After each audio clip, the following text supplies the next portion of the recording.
It's a matter of opinion.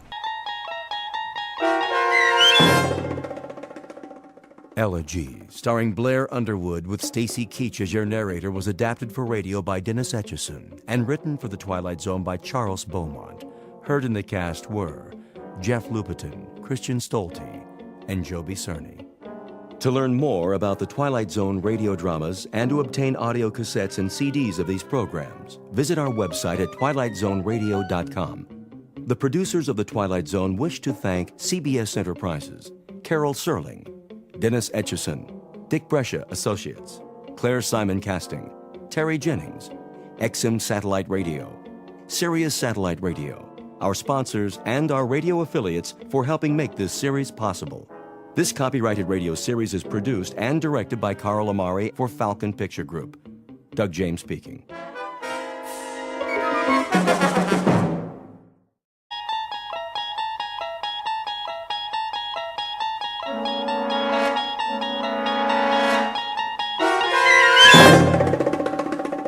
There is a fifth dimension beyond that which is known to man. It is a dimension as vast as space and as timeless as infinity. It is the middle ground between light and shadow, and it lies between the pit of man's fears and the summit of his knowledge. This is the dimension of imagination. It is an area which we call the Twilight Zone.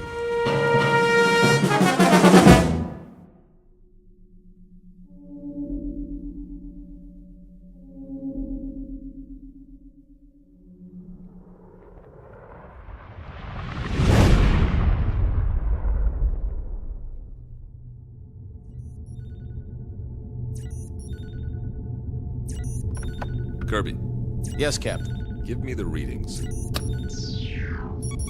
Course stable, 7.9 off vertical axis. That's why I can't stand up straight. Speed 2650, steady she goes. How close are we to that asteroid? In range, gravity detector starting to read. Say 100,000, give or take. Piece of cake. We still have to maneuver for a landing. Fuel supply. Well, Captain, let me put it this way. If I was back home in my car, I'd pray for a steep hill so I could put her in neutral and coast all the way down. That bad, huh? I think the expression is running on fumes. What's the terrain? Spectrographics coming in. And? Not too hot, not too cold. Volcanic activity, 1 million or so years ago. We are hitting atmosphere. At least it's got an atmosphere. How much oxygen? I'm trying to get a reading. Deceleration chairs. Just a minute. Now! Better do it, Pete. All right, Myers, I'm going. Firing retro rockets. The fuel tank's empty, Captain. Anybody got a parachute? Hang on. Angle looks good. Thank heaven for small favors. The surface is coming up fast. I'll try to level her out. Nose up. Up!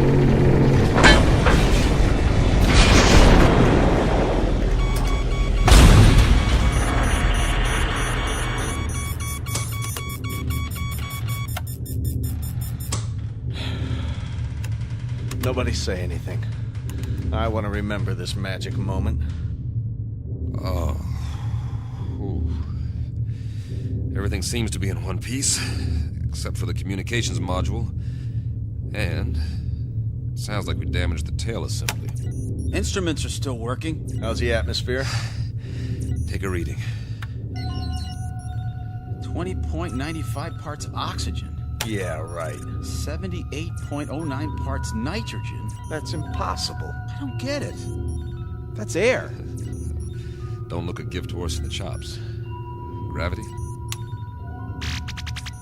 1 unit to 0.99. Are you sure? See for yourself, Captain. I don't believe it. You got something better to believe, Myers? But that's incredible. Conditions identical to Earth, and yet we're 655 million miles away from Earth. Let's get the airlock open. Hold up, Pete. What for? I'm sick of breathing recirculated air, eating freeze-dried tofu, and we're almost out of that. The instruments could be wrong. What's the difference? We aren't going anywhere for a while. We can't even radio for help till we fix the module. The man has a point. I suppose you're right. At least put on your helmets. Forget it. If this is all she wrote, then I'm ready for it, one way or another. I'm afraid I'm with Pete on this, Captain. Either we die now or we die later, starving to death like dogs. All right, open it. Now, this isn't an order, but I'd recommend everyone take a very deep breath.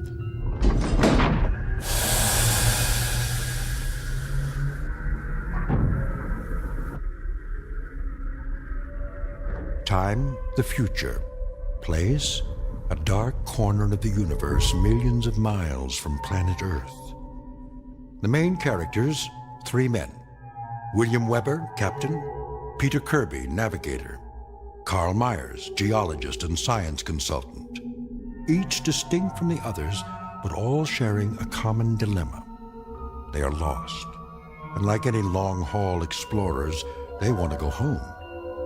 Not their home necessarily, that would be too much to hope for. But at this point, any old port in a storm will do. Especially for those who have veered off course and into the Twilight Zone. And now, The Twilight Zone, and our story, Elegy, starring Blair Underwood, with Stacy Keach as your narrator.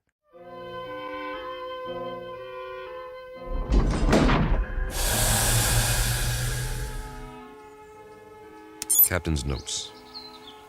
We've made a rough landing, but no injuries. According to our instruments, the atmosphere is breathable, so we've opened the airlock. It's hard to believe, but the temperature is that of a spring day on Earth. And it smells clean. I'll be. Get the ladder into position. Watch your step.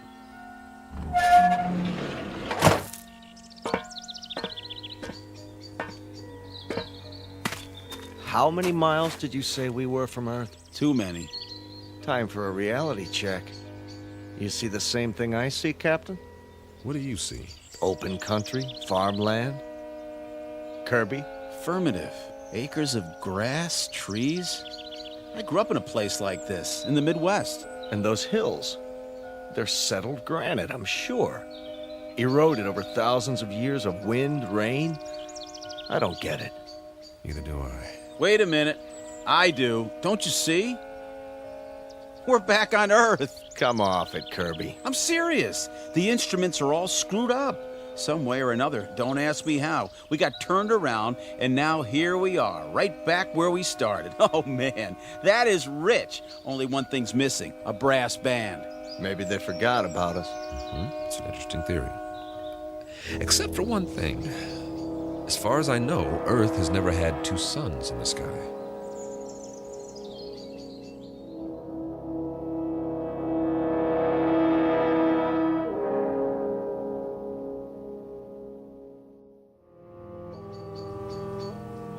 You're right.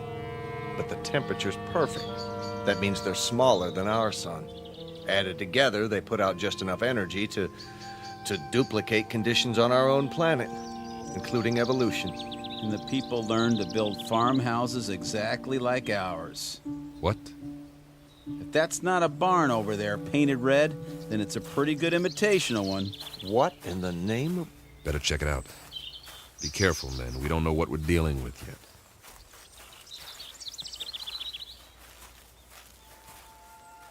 What do you call this?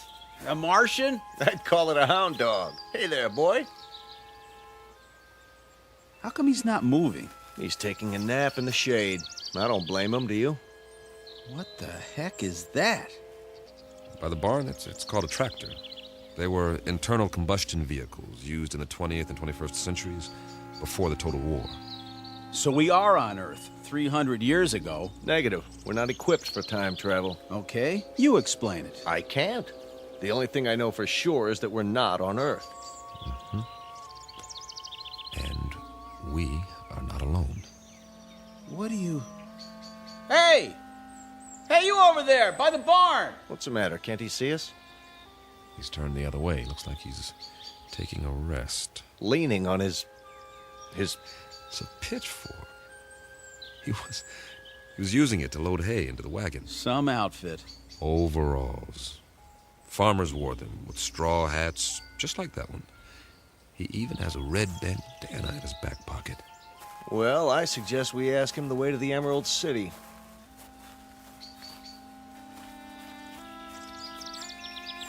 Excuse me, sir. My name is Captain Weber. My men and I... Sir? Sir, I hate to bother you, but that's our ship over there. We've crash-landed. If you can tell us... Sir... Sir, can you hear me? What's the matter with him? Seems to be in some sort of trance. Are his eyes open? Yes, but Move your hand in front of his face. nothing. As if he's... Don't touch him. It's all right. His skin's warm, but there's no respiration. He seems to be frozen in place. Well, let's move on. Say that again. This is giving me the creeps. We'll recon the surrounding area. There may be others.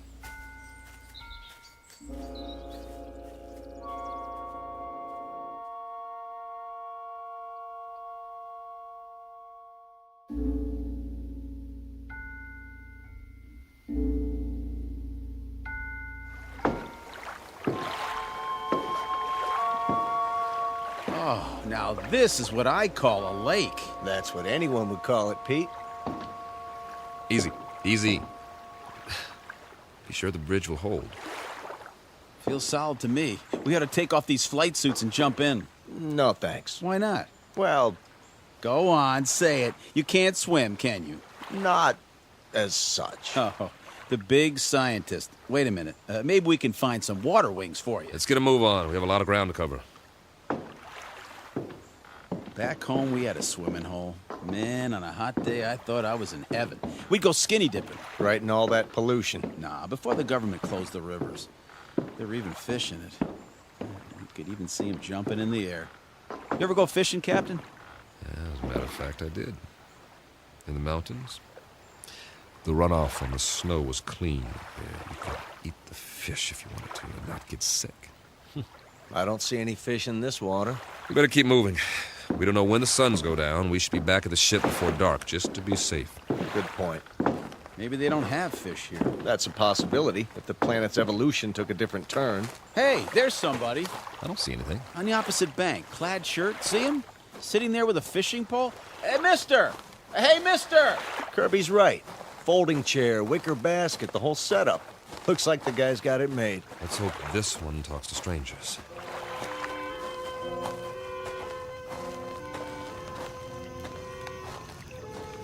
Hi there, fella. How's it going? Fish biting today? Mum's the word, huh? Let me try. Sorry to bother you, sir, but you might say we're lost. If you could give us directions to the nearest town. Don't waste your breath. This one's a stiff, too. Maybe he's asleep. If he is, he's done well for himself. This basket is called a creel, and it's full of fish. Quite a haul. Fresh? Smells like it. Hold on. Is that a bottle of beer next to him? It is indeed. Only, it's empty. Well, where's he got the cold one stashed? Fella, can you hear us? Do you even know we're here? Can't see his face. Lift up the brim of his hat. Okay, here goes. Sorry, nothing personal. I just like to look a man in the eye when I talk to him, even if he doesn't talk back. What did you do? Nothing, just barely touched him and he fell over. Well, at least we know he's not a statue. No pulse, like the farmer. But his skin feels real. Sit him up again, exactly the way we found him. I get it. Get what? He's off the clock. Way off. What's that supposed to mean? Pete and I used to joke about it in flight school. Now, there are 24 hours in a day, but sometimes that's not enough. You're not kidding. All my life, I've wanted extra time to read a book, write a novel. Or go fishing, spend some time in the country, meet a girl and get married, or just take a nap for crying out loud. But I was too busy. We all were. So the only answer is to fit some extra hours into the day. Hours that don't show up on the clock, that don't count. I don't see... Look at it like this. What if you could stop time? For a few minutes or a few hours? At least as far as everybody else is concerned. Think of what you could do. They stand there, frozen, while you run off and do whatever it is you need to do. Then, when you're finished, you run back and time starts again. They move and walk and talk and go on with what they were saying, and they never so much as know you were gone. Is that a plan or what? I wish we could have done something like that on the ship. If I'd had time for pure, uninterrupted thought, I might have, well, I don't know, perfected Sheldrake's theory of causative formation while the ship ran itself. That's right, and get home to find you've won your own Nobel, right? Now, we make planetfall, and we run into these people, if that's what they are, and it's as if we've finally done exactly that, taken ourselves off the clock, at least temporarily. Permanently would be fine by me. Nice theory, Captain. I'm afraid there are reasons, though, why it wouldn't work. I am sure there are. It's just a thought. If I were a science fiction writer, I could have some fun with it, but we've got more important things to do, like finding out what options we have, now that we're here. Say, I'm hearing things. I hear it, too. Seems to be coming from the top of the ridge beyond that grove of trees. That must be where the town is. We were close after all. Sounds like you got your brass band, Pete. I like it. Maybe they got a ticker tape parade, too. One way to find out.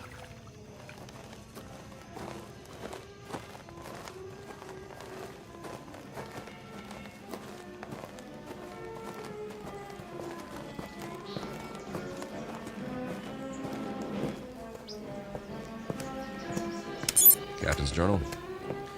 We appear to be on the main street of a Midwestern American town. Ahead of us is the square, complete with steeple, clock, and ivy-covered walls. Captain, did you notice?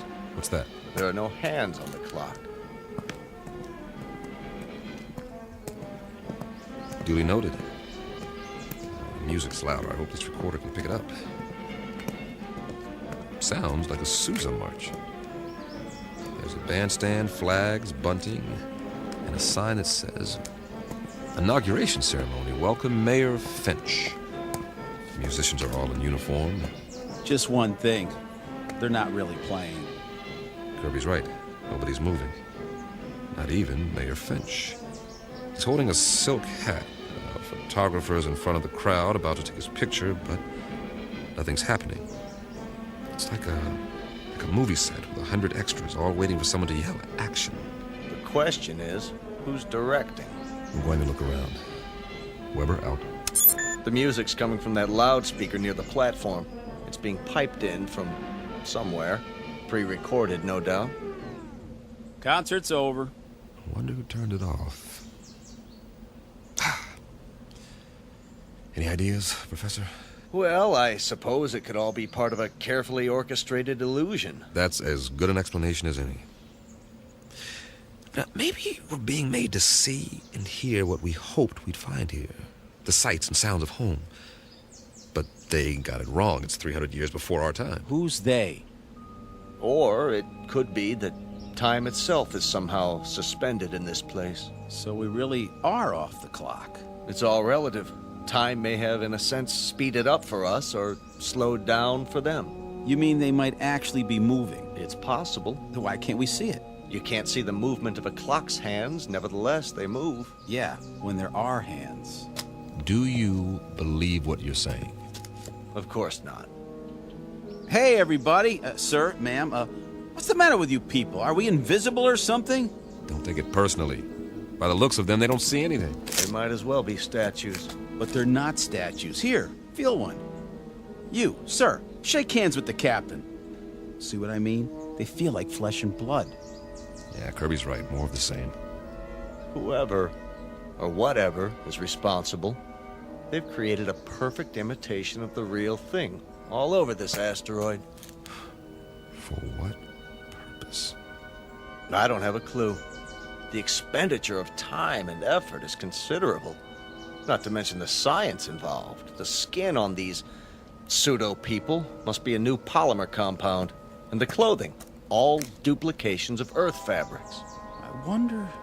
never mind. Say it. Well, we must not be the first to land here. But this asteroid's not on the charts. Then, who were they modeled after? Maybe somebody real is still here. Where? Could be anywhere. The streets, the buildings. I say we separate. We'll meet back here in an hour. Well, it's better than huddling together like frightened children. All right. Pete, you go that way. Carl, see where the street leads and take some readings while you're at it. All right. I'll cover the buildings along this side, starting with the hotel. Remember, 1 hour.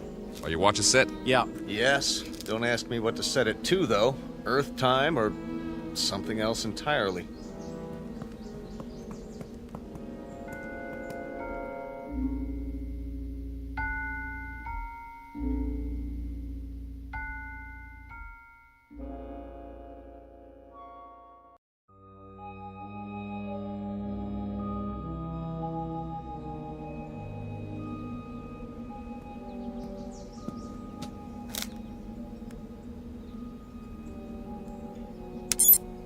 Captain's notes. The awning says the hotel is called the Ritz Arms. Kind of quaint. It would be considered ritzy, I guess, in a small town. Glass front. Nothing moving inside that I can see.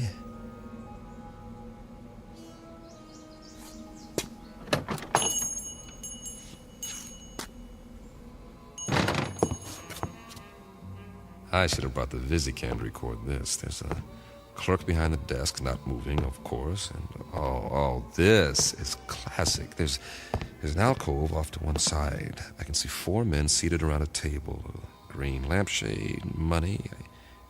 I think they're playing poker. Or they were before they stopped moving. And there's a waitress with a tray full of drinks. The big winner seems to be a little man with a gray mustache. Not your typical gambler, but he's all set to rake in the chips. He looks mighty happy. Hey, fella. Wonder what cards he's got here. I don't think he'll mind if I take a peek. 4 big, beautiful aces. Nice work. Oh, hold on. If I'm not mistaken, that's a waltz coming from upstairs.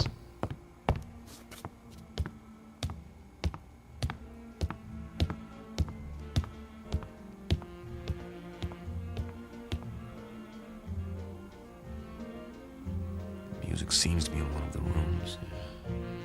Hello? Hello? Anybody here?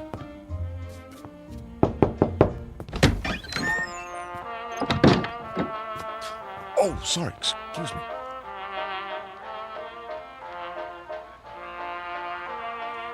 This room is definitely occupied. There's a candlelit table, I see an ice bucket, and a bottle of champagne. The music is canned. The couple is posed in a slow dance. She has a rose in her teeth, and he's got her bent back in a dip, kissing her throat. But what is she doing with him? A short, ugly man. Looks like he's never had a girlfriend in his life.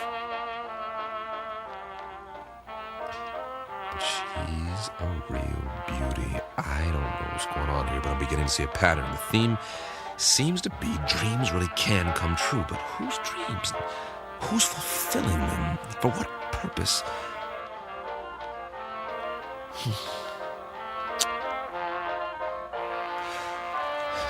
Weber out. For now.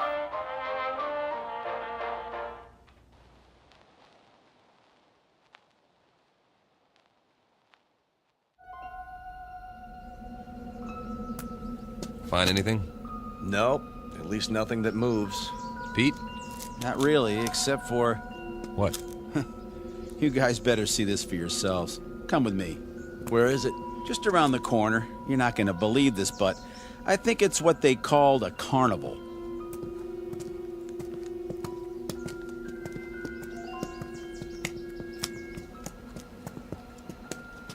That's what it is, all right. The Midway. Those booths along either side, people could win various trinkets of low value by throwing baseballs at steel milk bottles or firing toy rifles at targets. I was wondering. A test of skill for amusement. Also the urge to gamble for those with a predilection for obsessive-compulsive behavior. What's in the tent? Oh, just some men in swimming trunks. Win $500, go 2 rounds with Tiger Loomis. Oh. It's not a real tiger. No kidding, genius. Let's have a look inside.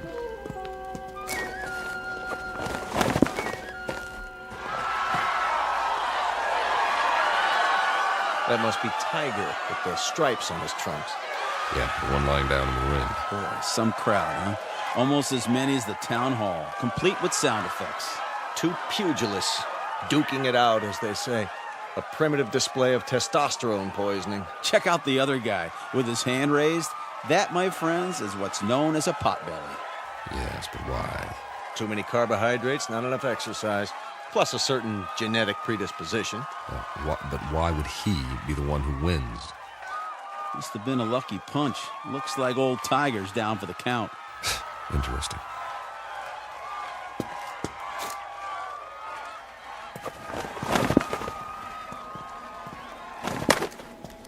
I think it's creepy. All these imitation people posed every which way. What do we have over there?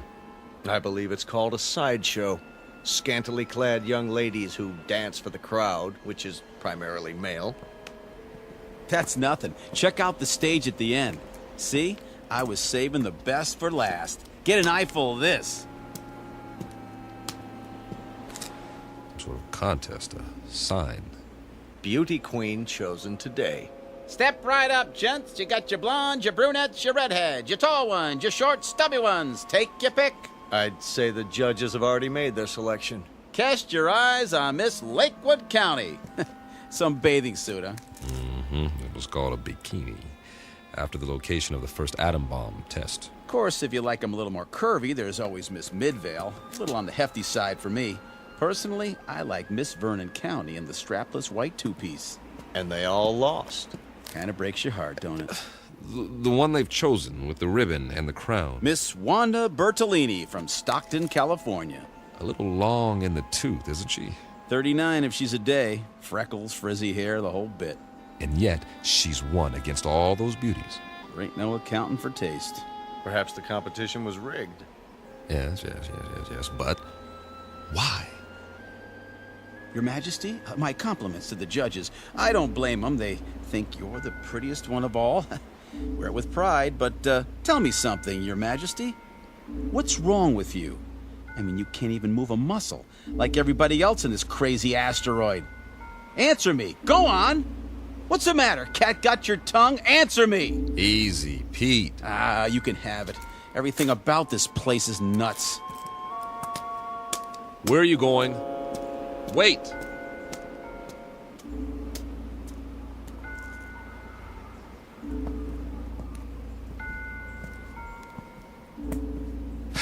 Now, Pete, don't let it get to you. None of us knows what's going on. But until we figure it out... I'm sorry, all right? But you know how long we've been on that ship? Now we sit down and what do we find? We all feel the same way. Sure we do, but it's like somebody's trying to trick us into something or drive us batty. Something that doesn't even think like us. But it's got our number, oh yeah, let me tell you. You've got to pull yourself together. I'm pulling, all right, but if we just had some idea, some clue about what the deal is here in this crummy place. How are you fixed for ideas, Carl? I don't really have a theory yet. Of course, it's highly improbable, but... So is the fact that we're here. Come on. Any theory is better than none. Well, I've begun to think that all of this, it just might be some sort of museum. Come again, Professor? We're millions of miles from Earth. It's possible that the inhabitants of this planet, whoever they are or were, developed a very advanced technology. Let's say they had a super powerful scanning device based on some new principle. Over the years, they observed Earth and decided to build replicas of what they observed. Perhaps they even took specimens to use as models. That would explain the accounts of alien abductions. If that's true, where are these inhabitants now? Gone, perhaps, having moved on and left all this behind. They could be in hiding. Then we better explore the rest of it. Or as much as we can in one day. At least they had taste. Take the residential street we're on now. It's right out of the late 19th century. Old-growth trees, Victorian houses. Why this era? Why any of it? It must have interested them. Though for what practical purpose, I can't imagine. Maybe just to please themselves. This is the way it was on Earth a few centuries ago. I've seen pictures, the streets, the houses, everything laid out so peacefully. You guys like it here? I would, if I knew it was real. If I could be sure it wasn't all going to vanish in a puff of pink smoke. It's an okay place to visit, but I wouldn't want to live here. Well, you better get used to it. This is going to be home for a while. Charming. Which one? The largest house, there across the street. Well, that one's a mansion. Isn't it lovely? Think of the freedom, the space to move about. You want it, it's yours. Yes, that's true, isn't it? Why not? I don't think anyone will mind, least of all the old fella in the chair on the porch. Another stiff. It's actually quite realistic, the way they've got him sitting there reading the paper. What's the date on the front page? Hey there, old-timer. You don't care if we look around, do you? Check out the inside. Not at all, gentlemen. You are most welcome.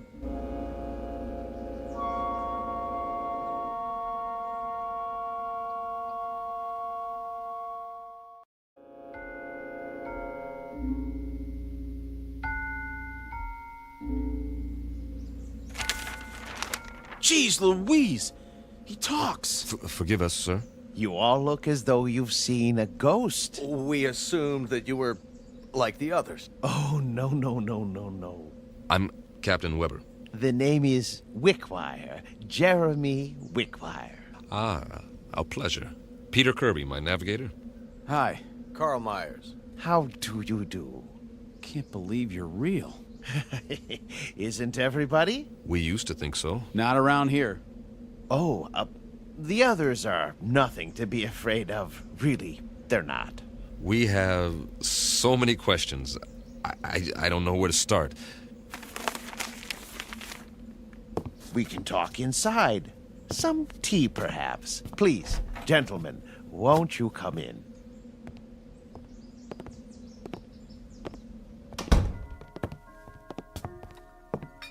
One lump or two? Oh, don't go to any trouble. It's better than what we're used to. Believe me. I don't know about you, Captain, but I must have my tea this time of day. I wouldn't feel complete without it. Oh, it tastes great. Nice and hot. Beats the heck out of that tang. I'll say. A remarkable collection of artifacts you have here. Artifacts? The oriental rugs, the tapestries, all this furniture. I've never seen anything to compare. It provides a certain level of comfort. Must have cost you a fortune. Oh, not me personally. We had it built for a Mr. Let me see, Jenkinson, I believe it was. You mean the pieces aren't antiques? Oh, heavens no. They were made to the client's specifications. At the last moment, however, he changed his mind, decided he really wanted to be a knight in shining armor. So now he's over in the medieval section, slaying a dragon. Then there's more that we haven't seen. Dear me, yes, we have many sections. Rome, Egypt, the Wild West. But the one we're in right now is very popular. It represents a period when creature comforts were most abundant, before peace in the world became impossible. By the world, you mean? Earth. Mr. Wickwire. I don't know where to begin. You see, we are from Earth. Yes, of course. We were on a routine geological flight in search of ore to be mined. We ran into a meteor storm and, it knocked out some of our equipment and put us off course. That was 6 months ago. Really? That long? Feels a lot longer, believe me. Please, go on. We saw this asteroid and landed as well as we could. But there's no more fuel. We're going to have to stay here until we can repair the communications module and signal for help. They'll think our ship was destroyed without an SOS beacon. I see. Then you're not from the Glades. The what? I've been expecting them. I'm due for a delivery. From Earth? May I ask a question about the Earth? Did they, by any chance, have that atomic war? Not as such. A cluster of smaller wars almost simultaneously. Most of the Earth's surface was destroyed. We're still picking up the pieces. Oh, dear me, that is bad news. More tea, gentlemen. Mr. Wickwire, explain some things to us before we go out of our minds. Certainly, but you do look hungry. And you can say that again. Let me fix us a light lunch first, Then we'll talk. No, Mr. Wickwire. Explain some things to us before we go out of our minds. If you like. Where are we? Why, you're in a memorial park.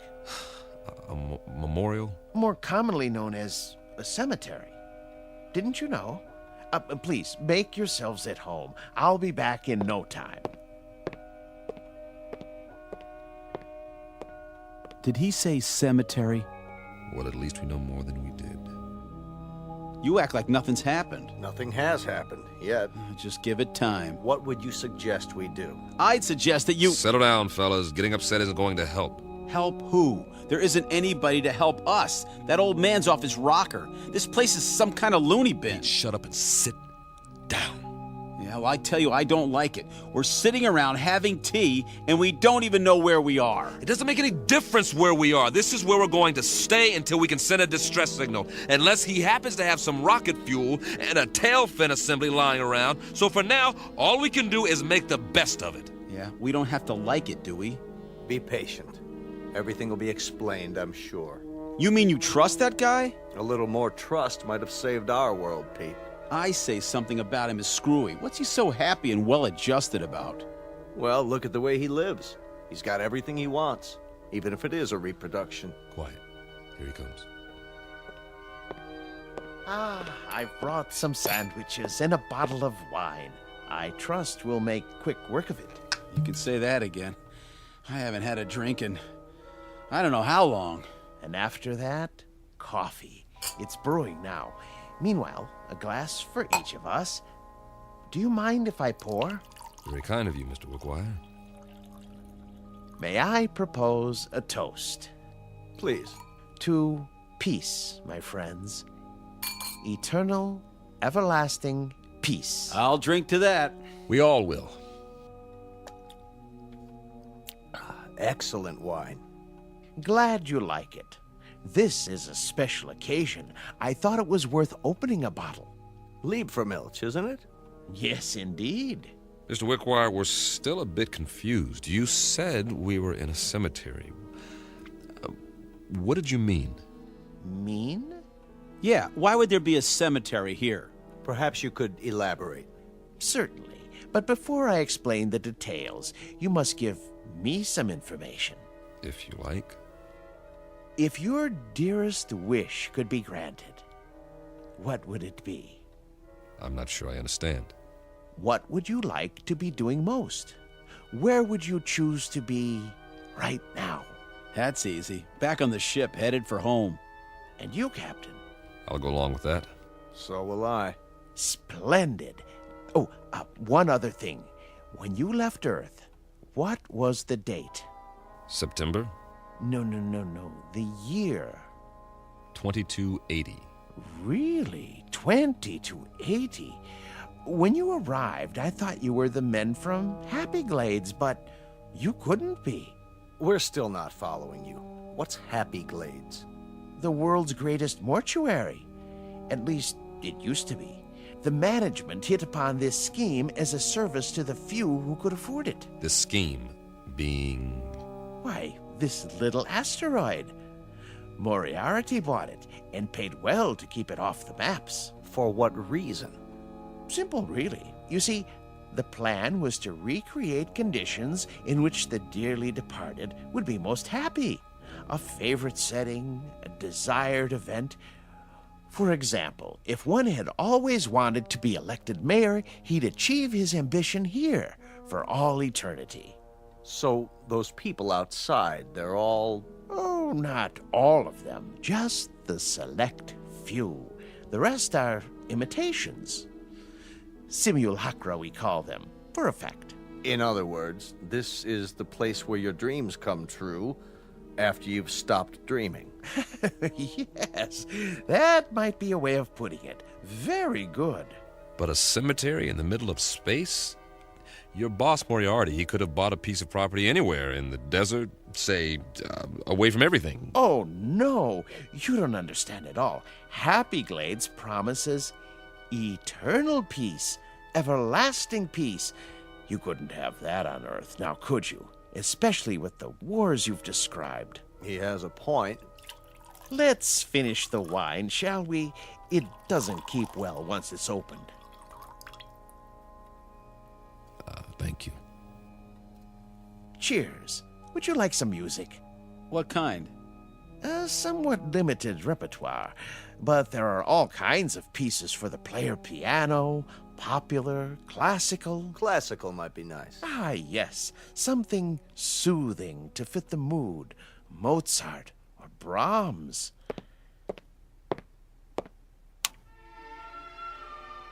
A good choice. I thought so. Drink up, gentlemen, before I bring the coffee. Unless you'd like something more to eat. I have some tea cakes in the kitchen. What about you? Me? Yes. How do you fit in? Why, I'm the caretaker. It's my job to make sure that our guests are not disturbed. This mortuary, or whatever it is, when was it built? Let me see. The year was 2177, I believe. It's almost 100 years ago. That makes you a little on the elderly side, doesn't it, Mr. Wickwire? Oh, you force me to an embarrassing admission. You see, I'm not actually human. When you're gone, I'll go back to sleep, as it were, until I'm needed again. I go on and off, like a machine. You understand now? Sure. Nothing complicated about that. He goes on and off. I've apparently been turned off for several decades. One thing, Mr. Wickwire, we're not going anywhere. We can't. We're staying here, at least for the time being. Yes, I know. You said something about when we're gone. Oh, a figure of speech, Captain. I meant departed. Gone on, as it were. Jim, you know what he's saying. What's the matter, Carl? You're pale. And you're perspiring. What in the... Something wrong with the wine. The old man. He didn't drink any of his. You're right. Why? Why didn't you, Wickwire? I told you not to trust him. I told you. Oh, he's poisoned us. We meant you no harm. I realize that, and I'm sorry. Truly I am.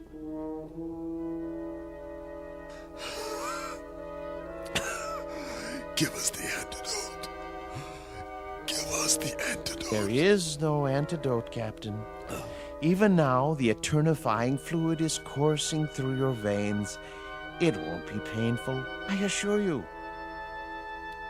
Oh, please.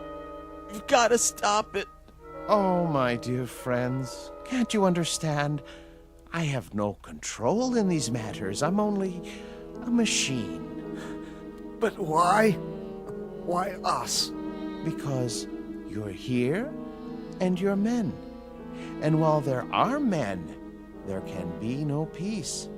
Surely you've seen ample evidence of that on Earth. What are you going to do with us? There are several possibilities, but as you said, your preference is to be on your ship. So be it. I'll move you there and arrange you in your natural habitat. And every day for a while I'll come by and check on the display. your poses, the instruments, and other details, and I'll touch them up if need be with a feather duster, so that the scene is absolutely perfect before I retire to this house and turn myself off until the next ship arrives. I trust it will be a dream come true for you. It will, won't it? For the love of God, Wickwire. For the love of God. You'll excuse me now, but I must make ready. Oh, and gentlemen, I do most sincerely wish that you rest in peace. Captain. Goodbye, Captain. Easy, Carl. Easy, Carl. Don't fight it. It'll only work faster. Bill. I'm scared. Try not to be beat.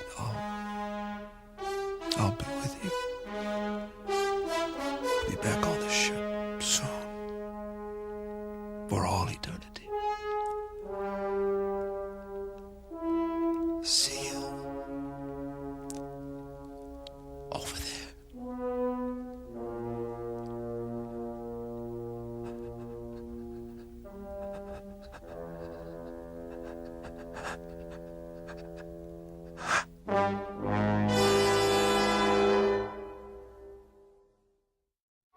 Captain Weber, his navigator Kirby, and Meyer, the geologist, on their last voyage. And now, at their journey's end. All agreed what they wanted most was to be aboard their ship, ready to head home. Now they will have that wish forever. Unfortunately, it's a wish that can only come true in the Twilight Zone. The Twilight Zone continues in just a moment. You are about to enter another dimension. A dimension not only of sight and sound, but of mind. A journey into a wondrous land of imagination. Next stop, the Twilight Zone. Hi, this is Stacy Keach. I'd like to take a moment to tell you about our Twilight Zone website at twilightzoneradio.com. At twilightzoneradio.com, you'll find the latest information on these Twilight Zone radio dramas, including behind-the-scenes photographs, plus the newest product releases, trivia contests, ways to contact us, other Twilight Zone-related info and merchandise, plus links to other fascinating websites. So make your next stop twilightzoneradio.com. Visit twilightzoneradio.com to purchase these Twilight Zone radio dramas on cassette and CD, or call toll-free 1-866-989-ZONE. That's 1-866-989-9663.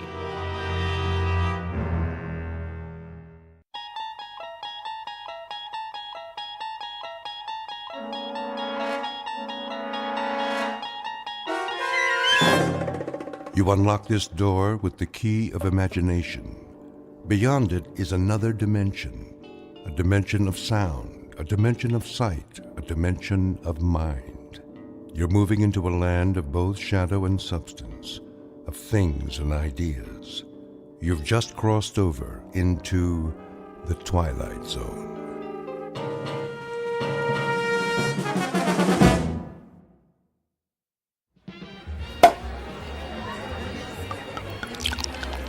Here's to Michael Franklin, in honor of the most stunning, ruthless stewardship of a corporate takeover I've ever seen. Thank you. Thank you, Alan. Thank you, everyone. And may I just say, I absolutely deserve it. I know you've had your eye on that corner office for some time. Well, it's yours. Actually, Alan, I have my eye on the corporate suite. What? That's my office. Exactly. Careful, Michael. Your ambition is showing. Well, my ambition is what made this deal happen.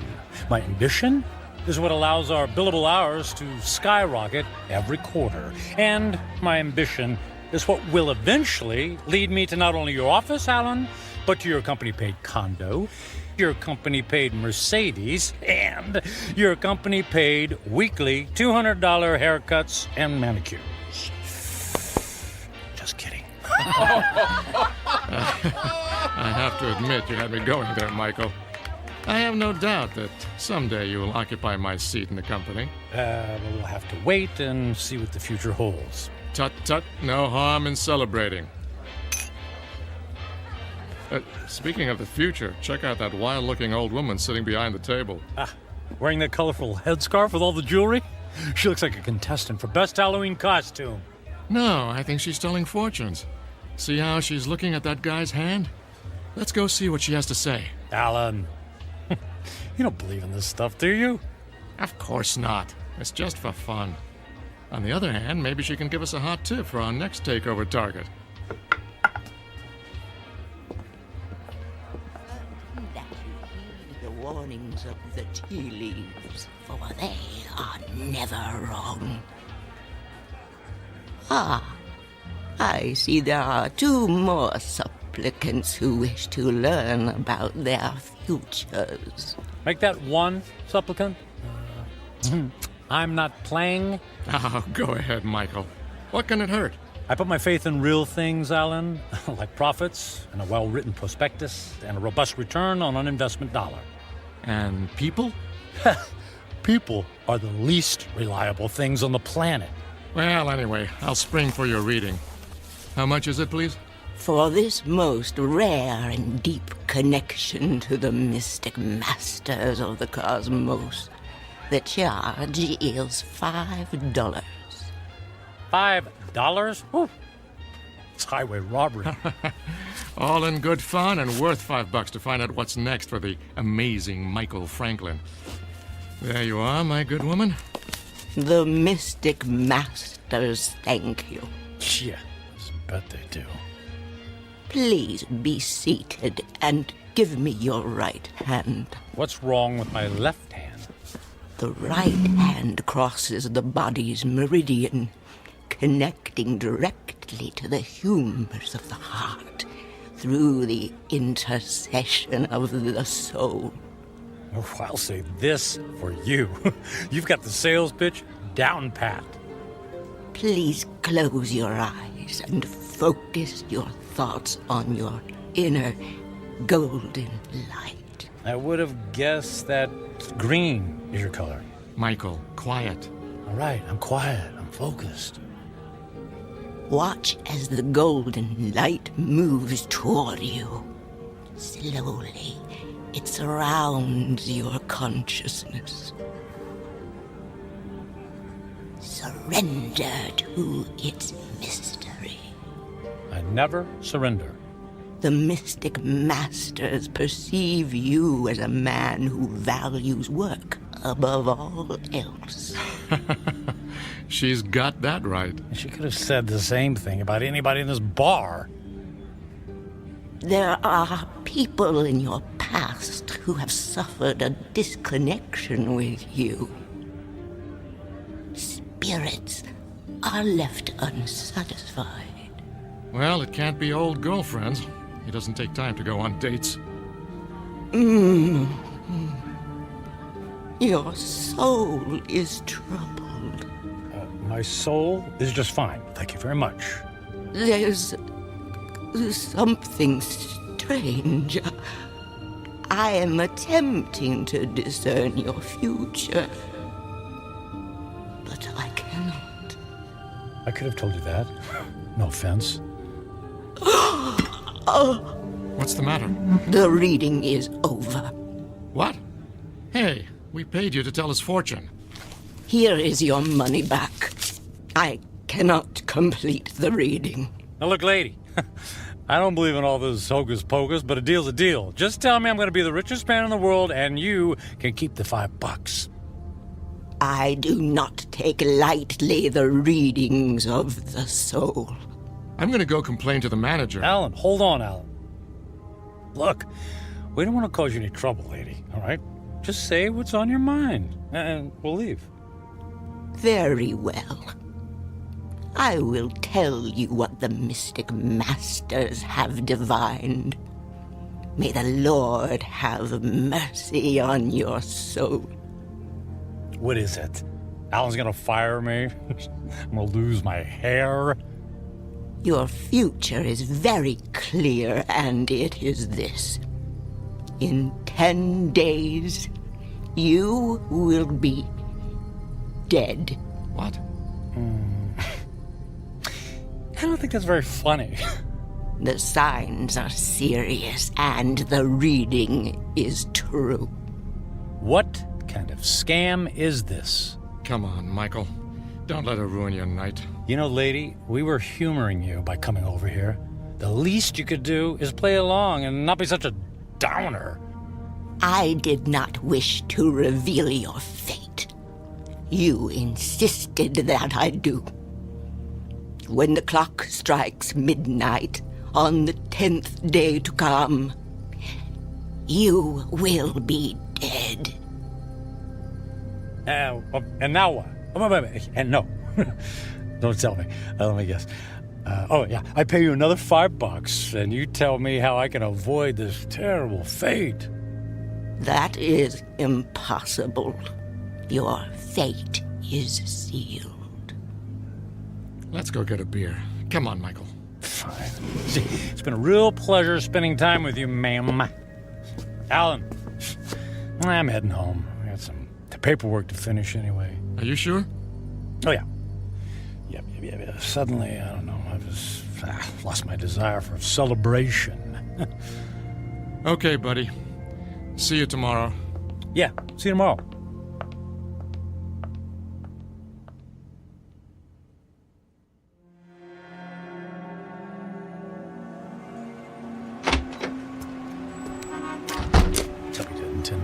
I'll be dead in 10 days. Jeez. Yeah.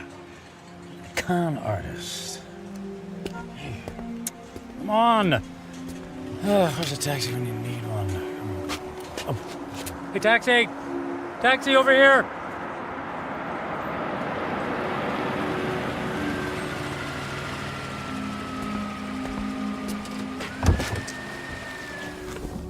Hey, where to, buddy? Take me to... Hey, pal, you okay? Feel dizzy. You don't look so good. I need... Hey, buddy. Oh my gosh, he passed out. Gotta get him to the hospital.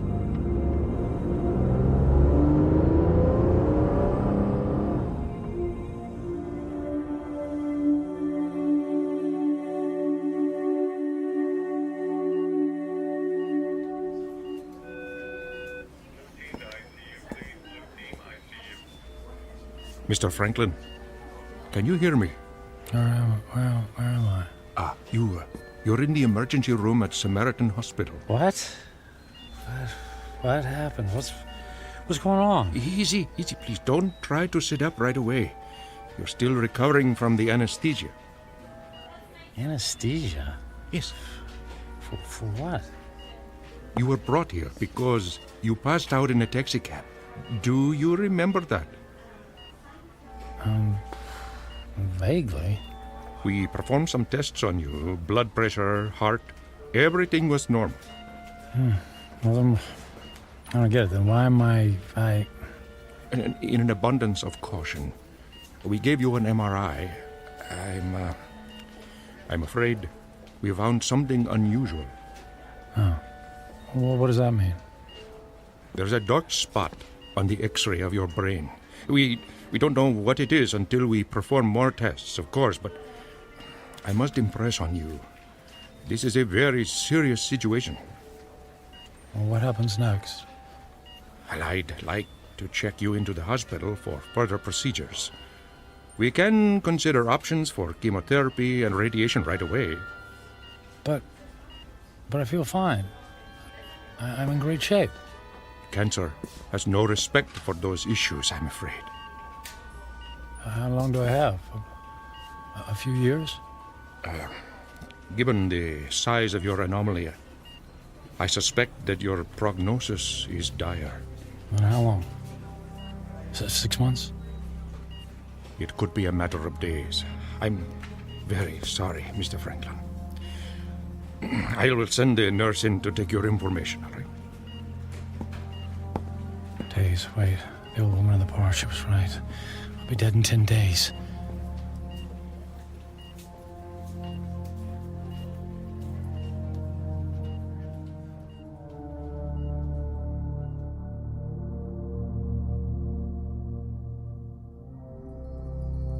Portrait of a man frozen in the amber of fear.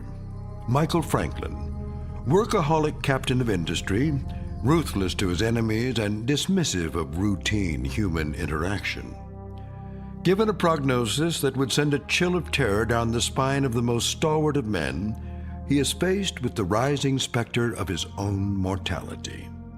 But even worse, he stares into the rear-view mirror of a life only half-lived.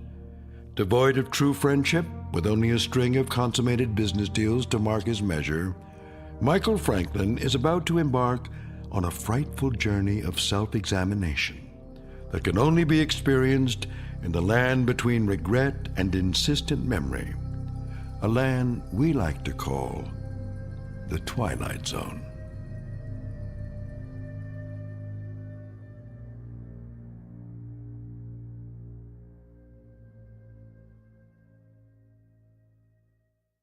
And now, The Twilight Zone and our story, 10 Days, starring Ned Bellamy with Stacy Keach as your narrator.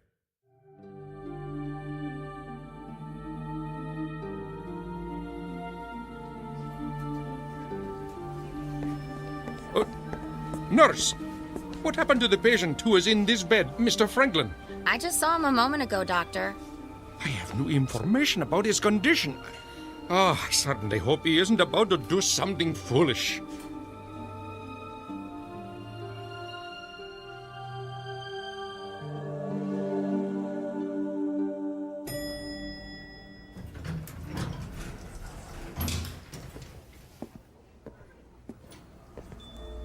Is Alan in yet?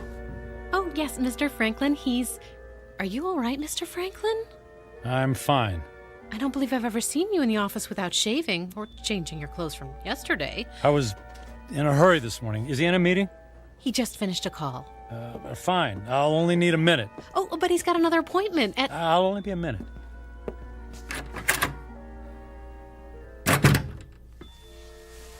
Michael, you look like you haven't been to sleep all night. Isn't that the suit you wore yesterday? Don't tell me you went out to celebrate without me. Alan, I quit. Yeah, me too. Alan, listen to me. I'm quitting. This is some kind of joke, right? I would appreciate it if you would expedite the disposition of my account. I want to close out my portfolio. I'm cashing in my stocks. I need my retirement funds and my annual bonus, every bit of it. Michael, you're talking crazy. What are you doing? What's this all about? What part didn't you understand? I mean, you can't just quit. But I just did. What on earth for? Personal reasons. Personal reasons? After all these years of working together, you offer me that? Correct. Michael, if this has something to do with that crazy old woman who told your fortune last night... It's not that. I just decided to take my career in a different direction. I've just been thinking about making this move for a long time. I don't believe you. Alan, no offense, but I don't care if you believe me or not. I've made my decision, and I'd like you to honor it. You realize that if you disassemble your corporate portfolio early, there will be substantial penalties. Not to mention the perks you'll be losing. The company car, the country club membership, the center court basketball tickets. Can you have the accounting department wrap everything up right away? Oh, and I'd appreciate all of the various income streams to be folded into one check. That check will be worth several $1 million. Yes. Well, I can't say I approve of what you're doing, and I can only hope you have a good reason, even if you won't tell me. Could you make the call, please? I'm in a bit of a hurry.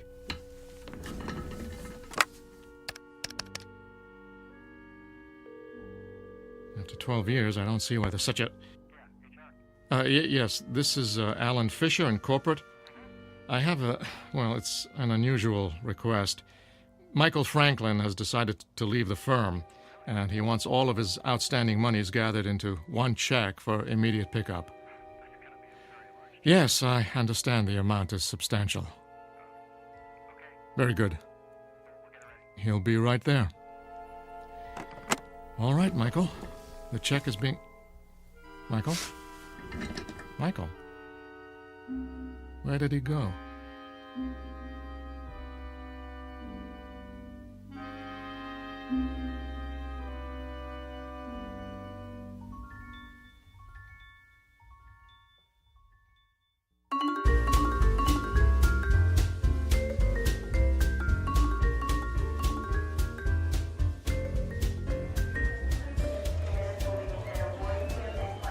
help you, sir?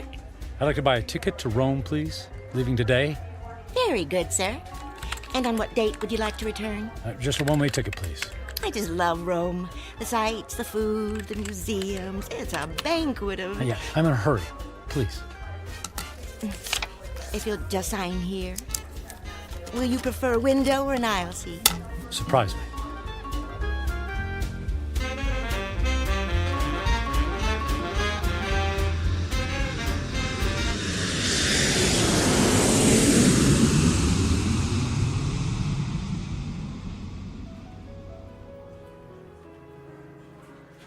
Ah, Mr. Franklin, welcome to the Grand Hotel, Rome's premier destination. Our presidential suite has been prepared. All 3 fireplaces are ablaze, the champagne is on ice, and your veranda opens onto the courtyard where Rome's finest string quartet is waiting to play for you.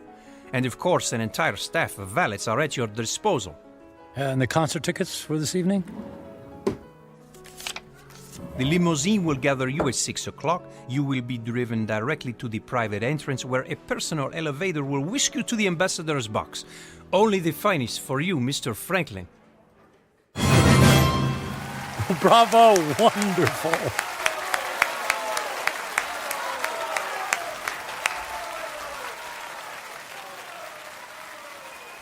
Excuse me, Mr. Franklin. The young lady in the next box has sent this fine wine to you. Well, please ask the lady if she would care to join me. Right away, Mr. Franklin.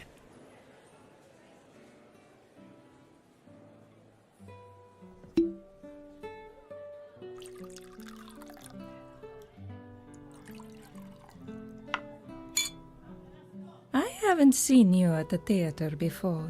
Do you come to Roma very often? You might say this is a once-in-a-lifetime vacation. I want to see and do everything. All the finest foods, all the finest wines. I want to hear the best music and experience all the riches the world has to offer. All at once? Why settle for the ordinary when we can fill our lives with the amazing? Oh, you are a man of action. Speaking of action, would you care to dance? I would love to dance, but not here. There's a fabulous nightclub in the center of the city, very exclusive. The limousine awaits.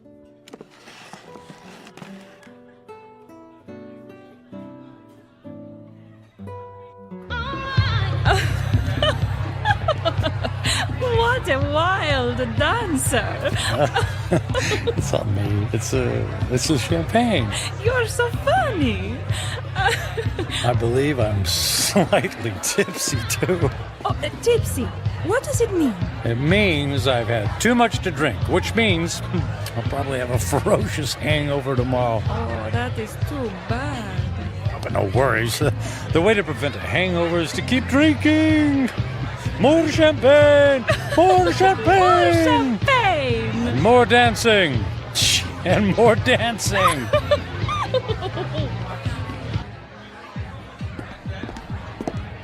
Michael, are you sure you can afford to buy drinks for the whole restaurant?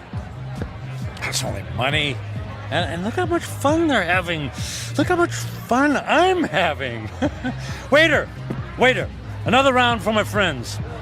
3 cheers for a friend Matthew. It's Michael. Okay, cheers for Michael.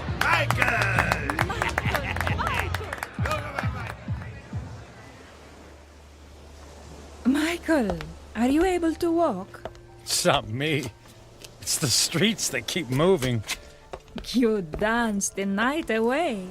And we'll do it again tonight. The sun rises over the ocean. If I see 1,000,000 mornings, I never grow tired to seeing that sight. Imagine if you only had a few more to see. I'm sorry, what did you say? I said, would you care for some breakfast? I'm starving. Then let's go to the best restaurant in the city and order everything on the menu. I've never met a man like you, Michael. If you want something, you just take it. Of course. What's that old saying? Eat, drink, and be merry, for tomorrow we die. Michael, what's wrong? You look sad. Did I say something wrong? Maria, I wanted to ask you something. What is it, Michael? Would you care to join me on a small trip? Where to? Oh, I know a charming village near here. We could have a picnic. Actually, what I had in mind was Paris. Paris, France. And then London. And then Monte Carlo, or Moscow, or Hong Kong. I mean, we could go anywhere in the world. But what will we do when we get there? Whatever we want. I'll buy you diamonds, or a new car. Would you like a new car? Michael, you're making my head swim. I don't need a new car or diamonds. What then? A yacht? My life is here, in Roma. I can't just pick up and leave to go hopping from one country to the next. Why not? You just said you admired me for that very thing. I admire your freedom, but I have responsibilities. My parents are here, my friends. Well, they'll be one phone call away. I can't just leave. You can do anything you want to, just like me. Don't you have anyone you feel responsible to? We were discussing breakfast. Breakfast, that's what we need. Michael, I asked you a question. Come, we'll order the most expensive breakfast in town in the most expensive restaurant. We'll have them serve us eggs on plates made of gold. I'm not really hungry. Where are you going? Where are you going? I have things to do. But what about Paris, London? You're willing to give all that up? If I left with you, then I would be giving up something. Like what? My life here. It's who I am. The people I love, the friends I have. So window dressing. None of that is important. And what do you think is important? I am. And what I want. I see. Goodbye, Michael. Fine. I'll go to Paris by myself. There's lots of beautiful women there, too.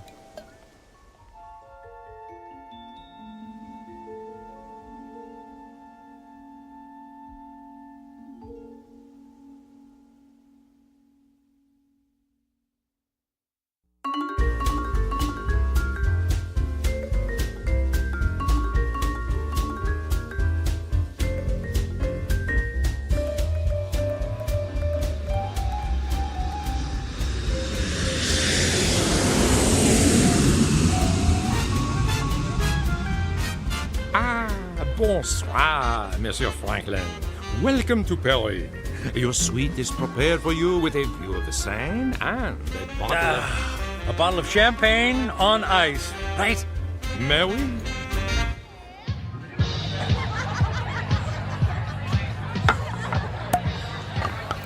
What did you say your name was? My name is Angelique. I'll call you Angel, my beautiful French angel. What about you, my dear? I am called Giselle. Ah, Giselle. Giselle, I knew her well. Oh, you are so silly. I'm Michael. But why don't you call me Mike? Nobody ever calls me Mike anymore. Not since I was a little boy. Were you as naughty then as you are now? I was a good boy. Very smart. In fact, I was smarter than everybody. Did you know that? I was better than all of them. Oh, you are a good person, Mike. Nobody ever bought me a pearl necklace on the same day I met them. I'll buy you another one tomorrow.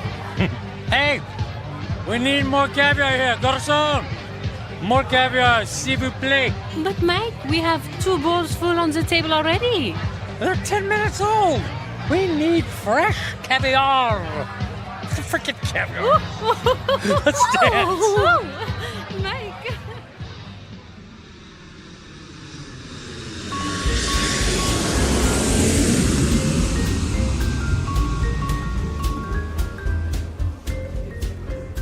Welcome Welcome to London, Mr. Franklin. Your suite has been prepared for you and... Bottle of champagne on ice. Got it.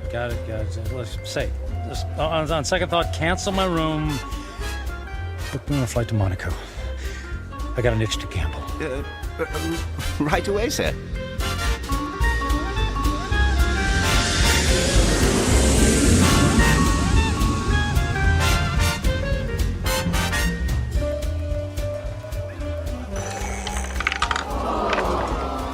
And the number is 29.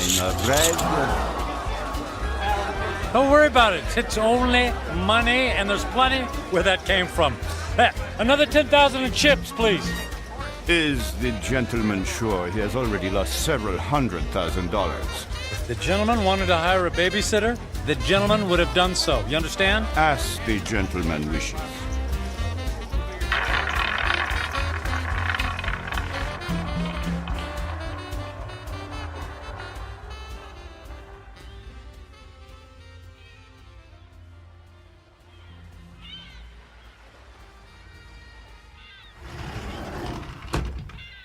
Mr. Franklin. Good morning, Mr. Franklin.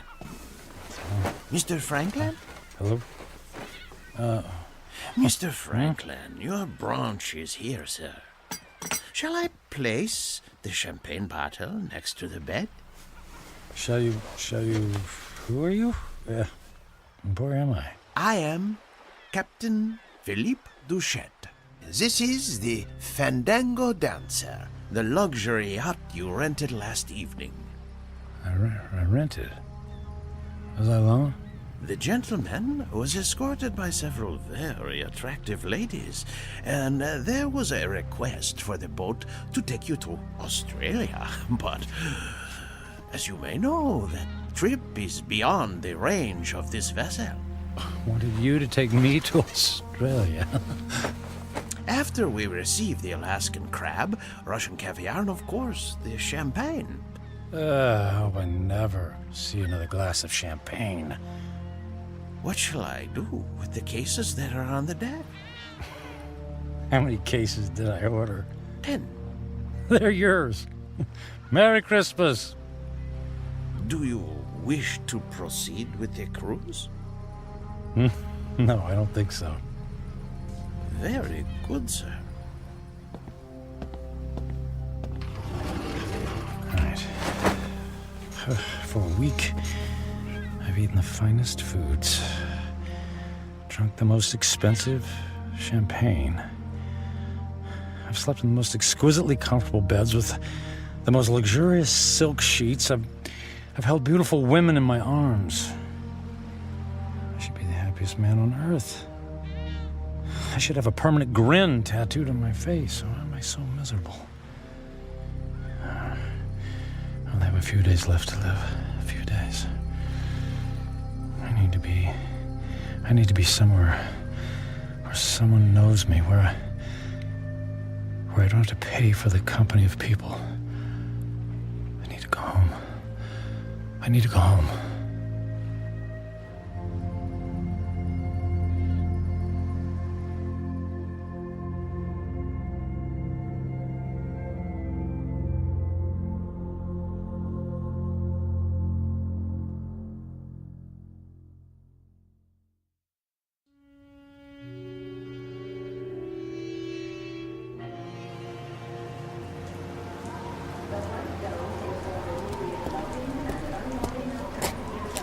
Taxi! Taxi, over here!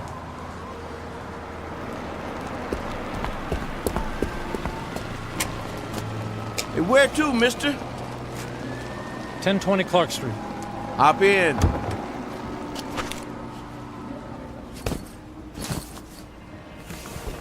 Looked like that wind was gonna take you away, mister. We flew in through the storm. It was quite a bumpy landing. Well, it'll probably blow over soon. Say, I don't think I've seen you around here before. Well, I haven't lived here for quite some time. That must be it then. Oak Grove being such a small town and all, I know just about everybody around. Yeah, well, as I said, it's been a few years.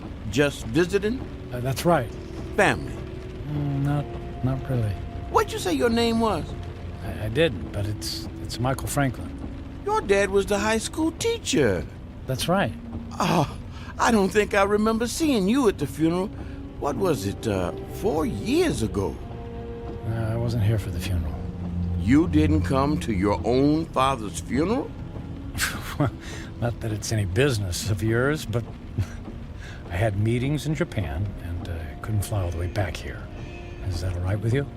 Is it okay with you? Look, if you don't mind... You'd prefer if I stopped flapping my gums, right? Well, I wasn't going to put it like that. Not to worry. The wife says I'm 99% hot air. It's just that I've been flying for the better part of 24 hours. Jet lag and all that, you know. Well, say no more. My lips are sealed. Anyway, here we are. 1020 Clark. Let me help you with your bag. It's all right. I can manage. Here you go. Keep the change. Mister, do you know you just paid me with a $50 bill? Huh? Oh, yeah. Yeah, that's fine. Well, you have yourself a really fine day, because I sure will. And you be careful in that wind, you hear? Well, something tells me it's not the wind I'll have to worry about.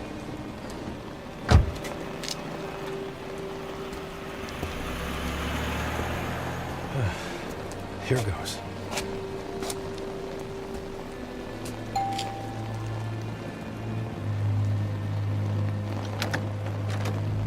Hi, Carrie. Surprise. Michael? What are you doing here? It's a long story. May I come in? Well, It's pretty windy out here. I suppose so. Thank you.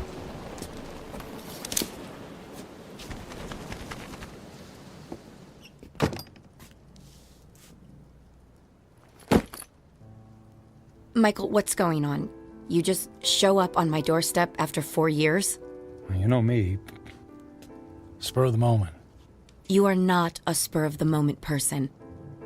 You plan everything in your life. I wouldn't be surprised to find that you plan how many times you blink every day. Well, the truth is, I don't have any place else to go. That sounds dramatic. It's true. What about the penthouse? It's gone. The beach house? Gone. They're all gone. I sold everything. I thought you went through your midlife crisis when you left me. Apparently, it's still going on. Please, Carrie, I don't want to fight. Then what do you want? I just wanted to see you again.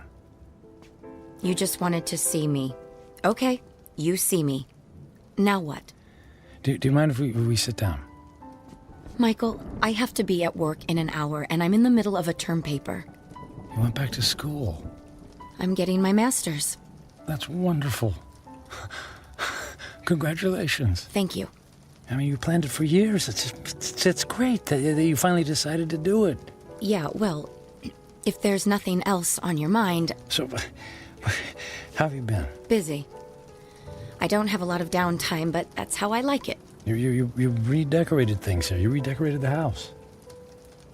I needed a fresh start after you left. Oh, well, Carrie, about that, I'm so... If you're about to apologize, please don't.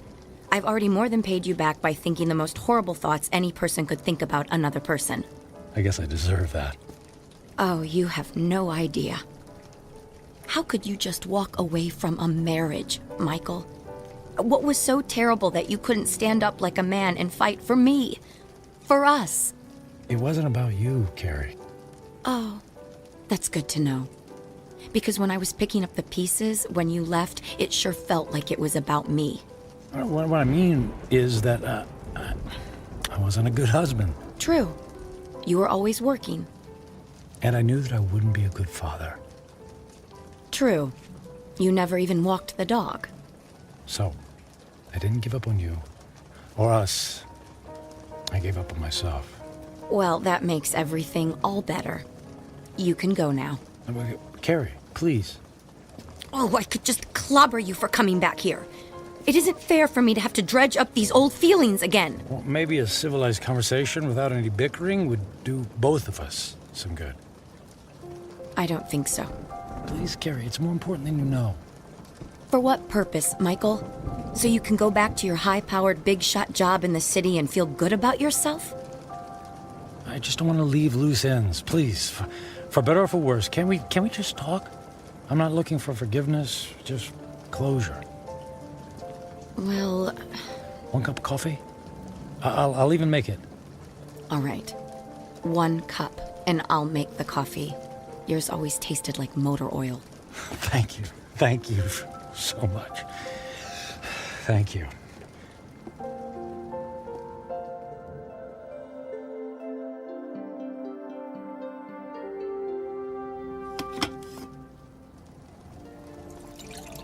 So you quit your job, sold your homes, and now you're here. It doesn't make sense. Yeah, about that. I guess I just realized that being a workaholic isn't very much fun, after all. But that's all you know. When we were married, you barely slept at night. You were up early to track the Asian stock market. You stayed up late to finish paperwork. I can count on one hand the number of times we actually went out on anything resembling a date. And even when we did go out, you acted like it pained you to be away from your business calls. That is all over now, Carrie. Money doesn't mean a thing to me. I find that hard to believe. Believe it. It's true. So, what? You're gonna take up oil painting? Or become the stand-up comedian you always wanted to be? Nothing like that. Actually, it's quite serious. Last week, What was that? It came from the living room. Oh, the tree! The wind knocked the tree into my house! Carrie, wait a sec, Carrie, don't go over there. It might be dangerous. That's a tornado warning! Oh my god! The house across the street! The roof just caved in! All right, look, let's get into the basement. The power just went out! I have flashlights downstairs. Wait, outside, look. What? Michael, come on, there's no time! Oh, look in the street, there's a kid in a bike. Oh no! That's Jimmy from next door! He doesn't know which way to go. Oh, Michael, he's going to be hurt. I'll get him. Michael! What are you doing? Michael! Jimmy, keep your head down. Jimmy, I'm coming for you. Help me! I'm right here, buddy. I'm right here. I'm gonna carry you into the house, okay? What about my bike? I'll get you a new one. Let's get out of the storm, okay? Okay. Put your arms around my neck and hold on. I'm trying. Squeeze real tight, Jimmy. I'm scared. And I'll be brave for the both of us, Jimmy. Okay? Got to get the door open. Michael, I can't budge it. Carrie, push. Push as hard as you can. Carrie, push. Pushing. Harder.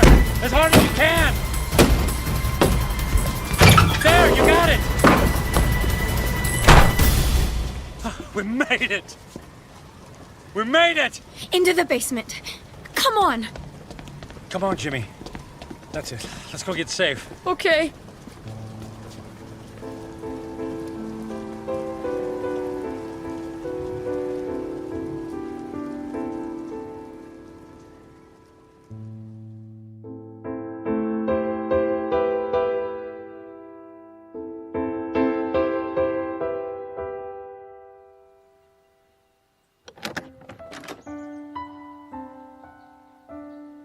Storm's cleared. It's over. Is the wind gonna get me? No, honey. You're safe. Look. That car. It's been overturned. At least there's no more damage to the house. Mom! Jimmy! Jimmy! Oh, Jimmy, we didn't know where you were. We had him in the basement with us. I was so scared. And then the wind came, and then this man came and saved me. You saved my Jimmy? Well, not really. Yes, you did, Michael. You ran right into the path of the tornado and brought him inside. Oh, come here and let me give you a hug. You don't have to. Okay. How can I ever thank you? You don't have to. It was my pleasure. Is our house okay, Mom? Yes, sweetie. We were very lucky. Jimmy, you're a very lucky little boy. Yes, and thank you again for my son's life. Yeah, thanks. You're welcome. Michael, you saved Jimmy's life. You're a hero. I didn't even have time to think. I just saw him and ran. It was still amazing. When the chips were down, you really came through. I'm proud of you.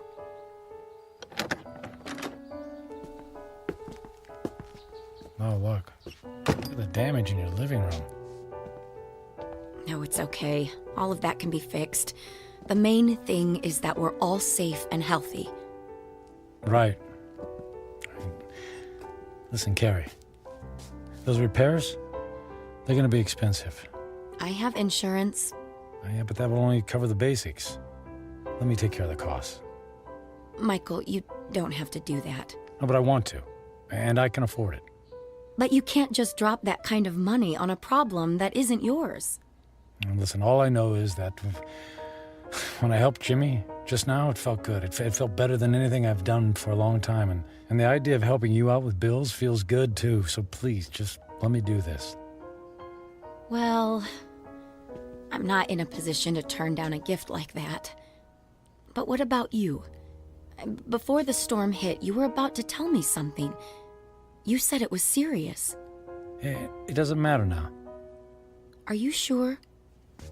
Yes, I'm sure. Here, let me write you a check before I leave. Are you going so soon? You just got here. Yes, I think I got what I was looking for. Here you go. Now listen, don't you look at it until I leave, okay? I promise. Where are you going? I have some business to finish. Goodbye, Carrie. Goodbye, Michael.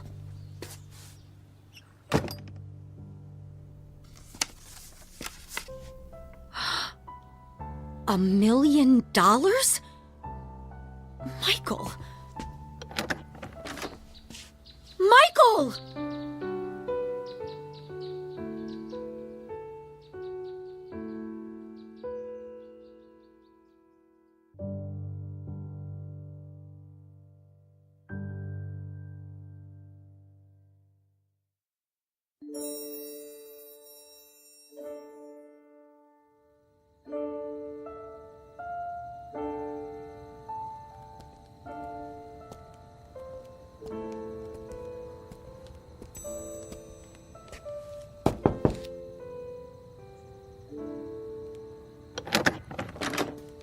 Yes?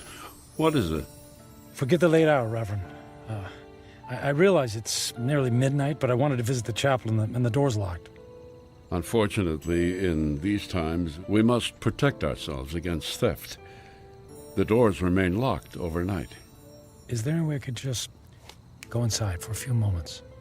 No, I'm sorry. If you can come back in the morning, yeah. But you see, tomorrow morning will be too late. I only have tonight. Mm-hmm. It always seems that way, my son. But have a little faith. Please. Go home. Get some sleep. I don't have a home anymore. I've just come in from the airport. I came straight here. Please, it's more important than you know. All right.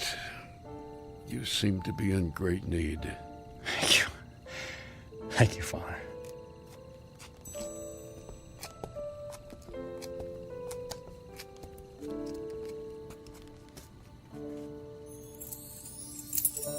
Yeah, it's one of these. Here we go. I'll come back in 10 minutes. I won't need more than 5.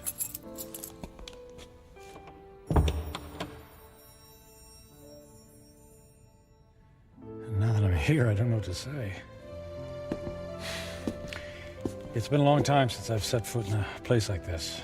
In fact, I can't remember the last time. I suppose it's true. People come back when they're in trouble, but I'm not exactly in trouble. In fact, all my troubles will be over in just a few minutes. Then why am I here?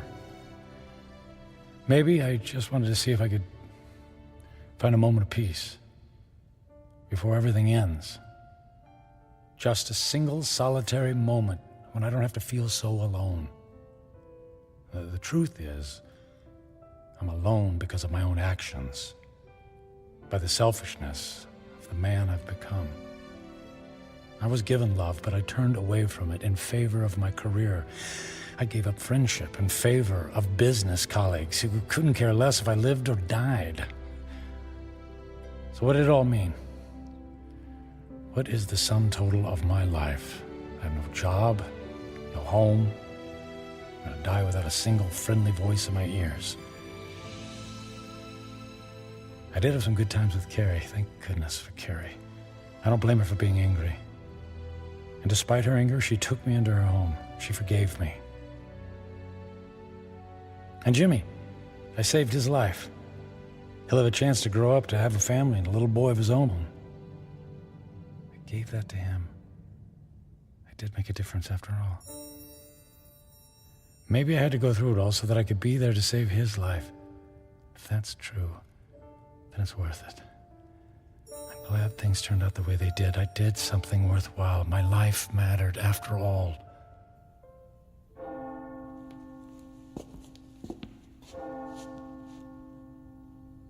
Nearly midnight on the 10th day, just like the old lady said.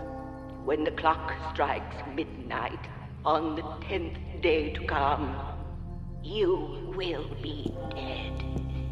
I'm not afraid. I thought this moment would be terrifying, but I actually feel ready. No regrets. I'm prepared to say goodbye to everything.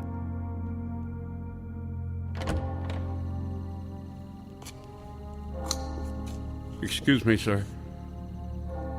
I'll have to ask you to leave now. Yes, I'll go. And thank you. From the bottom of my heart, thank you. No, may I ask one favor? What is it? If anyone asks, can you tell them I was ready and that I was grateful? Grateful? For what? For everything. It was all a gift.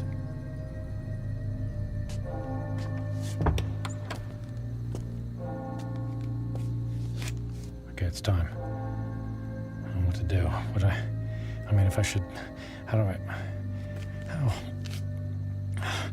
Church bells. They stopped. Okay. It's midnight on the 10th day. I'm still alive. Nothing happened. Okay. Nothing's happening. The old woman said I had 10 days to live, that I would die at the stroke of midnight. She lied. She lied.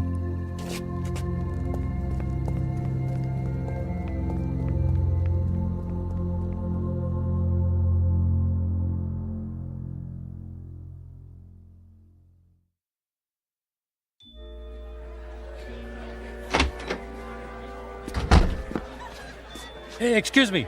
The old lady, the one who reads fortunes, is she here?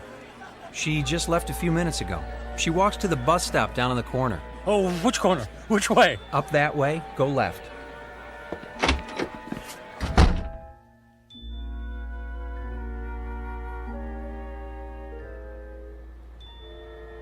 Where is she? Don't let her be. Ah, there she's. Hey, don't get on that bus. Wait. What is it? Who's calling? You lied to me. Who is it? Who are you? What do you want? Look, I'll stand in the light so you can see my face. Now, do you remember me? Ah, yes. The angry man. And I'm still angry. You told me in 10 days, at the stroke of midnight, I'd be dead. 10 days are now over. I sold my home. I shut my life down because I believed in you. Yes. I told you that in 10 days you would be dead. So? And I was correct. The man I spoke to 10 days ago is dead. What? What do you mean? That man was selfish and cruel. That man was friendless and meaningless. Can you say the same things about yourself today? I guess not. He's gone. Bury him. Give yourself the rarest of all gifts in life. A second chance. A second chance? Huh. Sounds too good to be true. And yet, here it is, yours for the taking. You're right, things are different now. I don't know how to thank you. Live for someone other than yourself. That's the best thing any of us can do. Actually, there might be someone willing to let me try. And her name is Carrie. Thank you. Thanks for the second chance. Thank you.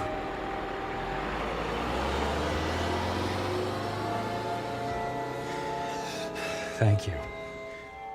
Thank you so much.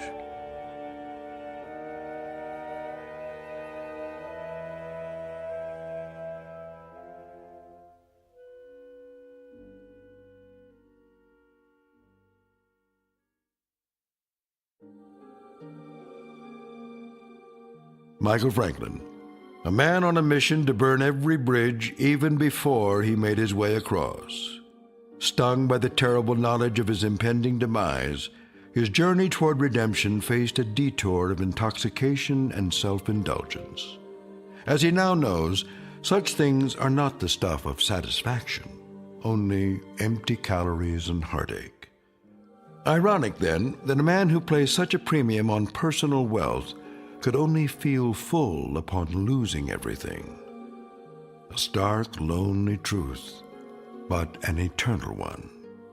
Upon such truths are built second chances here in the Twilight Zone.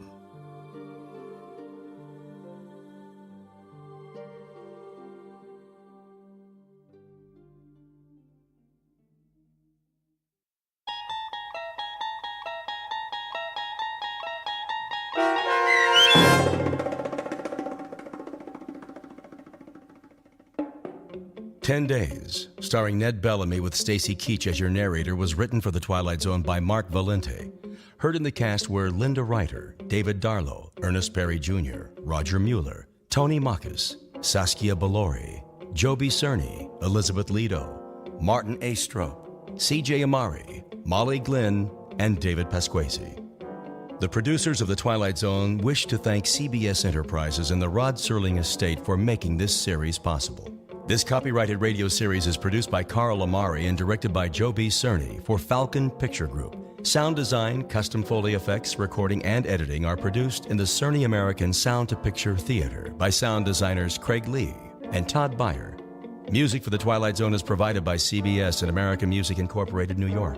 To learn more about the Twilight Zone radio dramas and to download episodes, including 6 free episodes on our homepage, visit our official website at twilightzoneradio.com. Doug James speaking.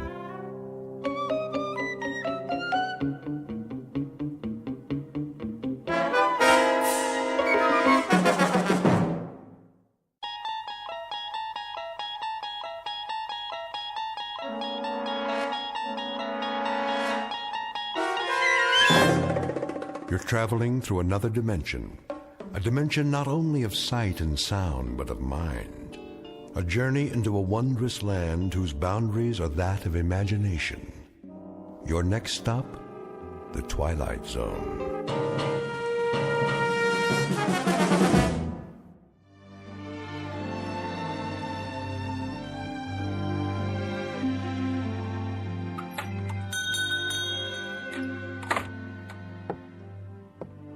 Morning, Mr. Castle. Hello, Ned. Any mail today? Got it right here. Where's my registered letter? Registered? Oh, I didn't see one. The one that says I won the Publisher's House sweepstakes. Oh, well, I'll keep an eye out for it. I entered that one myself. Instead, I get only bills. Yeah, the check's in the mail, Mr. Castle. Say, maybe tomorrow, huh? Maybe. See ya.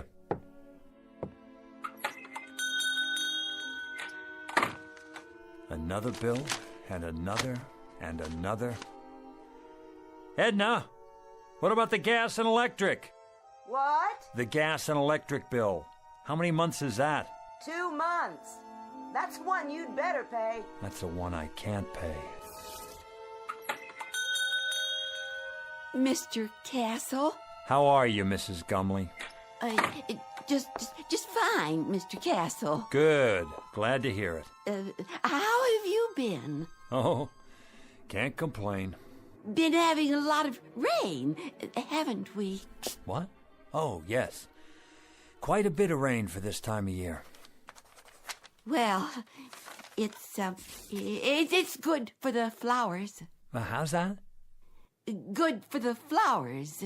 The rain, that is. Yeah, very good for flowers.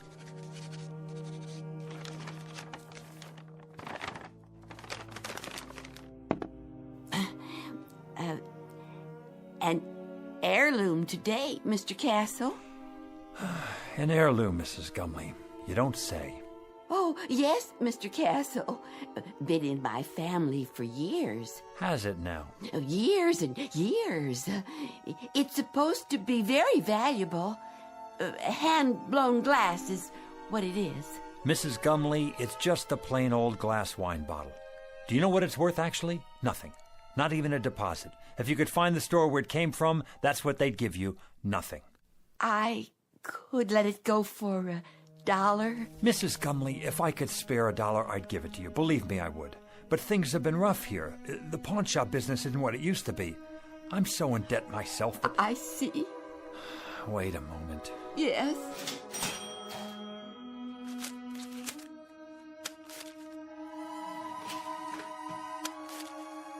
$1 it is, then. I wish it could be more, Mrs. Gumley. I really do. God bless you, Mr. Castle. I could kiss you. Stop that now. It's nothing. You're a wonderful man. Good luck to you. And to you. Better days for all of us. Mr. Castle, it's not an heirloom, you know. I found it in a garbage can. It's just a dirty old cheap glass bottle. Please forgive me for lying to you. That's all right, Mrs. Gumley. Who knows? Maybe it'll turn out to be an heirloom. We'll just have to wait and see.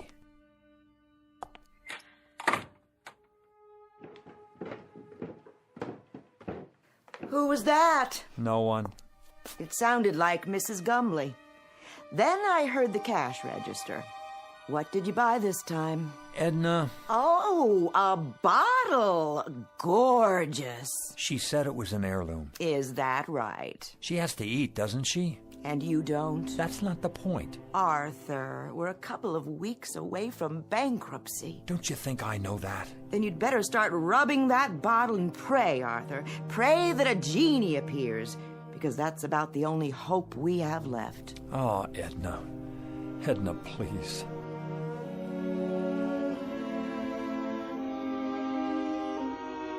Mr. and Mrs. Arthur Castle, suspended in that brief fragment of time before fate comes out of a bottle.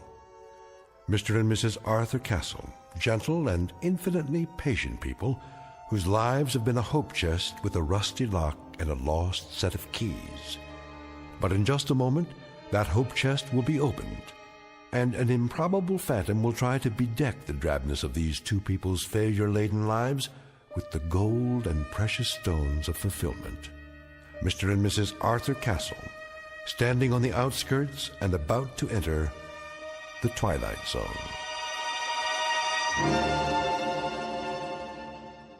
And now, back to our story from the Twilight Zone, The Man in the Bottle, starring Ed Begley Jr., with Stacy Keach as your narrator. Here, give me the bottle straight into the trash with it. If you won't do it, I will. Wait, it's worth a couple of cents. A couple of cents, Arthur. A couple of cents. We've got more creditors than we've got cheap watches. You promised me no more handouts. Look, Edna, maybe all that's left for me is to try and find someone who I can feel sorry for. Can you understand that? I need to feel that I'm doing something of value. Maybe a man can be a failure for only so long, and then it catches up with him. Arthur, you're not a failure. Of course I am. Look around you, Edna. In this clutter, you see the legacy of 100 years. My grandfather owned this shop, and it finally broke his heart.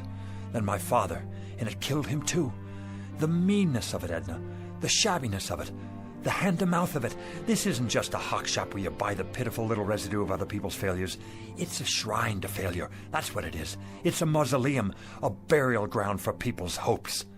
Arthur, please don't talk like that. Edna, what happens to us anyway? What happens to us? Have you ever thought of that? We're not old people, and yet this place is making us old. There should be years ahead of us, years without having to make do, scrimping and counting and picking over checkbooks and budgets and final notices and old bills and... Careful, Arthur, you're knocking things over. I don't care about the bottle. I'm trying to explain... Arthur, what's all that smoke? I don't know, but it seems to be coming from inside Mrs. Gumley's bottle. How do you do? Where did you come from? From the bottle, of course. The bottle? It fell to the floor, the cork popped out, and here I am, at your service. I'm supposed to buy that. What do you take me for? Rather than go into any lengthy generic explanation of my existence, suffice it to say that I am here, and I am, in fact, a genie. In a business suit, with a derby hat and a walking stick. And you expect me to believe that you're a genie? That's quite correct. There's no such thing, except in fairy tales. On the contrary, I am living proof, in a manner of speaking. Arthur, who is this man? You'll have to do better than that, mister. I don't know what you're trying to pull here. Very well, I'll get right to the point. I can offer you 4 wishes with a guaranteed performance. 4 wishes? Aha! You got that wrong. It's supposed to be 3. In every book I ever read, it was 3 wishes. Better get your story straight. That's a myth, I'm afraid. Oh, they may have offered only 3 in the beginning. But for some time now, 4 has been the operant number. Some considerable time. It's proven to be the most effective option. Think about it. Too few, and a person may waste the opportunity of a lifetime, so to speak. Too many, and, well, the possibilities can get out of hand. Frivolous, in other words. The opportunities tend to cancel each other out, if you see my point. You've got your answers down, I'll give you that. I think I better sit. Well, Mr. Castle, Mrs. Castle, what do you have in mind? Arthur, I don't understand. What's happening here? Don't worry, Edna. The bottom line is he's a con man. He has to be. But I see him. Don't you? I don't know what I see. Could be some kind of hypnotist or something. Remember that guy on television? He made an elephant disappear. Child's play. Smoke and mirrors. You're telling me you're not a magician? Nothing of the sort. I grant 4 wishes to the owner and then go back inside the bottle for a century and a day. 100 years. Inside a bottle. Plus 1 day. A nice touch, don't you agree? Until a summons comes from the next owner. What if there isn't another owner? But, my dear fellow, there must be.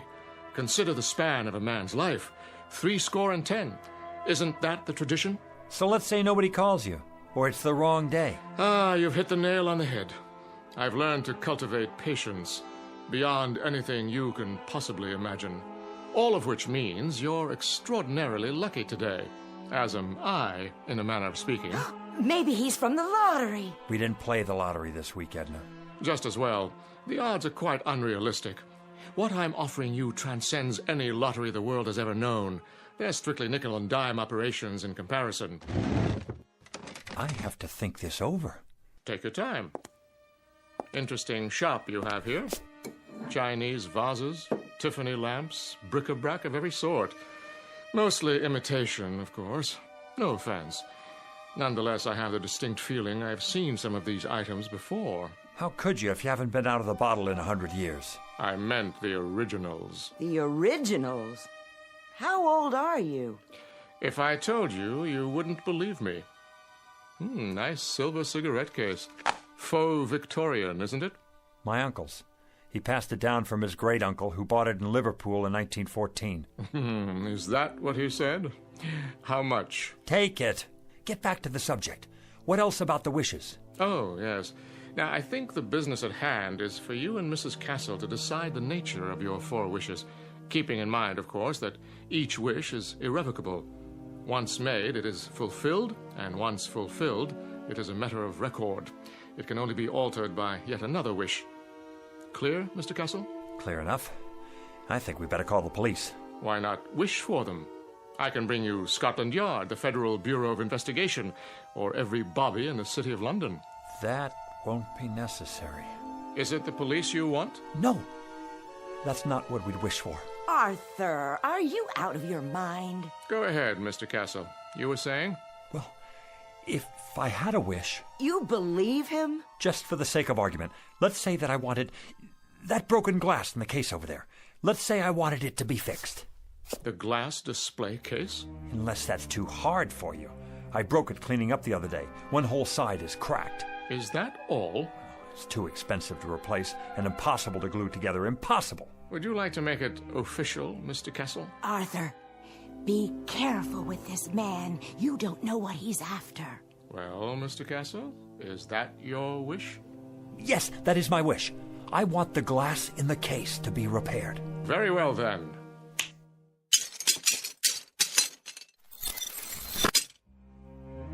Am I dreaming? It's a magic trick. It has to be. No, you're not dreaming, Edna. I see it too. It's like new. How did you do that? Next. What? Well, Mr. Castle, you have 3 wishes left. 3 wishes. 3. Edna, 3 wishes. Anything we want. Think, Edna, think. What do we want? Why, I don't know. I asked you to think. I'm frightened. A new shop, Edna. An expensive shop on 5th Avenue. We could have that just for the asking. But Arthur... Or travel. Take trips. We could see the places we could never afford to visit, like Paris or Rome or even the South Seas. We could take a cruise around the world, first class. Surely there's a catch. Or money. $100,000. $200,000. $1 million. We wouldn't have to grub anymore. We wouldn't have to sit here and waste our lives away. Arthur, it isn't right. There's something unholy about it. Clothes, Edna. Expensive clothes. Jewels. A beautiful house. No more worries for the rest of our lives. Are you sure? Edna, we don't have to rot away here. We can have anything we want. Anything, Edna. Money. Money? The simplest of all requests, Mr. Castle. Simple? For you, maybe. How much would you like? In what denominations? Edna, how much do we want? I don't know. I just don't know. $1 million. That's what we want. $1 million. In what form? Gold? Silver? Of course, there are market fluctuations in precious metals, so there will naturally be an element of risk. Platinum shows the least movement. Diamonds are relatively stable at the moment. Forget it. Cash only. All negotiable U.S. currency. Very good. Denominations? No 50s or 100s. Make it $5 and $10 bills. Recent dates and no counterfeits. Where would you like it? Savings account or checking? Perhaps a numbered deposit in a Swiss bank. Right here. Here? Where I can see it. On the floor? Don't you worry about that. Just bring it here. I'll take care of the rest. That is your second wish. You understand English, don't you? That's our wish. Coming right up.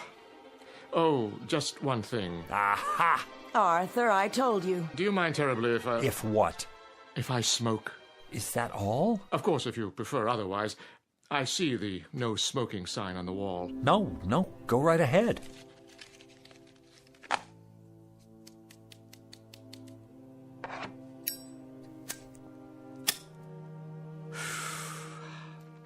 Very well. Now then, Mr. Castle, where were we?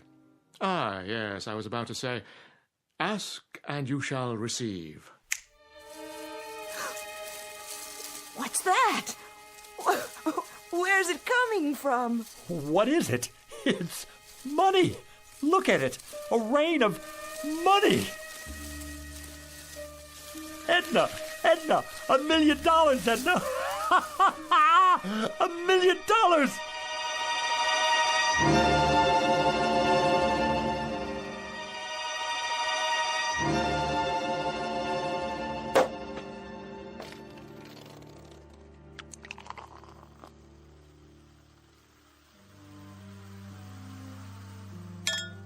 There you are, Edna. Champagne. I think I've had more than enough. I suppose you're right. How can I work if I have a hangover? Well, you could take the day off. Edna, you're a genius. Why didn't I think of that? We both could. Close up the store and... And what? I wouldn't know what to do, would you? Well, let's see now. It's a beautiful day. We could take a walk together in the park. Oh, Arthur, I'd have to get dressed up, and I don't have any comfortable shoes. Or we could go to a restaurant. Any restaurant at all. But we've already had lunch. Then we could take in a film downtown, or a play, a musical. Do you know how many years it's been since we did that? And leave all this money out like this? I don't think that would be a good idea. So, we're prisoners here. We can't go anywhere, do anything, for fear that someone might steal it from under our noses. What good is it? Oh, Arthur, we can put it in the bank. That's tomorrow. The bank's closed now. Unless... What are you thinking? Call your brother on the telephone. Tell him to come over here. He needs money for his operation, remember? Oh, I like that idea. And while you're at it, call Avritton, the butcher, and Mrs. Tiola, and the checker at the market. And that nice girl at the bank. And the dry cleaner. And here, look in the book. All our old customers, the ones who can't afford to get their valuables out of hock. Call them all, every one. What will I say? Tell them we need their help.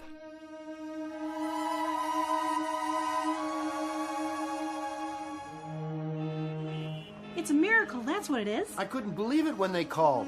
Where did they get it all? They're such wonderful people. And so generous, too. Hey now, what's going on here? Hello, Officer McLaurin. The line's halfway down the street. Yes, it certainly is. Are they having a fire sale in there or what? It's that nice Mr. Castle and his wife. What about them? They're redeeming things. What things? All kinds of things, as long as you've got your pawn ticket. Even if you don't, they remember. They're redeeming us. That's what they're doing. It's the loveliest gesture I've ever seen. Hi there, Mrs. Gumley. Beautiful day. Indeed it is. Your turn, Mrs. Gumley. Go on in. Hold on. Where'd you get that fistful of money? Right inside, officer. From Mr. and Mrs. Castle, bless their souls. What are they doing, running numbers? Nothing like that. Strictly legit. You're telling me they gave it to you? Sure did. Enough to pay off their tab at the butcher shop and then some. Plus the next 10 years in advance. And whereabouts did they get this bankroll? Don't ask me. But their ship sure must have come in big time. The horses, was it? Or the lottery? I heard it was the sweepstakes that came in the mail. No, it was their cousin. He died and left them a fortune. Well, we'll just have to see about that. They're not breaking any laws. I haven't had my turn yet. You're not going to arrest them, are you? Maybe not, but I'll keep a close eye on the situation. In the meantime, I know someone who might be real interested in all this. Don't you people go blocking the sidewalk now.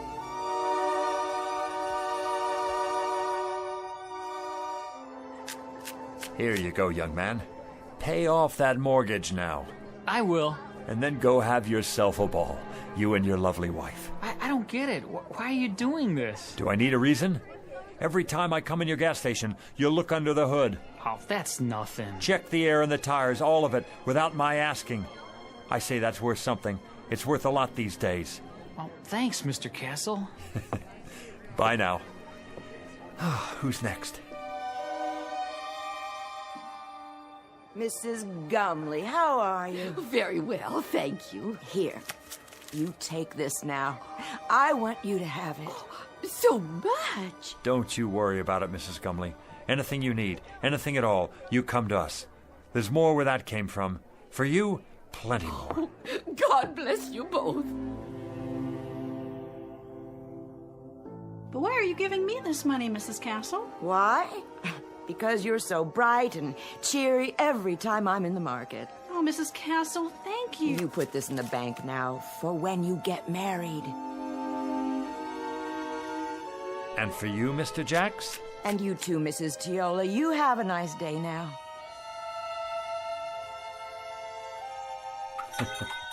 Don't mention it. Buy a round for everybody. On me. Is that all of them? Oh, for now. Put the close sign in the window, would you please? Of course, dear. Whew. Now that's what I call a day's work. You did wonderfully well, Arthur. I'm so proud of you. You know, Edna, I don't care how we spend the rest. I feel so good right now, seeing all those happy faces. I know. It would be nice to get away for a while, though. I agree. Some time in the sun, nothing fancy. How much do we have left? Look in the box. It's still practically full. We didn't put a dent in it. Your father would be proud. Rest his soul. And your grandfather. Tell me your opinion about something, Edna. If you like, dear.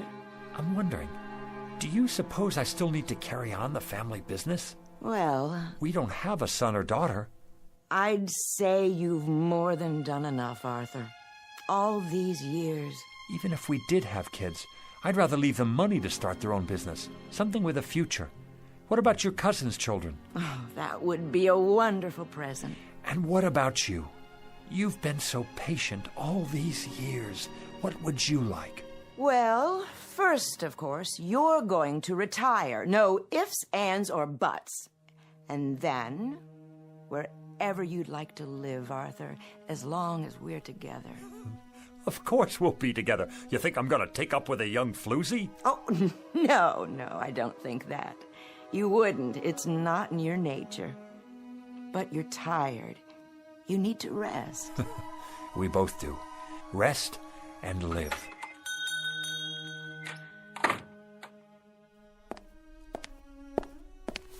Yes. Good afternoon, Mr. Castle. Do I know you? Let me see. Harry Joy's son. I don't believe we've met before. Wait. Stu Wintner's nephew. That's it. Not quite. Are you from the life insurance company? Because if you are, we've got your payment right here. Just let me count it out for you. In cash. Is that all right? That's not necessary. Or we could write you a check just as soon as we make a deposit. And quite a deposit it will be by the looks of all this. I told you, Arthur, we should have put it away. Let me give you my card.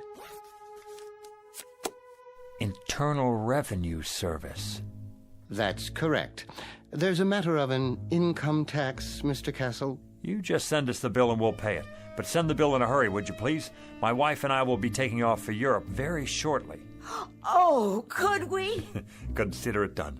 Where would you like to go first? The Eiffel Tower, an African safari, waltzing in Vienna, perhaps? Dancing. We haven't been dancing since I don't remember. Dependents? Just a few details for the record. Ask away. We have nothing to hide. How many dependents can you claim? The whole neighborhood. They don't count.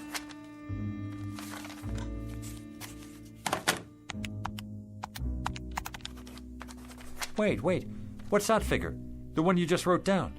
Beginning with a sum of $1 million, taxed on the basis of a husband and wife, using the standard deductions and taking into account unpaid back taxes, approximately $907,000. Oh, that's how much I have left? Good. Fabulous. That's how much you owe the government. I beg your pardon? In addition, there's a state income tax involved, which, using thumb rule, would come to a rough figure of $35,000. You mean hundreds, don't you? Then there will be a matter of a 5% penalty. For what? If you fail to file a declaration within 30 days of today's date, but I'm sure you won't let that happen. The whole thing will amount to about, roughly, mind you, let's see here, $942,640. Arthur, we've given away a lot of money already. I'll figure out how much.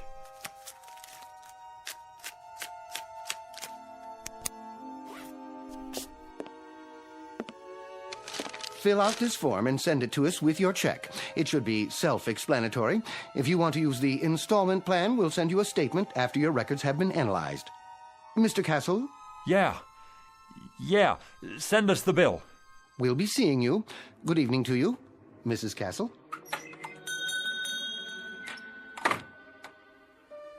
I wonder if we can appeal it. Help me, Edna. You take this pile. 76, 77, 78... Oh, Arthur, where's the genie when we need him? Well, how much is there? $910,535, $910,540. We gave away almost $60,000. And this goes to taxes, leaving us with this. One $5 bill. That's our entire profit, Edna. $5 whole. That was quite a wish, Arthur. Quite a wish. And we haven't even paid the bills yet. If you'll recall, it was my suggestion that you reflect very carefully, Mr. Castle. Very, very carefully. Now he shows up. Had you made a wish that took into account the taxes involved... Look, you. Plenty of sweet talk and promises and the whole thing. And all the time you're nothing but a con artist, after all. This time I want the $1 million, but I want it after... Arthur, no more money. You've got to wish for something else. Oh, something else, then. A new store. A chain of stores. They could burn down 1 hour after we get them. Success? Be careful, Mr. Castle. Success is a pretty broad term. He's right. You can't wish for success. I've got it. How about 10 more wishes? Or 20, or... Very clever, Mrs. Castle, wishing for more wishes. But I'm afraid that isn't permitted. Frankly, I'd be afraid to have you try it for fear of the consequences. What consequences? Why do you have to keep losing your temper? Why can't you think about this thing carefully and then come up with Well, you're no help to me, that's for sure. Here we stand in the middle of this crummy little pawn shop with the whole world out in front of us and anything to wish for that we want. Anything. And you just stay on my back and... Stop it! This doesn't sound like you. Not like the man I married. Not at all. Edna, what's happening to us? What's really going on here? Oddly enough, this is the normal pattern that seems to be generally followed. Great excitement, great emotionalism, and strangely enough, hard to believe though it may be, only a modicum of happiness. Well, you've got cheap customers here. Our price is no longer so high. We're people who haven't had much happiness. People who've carried a crummy hawk shop on their backs all their lives. What, Edna? Tell me, what do we wish for? I don't know, Arthur. I just don't know. What about it? What can I wish for now? What can come to me without tricks? Without tricks? I question the semantics here, Mr. Castle. There are no tricks involved. There are simply normal and understandable outgrowths and conditions that go with any windfall. No matter what you wish for, you must be prepared for the consequences. What sort of consequences? Nothing more than cause and effect. Consider, for example, what happens when you throw a stone into a lake. The stone sends out ripples in the water. After a while, these ripples reach the shore. The bigger the stone, the bigger the ripples. And if the stone is large enough, you'll get a wave of water, even a tidal wave that could sweep you off your feet. It all depends on how much you disturb the way things were to begin with. Now do you see what I mean about consequences? That I need something without consequences. I'm not sure that's entirely possible. Something dead sure, at least. Something anchored, something airtight. I must agree, that would be the ticket. Is there such a thing? Sit down now. You'll give yourself a heart attack. Edna, I think I've got it. I think I know what it is. What, Arthur? Power, Edna. Power, prerogatives, to be in charge of something, to be a boss, to be a leader with respect and the freedom to live as one likes. We could wish for that. Possible. Very possible. President of a corporation? That sort of thing? We could be sued, go bankrupt. Warden of a prison. That's idiotic. Mayor of a city. We could get voted out of office, and then what? Wait a minute. I know what. Head of a country. Ruler of a whole country, that's it. Who can't be voted out of office. What about it, Genie? I want to be the head of a country who can't be voted out of office. Is that your wish? Do you want to be more specific than that? Hold on. Let me give it to you this way. I want to be the head of a foreign country who can't be voted out of office. But it must be a major country, well known, not some poverty-stricken third world place, and not in ancient times either, in modern history.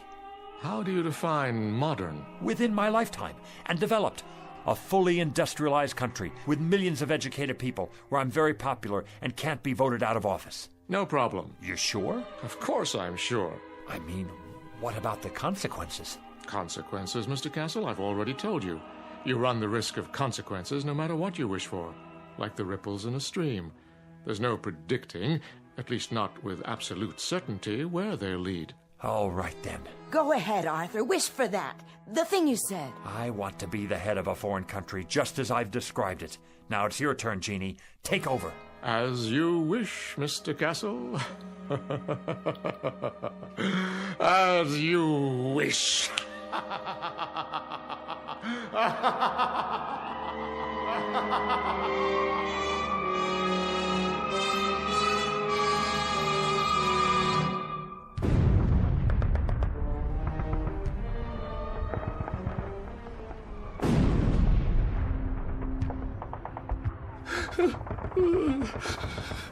You'll forgive me, sir. Yes?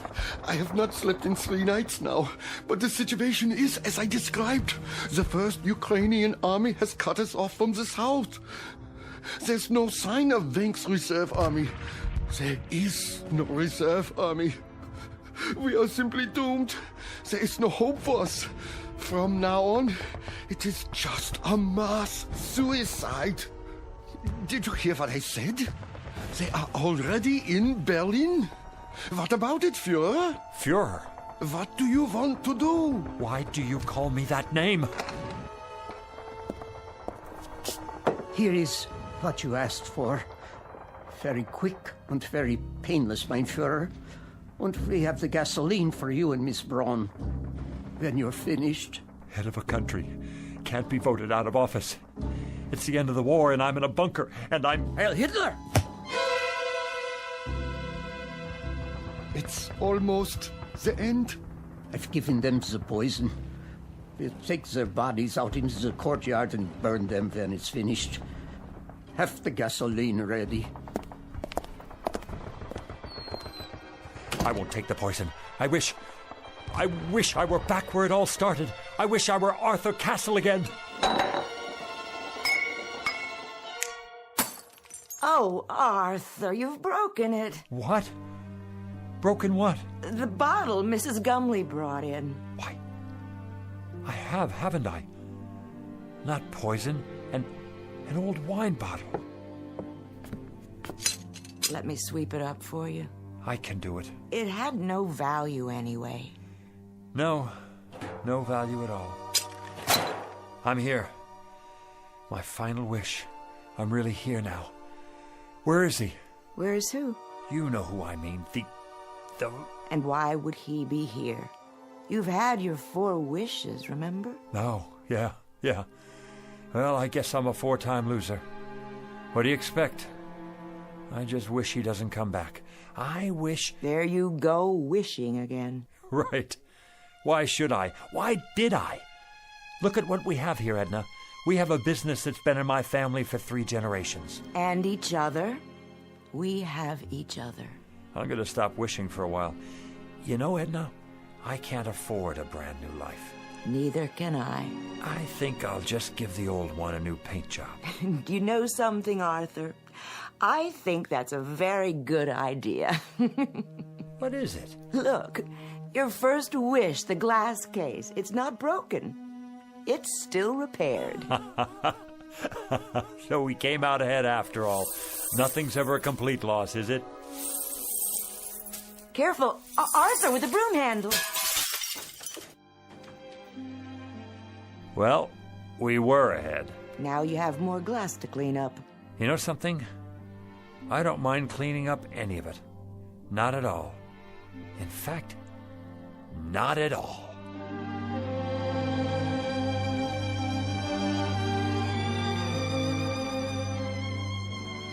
A poet named Lowell said it, something to the effect that granting our wish is one of fate's saddest jokes.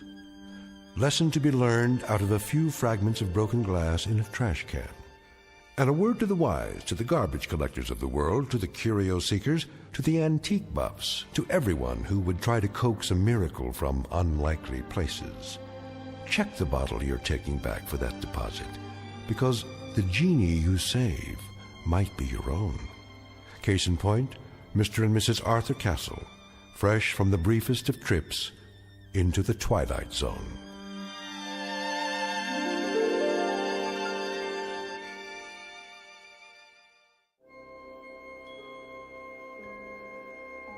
Hi, this is Carl Amari, producer of the Twilight Zone Radio Dramas. I'd like to take a moment to tell you about our official website at twilightzoneradio.com. where you'll get the latest news and information on these Twilight Zone radio dramas. Plus, at twilightzoneradio.com, you can digitally download 3 free episodes or any of our episodes for only $1.95 each. In this age of ever-changing technology, we've decided to make these episodes instantly available to you by making the Twilight Zone radio dramas a digital download-only series. This means that this series will no longer be offered on CD. The CD collections at our website are now being offered while supplies last at buy one, get one free. So be sure to get your favorites before they're sold out. Be sure to visit us often, and I'll see you in the zone.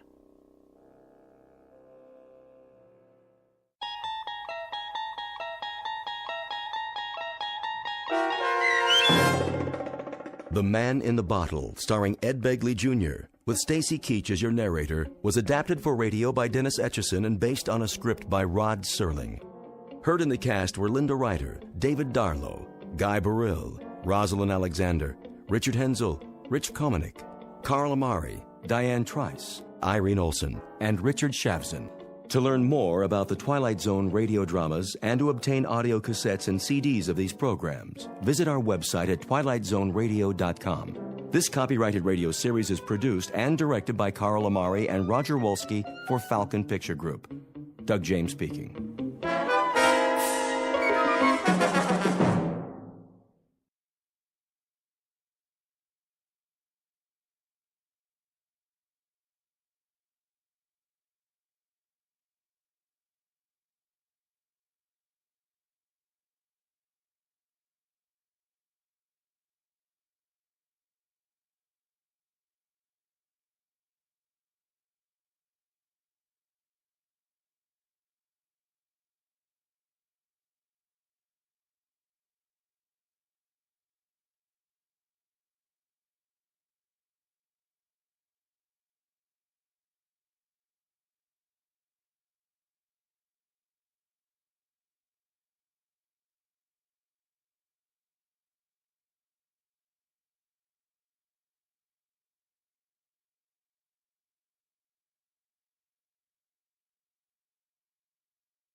You unlock this door with the key of imagination. Beyond it is another dimension, a dimension of sound, a dimension of sight, a dimension of mind. You're moving into a land of both shadow and substance, of things and ideas. You've just crossed over into the Twilight Zone.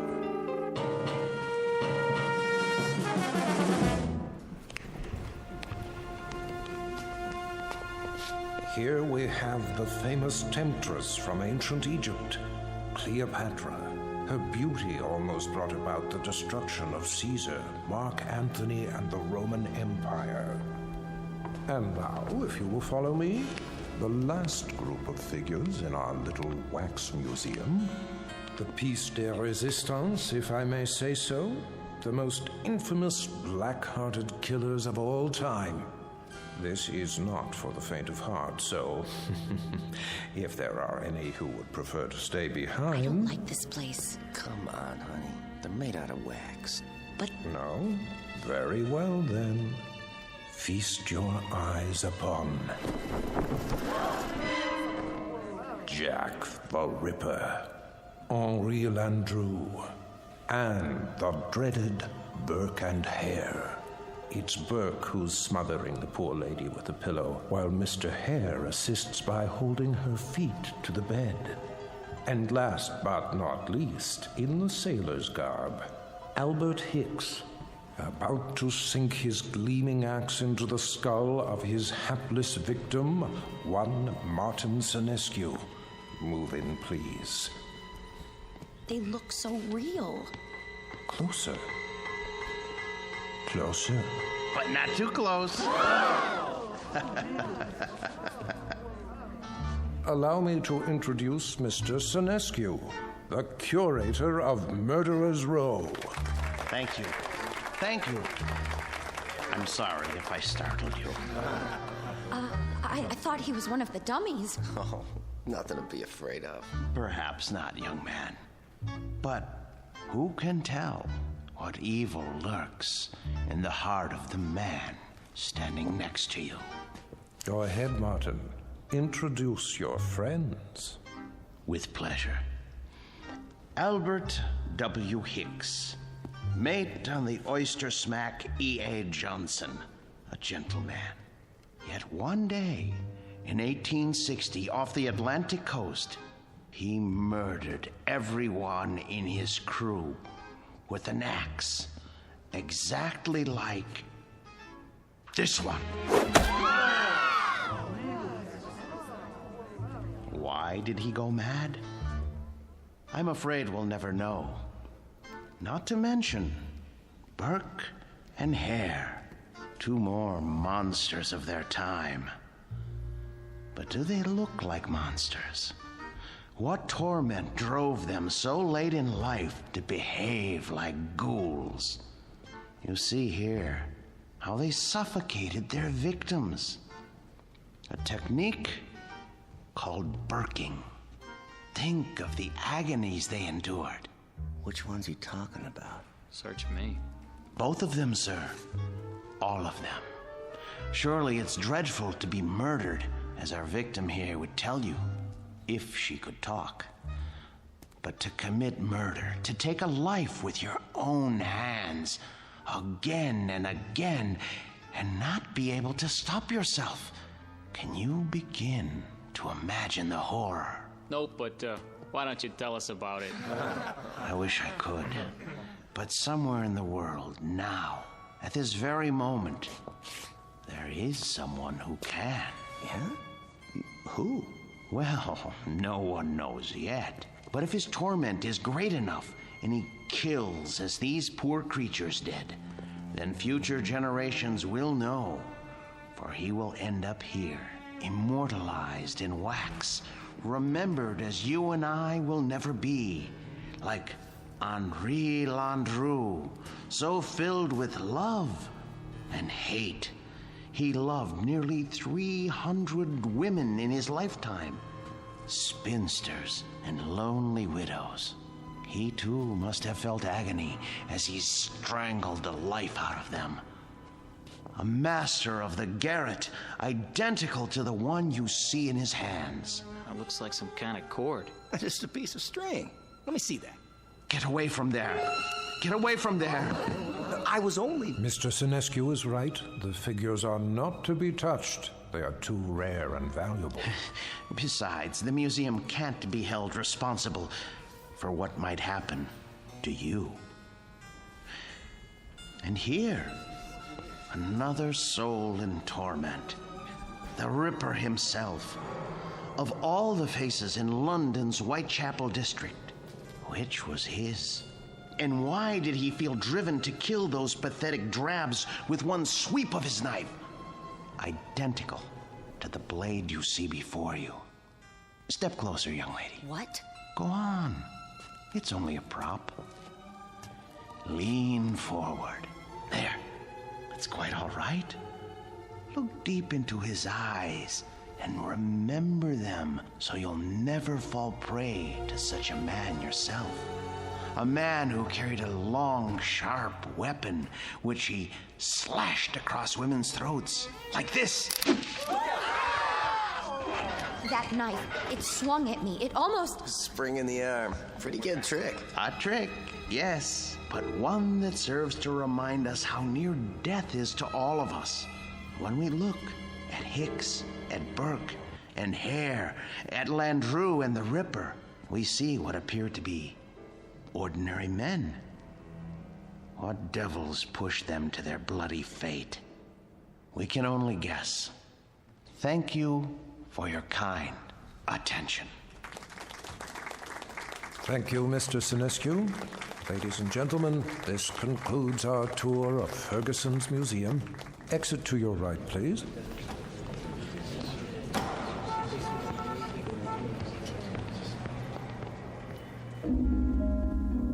Mr. Martin Sinescu, a gentleman and the curator of Murderer's Row in Ferguson's Wax Museum.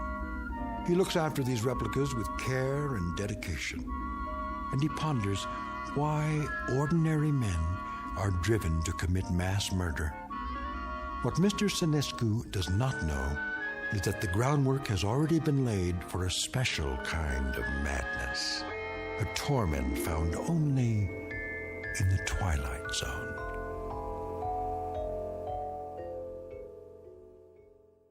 And now, The Twilight Zone and our story, The New Exhibit, starring Joby Cerny with Stacy Keach as your narrator.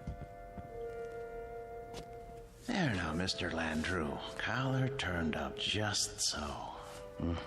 Easy to see why you're a real lady killer. We have to do something about that suit. Martin? Yes, Mr. Ferguson? I'd like to talk to you. All right. I'll be through here in a moment. That can wait. What I have to say to you is rather important. You know, sir, I think Landru needs a new suit. This one is 10 years old and shows it. Something wrong, Mr. Ferguson? Well, yes and no. I think we'd better discuss it in my office. All right, if you like, sir. Is it something I've done or haven't done? No, nothing like that. Sit down. Very well. Martin, I'm abandoning the museum.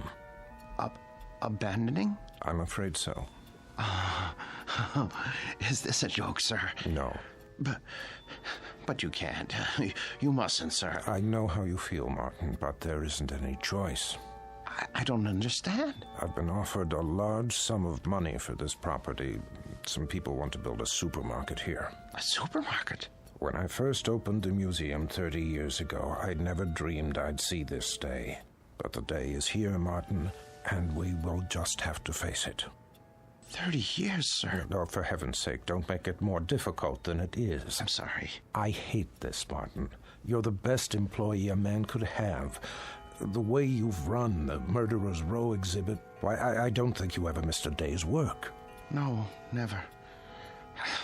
How many more days? None. This was the last. They start wrecking the building next week. What about the wax figures? I haven't decided yet. Sir, we can open another museum. We'll move everything somewhere else. I'm not as young as I once was. I could use a rest. But, sir, I'll do all the work. You won't have to lift a finger. I appreciate that, Martin, but it would be foolish. Foolish? Foolish? Why? We have become passé. People aren't interested in wax museums anymore. Look at the numbers. It's all here. Our attendance figures, our profits, but mostly our losses. This year has been the poorest of all. There's even a news story about the closing of the Grand Guignol. Surely not. The handwriting's on the wall. Seriously, what do we offer? The great lovers of history? The discovery room? Scientists? That isn't why people came here. That isn't why at all. What they really came to see was your murderer's row. We've always known that. But they've been coming in decreasing numbers. And you know why? Because the evening news offers them fears we could never match. The wars, the atrocities, the perversions, they've all ruined our chamber of horrors. People are blasé. They think they've outgrown the need to be frightened. They already live in fear day in, day out. It's the world, Martin, and the world has changed. No, it would be foolish to open another museum. Maybe it's the location or the exhibits. Remember how people came after we installed the Ripper's arm with the knife and the spring mechanism? That was years ago. They're simply not interested anymore. But what's going to happen to them? Landru and Hicks and the others? If I could sell them, I would. But there is no market for wax figures. Mr. Ferguson, you're not thinking of destroying them, are you? I mean, they were meant to live forever. Martin, I tell you, I don't know what I'm going to do. You're forgetting something. Come with me. Martin. Look at Landru. His eyes. Don't you see the shy, frightened little choir boy he once was? The bookkeeper who so longed for freedom. Of course, but... Even the cheek feels real, like flesh with pores, and the mouth. Isn't it about to say something? Oh, Landru was an elegant man, full of tenderness. It's right here, in the lips. The way... What are you trying to say? Mr. Ferguson, you seem to have forgotten that these figures are the work of the great Henry Guillemond, the only ones he created outside of Europe. I haven't forgotten. There was genius in everything he did. They're not just so much candle wax. It's as though they were alive. I'm afraid it doesn't make any difference now. I don't think I could stand it if these figures were destroyed. It would be like losing 5 close friends. I won't destroy them, Martin. I give you my word. But where would I store them? You know how vulnerable they are to changes in temperature. I could take them. You? Yes. What would you do with them? I wouldn't put them in an ugly warehouse, I'll tell you that. They need constant care. I'll put them in my basement. That's ridiculous. Think about it. What would Emma say to having the figures of 5 famous murderers in her basement? Oh, she wouldn't mind. She rarely goes in the basement. It's my space. She'll understand. I'll put air conditioning down there and a heater for colder days. Oh, you'll see. I'll take care of them, just as I always have.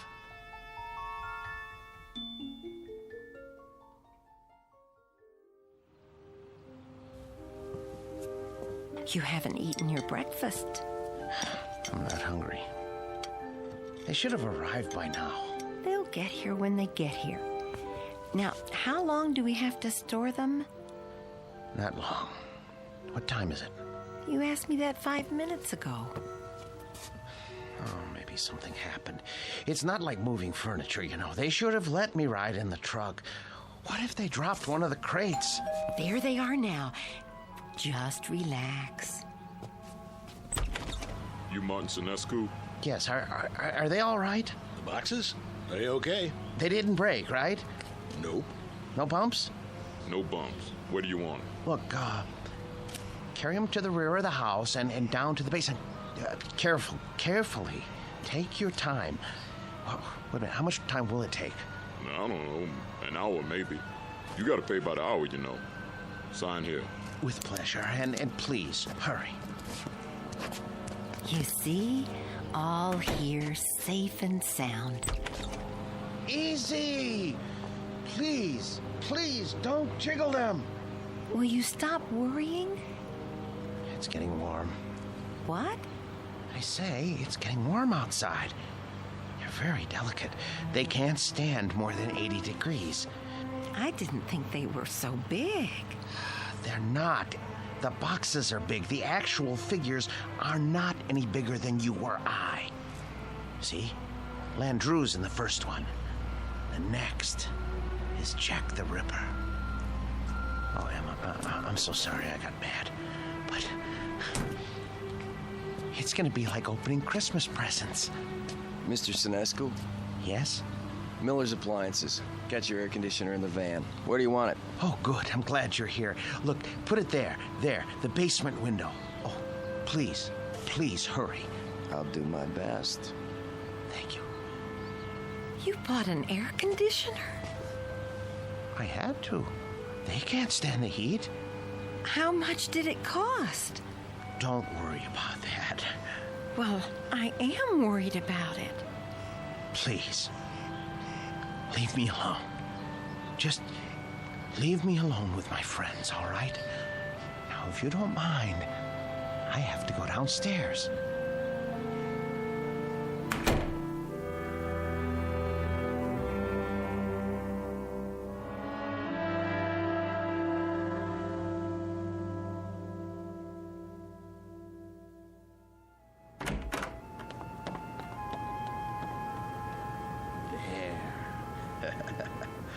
Ooh, feels cool enough.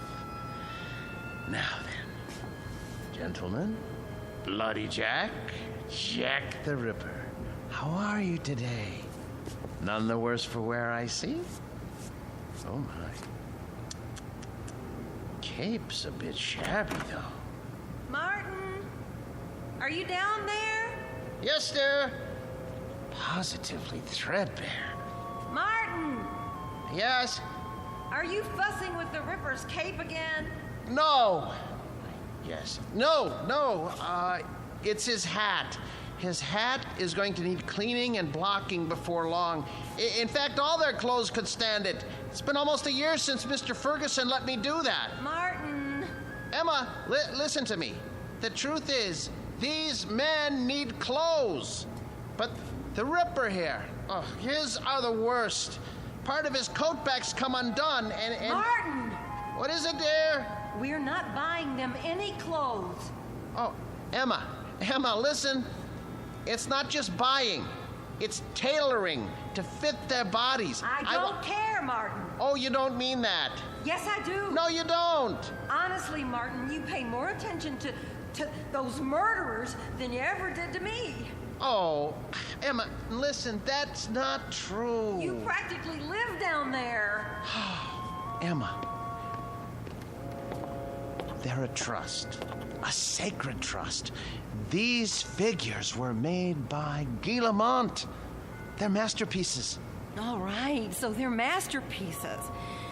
But you told me it would only be for a few days.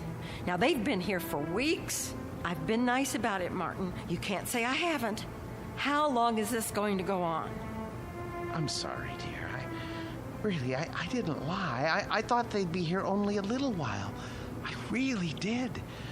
But, well, I can't find anybody to finance the museum. How can you find anyone if you spend all your time down there?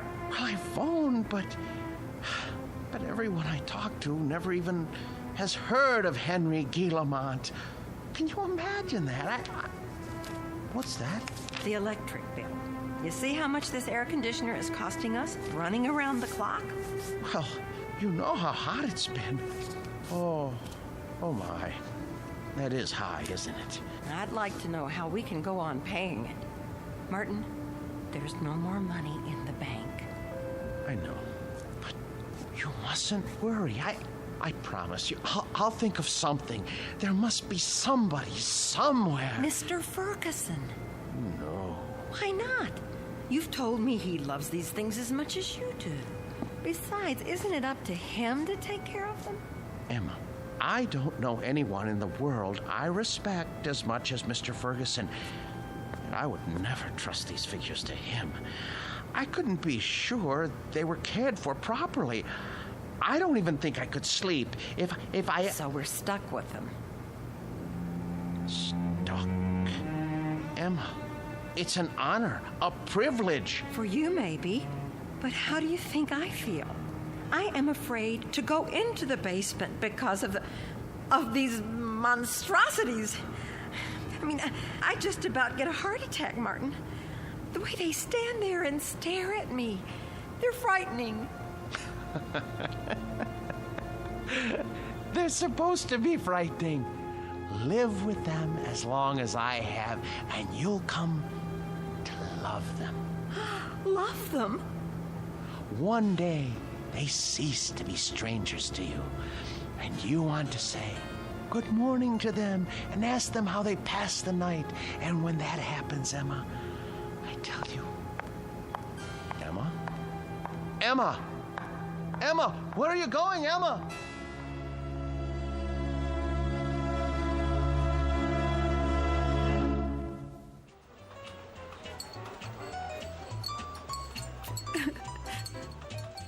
So I just don't know what to do. I mean, we can't borrow any more against the house. That's true. There's no chance for a refi without proof of income.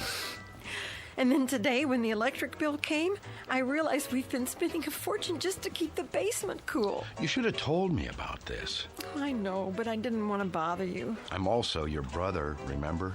Oh, Dave. If only one of those people would loan him the money to open the museum, everything would be all right. Now, Emma, listen to me. Nobody's going to put money into a crazy scheme like that. Old Ferguson knew what he was doing when he sold out, and he was smart getting Martin to take care of those dummies. I shouldn't complain. It's just that you know how much he loved his job, and it was such a shock losing it. Do you want me to help? I didn't come here to ask you for a handout. Don't be silly. We're family. And believe it or not, I've always kind of liked the guy. But what's happening now? It sounds like he could use a few hours with a shrink. I can give you the name of a good one. Oh, Dave, he'd never go. Exactly. So what we've got to do is get Martin away from those things. Does he have them all? Only a few. How come? Ferguson had 200 or 300, didn't he? Yes, but these are special. Some man in Europe made them. Well, they can't be too special if they're not worth anything. They are to him. It's the first time that anything has come between us. I hate those murderers. I'll stop by and talk to him. It won't do any good. Then you talk to him, Emma. But not the way you have before. Lay it on him. Tell him it's those stupid dummies or you. And if that doesn't work, well, there is another way. What? Air conditioners break down.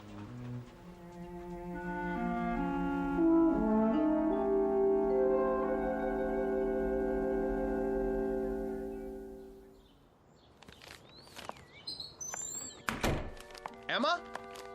Emma? Is that you?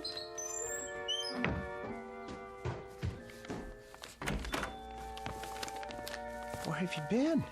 Do you care? I know you're angry, but what can I do? I have to keep the figures in perfect condition. I can't let them go, or... Where did you get those groceries? I thought you said we didn't have any money left. Dave gave me some cash. Oh, no. Oh, my, oh, my, oh, my. You told your brother. Martin, we can't go on living like this. I'll borrow some money from Mr. Ferguson. Borrowing isn't going to solve anything. Now, Martin, I know what those figures mean to you, but... But what, Emma? What? I simply will not have them in this house 1 minute longer. Martin, once they're away from here, you'll be a different man. You'll see. You've lived with wax dummies so long, you've forgotten how to be a human being. No, I haven't. What kind of friend do you think I am? I cannot desert them now, not after all these years. They need me. They'd be lost. Martin, they're not alive. They don't need anybody. I want you to see a doctor. What? A doctor? Yes. Just once. What do I need a doctor for? Because, Martin, there's something the matter with you. You haven't been yourself lately. Oh. Well, who have I been then? Well, I'm not sure. Somebody I've never known. But Martin, staying down in the basement all day and talking to those things, honey, it's not natural. I know it's not natural, but it's my job. I'm not the only husband who brings his work home with him. This was your brother's idea, wasn't it? Well, you go back and tell him to mind his own business.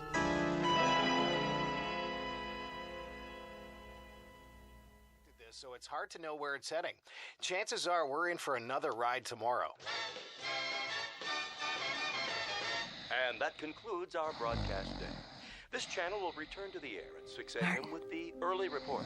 Until then, we bid Are you asleep? Good night.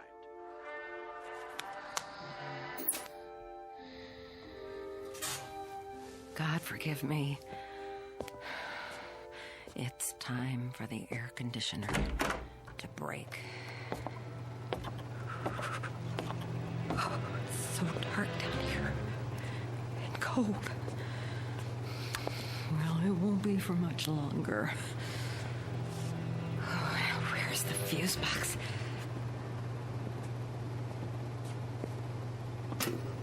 Let's see now.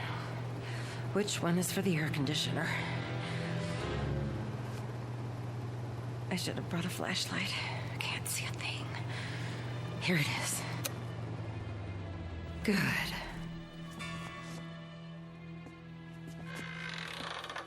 What? Who's there? What's happening?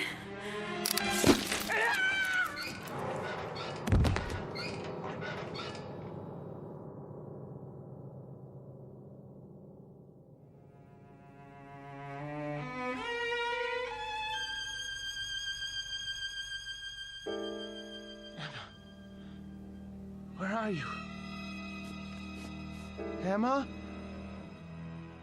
Emma? Are you down in the basement? What are you doing? Emma? I asked you not to go down in the basement alone, Emma. I don't want you touching the figures. You leave them to me. Emma? Where's the light switch?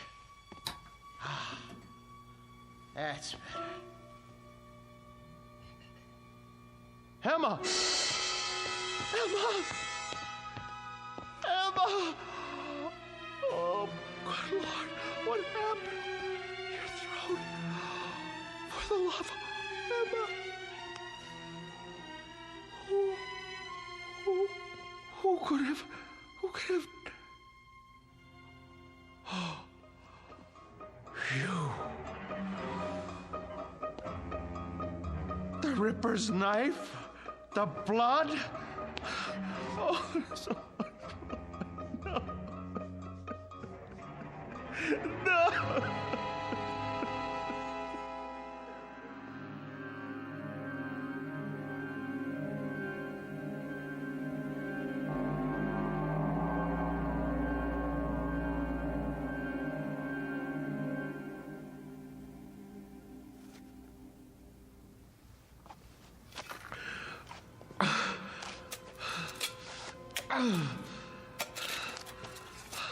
I hate to bury you down here, Emma. I know how much you hate the basement, but I don't have any money. I know I should report it to the police. Who would believe me if I told them you had your throat cut by Jack the Ripper? You just bumped into the Ripper in the dark and his spring arm went off. was an accident. Besides, if I go to prison, who will take care of the figures? It's better this way.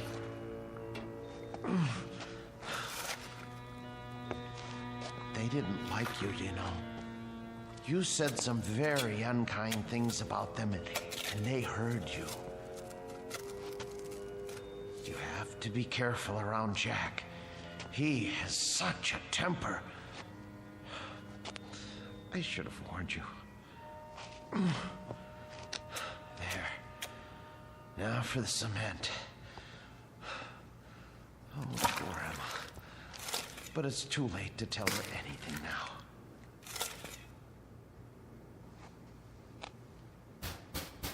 Yes, man. Come back later.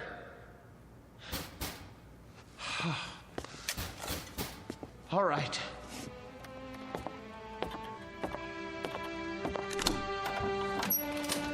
Hi, Mr. Snesku. I gotta read the meter. Hey, careful of the cement. It's wet. Oh, yeah. Doing a little patching, huh? Floor must have been pretty bad. Yes, it was cracking.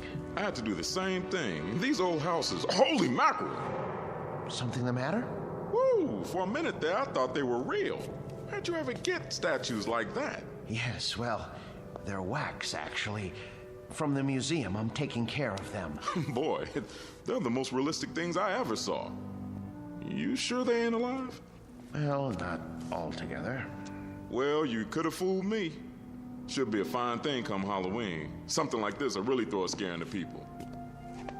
Man, oh man. Even close up, they... What's this? What? Whoever made these thought of everything. Even put blood on the knife. Well, I gotta go. You got quite a layout here. Hey, tell me something. Yes? Don't they ever give you the creeps? Not when you know them as well as I do. You're a real joker, Mr. Sinescu. Wait till I tell the wife about this. Hey, do you think it'll be all right if I bring her over for a look? No. Well, I mean, we're going to be gone. I don't know when we're going to be back. Oh, okay. Well, I'll see you next month. Fine. Goodbye. Best to keep the outside door permanently locked.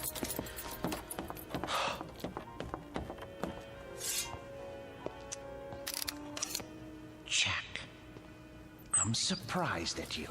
I really am. How did you manage all those murders without being caught by Scotland Yard? Any killer knows you can't leave blood on the murder weapon. And I don't mean to make a joke, Mr. Ripper. It's a dead giveaway. There. Knife's good as new. Now behave yourself. Emma? Oh, no. It's her brother. Martin, you in there?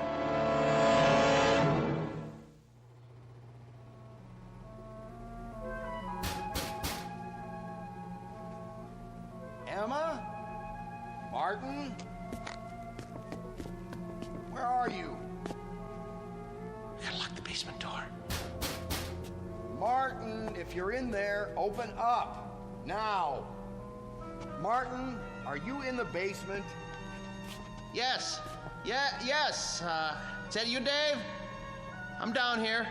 Open the door, will you? I can't. Why not? I'm painting the stairs. Look, give me a second. I'll go out the cellar door and come in the kitchen. Okay.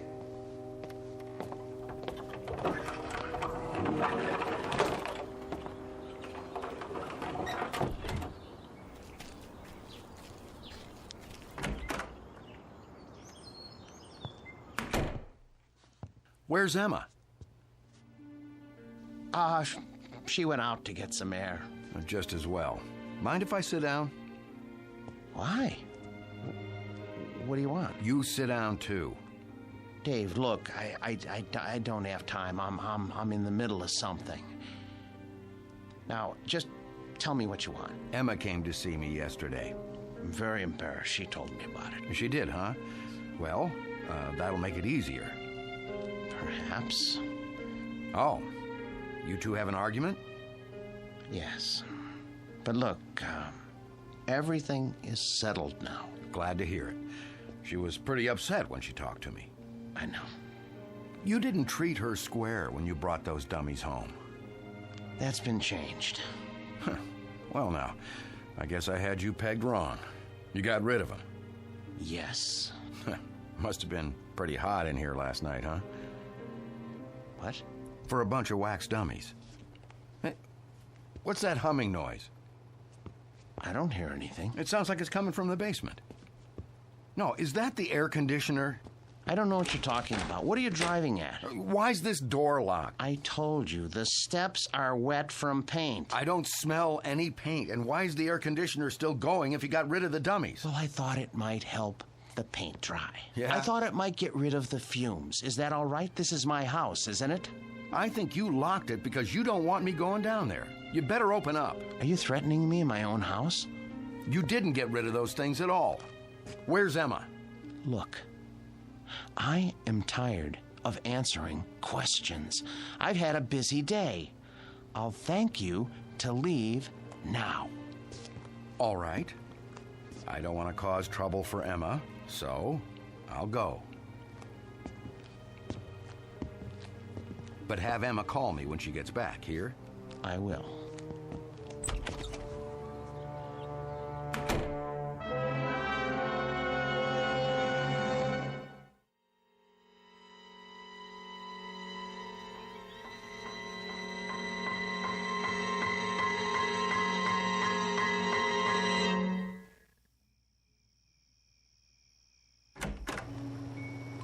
Emma? Boys? You can breathe easy. I'm going to bed now. Sweet dreams. Good night.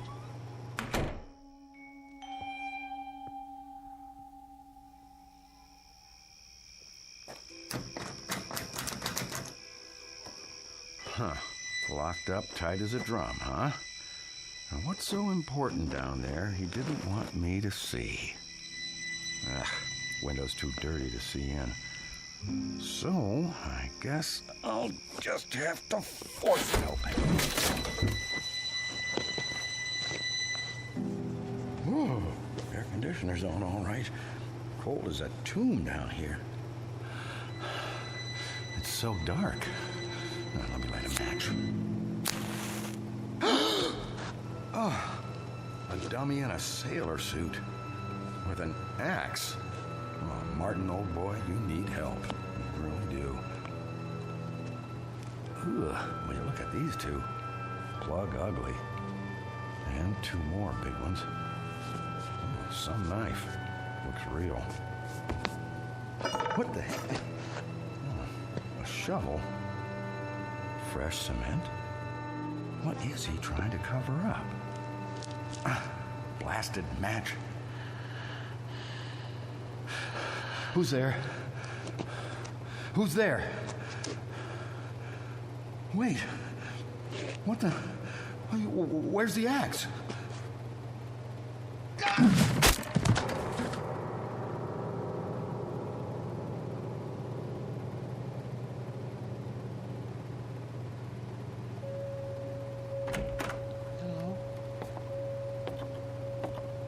Hello? What's going on? Who's here? Hicks. Where's your axe? Dave. Dave. Oh no. Mr. Hicks. When I took your axe away from you and put it up in the rafters where you couldn't reach it, I tried to make sure that nothing like this could happen. How did you get it down from there? Why did you take it off the rafter?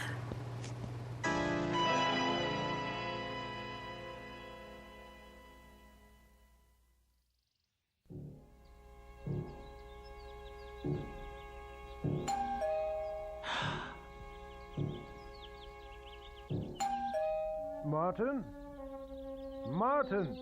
Mr. Ferguson. Martin, let me in, would you please? Just a moment. Hello, sir. Hello, Martin. Waking you is like raising Lazarus. Don't you answer your doorbell anymore? I was sleeping. Actually, I overslept. I was, doing a lot of cleanup work in the basement. Well, it's nice and cool down there with the air conditioning anyway, right? Yes, sir. How's Murderer's Row? Oh, fine, in rare form. Good, let's go see. I would have come 2 days ago when you first called, but things haven't been finalized yet. What things? I must say, you've kept them up well. But I have done my best. We get along so well. You don't know what a relief it is to see you. They've been threatening to cut off the electricity because I haven't paid the bill. Think what would happen to the figures. Well, you won't have to worry about that anymore. Oh, I knew I could count on you, sir. Thank you. But it isn't just the electricity. Look at the Ripper's coat. It needs to be fixed. The threads are falling out. Look at all of their clothes. Maybe it's too humid down here after all. You won't have to worry about that either. Oh, I was going to have Emma repair this little rip in the sleeve, but... You have a remarkable wife. Thank you. There aren't many women who would have put up with an exhibit like this in their basement. She got used to it.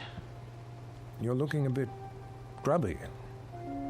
Have you been sleeping down here? Yes. I wanted to show you. I came across an item in this book last night. Martin? I forgot I even had this.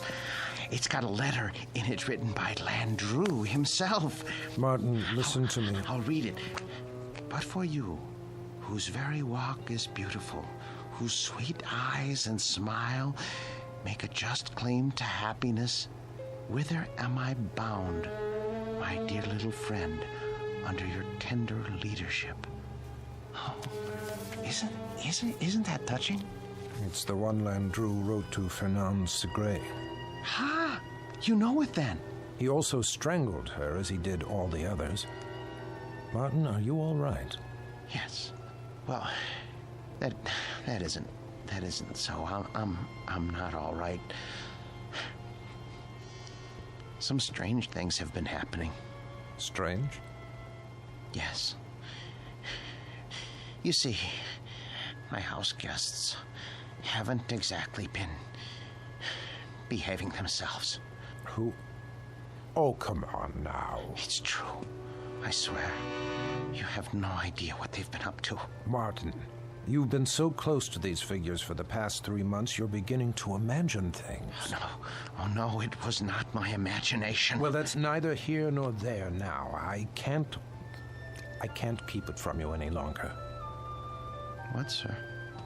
The best news in the world. Martin, old friend, when I told you nobody would ever want them, I was being pessimistic. The fact is, somebody does. But not just anybody. The Marchand Museum. Did you hear me? Marchand's in Brussels. Aren't you pleased? You won't have to take care of them anymore. I want to take care of them. I know you do, and I appreciate what you've done. But it's all signed. You don't mean that you've sold them? Yes, and for what I'm getting, there will be substantial compensation to you for the years you put in. But my museum? I was going to buy them. You know you could never do that. Say you have another buyer. I'll get the money somehow. Please, Mr. Ferguson, they're all I have left. Martin, time moves on. There's no longer any need for our specialty. I thought with the closing of the Grand Guignol in Paris that things must be the same in Europe. But Marchand's is actually expanding. They were delighted to make an offer. The transaction was consummated only this morning. But what am I going to do without the figures? I'd die without them. Oh, come on now, man. You'll get over it. Why don't you go upstairs and prepare us a cup of tea or something while I take some measurements? The Marchand people want the exact dimensions. All right, Mr. Ferguson. If you're sure that that's how you want it. I'm sure. Very well. Very well. Let's see now. Hicks. 6 feet, 1 inch. And Birkin hair. Hello there, Landrew. Still holding your waxed cord, I see. Be with you in a second. Now then, Mr. Hare, 5 feet, 10 inches.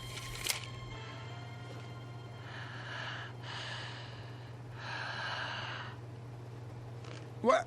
What?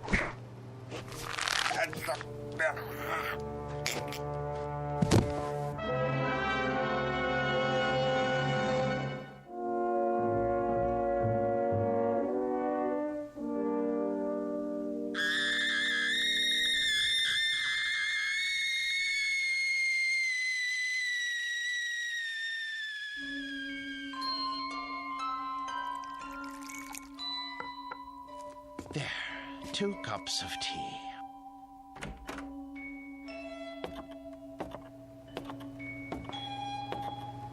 Mr. Ferguson, I don't remember whether you take cream and... Mr. Ferguson? Mr. Ferguson! Your throat.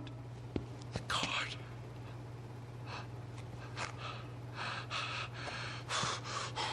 Why did you strangle Mr. Ferguson? And the rest of you? I know you didn't have any part in this, but you didn't stop it either. Landrew, you have gone too far.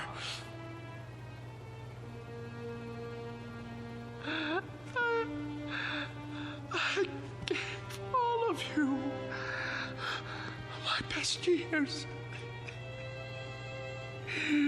You wanted for nothing. I washed you.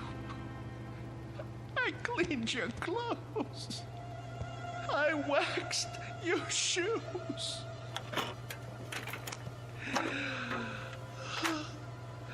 The hair was always the right temperature because I made it so. I defended your deeds against the thousands who came to see you. And when Mr. Ferguson sold the museum, who spoke up for you? Who wanted you? And now what have you done to repay me? Murdered Mr. Ferguson? He was a good man. The books were right. You are monsters through and through, and for that I am going to punish you. Do you know what I'm going to do? Do you know what I'm going to do? I'm going to take my saw and I am going to cut you into little pieces. Then I'm going to turn up the heat and let you melt into pools of wax. It's no more than you deserve. Who's going to be first? You, Landrew? Because it was you who murdered Mr. Ferguson. It was not I, Martin Senescu, who strangled your friend. It was you. No, it was you. You killed him while I was upstairs making tea. No, maid, it was always you. With my blade, you murdered your wife. You killed her while I was asleep. You used my axe to kill your wife's brother. Get away from me, Hicks. Get away from me! You are the murderer. Perk, stay back! You are the murderer. You killed them all. You lie! You're monsters! Not so, Martin Senescu. No!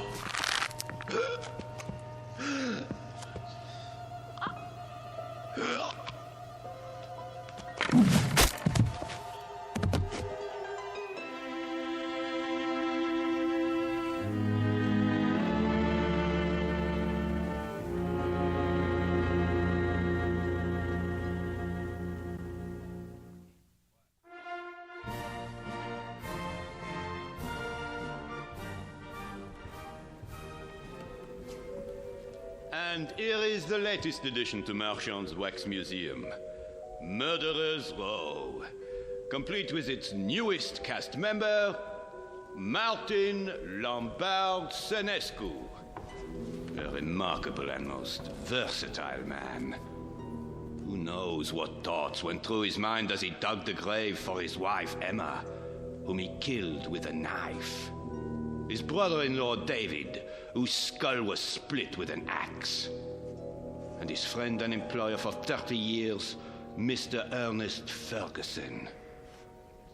We'll never know. We can only guess what fierce devils tortured Senescu's soul and drove him to his destiny. But he has taken his place with the infamous and depraved. Next to Albert X, Burkander, Landru, and Jack the Ripper himself. This way, please.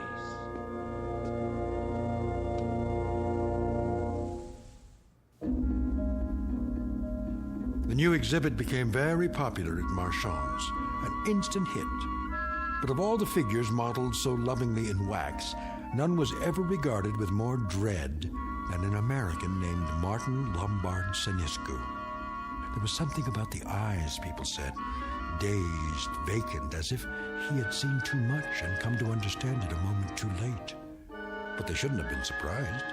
It's the look one often gets after a quick walk through the Twilight Zone.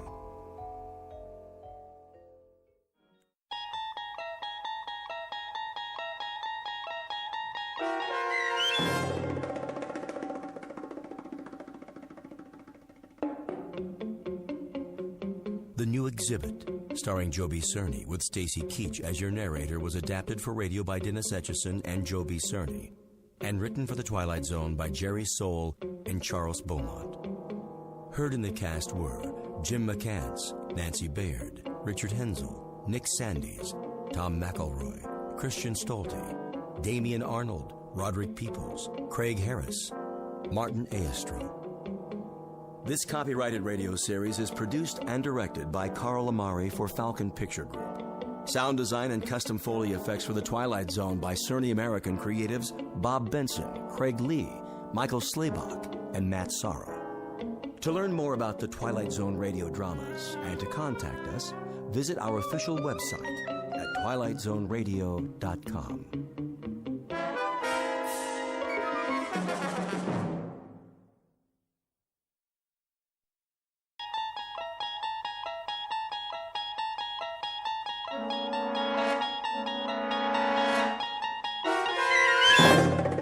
You unlock this door with the key of imagination.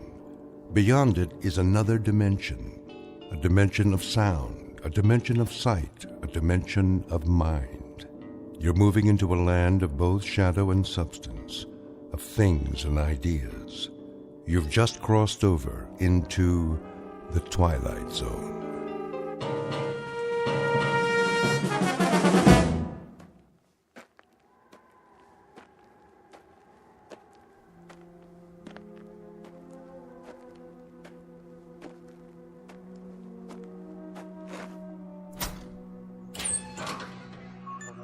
Hank?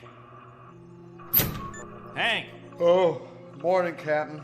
Anything on the radar? Not yet. No signal at all. Try 4.0, true. It'll probably come from that direction. I had her on that all morning, sir. Still nothing. You're past your time, aren't you? Who's your relief? Al Baines, Captain. Baines? I'll see what happened to him. Yes, sir.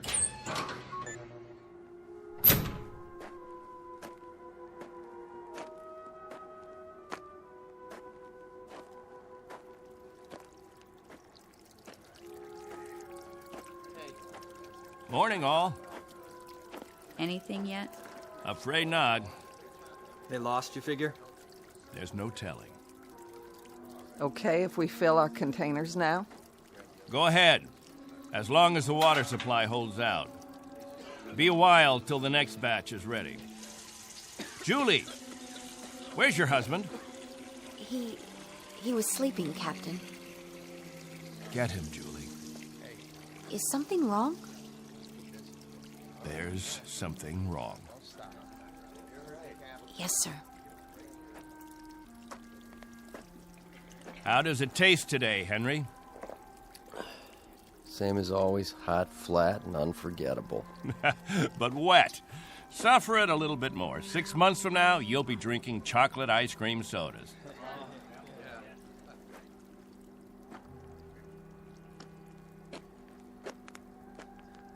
You want to see me, Captain? There's a man in the radar tower who'd like to see you, Al. He would have liked to see you 2 hours ago when you were supposed to relieve him. I overslept. Tell that to Hank Parker up there in the tower. Tell him you overslept, and then be good enough to tell him, Al, that you'll stand his watch all day tomorrow. That's not fair, Captain. It doesn't happen often. Once is too often, Al. More than once is intolerable. And many more than once is a case history of Albert Baines who likes his sleep. I prefer it to a stupid game in the hot sun, both of them. A game, Al? What are we listening for? 30 years of 2 shifts a day. What have we ever heard? Wind noise. And what have we ever picked up on the radar screen? Dust particles? But anything to make you happy, Captain. You listen to me. There's a ship on its way, and when it reaches this atmosphere, it may want to be vectored in. They may want landing instructions, wind direction, ground temperature. And if Al Baines is in the sack, we may spend the rest of our lives here. Is that what makes you happy, Al? How do we know there's a ship out there, Captain? A lot of garbled static 2 months ago that you told us was a message, and then nothing. 2 whole months, and you decide there's a ship coming here to take us back. You make the rules and set the watches and plan the days, and now you tell us the Messiah is coming. And you tell us to pray? The difference between you and me, Captain Benteen, is that I do my dreaming when I'm asleep. You do yours on your feet. There's a ship coming, Al. All of us believe it. Because he tells you to. And we believe him. Whatever Captain Benteen says, that's what will happen. Sure you believe him. He tells you this is the best of all possible worlds, and by God, you break into song. You're sweating your lives away on this rock, but the captain says it's paradise, and we have to clap our hands. Rule by hypnosis. Al, there's a ship coming. This happens to be a fact. There's a ship coming. Believe it. I tell you, it'll happen. And you know it's real, just as you know this is real. You haven't forgotten our ship, have you? The Pilgrim One? The first spaceship sent up to colonize the outer regions? And this plaque, placed here by the 130 men, women, and children who established the first off-Earth colony. We owe them our belief. Because they had faith. Don't ever forget that. Now, if you'll excuse me, I better go check on the generator.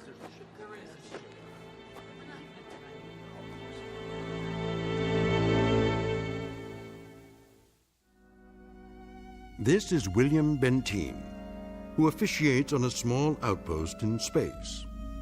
An outpost slowly disintegrating under the heat of 2 suns. with the holes, the cracks, the fissures that are the residue of despair.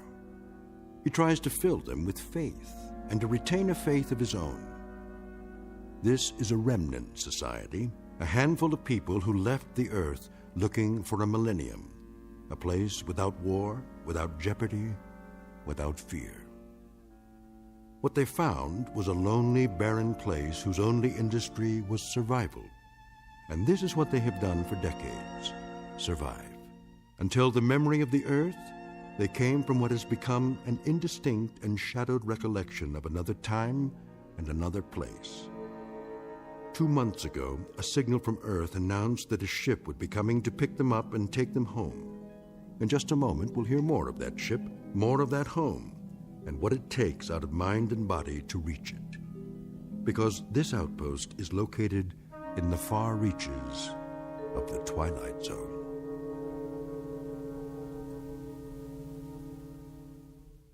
And now, The Twilight Zone, and our story, On Thursday We Leave for Home, starring Barry Bostwick, with Stacy Keach as your narrator.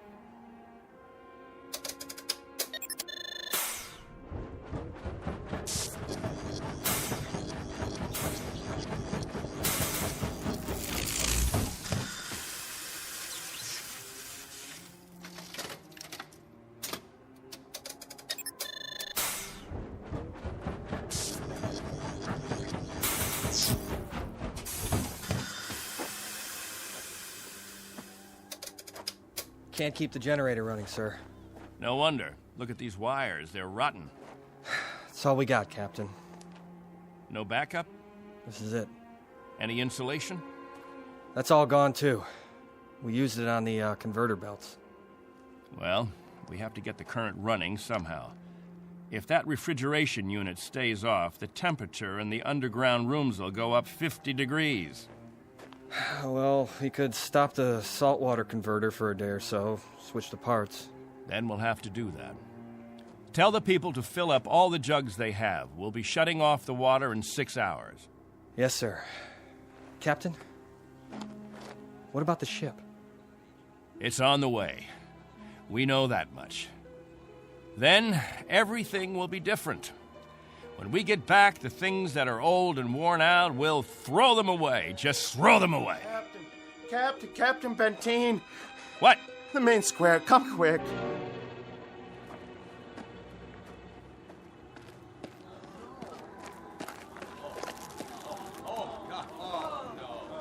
It's Mrs. Rodale. She's hanged herself. Cut her down.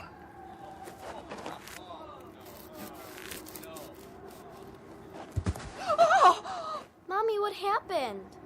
Is that lady all right? Get them out of here. Come, children. God have mercy on her. You men there prepare her. We'll bury her in an hour. Yes, sir.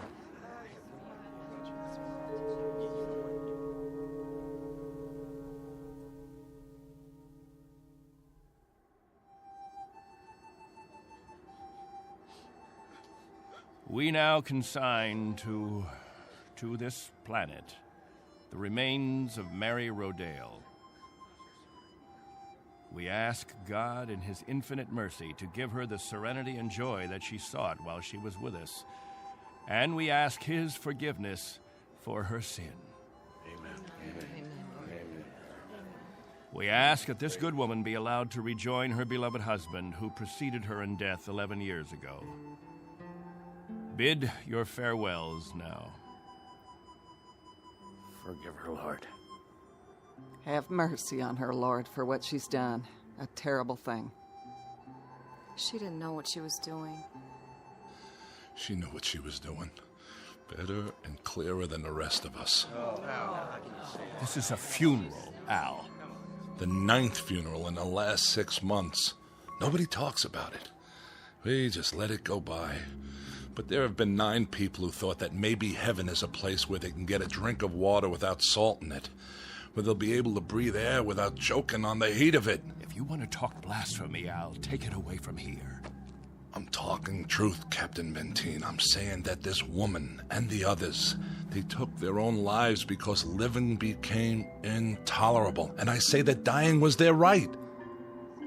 Anything else? Just this question. I put it to everyone here. Al, please. No! Isn't living tough enough that we don't have to do it by the book? Isn't it hot and blinding and miserable enough that there shouldn't have to be rules? So that we shouldn't have to suffer by the numbers? Will anyone make the simple observation that there's far more happiness going into that hole than what's left above ground? There's more peace of mind in that dead body than in all you mourners put together. All we've got here is anguish. Captain Benteen, let us live with it or die from it in our own way. Young Mr. Baines here wants us to lie down in the sun. Young Mr. Baines would have us given to death when there is still life. He would end all the rules. He'd throw away the regulations. There'd be no standing in line for water. Let the strong take it away from the weak. No rationing of food. Let the young steal it from the old. And when that ship comes down to take us back to Earth, it won't find a society. It will find only a pack. There'll be no human beings left. Only animals. There's a ship coming. It's winging its way in now. It's on its way. Say it. Say it out loud. Let me hear you say it. There's a ship coming. There's a ship coming. There's a ship coming. There's a ship coming. There's a ship coming. There's a ship coming. That's right. There's a ship. A ship. Yes. A ship that's coming to take us. Hear that? Can you hear that, everyone? Do you hear? It's the... Meteor storm! It's a meteor storm! Find shelter. Get inside. Up to the cave. Get up to the cave.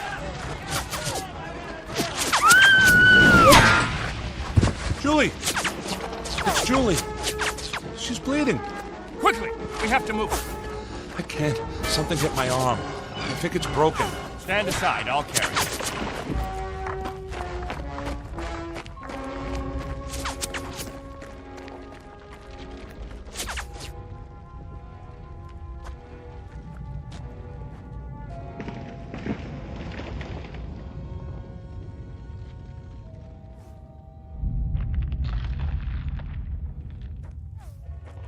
How is she? It's just a cut to the forehead, not very deep. But keep this bandage on it. Julie? Julie, honey? Can you hear me? Al? Don't let her move just yet. She may have a concussion. How's your arm? It's not broken. Must have been a rock that hit it. Captain, thank you. For a little first aid. No thanks necessary. I deliver babies, too. You might want to keep that in mind. Now, I'd better go see to the others.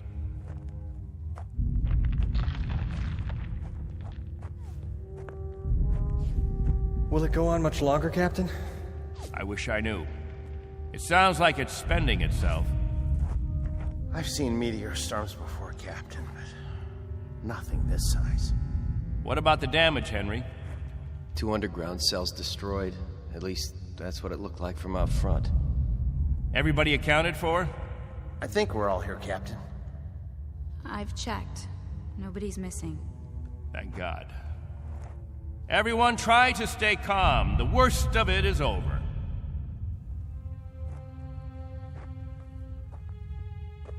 Jojo? Yeah, Captain? You're not scared, are you? Well, kinda. Now, we can't have that. Mind if I sit for a minute? We'll talk, you and me. Captain, tell me about the Earth. Would you, Captain? Tell us what you remember. Yes, do. Well, all right, I guess I can do that. We'd like to hear. You, over there, is that you, Fran? Yes, Captain. And you, Buck. Yes, sir. You fill in the holes if I leave out anything. Straighten me out if I'm wrong about any of my recollections. Jojo, I was a boy of 15 when we arrived here. But I remember Earth.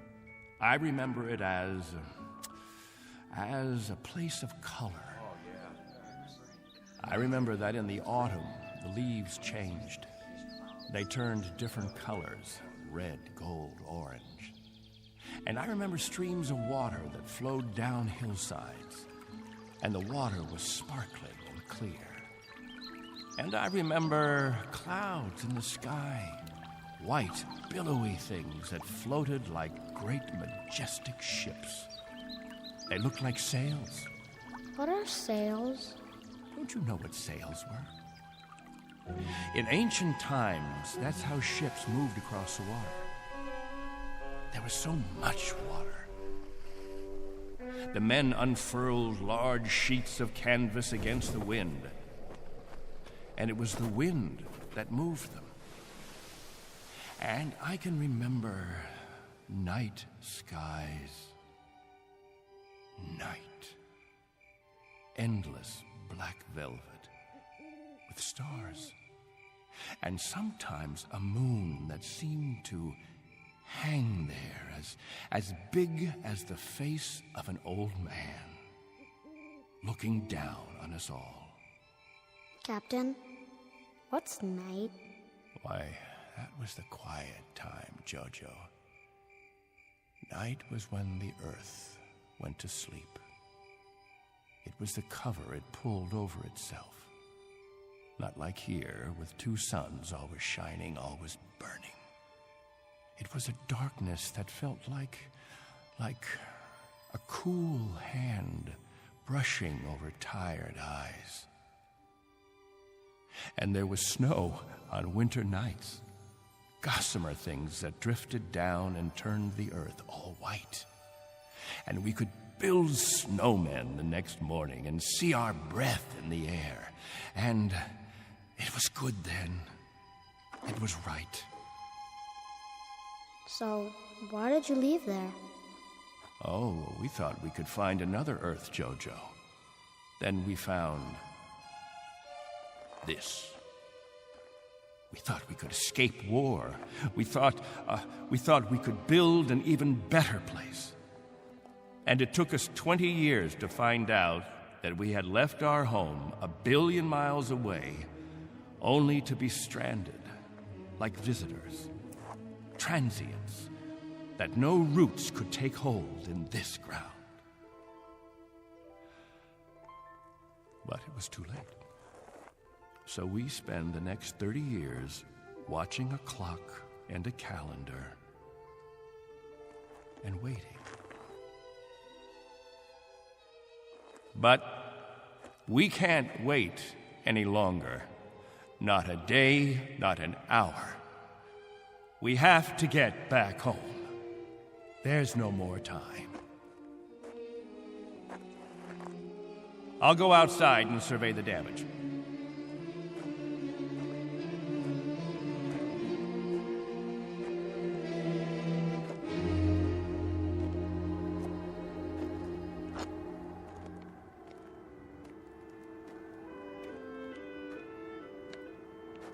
Not much harm. Radar tower is still standing.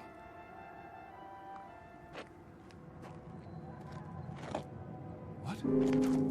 Why, it's... Al!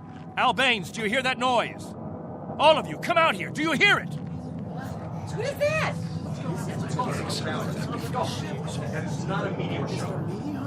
That's not a meteor, and it's not wishful thinking. Not this time.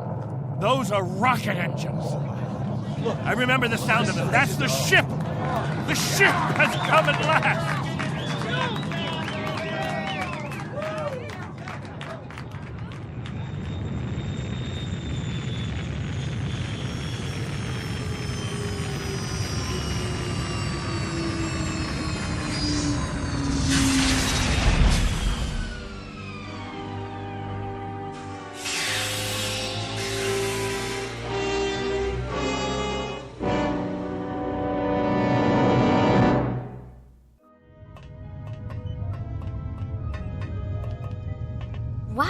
ship. How fast can it go? Oh, pretty fast. Watch your step. Looks like you got plenty of room for everybody. Do you have any water? Clean water? We have enough. Oh, doesn't that sound wonderful? Delicious. Careful. I better talk to your leader. You have one, don't you? Sure do. Captain Benteen. I don't see... He's standing over there. Hey, Captain, come see the ship. Mr. Benteen? I'm Benteen. Colonel Sloan. I command the Galaxy 6. Our orders are to transport you all back to Earth. Colonel, what took you so long? 6.5 months, Mr. Benteen. 100 times that. We've been waiting for 30 years. Does it all look like this? Salt flats and scrubby mountains. 2 suns, hot and perpetual. 30 years of it. 30 years. The children have never seen Earth, and some of the older ones don't even remember it. They'll see it now. Our orders are to get you aboard as soon as possible. We figured that we should be able to lift off on Thursday. Are you still using Earth time? Of course. Good. That'll give you 3 days to prepare. Unfortunately, your people will only be able to take what they can carry. Over 200, aren't there? 187 men, women, and children. It may be a little crowded, but we'll fit you all in. You've been used to a lot of space, Mr. Benteen, haven't you? Space? Room to move around. That's all there is here. That and the heat. I can feel it. They'll make the trip standing on their heads if necessary. I'm sure they will, but I don't think that'll be necessary. Do you know, can you understand what a godsend this is for all of us? It's hard to imagine. I can only say your country's very, very proud of you. What of the Earth? Has it changed? Not too much. Still green? Still green. And the cities? The cities still stand. And war? As always, I'm afraid. One dies down, another one springs up. But through some miracle and the grace of God, we never had the big one. Now, Mr. Benteen, all things considered, I think you'll find it very much as you left it. Captain Benteen. Captain? That's what the people call me. This place, their very lives, it's all been my responsibility. You've done quite a job, Captain Benteen. But you can rest easy. I'll take over the responsibilities now. No need. I'm used to the job, Colonel. The living quarters, they're underground? I was saying, Colonel, I'm used to the responsibility. I wouldn't quite know how to function without it. Is it cooler there, Mr. Benteen? I'm sorry, I didn't... Your underground rooms, are they much cooler? Yes, they're refrigerated. It's... Captain. Morning, Captain. George. The best morning ever. We just wanted to say thank you, Captain. Why? For what? For keeping us alive all these years. That's right. Without the Captain, none of us would be here. That's not necessary. You better believe it, Colonel. I do. I do believe it. Captain Benteen. Go ahead, Colonel Sloan. That's all right. I'll see to the others.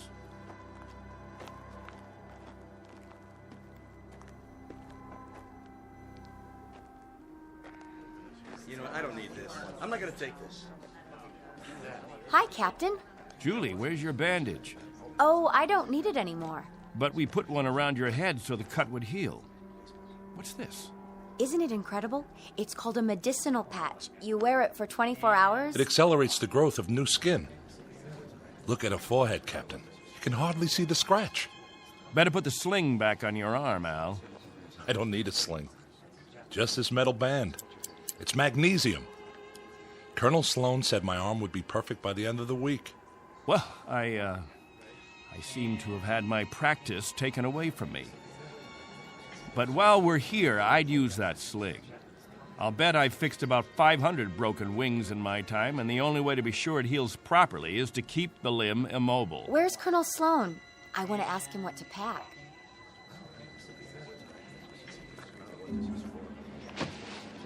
Eleanor, let me help you with that bundle of clothing. Thank you kindly, Captain. I'll carry it for you. No, thank you, crewman. I've got it. Here you go, ma'am. I don't know how to thank you. Are all the crew as strong as you? That's our job, ma'am. Nothing to it.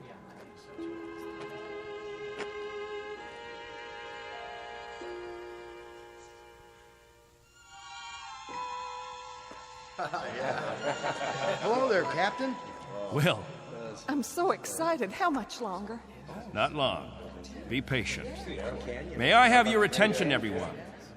Good question. Quiet, please. What is it, Captain? As all of you know, we have less than 36 hours before we depart. And as I told you earlier, there is a maximum allowance of 14 pounds per person. Soon we'll begin weighing your belongings, and if we're over the limit, I'll make up a list of necessary items. I hope I'm not intruding, Captain. I was just telling them about the weight requirements. We'll handle all that tomorrow. I heard you'd called a meeting here in the cave, so I brought Lieutenants Engel and Rafferty with me. Everyone has so many questions about Earth, I thought perhaps this would be a good time. More questions? Actually, Colonel, the purpose of this meeting is simply to make some last-minute arrangements. Colonel, I used to live in San Diego. Is California still the same? Sunny and warm most of the time, but not this warm. Los Angeles has become the biggest city in the world. These kinds of questions, we could just as well handle them when... Colonel Sloan? Are there still major leagues? My dad used to tell me about baseball and the World Series. The leagues are just as before, American and national. What about the Dodgers? They came in 10th last season. I'm told they need pitchers pretty desperately. I'll tell you what, when we're finished here, we'll improvise a ball and bat and have ourselves a game. How's that sound? Yeah, that'd be great. Let's do it. I think it's a little hot for that kind of activity. What we could do is have some group singing. We haven't done that for a while. I got an old sack. That'll be the ball. Who's got a stick? What are we waiting for? Let's go. Please, wait. We haven't finished yet.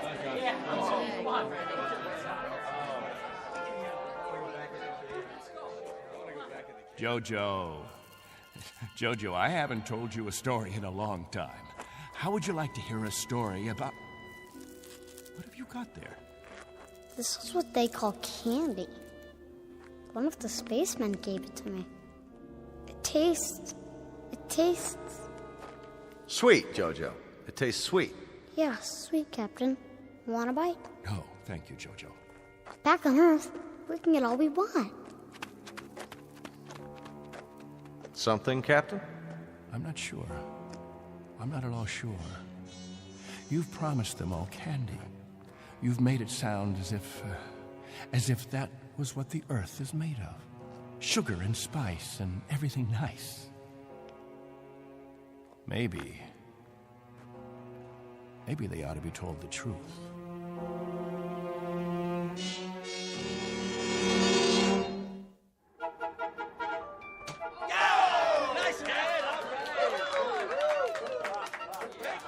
The universal language. Baseball. You have a limited vocabulary, Colonel. Do you have any idea what the temperature is? At this hour, it's about 110. I don't know whether your crew can take it, but I know my people. They're going to pay for this little athletic event. Some of the older ones, it might even be serious for them. It's just a game, Benteen. My guess is that it's worth it. Now, I'd better get back to the ship. Colonel Sloan. Something else, Mr. Benteen? Colonel, when we get on the ship, you can tell us what to do and we'll all fall into line. But here, in this place, I'm in command.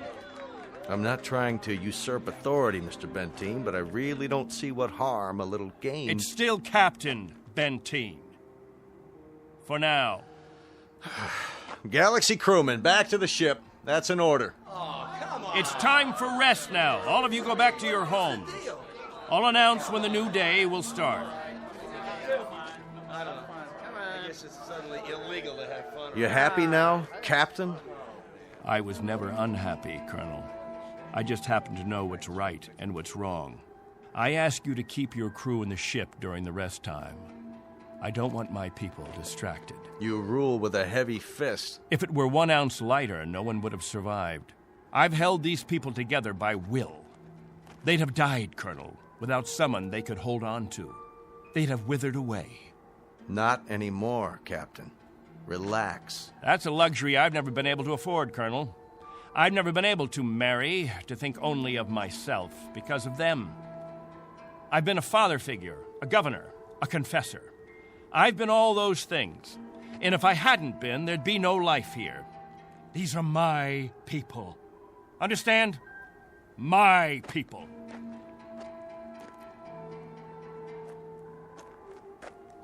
What's with him, Colonel? I'll bear with him a little bit longer, fellas. He's really quite a man. He's got just one minor aberration. And what's that? He believes he's God.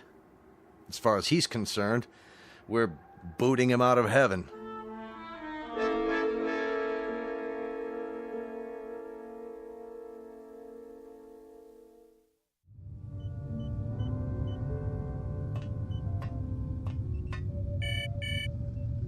Yes? Mr.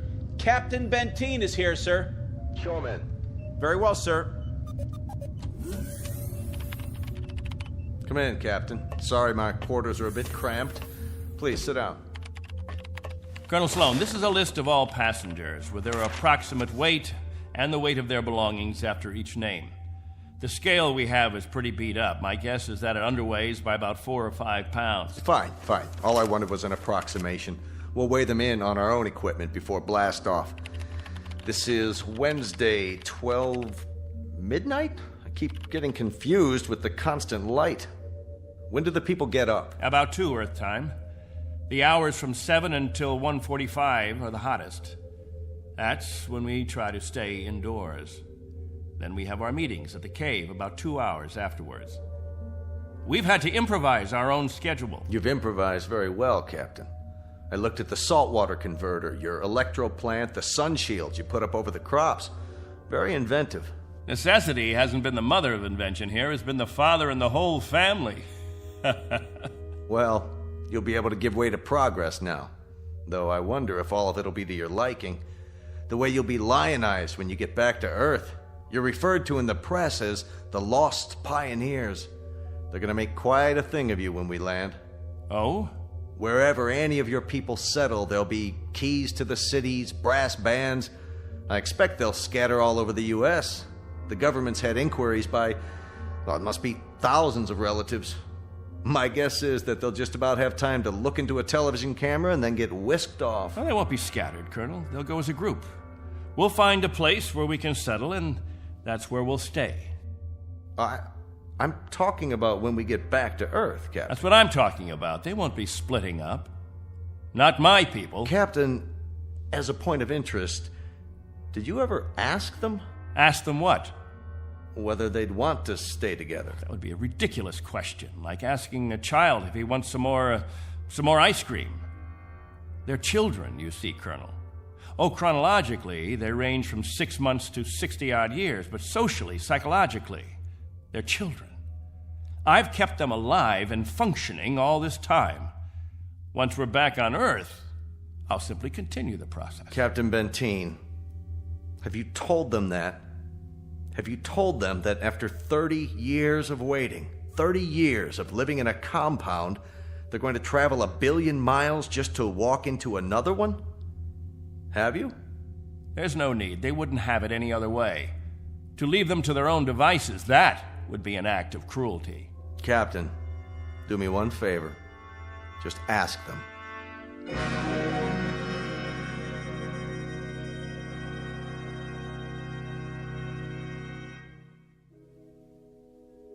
Naturally, we won't have to concern ourselves with the colder climates, the northeastern states, the upper regions of the Great Plains. We'll find an area much farther to the south, perhaps Florida or Texas. Southern California has a temperate climate. Captain, you better tell us about frostbite treatment, because I'm moving to Wisconsin. That's where my family settled originally. What about Oregon, Captain? That's where Joan and I plan to settle. I've heard about the forests there. New York. Please, wait a minute. You don't understand. Let me make this clear. All of you will have a chance to meet your relatives. I see no reason why visits can't be arranged, perhaps even for a week or more. But naturally, we'll remain together as a community in whatever land grant we obtain from the government.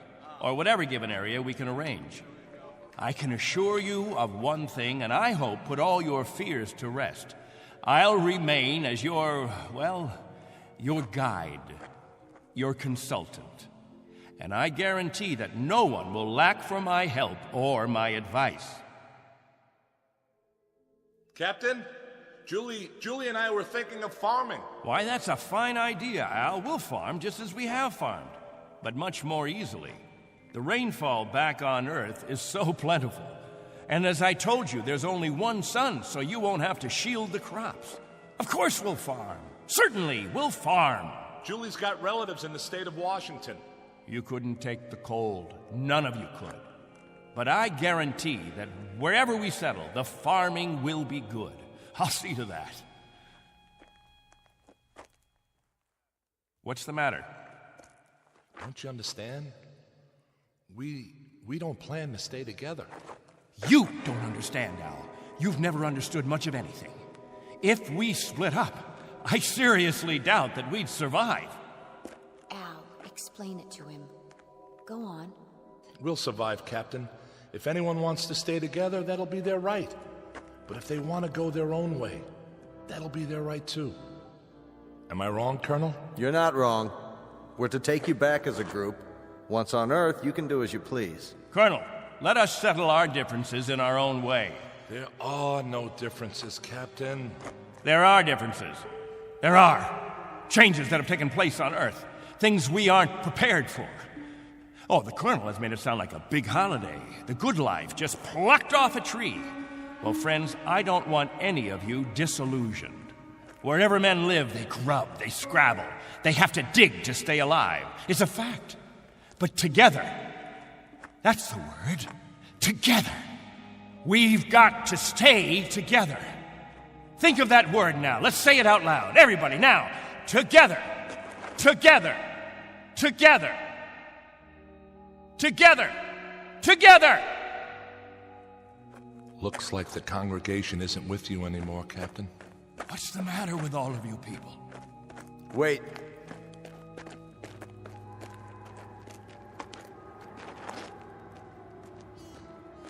I've made the compartment assignments. I'd like to go over them with you. Assignments? There's not much time, and there's some things we have to check off. There's a decompression problem that we've got to tell them about, and a moment of weightlessness shortly after we leave the atmosphere that I want to explain to the children. Do you know what we called you while we waited for you to come? We called you the Messiah. Did you? You were supposed to bring freedom, but that's not what you brought. You brought selfishness, dissatisfaction, divisiveness. With all the misery we've had here, those germs never infected us. I brought nothing but a ship and a crew and a means of escape. You've had no diseases, no viruses. Did it ever occur to you why? You've lived in a test tube, Captain. Antiseptic and germ-free and sterile. Sure, you're a group, a cell, but that's all over with. Now it's time for you to be what God meant you to be, individuals. Time to break the test tube. Time to rejoin the human race. What I'd like to know is why in the name of God you're so reluctant about it. Because I remember the human race. This is incredible. Oh, it's really incredible. I was wrong, Colonel. I've been telling them about an Earth that doesn't exist. An imaginary garden. No. We can't go back. It's too late. Captain, really?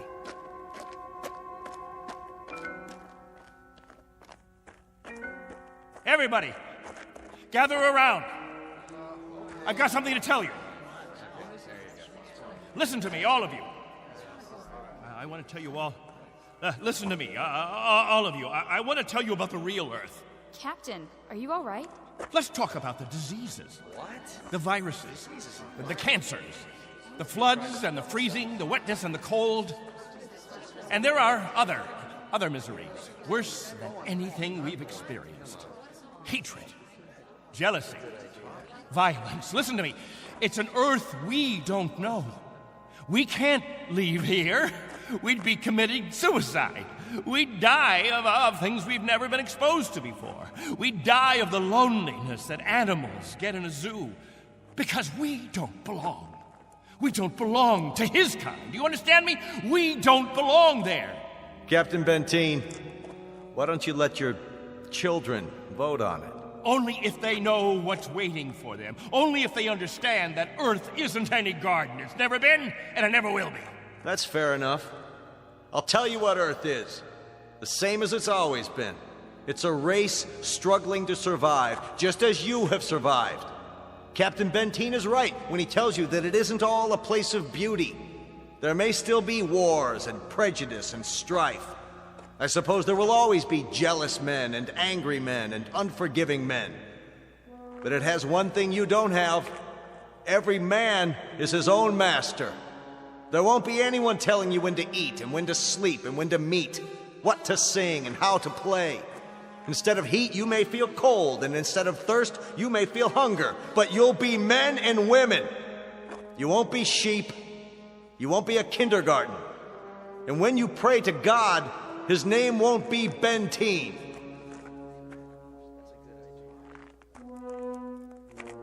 A vote now, Captain, and the majority wins. Those of you who want to be on the ship 10 hours from now, heading back to Earth, step forward. All right, I'm going. Let's go. Let's go. Go. That's it. I suppose that makes it unanimous, Benteen. Even you, Jojo? Well, I want to go with the Colonel. Give me something, anything. Give that sledgehammer. Here. No, let it go. Angle, Rafferty. There, sir. Stop him. He's running from the ship. No. Captain, no, please.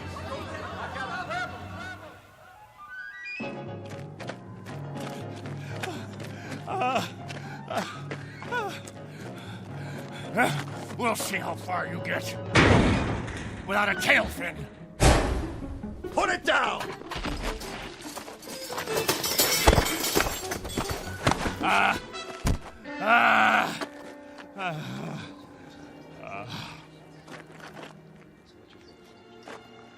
You all right, Colonel?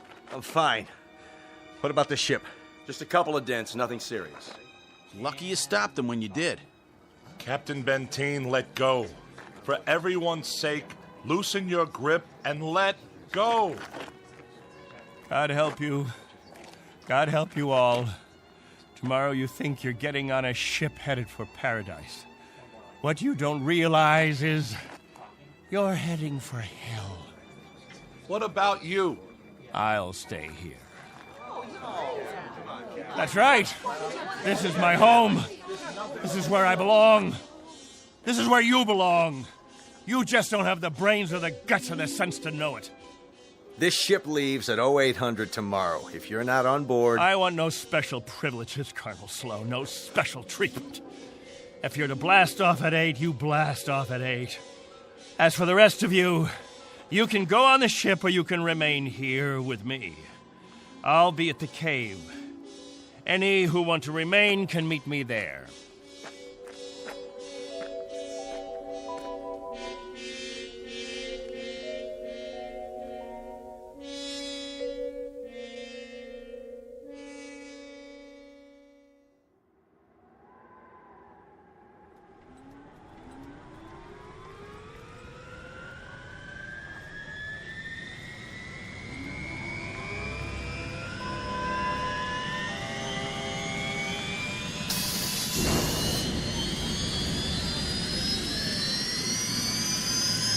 That's it, folks. The rocket's fired up. Everybody on board, single file.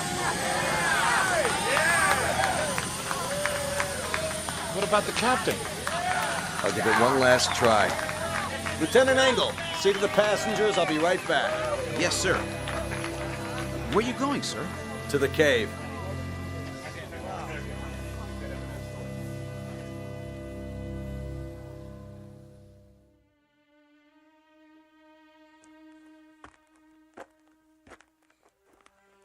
Captain? Benteen? Benteen, we know you're in here. Please, let us talk to you. He's not going to show himself, Colonel. We're leaving now. We have to blast off in 5 minutes. If we don't, we'll have lost our orbital position. Benteen, it has to be now. Captain, please, come out. Remember this. If we leave without you, there'll be no other ships. This is where you'll live the rest of your life. And this is where you'll die. All right, Benteen. As you prefer. Let's go, Baines. Goodbye, Captain.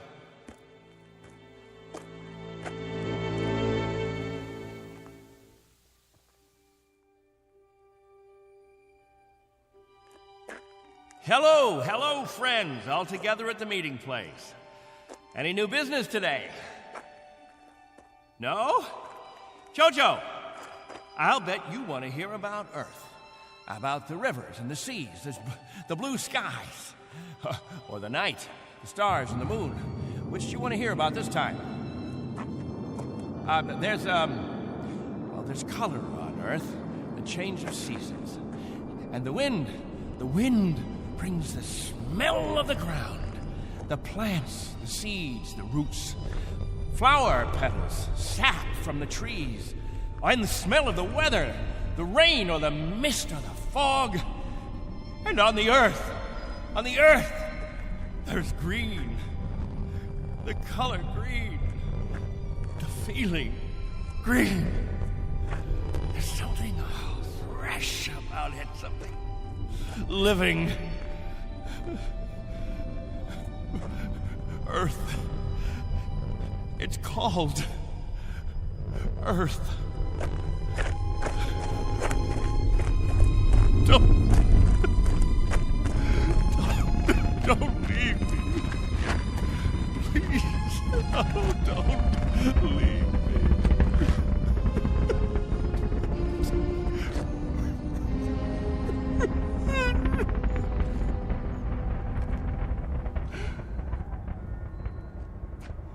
No! Don't leave me behind!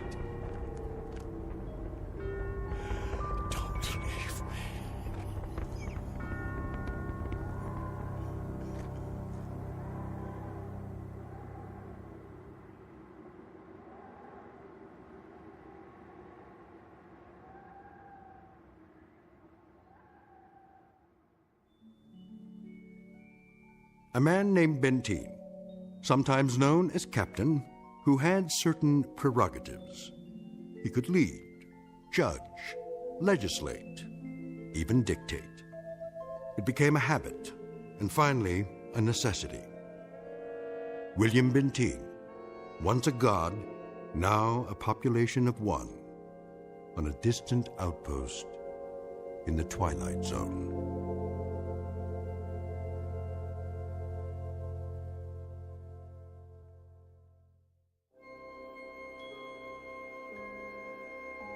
Hi, this is Carl Amari, producer of the Twilight Zone Radio Dramas. I'd like to take a moment to tell you about our official website at twilightzoneradio.com, where you'll get the latest news and information on these Twilight Zone Radio dramas. Plus, at twilightzoneradio.com, you can digitally download 3 free episodes or any of our episodes for only $1.95 each. In this age of ever-changing technology, we've decided to make these episodes instantly available to you by making the Twilight Zone Radio Dramas a digital download-only series. This means that this series will no longer be offered on CD. The CD collections at our website are now being offered while supplies last at buy one, get one free. So be sure to get your favorites before they're sold out. Be sure to visit us often, and I'll see you in the zone.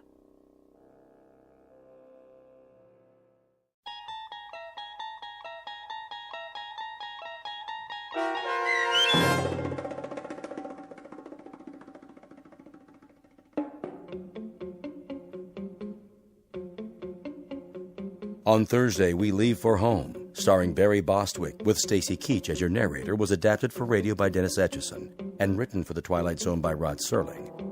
Heard in the cast were Mike Starr, Christian Stolte, Elizabeth Lido, C.J. Amari, Richard Hensel, Justin Kaufman, Kurt Nabig, Joby Cerny, Jennifer Joy, Meg Thalken, Tracy Hernandez, Jake Salins, Doug James, Jeff Lupetin, and Amanda Amari. The producers of The Twilight Zone wish to thank CBS Enterprises and the Rod Serling Estate for making this series possible. This copyrighted radio series is produced and directed by Carl Amari for Falcon Picture Group. Sound design and custom Foley effects for The Twilight Zone by Cerny American Creatives Bob Benson, Craig Lee, Michael Slaybach, and Matt Sorrow. To learn more about the Twilight Zone radio dramas and to contact us, visit our official website at twilightzoneradio.com. Doug James speaking.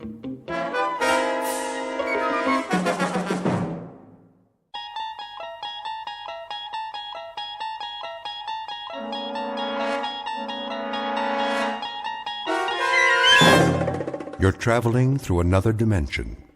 A dimension not only of sight and sound, but of mind. A journey into a wondrous land whose boundaries are that of imagination. Your next stop, the Twilight Zone.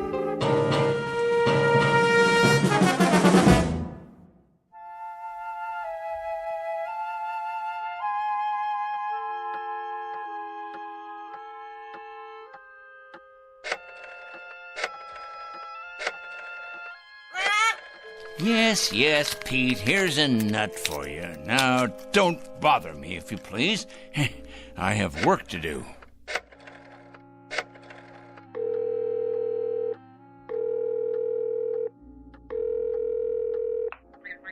I'd like to speak to Mr. O'Connor, please. That's right. I'd rather not say. It's rather personal. That's it, Pete. Stay on your perch like a good bird. It's a boy. Is this Mr. O'Connor? Mr. O'Connor, I'll get right to the point. You have a young gentleman working for you in personnel. His name is Brewster. Alfred Brewster. Been with your firm about a year and a half. Well, I'll tell you what about it.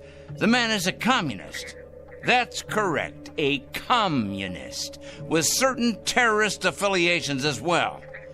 Never mind who this is. Let's just say a concerned citizen, all right? What is of the essence is the character of one of your employees. I happen to know that this man, Brewster, is a subversive and a menace to our society. What am I suggesting? Why, I think it's obvious. I'm suggesting he should be discharged immediately, given his walking papers and shown the door. Never mind how I know. I know, that's all. That's all. Now I'm going to check back in a few days, and if he hasn't been discharged, I'll be forced to take this matter to a higher authority. That's right, to the corporate office. Correct? Goodbye, Mr. O'Connor. Rather a full day, Pete, wouldn't you say? 11 so far. 11 names on this list. I better sharpen my pencil. And scratch off one more. Of course, it's questionable what concrete results we can expect, but at least the seeds have been planted. Oh, yes. The opening guns fired. The first salvo, so to speak.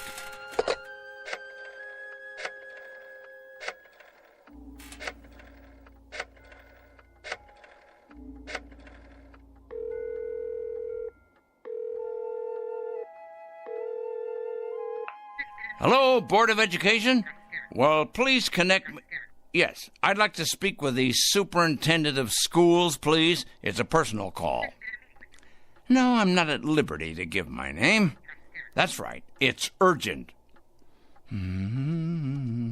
Is this the superintendent? This is a concerned citizen. I'm calling about a teacher and your employee. That's correct. His name is Farwell. William J. Farwell. He teaches at your North End High School. That is correct.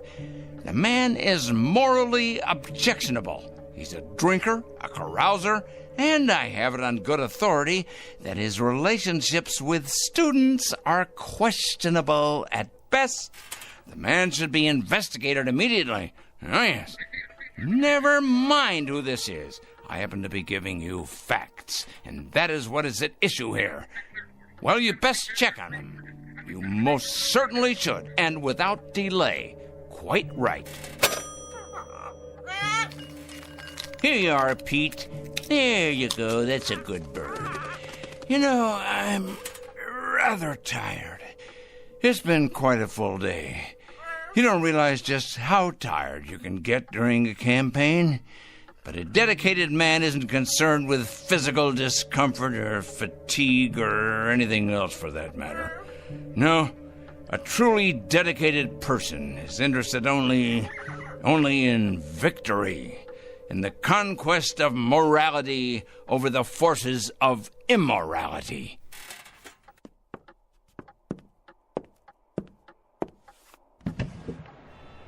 Hey, look at him out there, the dregs, carrion, leeches sucking us dry. Oh, yes, carrying evil around with them like infectious germs. We're gonna have to face it sooner or later. Huh? Phone calls are one thing. Threats and exposure is simply expedience. No, Peter, my friend, we're gonna have to embark on a much more ambitious course. Some major surgery, I think. The long scalpel, honed sharp and cutting deep. If the sickness is extensive, so must be the cure. And it must be today, Peter. It must be today, this afternoon. 4 o'clock. Oh, yes, that's when it will occur. Yes, we'll make it occur at 4 o'clock. At that moment, we will destroy evil. That is both my charge and my obligation, Peter, to destroy evil. And we shall do it at precisely 4 o'clock. I'm not sure of the method yet, but it'll come to me. Oh, yes, it'll come to me. Most assuredly, it will come to me. And it'll be a revelation, an epiphany. It will be the expiration of immorality everywhere, the exordium of the end. 4 o'clock, Peter. That's when we'll have it happen. Whatever it is. 4 o'clock, this very day.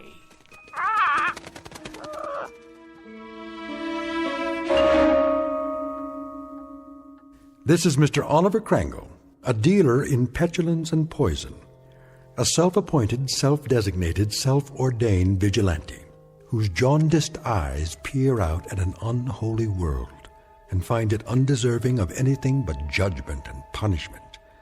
And Mr. Oliver Crangle is both the judge and the executioner. He has rather arbitrarily chosen 4 p.m. as his personal gotterdammerung. We are about to watch the metamorphosis of a twisted little fanatic poisoned by the gangrene of prejudice to the status of an avenging angel, upright and omniscient, dedicated and fearsome. Whatever your clocks say, it's almost 4 o'clock. And wherever you may think you are, at this moment you happen to be in the Twilight Zone. And now, The Twilight Zone and our story, 4 o'clock, starring Stan Freberg with Stacy Keach as your narrator.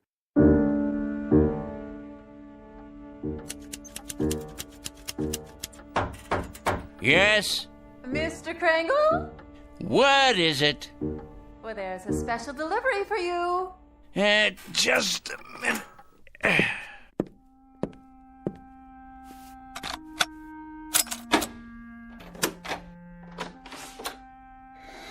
Here you go. A whole lot of stuff, 8 or 10 envelopes at least. Thank you, Mrs. Williams. Something else, was there? Something...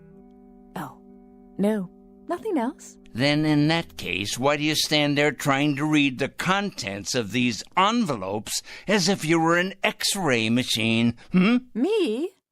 Read your mail? Oh, I can assure you, Mr. Crangle, I have many more things to do than trying to read my tenant's mail. Your mail in particular. I feel reassured. You sure get enough of it. Somebody'd think you were running some sort of mail order business or something. Just look at that desk of yours. So much mail and papers and I don't know what all.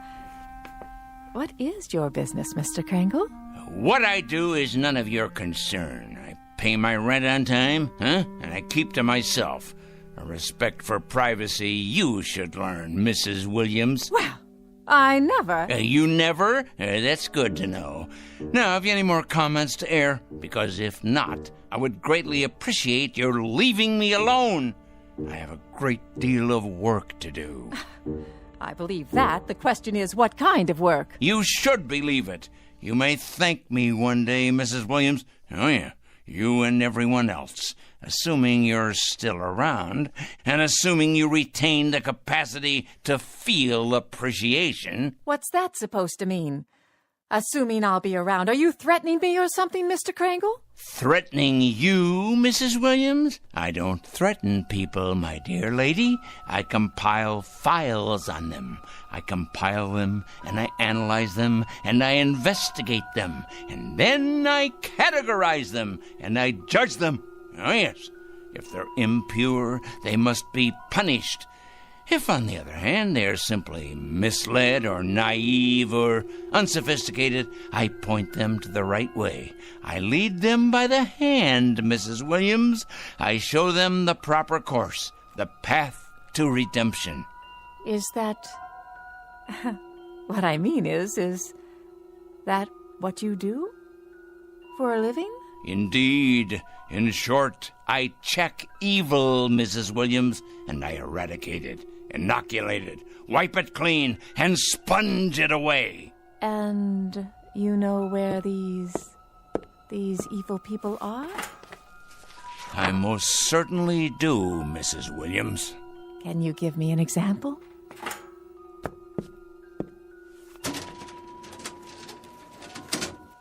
How about this one? Mrs. Claire Williams, age 54, widow, formerly married to John Alistair Williams. Political affiliation? None. Husband's political affiliation? None. Evidence of subversion? None. Negative personality traits? Curiosity and ignorance. Of course, that's just a preliminary report, Mrs. Williams. The in-depth research is in the master file cabinet right over there. Well, aren't you the strange one? You ain't nothing if you're not a strange one. I'll be going now, Mr. Kringle. Had your nap, Pete? All rested up, are we? Well, that's a good young parrot.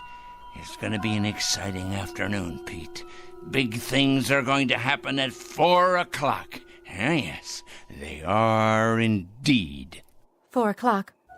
What's going to happen at 4 o'clock? Interesting question, Mrs. Williams. A very interesting question. Very much to the point.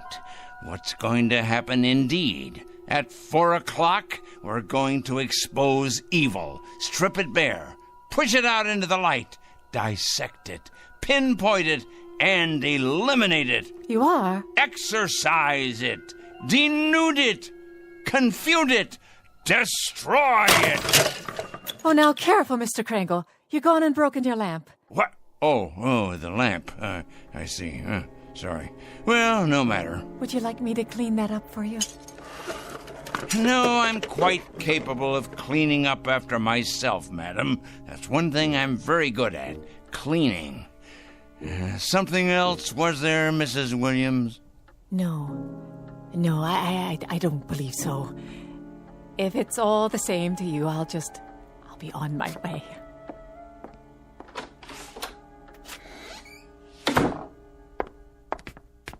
Saints preserve us. Excuse me. Oh, yes. I'm looking for a Mr. Kringle. I can't imagine why.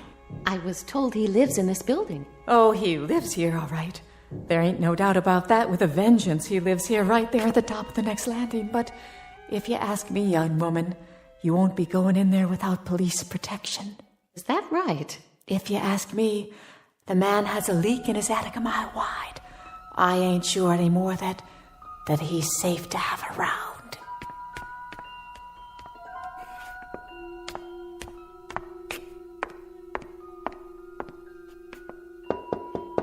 Mr. Krangle? Mr. Krangle? Well? My name's... Who else is with you? Why, no one. Are you sure? Yes, quite sure. My name is Lucas. I wonder if I could speak with you for a moment. Lucas. Ah, yes, Lucas. Kurt J., age 27, intern, Eastside Hospital. That's my husband. Is he indeed? Well now. Your husband, you say. Come in, please. Come.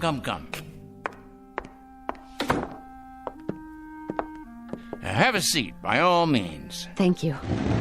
Now, what about your husband? Why, Mr. Krangle? Why what? Why are you trying to hurt him? Hurt? My dear lady. What has he ever done to you? To me? Why, nothing to me. That is, nothing personally. I don't know your husband, Mrs. Lucas. That is to say, I know of him. Oh, yes, I know of his background, but we've never met. He's a stranger to you then, isn't he? He's a perfect stranger. A stranger, yes, but not a perfect stranger, Mrs. Lucas. By no means. Your husband happens to be most imperfect. And when you perceive, quite correctly, that he's done nothing to me, at least not directly, I hasten to enlighten you. He nonetheless happens to have done a great deal against society. In what way? Ho, don't play dumb with me. Don't give me any of that naive stuff. My husband, for your information, Mr. Krangle, is a dedicated young doctor. A gentle, decent, fine human being. He has only one abiding interest in life, and that is to cure, to heal, to stop pain. And to kill. How can you say such a thing? Yeah, that's his other abiding interest, the one you've conveniently skipped.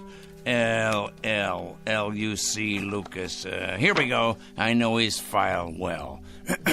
Lucas Kurt J., M.D., second-year intern, Eastside Hospital. This year, on the night of March 12th, while serving in the emergency ward, he permitted the death of one Mrs. Angela Rienti by failing to relieve pressure accumulated as a result of a brain injury sustained in a traffic accident. It wasn't his fault.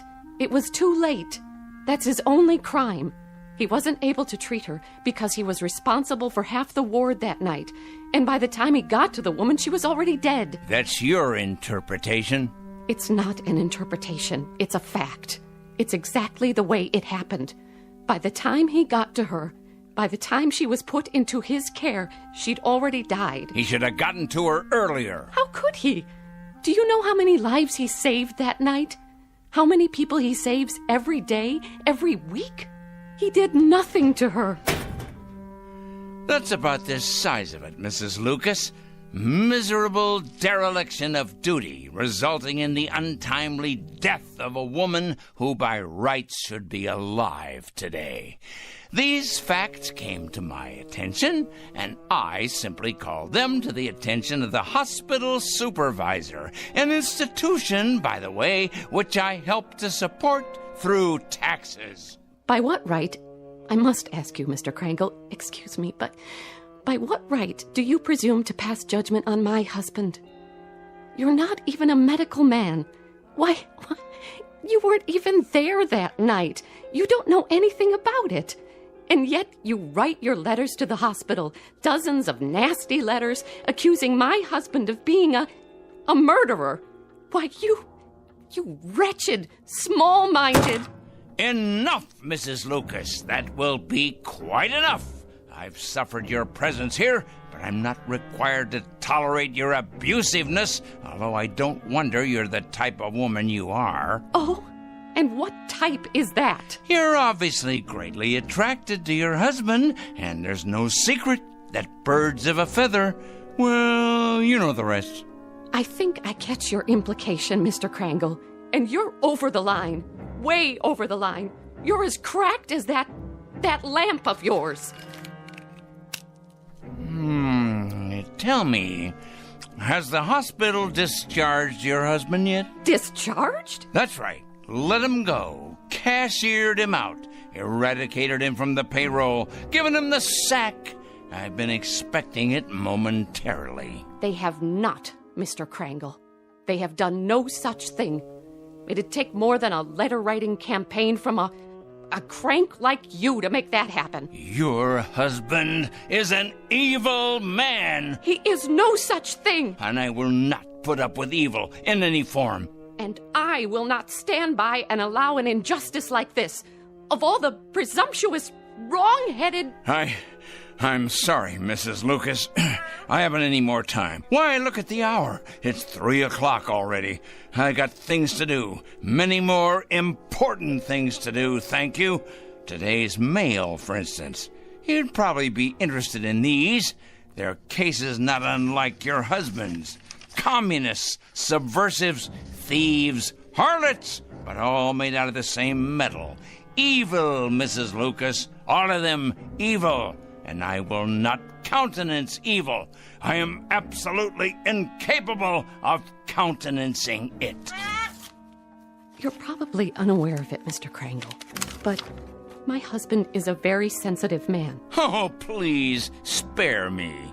Your letters have had an effect on him, if on no one else so far. The people at the hospital tell him to ignore the letters, forget about them, but they're tearing him up inside. They're killing him. His confidence in himself, his ability to concentrate and work. You see, he's like a lot of doctors, Mr. Krangle. He cares. He cares very deeply.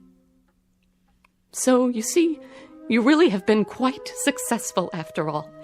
I imagine you've been equally successful with other people, too. Mm-hmm. There's too much sanity still left out there for you to have succeeded in having them all fired. Mm-hmm. But you must be hurting them.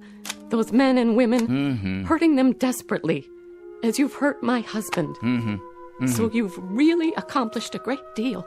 Yep.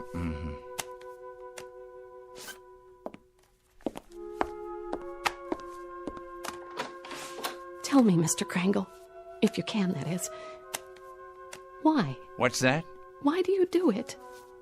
I really need to understand. Why? You ask me why? Why? Because they're evil. That's it precisely. Nothing too complicated about that, is there? They're evil, plain and simple. Here, take a look out the window. All those little bugs down there, you see? Bacteria. That's what they are. That's what your husband is. All those little... That's it. That's precisely it. What is? That's what I'll do. I've finally gotten the clue. I said little, you understand? That's what I'll do. I'll turn all the evil people into little ones, understand? I'll make all the evil people, let's see, 3 feet. No, 2 feet. 2 feet tall. That's it. At 4 o'clock this afternoon, at precisely 4 o'clock, every evil man and woman will become a mere 2 feet tall. A revelation, an absolute revelation.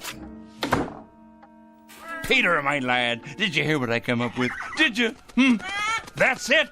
Do you see the beauty of it, Pete? That's it. It's brilliant, absolutely brilliant. 2 feet tall, Pete. 2 feet tall.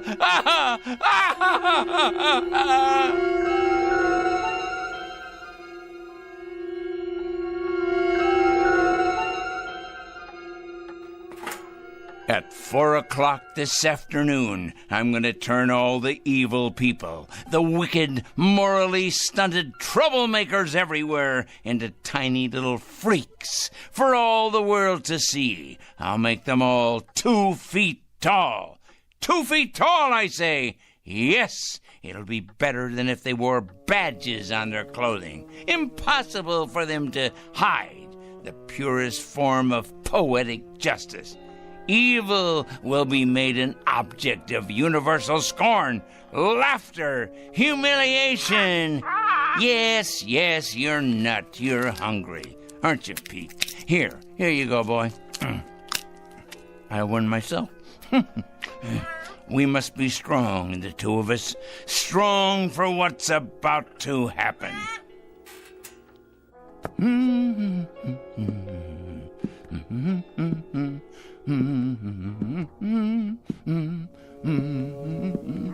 That's right, Petey. 10 minutes past 3. It won't be long now. Yes, a peanut. Here you are. That's a good, strong boy. I'll bet you could crack open just about anything with that great big beak of yours, couldn't you? Yes, you could. I'm sure you could.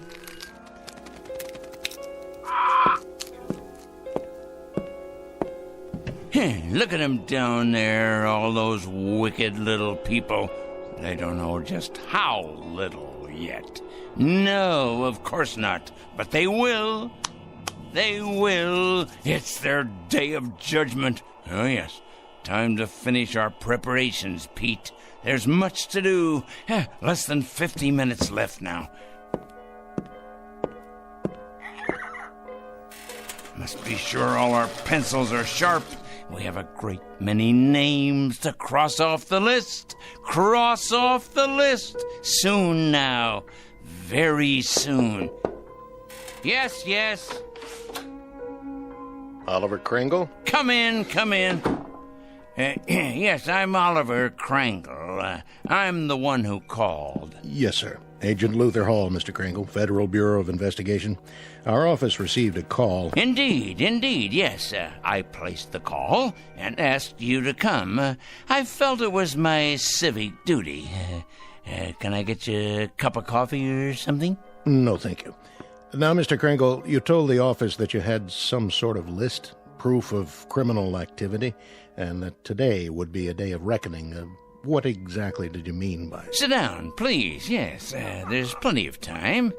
We have more than 45 minutes before it happens. Before what happens, Mr. Kringle? That's the point. That's the whole point. That's why I called you here. And why is that? I felt the FBI should know. I also called the police and the fire department. I even got a call into Washington. Oh, yes. Although the latter message probably won't go all the way to the top. It's my understanding that the Reds are in complete control in Washington now. I imagine they've taken over the switchboards, too. The Reds, Mr. Kringle. Oh, yes, indeed, the Reds. It's a complete conspiracy, you know, Mr. Hall. All the evil people are banding together now, all the subversives, the commies, the terrorists, the thieves of the American dream. It's a total, absolute, worldwide conspiracy. You said on the phone that you had a plan of some sort. Oh, my, yes. It all takes place at 4 o'clock. I thought you people ought to know because, well, you'll have your hands full. Our hands? Picking up all the guilty parties. Oh, yes. You see, Agent Hall, I've spent a good many years doing this kind of work. Just look at all those file cabinets there. Years of dedication to the cause. I've made a study of evil. Oh, yes, indeed. A complete study of it. I cut out newspaper clippings. I listen to the radio and watch television. I follow every major court case that's going on. I compile a completely airtight list of charges against all of them, the evil people. What do you do with them, Mr. Kringle? Do with them? I follow through, of course. I follow them through to their conclusion. I write letters to employers. I make phone calls late at night. Oh, they hate that. Oh, yes. It's one of the most effective methods, as you probably know. Calling those terrible people late at night. The later, the better. Getting them up constantly, waking them, enumerating my charges, speaking out, and then hanging up. They hate it. Very frustrating for them.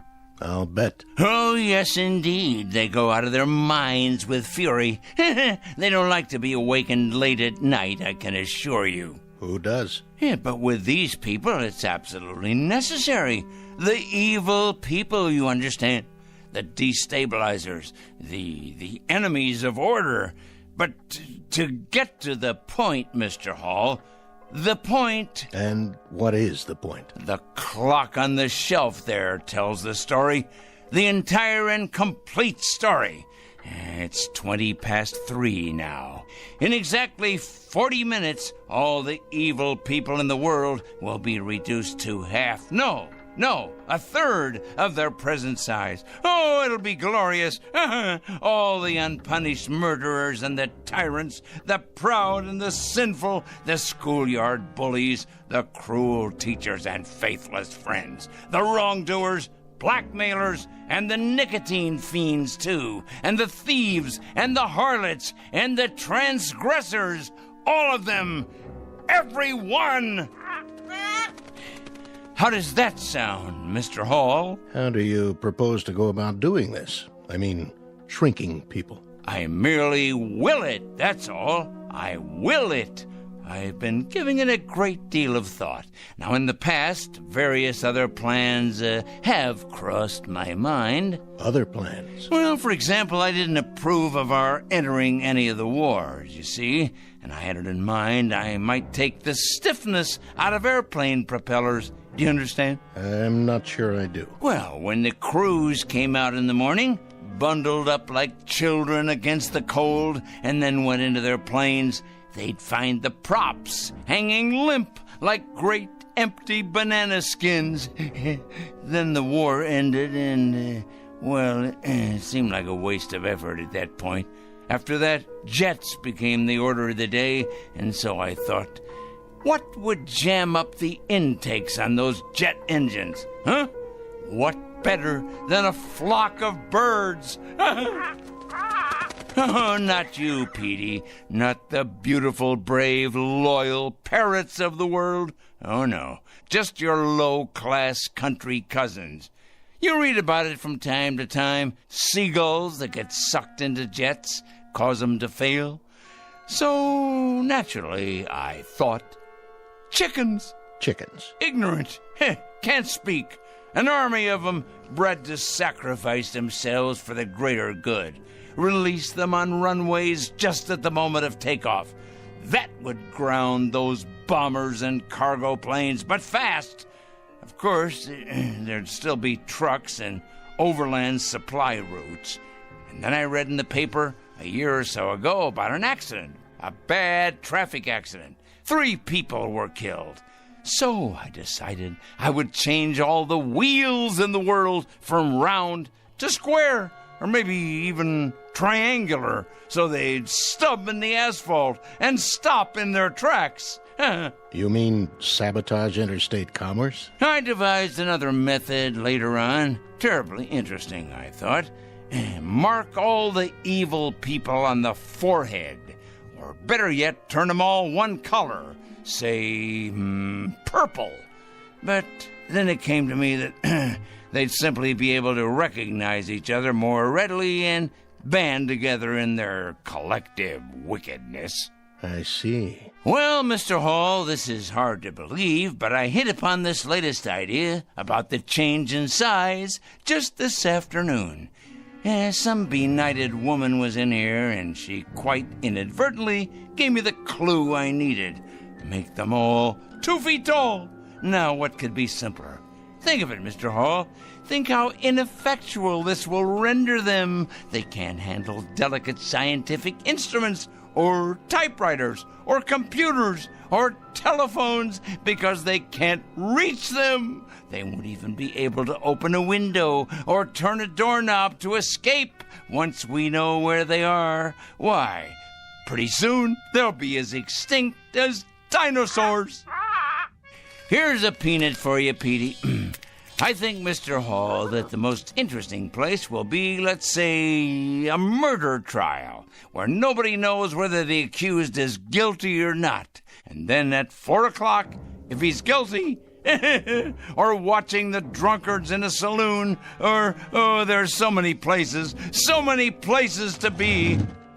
Mr. Kringle? Yes? I'd like to ask you a question, sir, and I hope you don't take offense at it. Go on. Have you ever had any psychiatric help, sir? What? Psychiatric help. I don't think you're rational. I think you've developed some kind of obsession here, and I think you need some help. Help? Me? I need help? Why should I need help? I'm not evil. You obviously don't understand any of this, do you?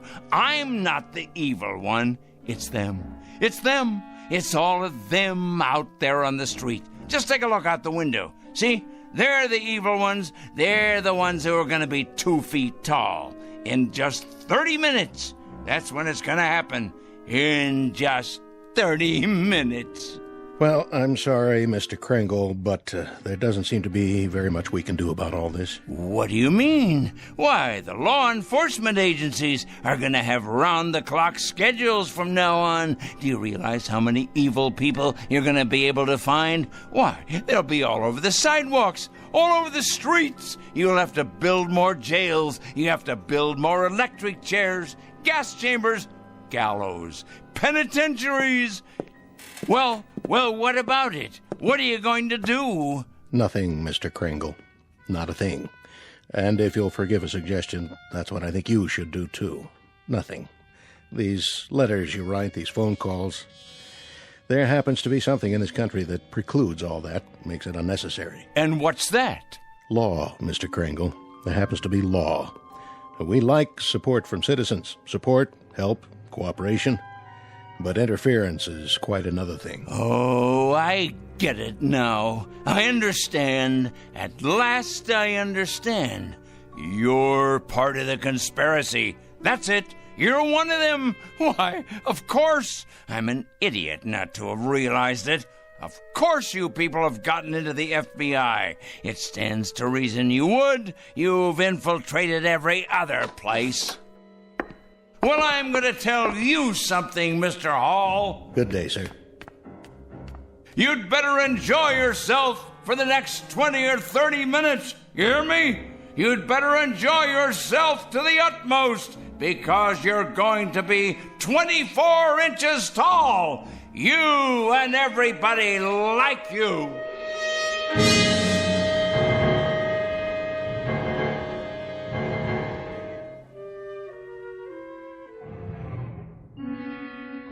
All the evil people, everyone, you'll see. Good riddance to bad rubbish, eh, Pete? To all their kind, the righteous will rise up, and the weak will fall before their terrible wrath. It's as right as rain. In a minute, Pete. It won't be long now.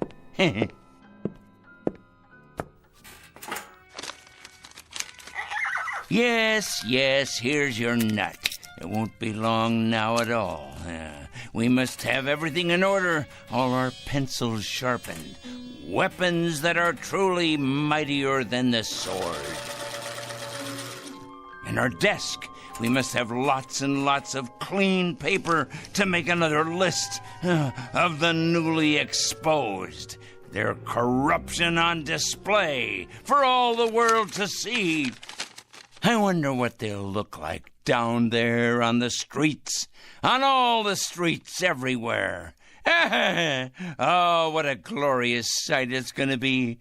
So many people. Think of it. Fat ones, thin ones, the young and the old, suddenly grown too small for their clothing, which of course will no longer fit them. It simply won't fit them at all. Like the toads and the cretins they are. Someone should follow along behind and collect it in trucks, boil it in hot water, decontaminate it, and then redistribute it to the rest of us. Think of that, Pete. New suits, trousers, neckties, formal wear, tuxedos, this and casual wear of every style. Oh, yes, it shouldn't go to waste. Think of how much money could be made in resale centers across the land. Money to finance a whole new campaign. Why, Pete, we could open a chain of clothing stores. Aha! All we need is a fleet of trucks to gather it up. Ours for the taking. But alas, it's too late to organize any of that now. Oh, if only I'd planned ahead. Well, the least I can do is alert the media. Yes, that's the responsible thing to do. I wonder if they have any idea at all about what's to take place. And at this hour, the Dow Jones is down 14 points. Raging fire now under control in upstate. The White House press secretary announced a peace plan today. 4-car pileup on the bridge. Motorists are advised to use alternate routes. Come on down to Crazy Joey's Fashion Warehouse. We've got sportswear, clothes for the workplace, back-to-school duds, all at out-of-this-world prices. You'll think you've died and gone to heaven because my name's Joey and I'm crazy. Another lost opportunity, Pete. But that man doesn't know how soon he'll be out of business. He has no idea, does he? No idea at all. We better check the television news while we're at it. We'll have the weather for you coming right up after this. The very vegger slices, it dices, it turns out finger-licking julienne potatoes. Okay, now tell us about your new book, 101 Ways to Profit from Armageddon. Amateurs. Pete, what to do? What to do? Of course I can send out press releases taking credit for all that I've done after the fact. If only I had more time. More time! Still, we'll have to alert them as best we can.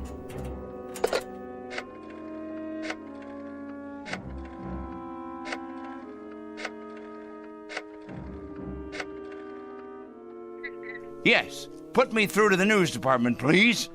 Never mind who this is. Wait. This is Oliver Krangle speaking. Crangle. Yes, that's right. I'm calling with an important bulletin. Yes, for the afternoon broadcast. That's right. You ought to break in right now with a news flash, you know. Oh, it's something big, all right. Something huge. Believe me, it is important. When? No, you don't understand. It hasn't happened yet, but your viewers will still want to know when it does happen. Otherwise, there'll be chaos in the city. In fact, this should go on the national broadcast, coast to coast. What is it? Let's just say a new perspective on the world. Hello? Hello? Hello? Petey, obviously they've infiltrated the local news channel as well. Of course they have. I should have known. They're everywhere, like insects, like vermin. Well, they won't be in control much longer, because Judgment Day is upon us. The strong will rise up to take what is theirs, while the subhumans are exterminated. It's the law of nature. But for now, there's precious little left to do, except make sure the clock is wound and to prepare ourselves for the occasion. Just try to be patient, Pete. Just a few minutes longer.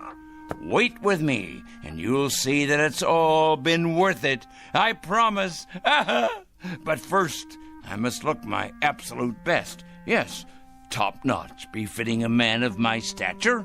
The reporters will swarm up the stairs here, wanting interviews. And there'll be photographers, of course, with their news cameras. Let's see here. What do you think, Petey? Perhaps a clean shirt and tie? My best shoes. I have to pass muster here. Meanwhile, you preen your feathers, my boy, and get ready to meet the press.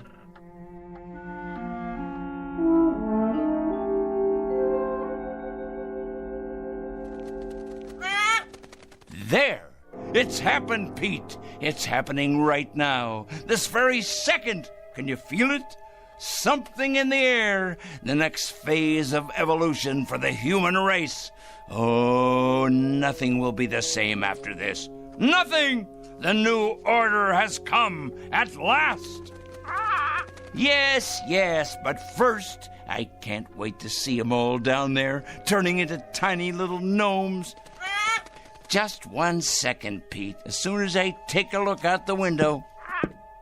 Certainly, Peter. You may have a nut, as many as you like. You must be hungry. I'll have something, too. We'll make it a celebration. This is our day. Of course, but you must be patient.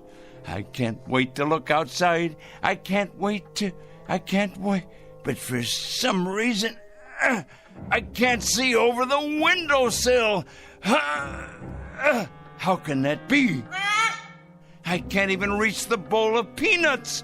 I know you're hungry, but somehow it's just out of my reach. What? Unless someone has moved it, put it in a very high place, but that would have to be someone very tall. Someone very, very tall.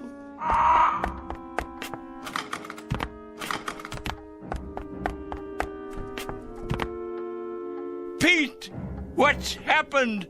You've grown so large, and I'm so close to the floor. These shoes don't fit me anymore. And these clothes, whose are they? Must get out of this ridiculous costume. Pete, why are you looking at me like that? Your eyes and your beak. Close it. Please close it. You're not still hungry. You can't be.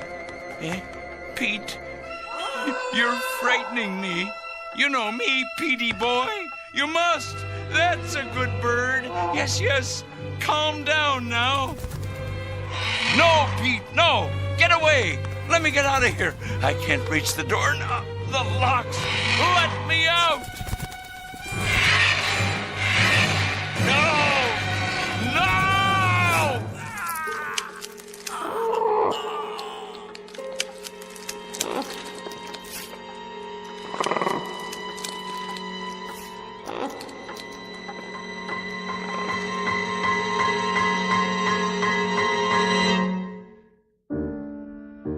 At 4 o'clock, an evil man made his bed and lay in it. A pot called a kettle black, and a stone thrower broke the windows of its glass house. Not a pretty picture, perhaps, but for this poor, misguided fellow, quite unavoidable. A simple matter of supply and demand.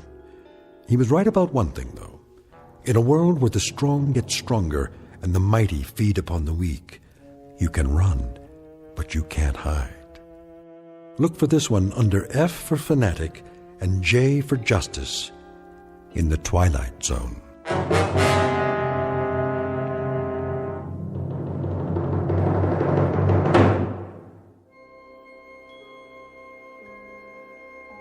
Hi, this is Carl Amari, producer of the Twilight Zone Radio Dramas. I'd like to take a moment to tell you about our official website at twilightzoneradio.com, where you'll get the latest news and information on these Twilight Zone Radio dramas. Plus, at twilightzoneradio.com, you can digitally download 3 free episodes or any of our episodes for only $1.95 each. In this age of ever-changing technology, we've decided to make these episodes instantly available to you by making the Twilight Zone Radio Dramas a digital download-only series. This means that this series will no longer be offered on CD. The CD collections at our website are now being offered while supplies last at buy one, get one free. So be sure to get your favorites before they're sold out. Be sure to visit us often, and I'll see you in the zone.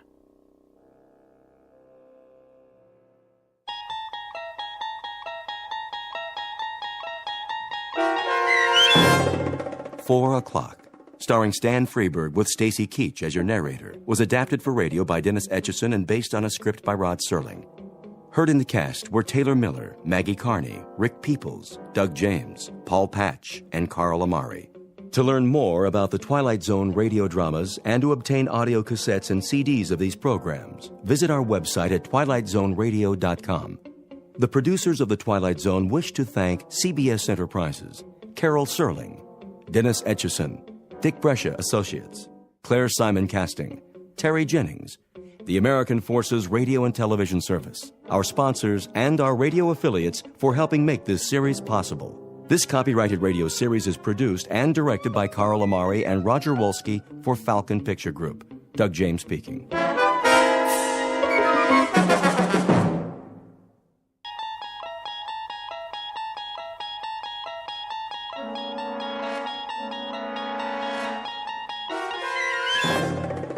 You unlock this door with the key of imagination.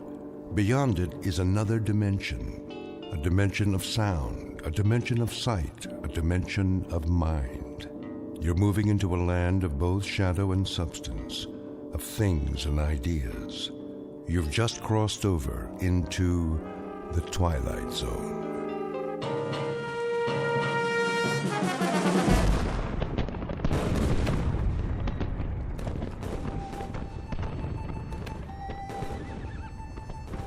The date is Tuesday, September 11th, 1864.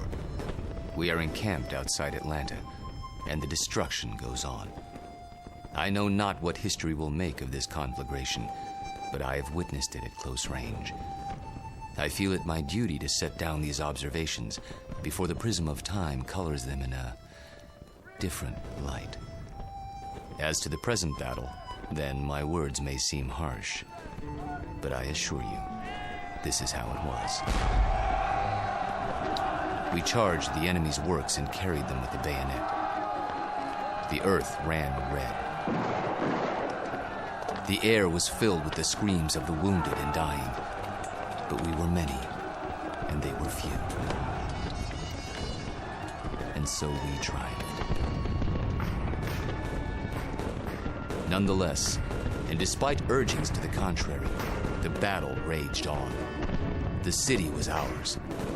There was no need to destroy save that which could be of use in the fight against us, but Sherman was drunk with victory. He himself started the fires, the flames which annihilated that great citadel of grace and beauty. One of us should have sent a ball into Sherman's brain. It would have been so easy. But somehow we couldn't, and that devil knew it. He knew it, and he mocked us for our cowardice. The good die young, I've heard him remark.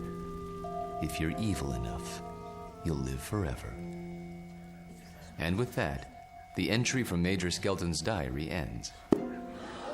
So it was that the Union soldiers burned Atlanta. Questions? Professor Jameson? Yes. The books I've read don't describe the Battle of Atlanta that way. Oh, I know. Confusing, isn't it? But as someone once said, history is bunk. Who was it now? I should know that. Henry Ford. Yes, of course. That's it. Mr. Ford. Thank you, Professor Kittredge. Helps when a Nobel Prize winner sits in on your class. You should drop by more often, Sam. You seem to do quite well without me. I could always use a good teaching assistant. So, to sum up today's lecture, the Union soldiers did indeed burn Atlanta for no good reason after the battle was won. You may have seen a more pictorial version in the motion picture Gone with the Wind, but I assure you, the conquering troops took no pleasure in their work. They were forced to it by a man they hated more than they could ever hate the rebels. An ugly, sullen, appallingly brutal general named William Tecumseh Sherman. The history books have glorified this monster, attributing to him qualities of courage and integrity. Trust me, he had no such qualities. He was just a small, evil man with tiny red eyes and a dirty beard and a way of talking that made you quietly want to slit his throat. What a great lecture. I really like this class. Professor Jameson makes it so real. I forgot to take notes. Oh, you can borrow mine. When's the test? I don't know. I think it's next Tuesday.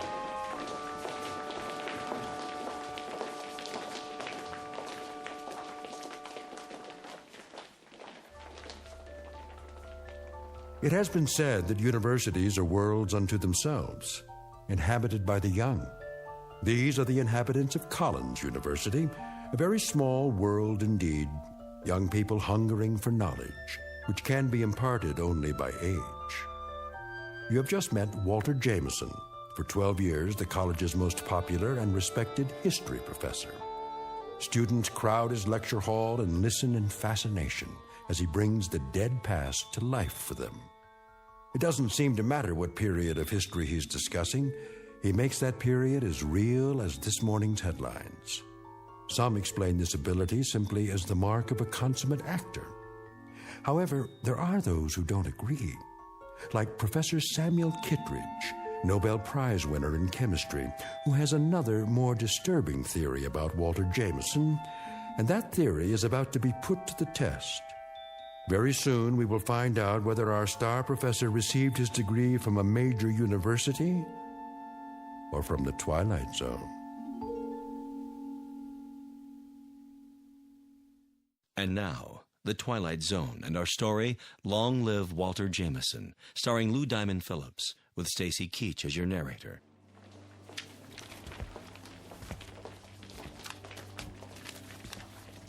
Very vivid, Walter.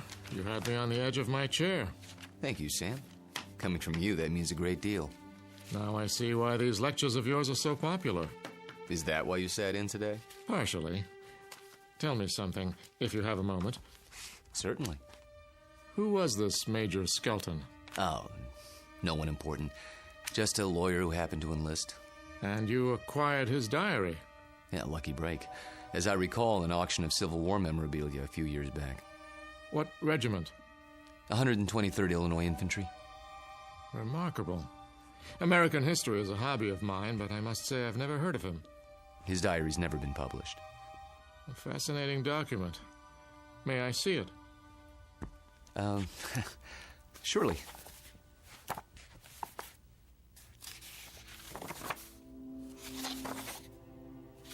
Well preserved. It was stored in someone's attic for 100 years.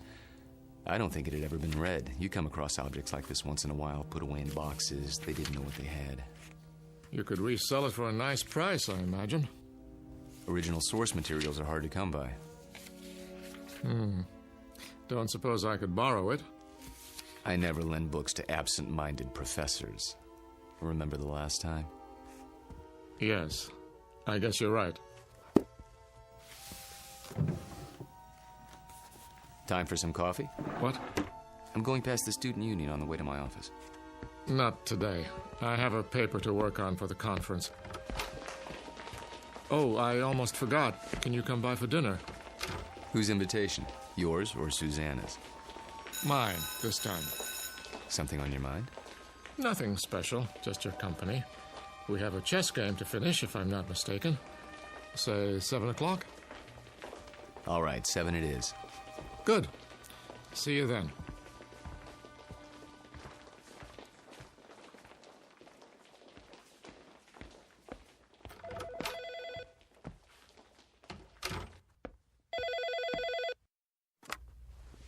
Hello? There you are. Where else? I keep regular office hours. I know. A chance to counsel all those co-eds. Oh, please, Mr. Jameson. I just have to talk to you. It's about my term paper. It's Professor Jameson to you, young lady. Excuse me, Professor. I might have an hour this afternoon. Then we'll have to work fast. You see, I have a bad case of writer's block. I need someone to, well, loosen me up. You don't need me. You need a cold shower and a massage. Speak for yourself. Daddy told me he invited you for dinner. He did. You mind? Not if you don't mind my getting some work done afterwards. My thesis is due in 10 days. How's it coming? Oh, it's coming. I'm just not sure I've said enough. Want me to look at it? Absolutely not. I have to know that I can do it on my own without help from you or Daddy. You will. Don't worry about it. I miss you. Me too. Only a few more days. Then we can spend more time together. We'll paint the town red. Oh, there's my 2 o'clock. I gotta go. Let me guess. Female, age 19, about 5'2", with eyes for her handsome professor. Be right there. Actually, this one's a little old lady. Wants to finish her degree before she kicks the bucket. I'll bet. See you in a few hours, darling. It's a date.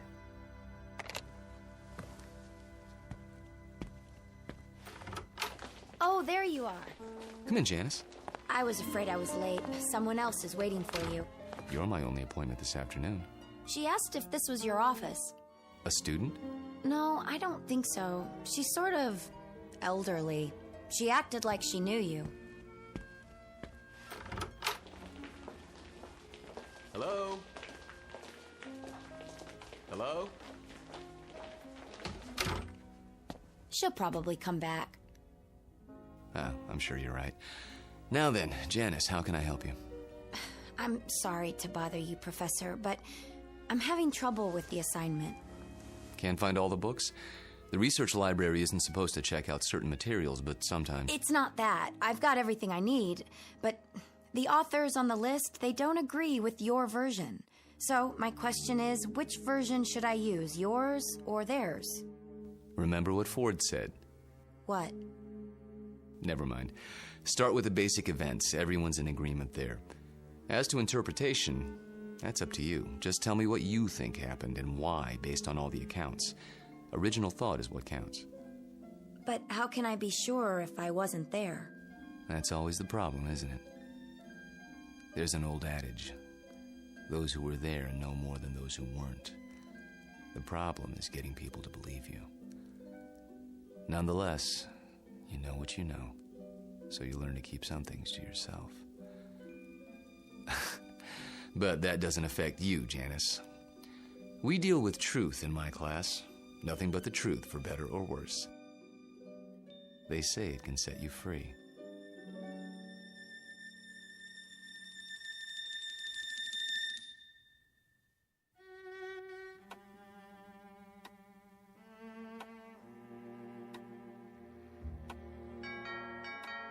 I'll get it, Father.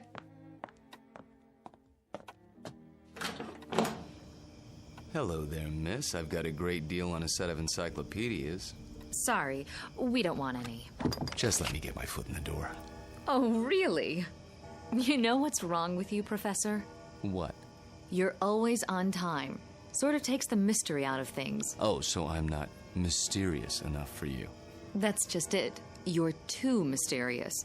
Except when it comes to keeping dates. Get in here. Mwah. What's that for? Because. Like my new dress? Awful. Get rid of it right away. You mean here and now? Watch it. You're a PhD, not some sorority girl. And not yet, I'm not. There's a little matter of a thesis, remember? A mere technicality. Anyway, it doesn't matter. You're about to give it all up and become a housewife. The devil she is. Hello, Sam. I didn't see you there. I'm giving you my daughter's hand, not her brain. Which I inherited from you. She'll get that PhD if I have to... Spank her. I know. Well, I like that. Spare the rod and spoil the child. Pour yourself a drink, Walter. Dinner's almost ready. Don't tell me you're the cook again tonight. Indeed. And why not? Don't you think it's about time Susanna learned for herself? He won't let me. Force of habit, after her mother died. Let's go into the dining room, shall we? I'll serve. You sure there's not something on your mind, Sam? Nothing that a good meal won't cure.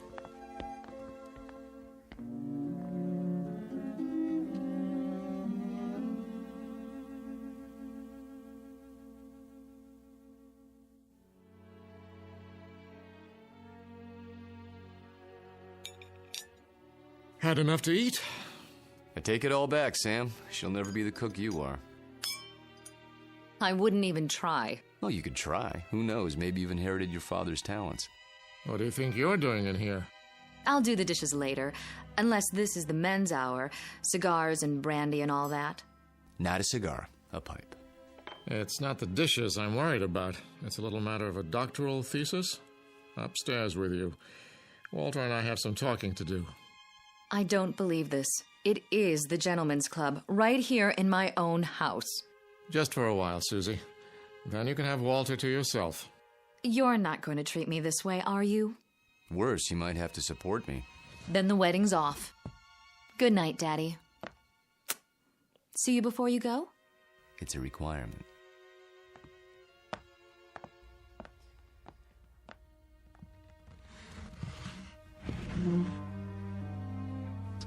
Brandy? By all means. You know, you don't have to worry about her. She'll accomplish anything she sets her mind to, with or without us.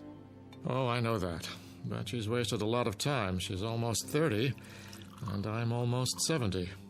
You're talking about chronological age. You're both still very young. I don't feel young lately. Aches and pains. Let's sit down. The chessboard is exactly as we left it.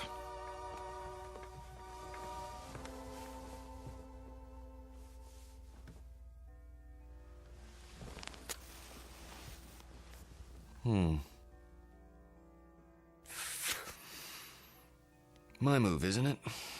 Do your worst.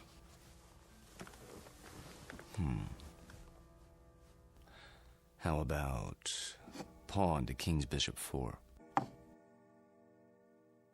Look at that. You don't like it? Not the move. Your hands. What about them? Extraordinary, isn't it?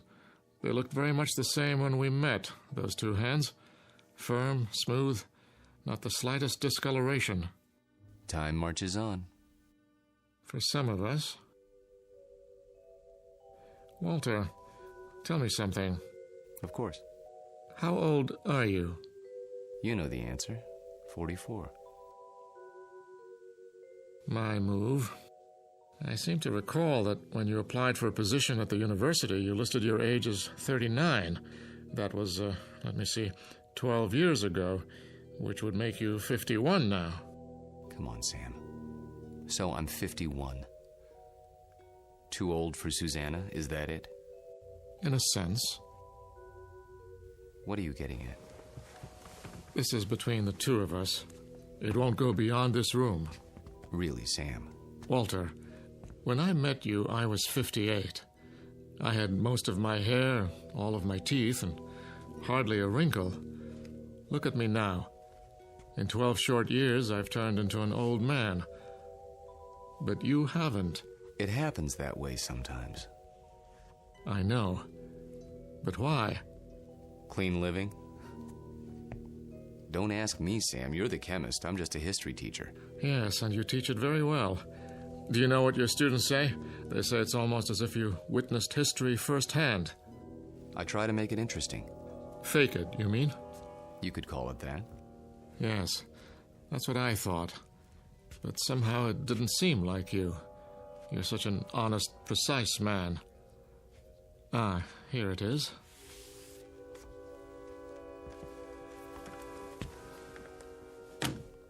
What have you got there? A book, a first edition. Photographs, mostly. Taken by a fellow named Matthew Brady during the time of the Civil War. Well, what is it? You look as if you'd seen a ghost. Perhaps I have. Hand me that magnifying glass, will you? I don't see. Was your grandfather in the war by any chance? No. In that case, I'd say we have something of a mystery on our hands. How so? You got me interested in your Major Skelton today. Oh, that. I was curious to see what he looked like. So I went through the Brady pictures, not really expecting to find anything. Here, this is a shot of Sherman and 3 staff officers. Yes, typical of Brady's work. Moody, grim, not a smile between them. Look closely. The one with the pistol in his belt is identified as Major Hugh Skelton.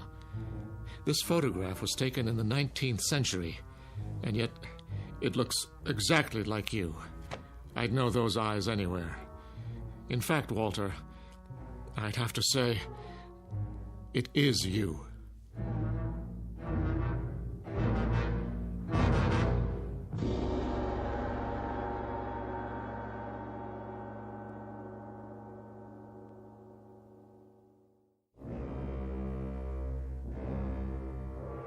It is you, Walter, isn't it? Photographs can be deceptive. Poor lighting, grainy images. You shouldn't have kept the ring, you know. It's a dead giveaway. Ring? It is a bit like mine. Not like it. The same. Sam, really, you can't be saying what I think you're saying. That wouldn't make sense. It wouldn't be rational. It wouldn't... Come now, Walter. We're not children. You know exactly what I'm saying.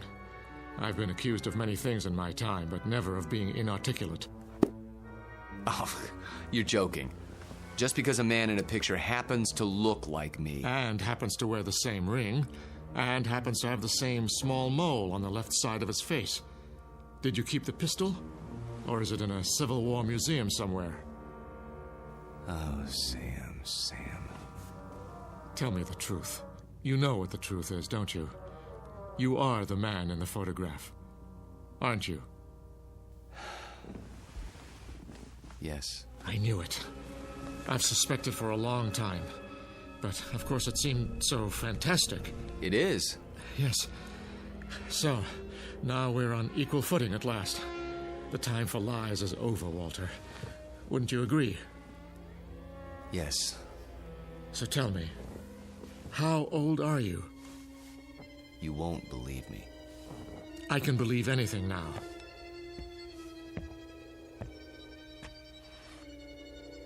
This bust on your mantelpiece? What about it? It's after a Greek statue, as I recall. The head of Cato the Elder. That's right. Let's just say I'm old enough to have known this gentleman personally. But he lived more than 2,000 years ago. I said you wouldn't believe it. No, it isn't that, but 2,000 years? How, Walter, how? You don't know what you're asking. In heaven's name, this is what mankind has been dreaming of. Sam. To live forever. To go on learning and understanding eternally, without end, without death. Sam. Tell me the secret. I can't. You must. You owe it to the world. I owe the world nothing but contempt and pity. Then tell me any part of it. I'm almost 70 years old. I have a heart condition. I'm going to die, but I don't want to until I finish my life's work. Walter, listen to me. Do you understand? I'm not ready to die. I can't tell you the secret because I don't know what it is myself. What? I was like you, Sam. Afraid of death. Too afraid to face the concept head on. When I thought of all the things there were to know and the pitifully few years man had to know them, I went cold with fear. And with anger, too, at the impossibility of it all. The combination was paralyzing. Every night I dreamed, as you dream, of more time, of immortality. Only if man lived forever, I thought, could there be any point to living at all.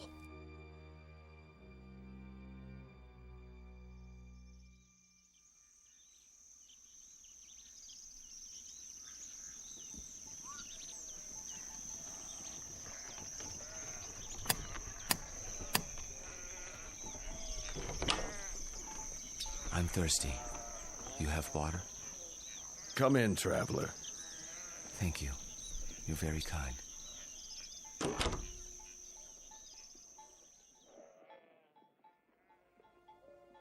One day, on the road, I met a man, an alchemist. I told him these things and more as I rested with him. He said that he could grant my wish. Only it would cost money.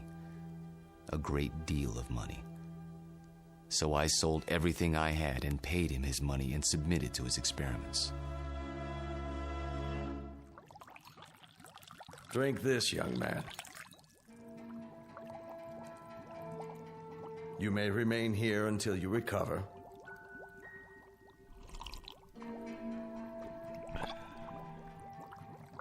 I feel strange. That will pass.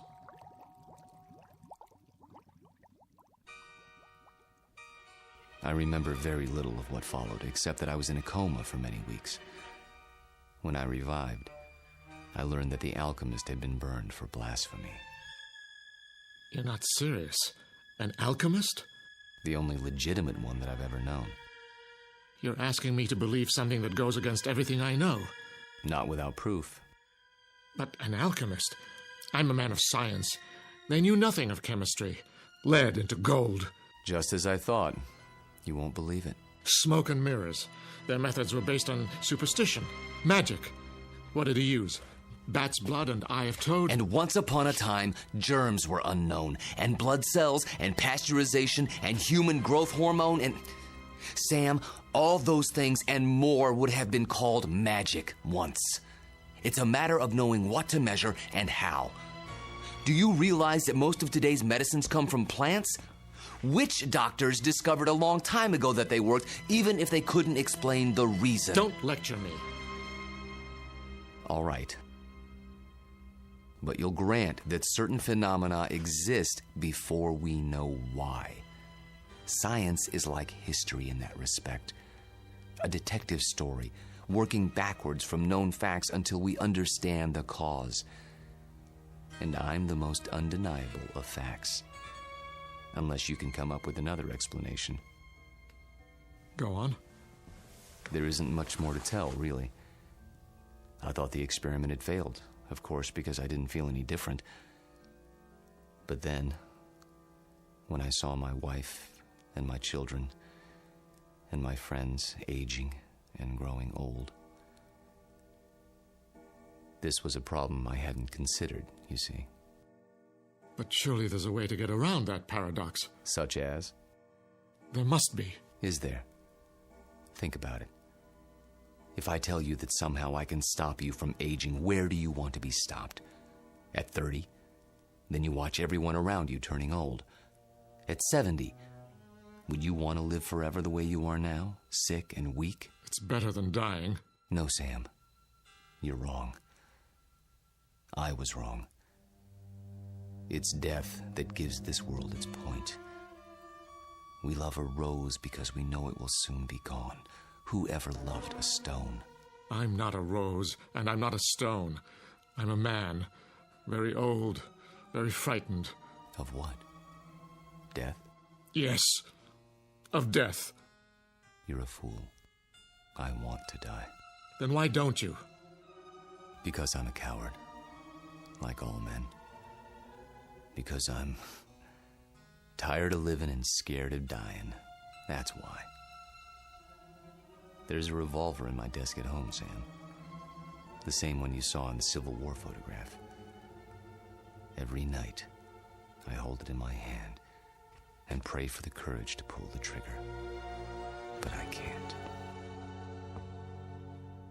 You mean to say you've survived all these years without an accident, without being injured or wounded? Some people are lucky that way. They go through life without ever breaking a bone or seeing the inside of a hospital. Oh, I've come close to death plenty of times. But never close enough. Thank you. For what? For reassuring me. I thought that if a man lived forever, he would grow wiser. But that isn't true, is it? You grow tired. That's all. It must be lonely. That's a word that comes to mind. You say it as if you think it's a word I don't know anything about. I suppose you married more than once? Yes. How long with each woman, Walter? 10 years? 15? I take your point. Now you know why I attended your lecture. Why I asked you here tonight. It wasn't idle curiosity. I suspected as much.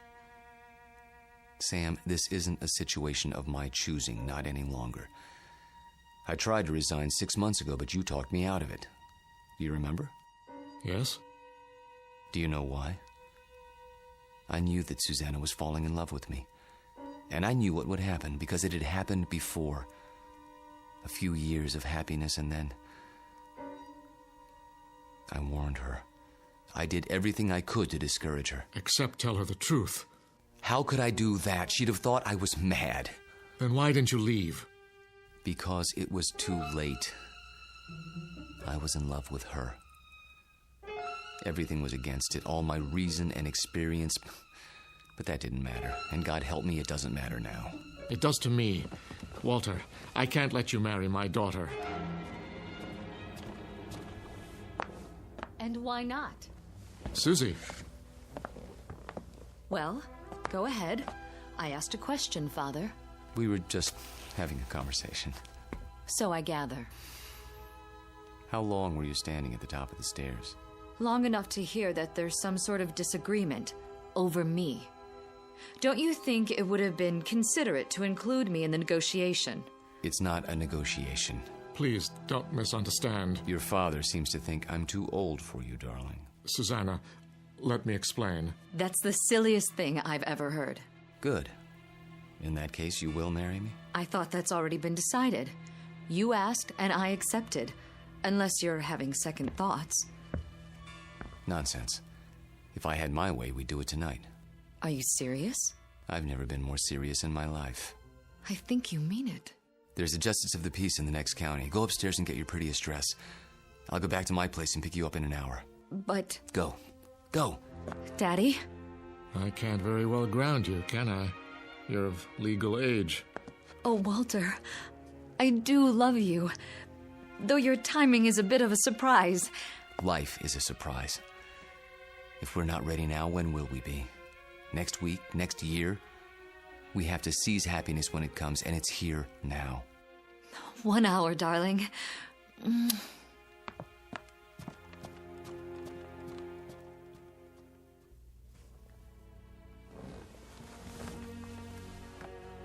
I'll tell her.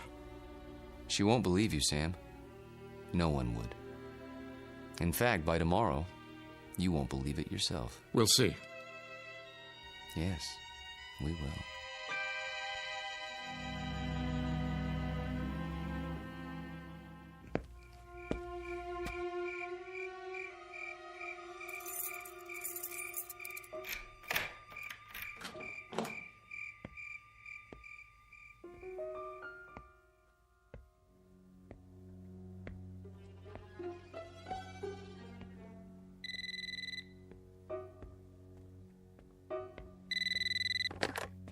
Yes?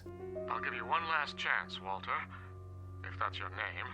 Sam, please. The irony is, I truly like you. We've been fine friends. But when it comes to my daughter... You deny her happiness? Is that what you call it? People who love each other don't have secrets. They share their lives. They grow old together. Susanna's entitled to the same thing. Not a mockery of it. You don't think this is easy for me. There's nothing ahead for her but a broken heart, as she sees herself age while you don't. How long do you think you can keep it from her? And if I go away, will that make her happy? She'll suffer, but she'll get over it. You don't belong here, any more than that antique pistol in the photograph. It's still here, in my desk drawer. And so am I. That's reality, Sam, for better or worse. She's upstairs now, packing. If you come back, I'll expose you. Not just to her, but to the university and the world, starting tonight. You mean it, don't you? You don't leave me much choice. Give me a few minutes. I need to think it through. Good. If you love her, you know what to do. Yes, I know what to do. Only, I don't know if I have the courage.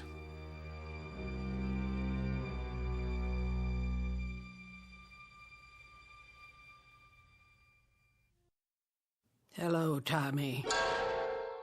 Who are... You needn't stand up. How did you get in? You left the front door open. Who are you? Don't you recognize me, Tommy? No, I don't think I... Look hard into my eyes. You called them the most beautiful you'd ever seen once. A long time ago. I think you've made a mistake. No.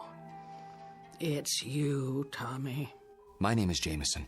Professor Jameson. And if you don't leave my house at once, I'll be forced to call campus security. Don't pretend with me. I know who you are. And who is that? Tom Bowen. Tom? My husband. That's impossible. I've never been married. You mean you don't remember? How convenient for you. We married right after the Great Depression. We lost our farm to the drought. Crops died and blew away like dust. And you, still a strong, vital man.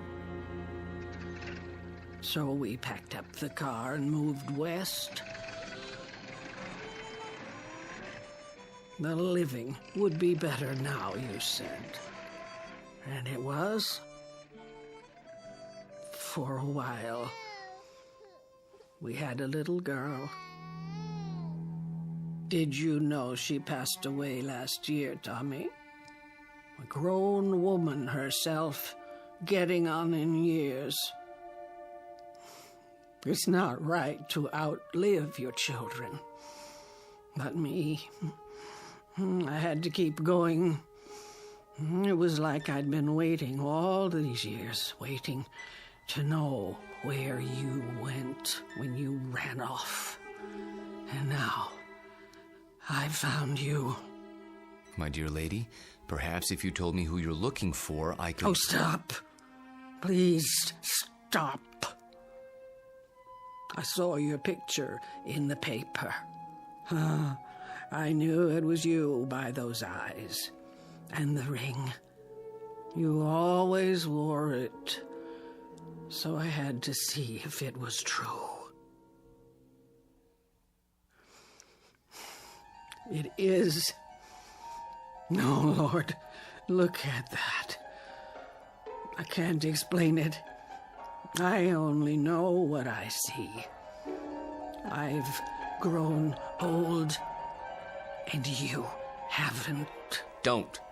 Please. And now you're going to marry someone else and leave her the way you left me. Lorette, for God's sake. I can't let you marry her, Tommy.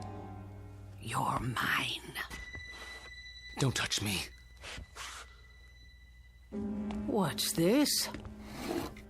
Put the pistol down. Oh, I remember that gun. You used to keep it locked away. Said it belonged to your great-grandfather. Take it out and oil it like you knew you were going to use it someday. Is it still loaded? I said put it down. Tommy, what you're doing, it's wrong. You can't go on hurting people the way you hurt me. I won't let you. Lorette, for the love of... What was that? I didn't hear anything. Are you sure? I thought... Thought what? I don't know. Susanna, dear, please wait. Don't try to stop me. I've made up my mind. I know. It's not like I'm going away. Walter and I will be married, and then we'll come back and I'll move my things into his house. It's only down the block. I'll still see you every day and... Shh. I did have some things to say to you. Very important things. But now, I don't know where to start. Please don't. I'm nervous enough as it is. Can't you be happy for me? I know it's a change, a big change, but surely you're not surprised. You must have seen it coming. I know we haven't talked much about it, but... Do one thing for me, sweetheart. What? Bring me my reading glasses. I shan't be able to sleep while you're off eloping. At least I can get some reading done. Oh, Daddy, thank you. Where did you leave them? Upstairs in my bedroom, as I recall. Would you mind getting them for me? Of course I will. If Walter comes to the door, tell him... I know what to tell him. Don't expect him just yet. There's still time. Wait right here. I'll find them.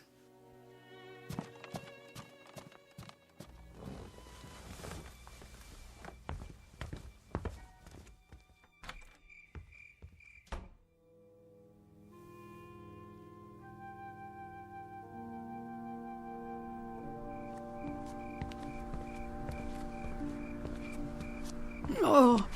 Excuse me, I didn't see you there. I saw my Tommy. He's resting now. Good evening to you, madam.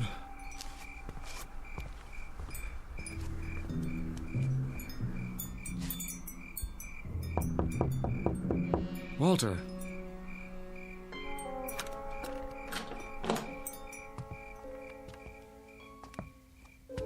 Walter, where the devil are you? Hello, Sam. Why are all the lights off? I was just, thinking. The window's open. I know. I'll close it. No. What's the matter? It's a strange feeling after all this time. What do you mean? I mean, I've come to my senses. Tell Susanna. Tell her if you would. You're hurt. Turn on the light. Stay away. I'll call a doctor. No. But your hand, there's blood on it. Hard to avoid that when you've been shot. It's dripping all over everything. I'm leaking, Sam. Everything that's been held inside for so long, it's running out. I feel light as a feather. Take my arm. Sit down. Quickly. A little late for that. I'm sinking, Sam. Right into the rug. It'll be quite a mess to clean up. What's happening to you? It's happening. At last. Your hair. Your skin. Sorry to fall apart on you. Oh. But nothing lasts forever. Thank God, Sam. Thank God in his wisdom. Oh, Walter. Walter. Tell her. I'll try to think of something. Don't let her see me like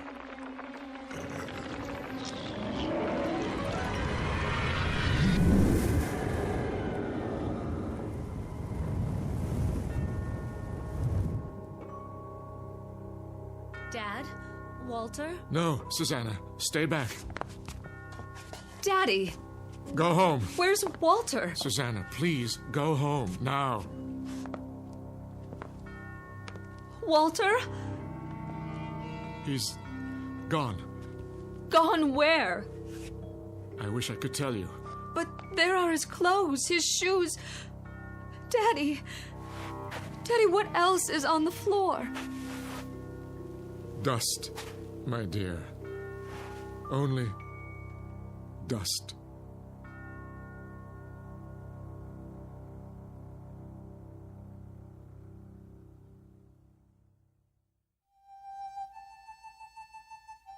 Professor Walter Jameson, an expert in the subject of times long past, and above all, a consummate actor, since before this university was founded.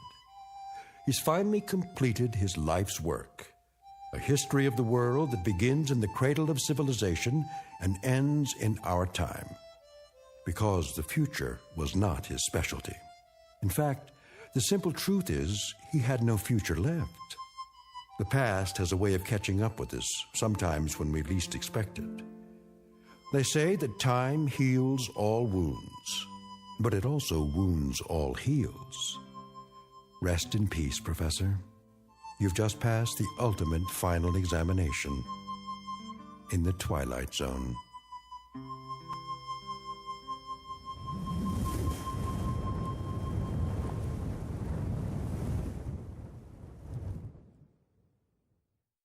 More from the Twilight Zone after this. You are about to enter another dimension, a dimension not only of sight and sound, but of mind, a journey into a wondrous land of imagination. Next stop, the Twilight Zone. Hi, this is Stacy Keach. I'd like to take a moment to tell you about our Twilight Zone website at twilightzoneradio.com. At twilightzoneradio.com, you'll find the latest information on these Twilight Zone radio dramas, including behind-the-scenes photographs, plus the newest product releases, trivia contests, ways to contact us, other Twilight Zone-related info and merchandise, plus links to other fascinating websites. So make your next stop twilightzoneradio.com. Visit twilightzoneradio.com to purchase these Twilight Zone radio dramas on cassette and CD, or call toll-free 1-866-989-ZONE. That's 1-866-989-9663.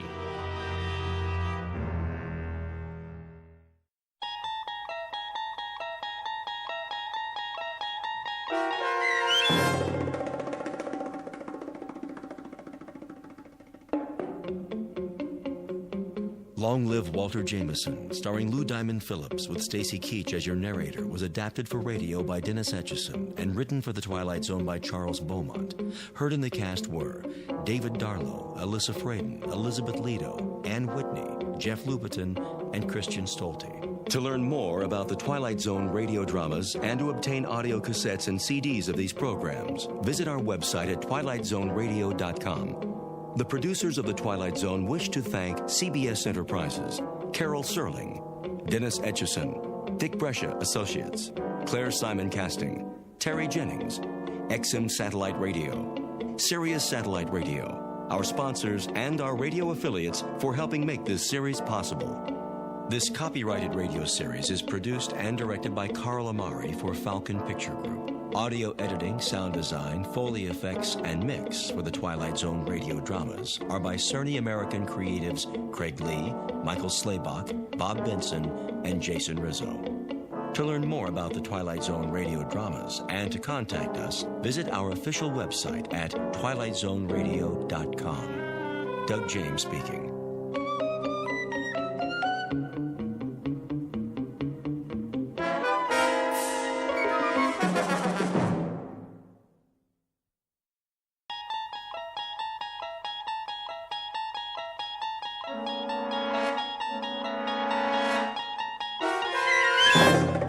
You unlock this door with the key of imagination.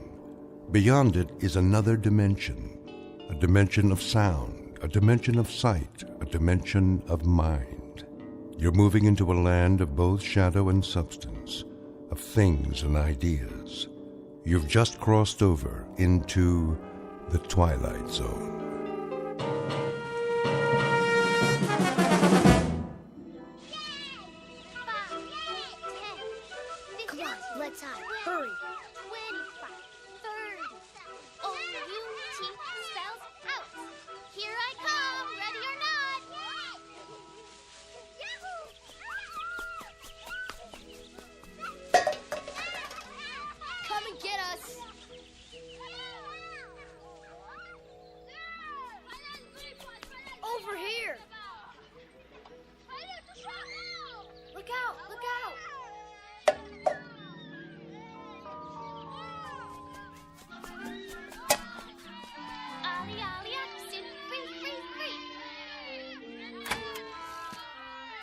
Get away, you kids! I've told you not to play here. Go on now.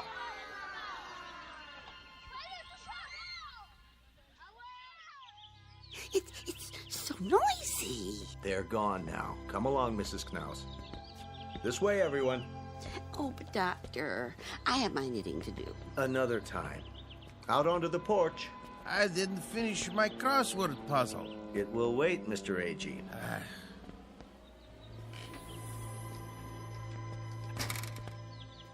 Now then, isn't this a beautiful day? I don't know why we have to go. It isn't good to spend all your time inside. Everybody needs the sun once in a while. Even you, Mrs. Summers. I've had my share of the sun. Now I need my rest. We all do at our age. Where's Mr. Conroy? He's not feeling so well this morning. Well, I'm not either. What about Mr. Whitley? Why does he get to stay in? He's waiting for an important call. Watch your step. Nurse will bring the picnic baskets. Well, some of us may not want a picnic. A picnic, is it? On the grass? All those ants. We have blankets and chairs. You'll see.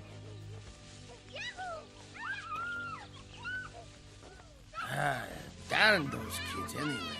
Hey, quit running! Stop it! Like wild Indians.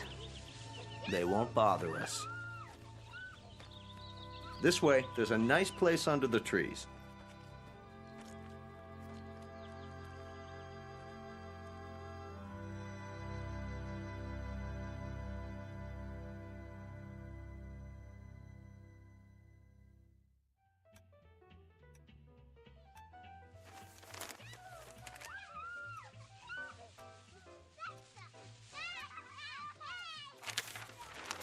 Listen to them, would you? They're only children. They know they aren't supposed to play on the grounds. How can a body think? Now, Ben, just read your paper. They're not hurting anyone. Well, let them play someplace else. They've got homes, don't they? It's the grass. The what?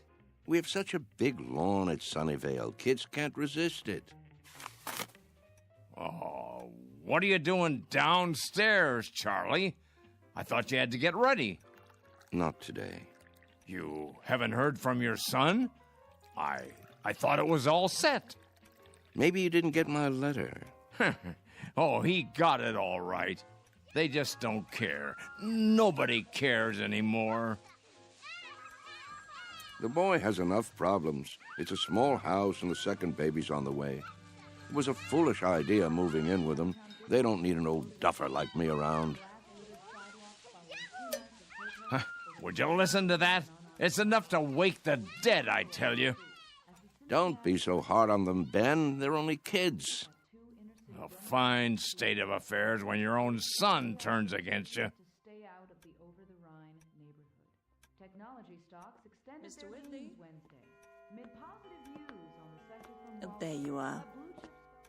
Yes, nurse? You have a phone call. I do? I believe it's your son. Well, what do you know? Be right there. I'll tell him. Isn't that something? Guess he got my letter after all. I never get any letters. Or phone calls. Nope. You will, Ben, you will. Excuse me, I'd better get it before he hangs up.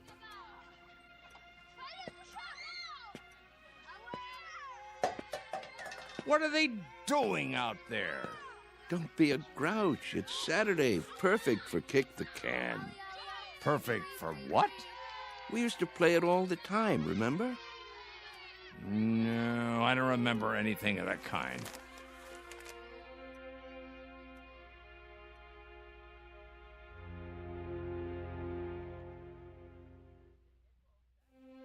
Sunnyvale Rest Home, a place for the aged. The address is 1275 Tranquility Lane on the outskirts of town. It offers room and board, nursing care, and a kind of refuge from the world. Outside, a common game called Kick the Can. Very shortly, a man will have a choice to make. He can either die in this world or escape to another kind of refuge in the Twilight Zone. And now, The Twilight Zone, and our story, Kick the Can, starring Shelley Berman and Stan Freberg, with Stacy Keach as your narrator. Some picnic. Plastic spoons and forks. Well, potato salad was good. What do you mean? It was spoiled. No, it wasn't, Emma. They made it in the kitchen just for us. You must admit, it's better when it's fresh. I think I hurt my back sitting down. Oh. The ground was damp. It was. Bad for my arthritis. Will you people please hold it down? I'm trying to read. Oh, you shush, Ben Conroy. No one's bothering you. Easy for you to say. Where is Mr. Whitley? Still in his room, probably, taking a nap. Oh, that's what I'd like to do. And why, may I ask, on such a lovely day? There he is. Going somewhere, Charles? Yes. Why are you all dressed up? It's my son. He's coming to get me. You don't say. He called a little while ago. He did. He's on his way. At least someone gets calls. What's he carrying? Is that your suitcase, Mr. Whitley? Indeed it is. You're going to stay overnight then? A bit longer than that, I should say. That is, if they have the room fixed up. Room? At my son's house. You mean you're moving in with them? That's the plan. If they'll have me. Well, what about the rest of your things, Charlie? You can't just leave your things behind. No hurry. It all can be packed up and sent over later. Well, we'll certainly miss you. Will you come back to visit us? Of course I will. Meanwhile, I'll call and see how everyone's doing. May we write you? Please, I'd appreciate it. Mr. Cox has the address. Nobody writes. They say they will, but they never do. There he is now. Hey, aren't you going to say goodbye? I hate goodbyes, Mr. A.G., don't you? Take care, all. Here, let me carry that for you. I've got it.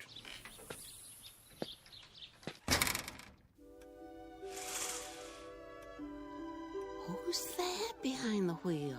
His son, David, don't you remember? Such a nice young man. Let me see. Some car, huh? Betty costs pretty penny. Everything does nowadays. Don't crowd now. You wouldn't want him to think you're watching.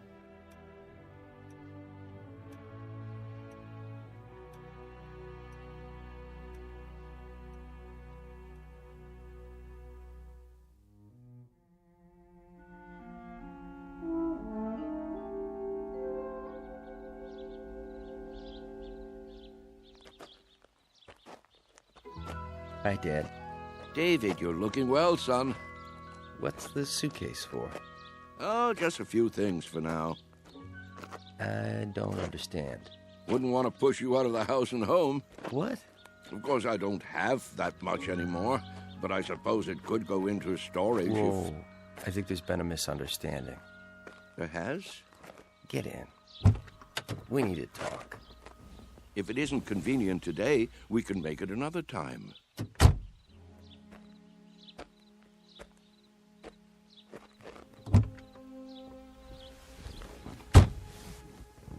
Listen, Dad. Yes? I didn't say I'd come to get you. I said I'd come to see you.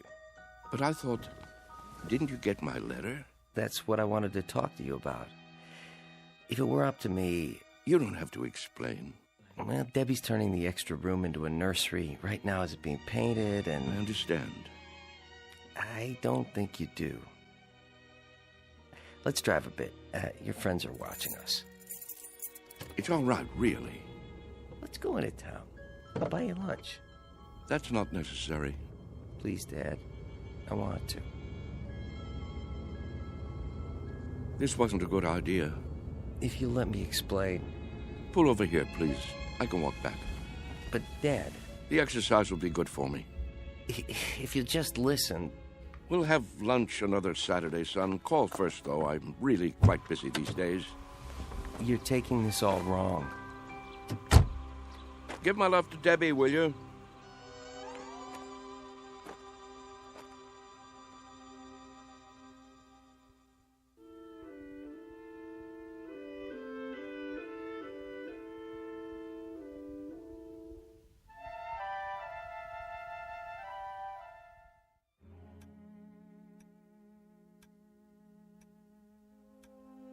What's he doing?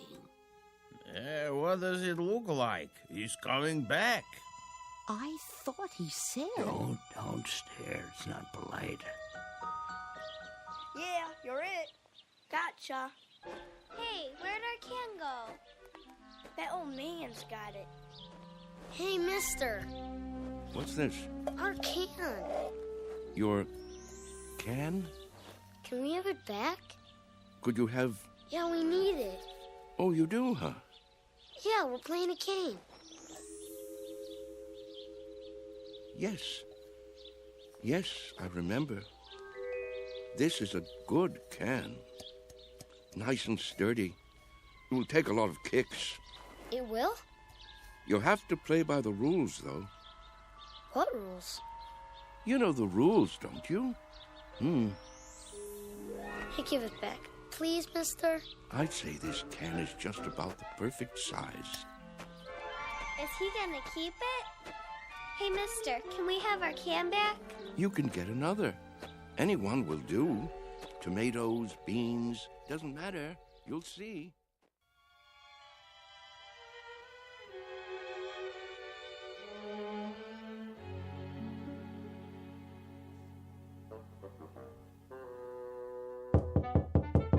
Charlie? You in there? It's going to be a beautiful sunny day today. And Yes? we can expect much more of the same over the next couple of Just days. wondered might what wanna do happened some to of those you. outdoor Not a activities. thing, Ben, not a thing. Las Vegas, 68. Los Angeles. Thought I'd lie down for a minute. Come on in if you'd like. Sorry about that son of yours. Are you? I'm not. This is a good enough place for me. I don't know what I was thinking. Here, I'll close the window for you. Why? It's a beautiful day, don't you think? Oh, so much noise. Yes, what a great running and shouting. That's what you call it? Such a grouch. You can't stop kids from playing kick the can. It's in their blood, like statues or hide and seek, a ritual this time of year. You surprise me sometimes, Charles. And why do you say that? You actually brought that tin can up to your room? Must be filthy. No, it's not. It's been emptied out and washed clean and baked by the sun till it's shiny as the day it was made, tempered by the wind and the grass and the warm summer air.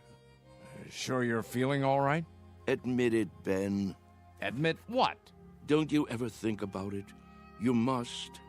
I don't know what you're talking about. All kids play those games the same as we did, and the moment they stop, they begin to grow old. Oh, come on. It's almost as though playing kick the can keeps them young.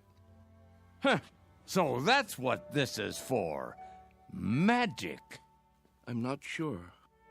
Charlie, I'm worried about you. You're not yourself. Aren't I? You don't believe in magic anymore, do you, Ben? What are you talking about? But there was a time when you did believe in it. Never.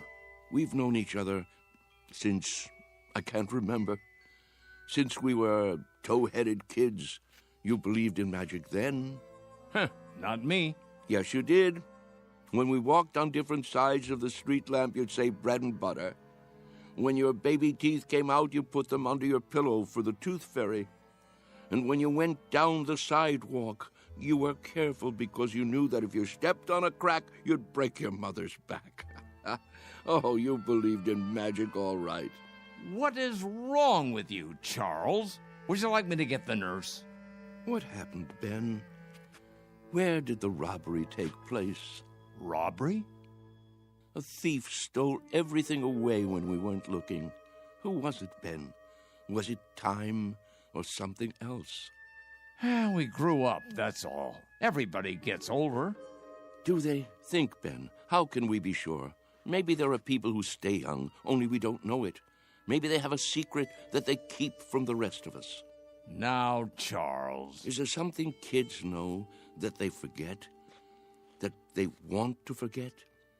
They say, when I get big, I'll be a fireman, or a detective, or an explorer.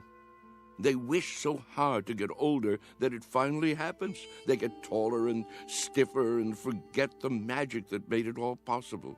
There is something wrong with you. I've never heard you talk this way before. Maybe the fountain of youth isn't a fountain at all. Maybe it's a way of looking at things, a way of thinking. Charles? Yes? Stop it. Stop what? You're an old man. Don't you understand? Your youth has been gone for 60 years. What I mean is, you lived a full life, Charles. Don't go sloppy now. Don't spoil it by acting like a nut. But it's all so clear. It makes sense. It isn't too late to play kick the can. That's the secret. Can't you see, Ben? Can't you? I see a plain old tin can with dents in it. That's all. Then look again. This can is special. I'm absolutely sure of it.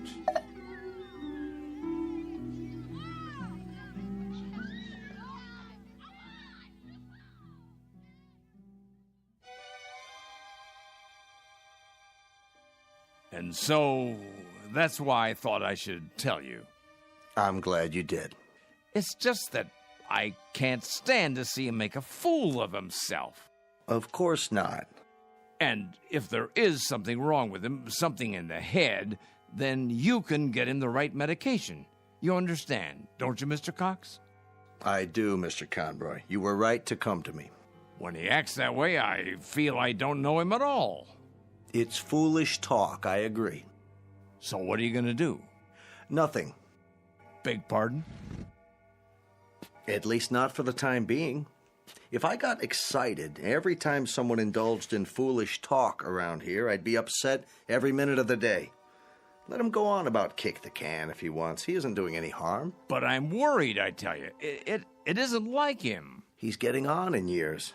It's common for folks of a certain age to behave like children once in a while. Oh, nonsense. He's no older than I am. In some ways, maybe, but in other ways, when some people get old, truly old in their minds, they may act strangely, out of character. Take Mr. Agee, for instance. He's as sane as they come, but do you remember that ruckus out on the porch the other day? Somehow he got hold of some firecrackers. The nurse found him trying to set one off. It must have been those kids. Well, wherever he got them, he could have hurt himself, and that's something that concerns me. Charles hasn't done anything like that. I just don't want to hear him talking crazy. Oh, it isn't necessarily crazy. Huh? You haven't heard him. Look at it this way. As far as he's concerned, all his best years are behind him. He can't even look forward to spending time with his son and daughter-in-law. A fine thing. So, that being the case, he'd rather return to an earlier time, one he recalls with pleasure. It only makes sense from his point of view, so he uses a time machine to accomplish it. A what? It's called memory. Is that so crazy, Mr. Conroy? Everybody does it, even you. But he actually believes he can be young again by playing kids' games. Not really. He's exploring, that's all. He'd like to believe that kick the can is a magic button he can push to make himself young. But deep down inside, he knows it won't work. Instead of the disappointment of failure, he'll never risk pushing that button to find out. Stop worrying. Your friend is fine. Are you certain? I'm certain. Until he does something to endanger his health or the health of others, there's no reason to interfere. Thanks for stopping by my office, though. Look at the time. You wouldn't want to miss dinner. Well, in that case, I suppose... It still troubles you, doesn't it? What would you have me do? Maybe if you talk to him. It would be a waste of time. But you have a point. Perhaps I'm reluctant to face the facts myself. Every time one of our people goes senile, I get a little cold inside. When I took this assignment, I was 32. Now I'm 43. Everyone grows old, Mr. Conroy. Everyone.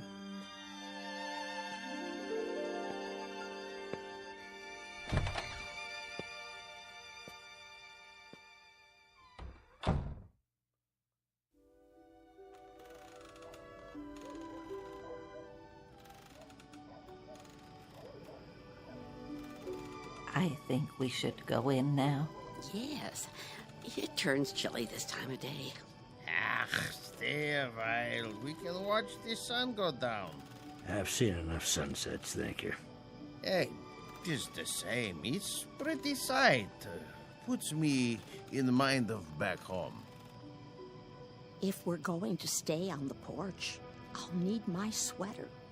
Why don't you come inside with me, Mrs. Summers? Give me a moment to get my strength. There you all are. I wondered where you'd gone. Hello there, Whitley. Hello. We were just going in. Why? Before it gets dark. I have my programs to watch. What's wrong with you people? Wrong. Nothing in particular. Then show a little life. Aren't you the same ones who used to skip rope and hunt pollywogs and night crawlers when the sun went down? Why, I don't think so. Don't ring a bell. Well, I was. If you can't remember it, I'll remember it for you. The weather was just like this back in Wheattown of a summer evening.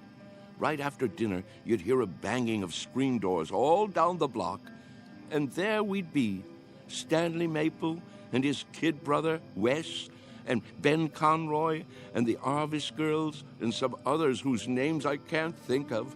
The air would be soft like this, children weather, and we'd come out with no coats, and we'd start shouting and play kick the can.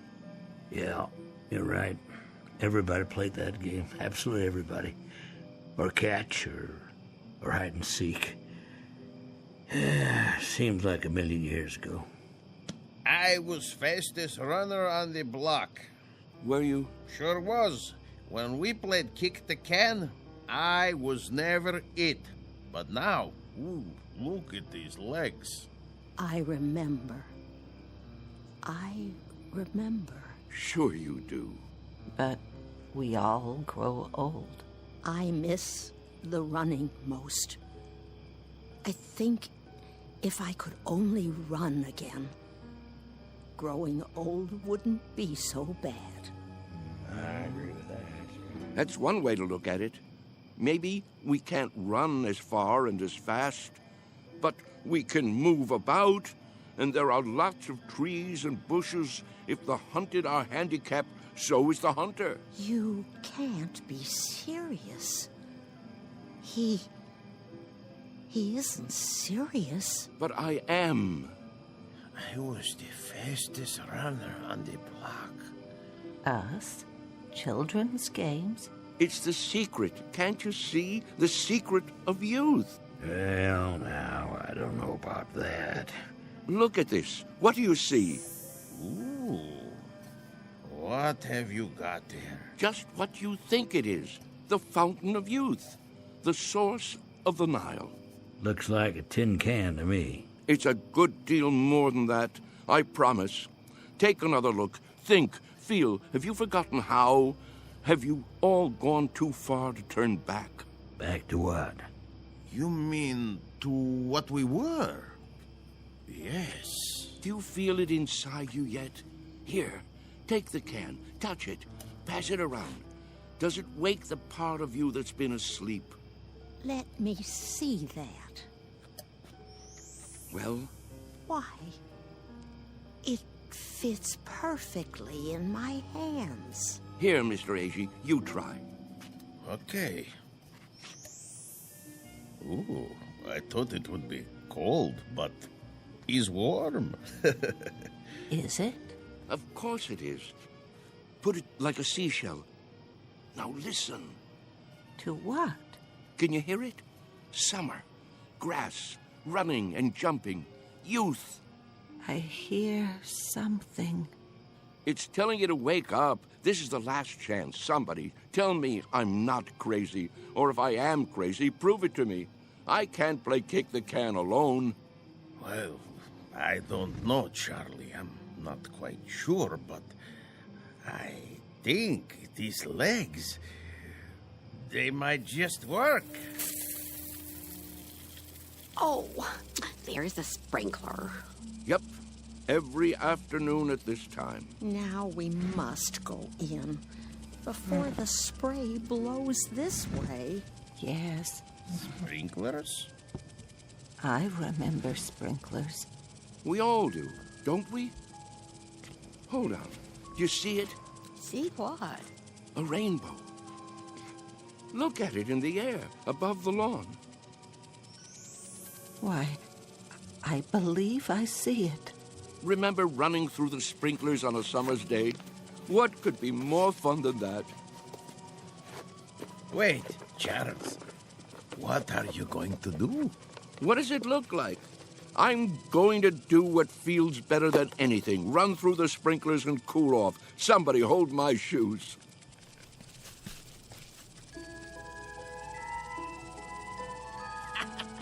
Well, look at him, will you? This way, everybody. It feels great. Mr. Whitley. Charlie, what are you doing? Come on in. The water's fine. Nurse! Nurse! Yes? Help me get him inside. Yes, Doctor.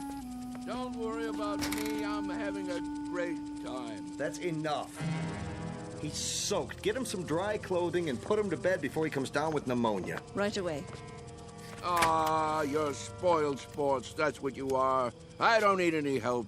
Don't be difficult, Mr. Whitley. Just come along. I'll get you a towel. What are you doing, Ben? Did you call them? It's for your own good, Charlie. You'll only hurt yourself. I thought we were friends. We are. That's why. This way. I'll bring your shoes later. All right, everybody. The party's over. But he wasn't hurting anyone, was he? You see, he's been talking to them. Pretty soon he'll have them believing it. I was afraid of something like this. Yeah, it's like he's gone crazy after all. I'll have him moved to the observation room in the morning. But, Doctor, to be all alone, that'll kill him. If I don't, he'll end up killing himself.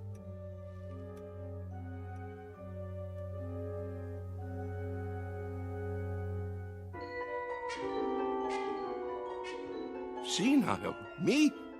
Mr. Whitley, please try to understand. You want to put me in a special room? Alone? You don't leave me much choice. Why? What rules have I broken? There have been complaints. Oh, there have? Who from, may I ask? That's not the point. Go on, tell me. I want to know. Who thinks I'm breaking the rules? It's not so much a matter of rules as attitude. Look out the window. Grass, trees, a park across the street, all very peaceful. The kind of place people come to for rest and relaxation. It's what Sunnyvale is known for. But if things happen that rile them up, disturb their peace, well, then we can't stay in business. You see that, don't you? So the charge is disturbing the peace. And for that, you want to isolate me from my friends. I hope that won't be necessary now. You've got to go out there and show them you're all right. Cut the crazy talk. Learn to fit in. That's not hard, is it? What a choice. To keep that nurse from pawing at my pulse all day, I have to sit like a vegetable, stare into space. Listen, I'm trying to help you. Keep on like that, and they'll put you away. I won't have a choice. Use your head. Maybe you're right. There. You see? You're an intelligent man. It's a question of playing the game. Isn't that something we all have to do? Yes, I suppose it is. Good, Mr. Whitley. I knew you'd see it my way. Now, why don't you go up and rest before dinner? Tonight's the bingo game, remember? I remember. Goodbye, Doctor. Goodbye, Mr. Whitley. Anytime you want to talk, feel free. I consider it part of my job.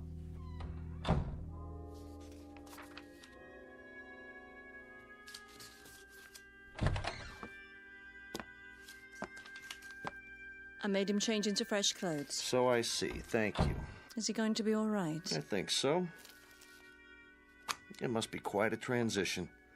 Remind me of that when it's time, will you, nurse? Time for what? To pack it all in. Personally, I think I'd rather go back to the town where I grew up instead of rooming with a house full of strangers.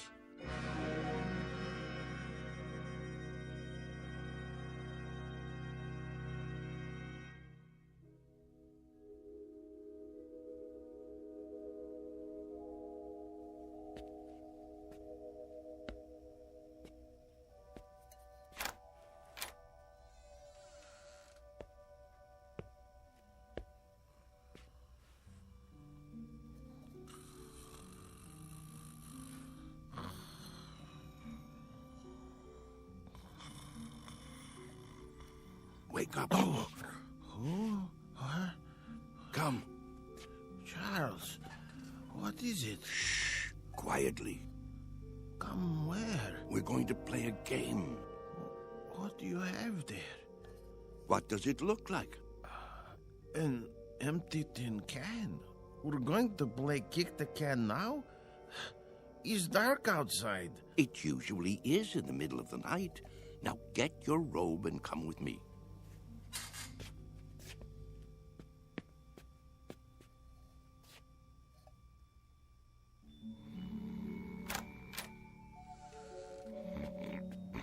Mr. Freitag. It's us. What? What? It's time. We're all gathering downstairs. Why? Something important.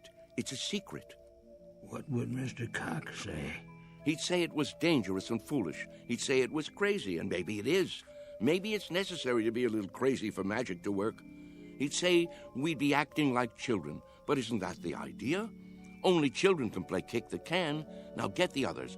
Freitag, wake Mrs. Summers. Elegy, you get Mrs. Wister and Mrs. Knaus. Let me see, who else? There's Mr. Carlson. Everyone? Everyone. Well, what if they won't come? They've got to. Don't take no for an answer. Hurry. I heard people walking around. Whoa, what's going on here? Mr. Whitley has an idea. Would you like to come too? Hello, Ben. Charles? What are you doing? Go on. Do as I said. Yeah. Right away. I'll see you downstairs.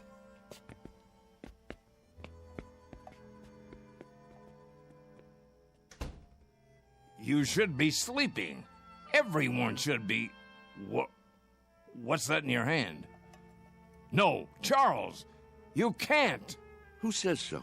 It's against the rules. The devil with the rules. It's our last chance, don't you see? Ben, come with us out to the lawn. Me? Yes, you. Ben, we always did everything together. Let's not stop now. Even if you think it's crazy, come out and play.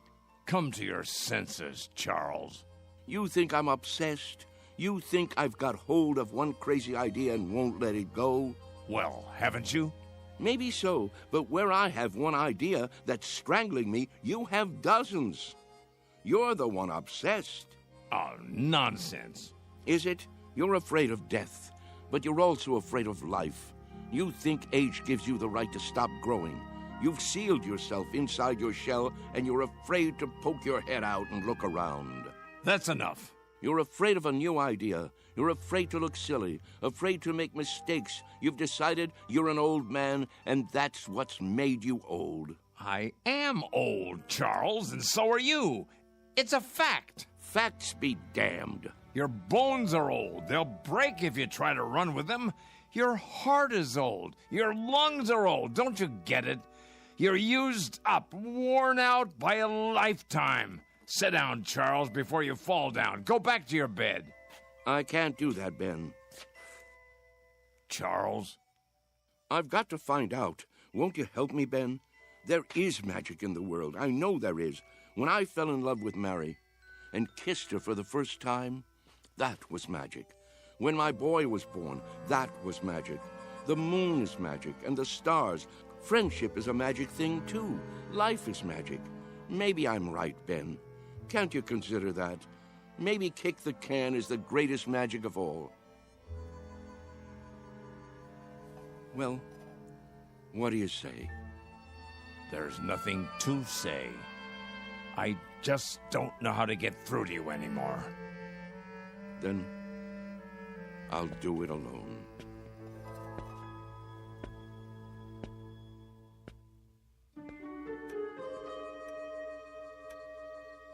What are we doing here? I'll catch my death. Now, you just wait. Mr. Whitley has something in mind. Yeah, something important. But what could it be? Don't you know? Don't you remember? Remember what? How it used to be. How we used to sneak out of the house after dark when the grown-ups weren't looking and the weather was like this. Don't you remember how we used to play kick the can? Everybody played in my neighborhood. A long time ago. A long, long time. Funny. It doesn't seem that long ago to me. I remember. Yes, I think I do too. But we've all grown so old. Are you sure? If these legs would carry me. How do you know they won't until you try? You can't be serious. He isn't serious. But I am. You mean us? Children's games? What about the nurse? She's asleep. If we keep our voices down and open the door carefully, she won't hear us. Go outside? Why not? Are you chicken? Show them the can.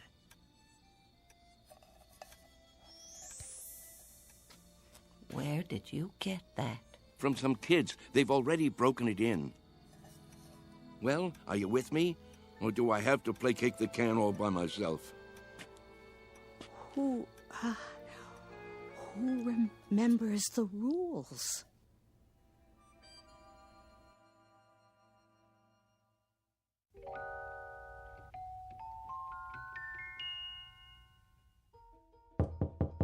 Mr. Cox. Hold your horses. I'm coming. What is it? Mr. Cox, come quick. Keep your voice down. You'll wake everybody. They're already awake. Hurry, hurry. You've got to stop them. Calm down, will you? What are you talking about? You'll see. Come to the front room. Easy, Mr. Conroy. Now, what is it exactly that I'm supposed to see? There's no time to lose.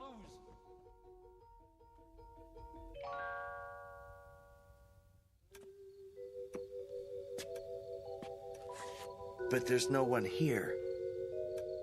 Why is the door open? Because they've gone outside. Why would they do that? It's like I said, to play kick the can. That was just a crazy idea. Mr. Whitley's forgotten all about it. No, you're wrong. They really mean to play. Calmly, please. You mean now, at this hour? That's right, and it's all because of Charlie. Now I'm really worried about him. What'll happen when it doesn't work? He really believed it, see? That it would make him young. That's not the problem. What worries me is what will happen if he tries to run. He can't take the exertion. None of them can. 5, 10. Where? 15. Look, 20. the front lawn. 25, 30, 35, 40, 45, 50. Come on, I know. Ready or not, here I come. Come on, everybody, let's hide. This is gonna be good. Over here, hurry up. 85, 90, 95, 100. Ready or not? Where are they? Here I come. And what are these kids doing here? I told them to stay away. Look out! Round-a-man's arrived. Maybe they're around the other side. I'll go check. Hey, kick the can over to me. Hey, Ben! Look at me! I told you it would work. Charles? Come on, you want to play? No, it can't be. Ben, you better hurry up, or it'll be too late for you. Charles! Yeah, hurry up, or it'll be too late. What is it? Do you see them yet? Gotcha. Is that... Here, you kids, how many times do I have to tell you, go home? Get out No, of my way. wait. What are you doing here this time of night? 1, 2, Charles? 3, you're out. Charlie? Sorry, Ben. I wish you could have believed. I gotta go. Charlie? Hey, kick it over here, over here. Charlie! Take me with you. My turn to kick the Get away and stay away. Mr. Cox, please. Last one over fences, rotten egg. Come on, let's go. I can't climb that. Charlie, wait. Wait. Charlie! Hey, you guys, wait up. We gotta find the others. They can't have gone far. I bet Whitley's taken them down to the orchard. No. Why? Look all you want, Mr. Cox. You won't find them. Wait here.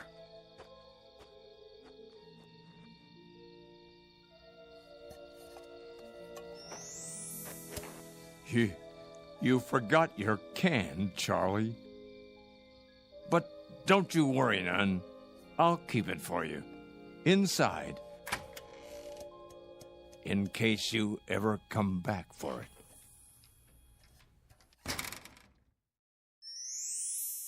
Come on, let's play kick the can. Come on, let's hide. He'll never find me. You can't catch me. I'm too fast. Haha, you missed me. Come on.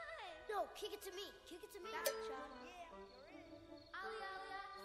Free, free, free.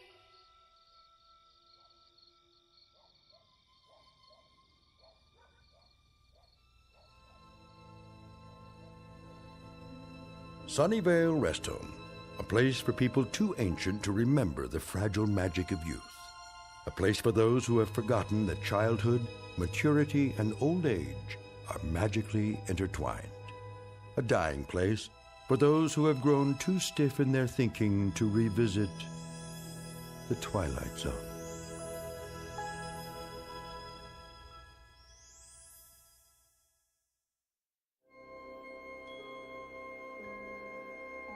Hi, this is Carl Amari, producer of the Twilight Zone Radio Dramas. I'd like to take a moment to tell you about our official website at twilightzoneradio.com, where you'll get the latest news and information on these Twilight Zone Radio dramas. Plus, at twilightzoneradio.com, you can digitally download 3 free episodes or any of our episodes for only $1.95 each. In this age of ever-changing technology, we've decided to make these episodes instantly available to you by making the Twilight Zone Radio Dramas a digital download-only series. This means that this series will no longer be offered on CD. The CD collections at our website are now being offered while supplies last at buy one, get one free. So be sure to get your favorites before they're sold out. Be sure to visit us often, and I'll see you in the zone.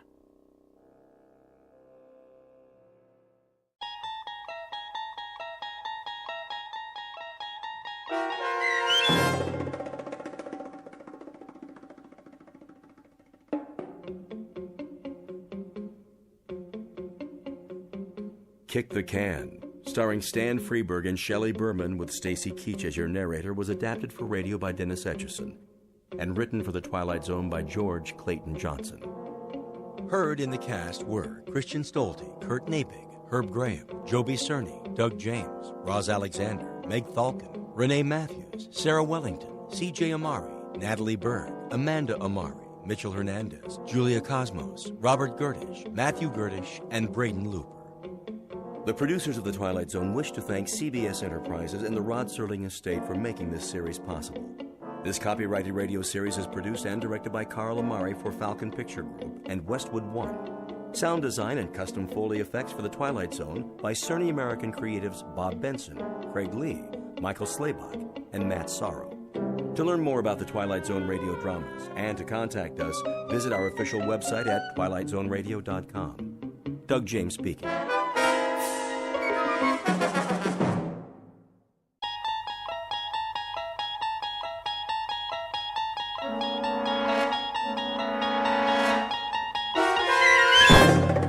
There is a fifth dimension beyond that which is known to man. It is a dimension as vast as space and as timeless as infinity.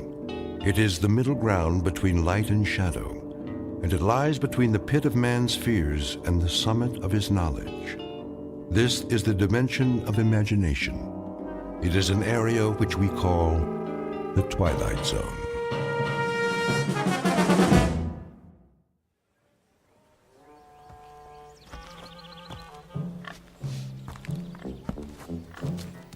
Out of my way, you vermin! What are pigs doing out on the street anyway? It's not sanitary. You should be in a sty or a sandwich. Good morning, friend Woodrow. What's so good about it? Oh, that's the spirit. Keep your chin up. What'll it be this morning? Daily Courier. Daily Courier. That'll be 2 cents, Mr. Mulligan? 2 cents? 2 cents. Same as always. Seems more expensive. Thank you very much, sir. Now, let's take a look. government surplus. Can you believe it? Believe what, Mr. Mulligan? Government only earns $1.5 million more than it spends. First thing you know, they'll owe money. Then everything will collapse. Inventory predicts every 100th man will own a horseless carriage someday. Oh, that's all we need. I already know what the newspaper says, Mr. Mulligan. You don't have to read it back to me. You read it? Of course. My copy? Not your copy, Mr. Mulligan. My copy. I wouldn't dream of tampering with your Daily Courier. I can assure you no human hands have touched that newspaper. Well, except for the printers, of course. I should think not. At least some people still have standards. Not like Mr. Beaumont, the butcher. You know how much he's charging for steak? Well, why don't you tell me, like you do every morning round about this time?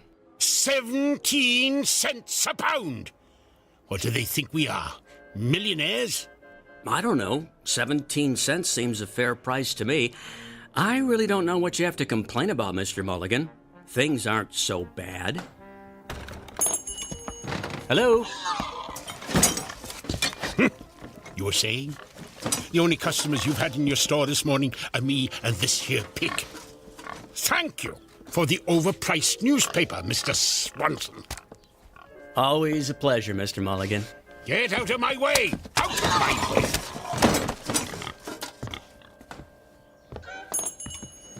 What is this country coming to? It's a madhouse, I say. Hey! Something the matter, officer? Something's the matter, all right. Don't you ever look where you cross the road, Mulligan? Look! What are you talking about? Can't you see that horse and carriage coming? Where?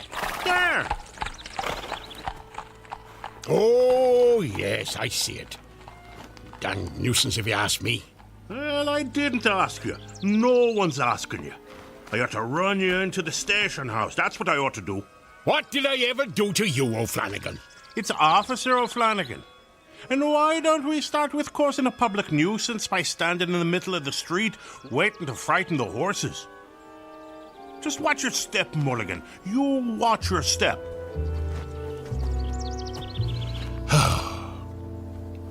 Just watch your step, Mulligan. Some time to live in, this is. Steak at 17 cents a pound. Hats, $1.95. And that lady in the advertisement for Belson's buggy whips. Shameful.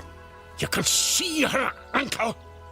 Her whole ankle. Hey! Better move, mister! Whoa! Hey, get off the street! You're gonna get run over! You wanna get yourself killed? You crazy fool! Don't you know the speed limit's 8 miles an hour? Remember what I said about watching your step, Mulligan? Or you just might fall in a horse trough.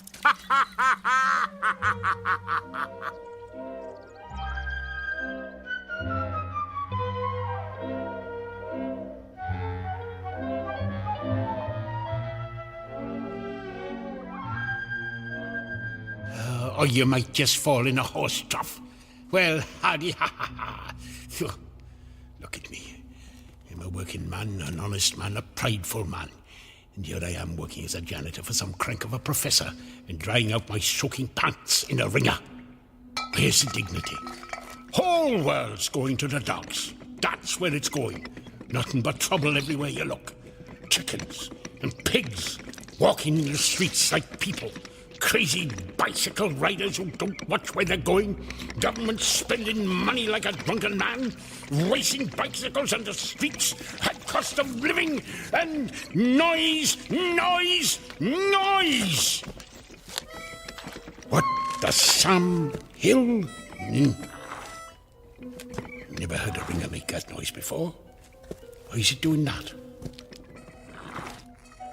Wait a second, that's not the ringer. Something in my pants pocket. What is that? Oh, it's me harmonica. Oh, that's just swell. Just my luck. Ruined. Better hang it up to dry next to my pants, I suppose. I guess I should run the newspaper through the ringer too. Might be able to save it. Not that there's ever any news worth reading, but 2 cents is 2 cents. There you have it. Hot off the press. It's down here, Fenwick. I want you to be the first to see this. Professor Gilbert? Oh, can't let him see me without my pants on. Here it is, Fenwick. Well, what do you think? Why, it's astonishing, Professor Gilbert. I've never seen anything quite like it. Me either. What the heck is that thing anyway? So this is it, Professor. Yes, Fenwick. I call it the Helmet of Tomorrow. Well, that's a stupid name. If this invention's any good, why not call it the Helmet of Today? Very interesting. Just think of it, Fenwick. You put this helmet on your head. Twist this dial. Press here to activate. Here? Oh, not now. And you can visit any year you choose. Any year? You could even travel into the far future. Future.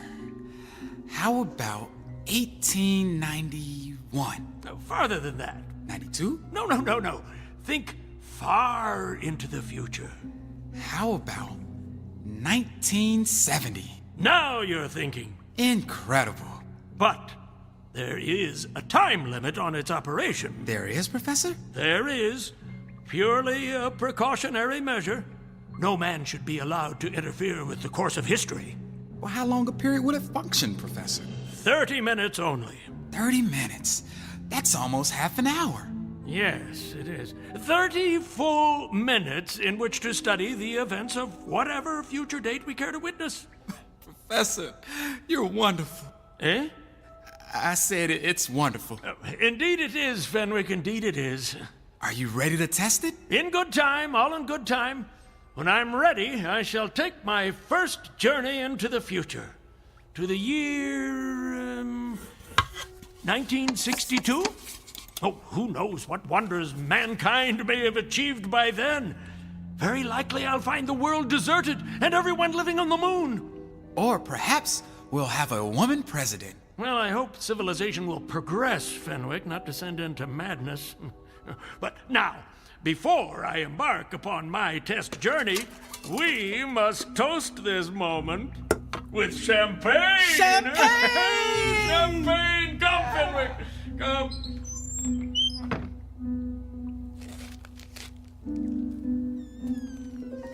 A time helmet. Now that makes sense. A device that gives you a chance to find a time where there's a little peace and quiet. Oh, let's take a look at this thing. How did the professor set the date? This dial thingamajig here. What year did he say he wanted to visit 1962? No, that's still too close, only 72 years off. And a man might live 72 years if he doesn't get hit by a bicycle. Now, me, I want to go beyond a man's lifetime. How about 2000? No, a little further. 2015. No, not that far. Maybe a few years earlier. Now, it's called the Helmet of Tomorrow, so I suppose I wear it on my head like this. What's that? What did I do?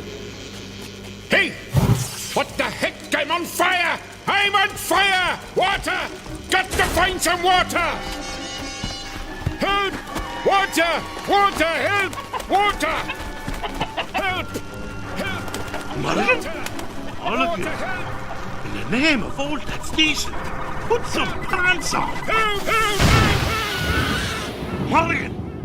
Mulligan? Hey, where'd he go?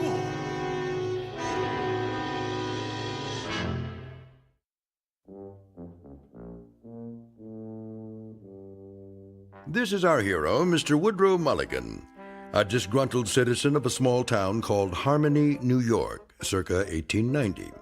complete with the high cost of living, bicycles that exceed the speed limit, and horses pulling carriages with reckless abandon, not to mention an oink-oink here and a cluck-cluck there. Mr. Mulligan, a rather dour critic of his times, is shortly to discover the import of the old phrase, out of the frying pan and into the fire, said fire burning brightly in the Twilight Zone.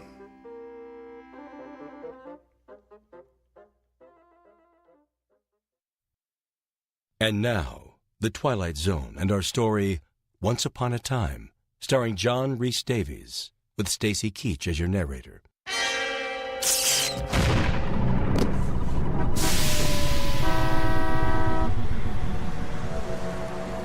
Hey! Where am I? This doesn't look anything like Harmony. Where the heck am I? Oh, well, wait a minute. It must have worked. I'm in the future. Shoo, you dumb bird! Now, what time is it? It's 10 o'clock. 10 o'clock. I've got half an hour to take a look around. Oh, what's he doing? Better move, mister. Get off the street. You're gonna get run over. You want to get yourself killed? Oh, missed my turn. I better make a hand signal. Watch out! Hey! The time helmet! Let go of that! That's right! Hey! Give it back! You've got it hooked on your arm! Oh, I was trying to turn right. Oh, can't get this thing off my hand. Oh, there, got it. There it goes. Oh, it's rolling down the street right in front of that kid. Awesome! A new helmet. You there, boy! That's mine. Give that to me. Finders keepers. It's mine now. Come back! No way, you freak! This is crazy. How are you supposed to catch the little brats if you put them on a board with wheels on the bottom? I've got to catch him. Hey, kid! Come back! Flanagan to headquarters. Hey, Clancy, the emergency at the drugstore was a false alarm. There's not a thing going on here. Just quiet as a... Hey, hold on there. Pull you back, Clancy. I got some lunatic in his underwear chasing after a kid on a skateboard. I'm in pursuit. Stop, police! For God's sake, put some pants on. Flanagan? Oh, no good. The boy's getting away. There's no way I can... Ah! A bicycle! Now we're talking. Hey, that's my bike. Sorry, lady, I just need to borrow it. Thanks. Somebody stop that jerk! He stole my bike. Wish everyone was living on the moon. Streets are more crowded than ever, and he's still too far ahead. I'd take a shortcut through this thing. What is a car wash, anyway? Ah! Hey, are you getting all wet? What the blazes is this thing I'm in?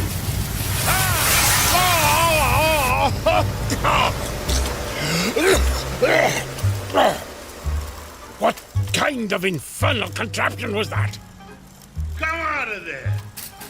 Oh, not again. That's the boy. He's going inside that store. At least the sign says it's a store.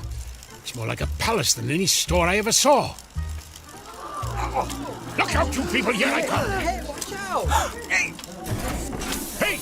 Who closed the doors? Somebody help! I'm gonna crash! I'm gonna crash! I got through. Do they have invisible doormen in this century or something? Hey, kid, give me that helmet back, you little thief! Take it. It's stupid anyway. Catch. Whoa! Oh, I got it. And it's not damaged. I can go home. I can go home again.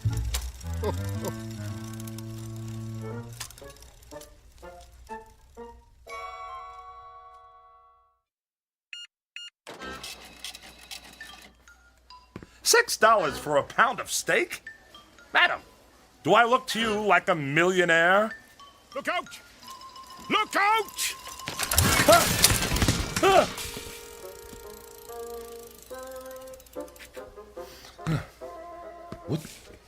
What just happened?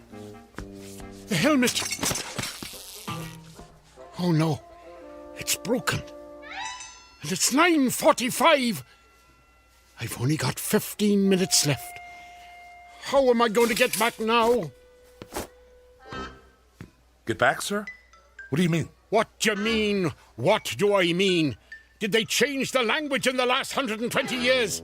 I said I need to get back, and I do. But get back to where? Let me understand this, sir. You have this funny-looking hat in your hands, no pants, and you say you've got to get back somewhere within 15 minutes. Is that right? Right. And this hat-like device, what precisely is this thing? This is a time helmet, mister. Time helmet? That's what brought me here. You see, I'm from 1890, and that's where I got to get back to. What? You say you're from 1890? What proof have you of this, sir? Proof? Yes, proof. Well, I didn't think I'd need any. Aha! That watch, your shirt and tie, your shoes. Where did you get them? They're mine. Where are your trousers? Hanging up to dry in 1890. Is it possible? Quickly, who is the president? What? The president! You mean Benjamin Harrison? Look, mister, I haven't got time. Benjamin Harrison? And before him? Grover Cleveland, of course, but what's that got to do with... I believe you. By George, I believe you. You are from 1890. That is no news to me, mister. Tell me how to get back to 1890. That'll be news. And this is the device, huh? How does it work? Well, you have to... Look. I don't know how it works. I'm only the janitor. Janitor, eh? Then how does it happen that you came to be in possession of this technological wonder? Why'd you talk like that? Never mind. Now, permit me to examine your time helmet. Yes. Yes. Primitive but functional, yes. Fascinating. Remarkable for its time, really. Or for any time. Ooh, that's curious. What's curious? These look a little like the components you'd find in a digital television. I don't know what that means, mister, but if you think you can fix it, you better hurry. Time limit on it, huh? 30 minutes. And there's only 14 of them left. I wasted 15 of them chasing a boy who took my helmet. And the 16th? Talking to you. Let me see now. What's going on here? What's the meaning of this? This doesn't look good. Which of you crashed a bike in my store? Who are you, sir? I'm the manager. Would one of you like to explain what's going on here before I call security? An accident, sir. Accident? Merely a minor incident, no harm done. Apart from bicycle tracks on this expensive piece of steak. But none of that matters now. We are confronted with matters of far greater importance. Why are you talking like that? That's what I said. Look at this place. This is a shambles. And who's this man in his... Well, he hasn't got any... I took them off after I fell in a horse trough. A what? It's, slang for, oh, never mind. Come along, sir. Mulligan. Woodrow Mulligan. Where do you think you're going? Out of my way. Oh, no, you don't. Miss Blodgett, call security. I said get out of our way. No. Come on, Mr. Mulligan. We're getting out of here. Hey, where you going? Excuse me, miss, but have you seen a man dressed like something out of a silent movie, only without any pants? Oh, that policeman, he's after me. Why? Some kind of generational grudge. Don't ask me. Get behind me. What? I said, stand behind me. Excuse me, sir. Have you seen... I haven't seen anyone, officer. I didn't say anything yet. I haven't seen anyone because, I'm blind. Oh, I'm sorry. My mistake. Hey, if you're blind, where's your... No dogs allowed in the store. Uh-huh. Well, just watch it, that's all. Are you blind? Oh, not me, that guy. There they are! Where? The one you want is standing behind that fat man. Run!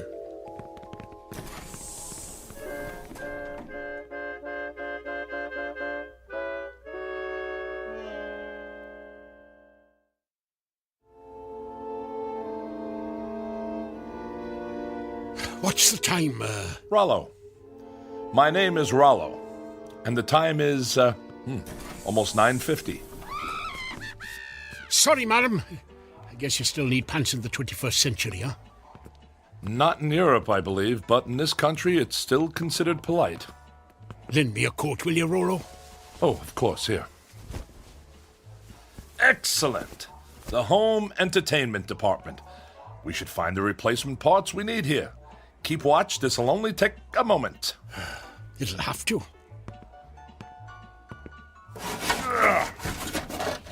Give a look out. I want to address a typical American worker. Howdy. Now, you listen to me. I'm listening. I'm going to ask you something. Yes? Do you think it's right that your hard-earned money winds up in the pockets of those people who are quite capable of working, but prefer to be a drain on our society? Heck no. But those dummies in Washington say it should. I say, wise up. Hold on a second. Hey, Rollo. This fella says I should wise up. That's probably good advice. Who said that? This fella here in the window. That's TV. Who's TV? TV? Television?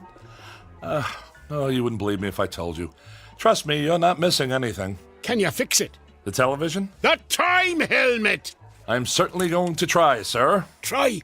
Oh, this is useless. Give me the helmet. No, wait! Where are you going? I don't have a lot of time to take in the sights, but I'm pretty sure I saw a repair shop around here. Over there.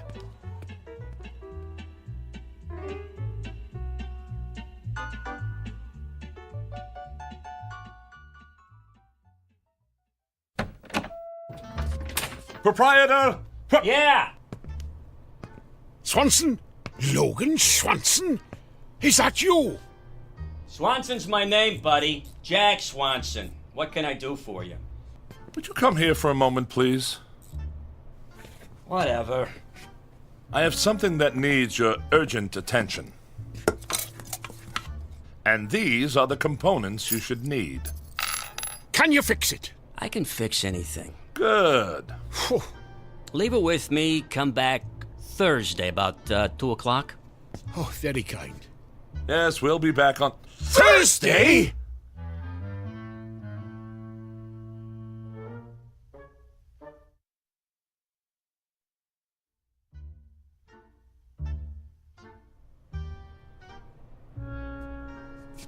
You don't understand.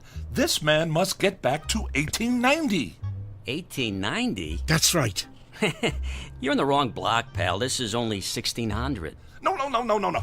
You don't understand. You see, this device here is a time helmet, and this man here, Mr. Woodrow, is from the year 1890. What are you, some kind of nut? Look, I'm a scientist, young man. Young man? I'm 38. If you'll just lend me those tools, I'll... Hey, don't touch the tools. But this is... Don't touch. Do not touch the tools. I can't stress that enough. I'd let you sleep with my wife if I had one before I let you touch my tools.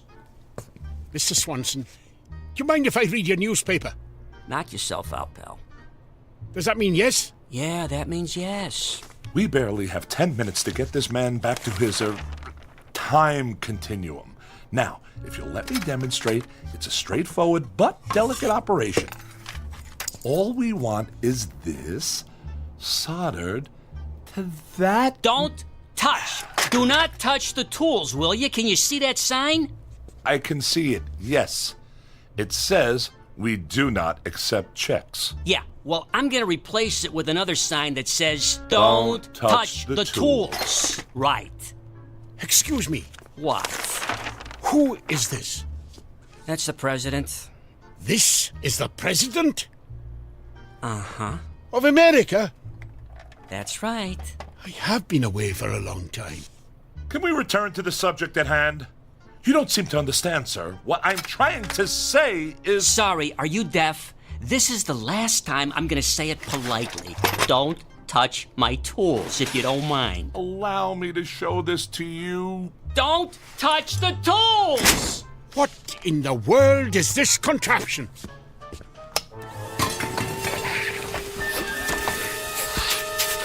What did you say? I'm trying to explain to you that the front... Don't yell at me! I don't like to be yelled at, okay? Get it off me! Get it off me! What are you doing with that mulligan? It's trying to eat me! It's not trying to eat you, it's... Wait a moment. Oh, Rolo, what is this monster? It's not a monster. It's a vacuum cleaner. Everybody has one. Everybody has one of these? Yes. Vacuum cleaners are used for simple... Cleaning their vacuums. Yes, I get it. You people are strange, allowing something like this indoors. What if it gets loose and attacks a child? Now look, Mr. Mulligan. If you want to get this helmet fixed in time, just sit down quietly, please. Now, how are we getting along, Mr. Swanson, was it? Not too good. I'm not sure what I'm looking at here. You're sure this isn't for making those fancy European coffees? No, sir. This is a very scientific piece of equipment. What we're trying to do here is help... I don't understand. What is that little thing in there? Oh, well, that is a transition... Where did he go? Mr. Mulligan! Where are you? I think he just walked into that upright freezer. Hey, ask him if the light goes off.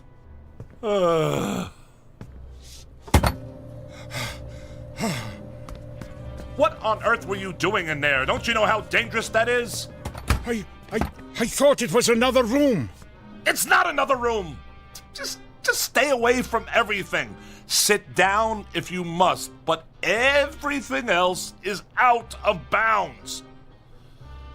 Now, sir, where were we? Beats me. Yes, and I wanted to draw your attention to this node over here. Don't touch my tools if you don't mind. You see, I'm merely trying to point out to you that in order to facilitate... Don't point with my tools, please! Would you allow me to please make this clear to you? All we have is... Don't you understand? I assure you I do understand. This happens to be mine. Oh, just a moment. What now? Now, where's he going? Stay here. Stay here? I work here. Why would I be anywhere else? Just keep working. The clock's ticking. Yeah, it's ticking, because I fixed it.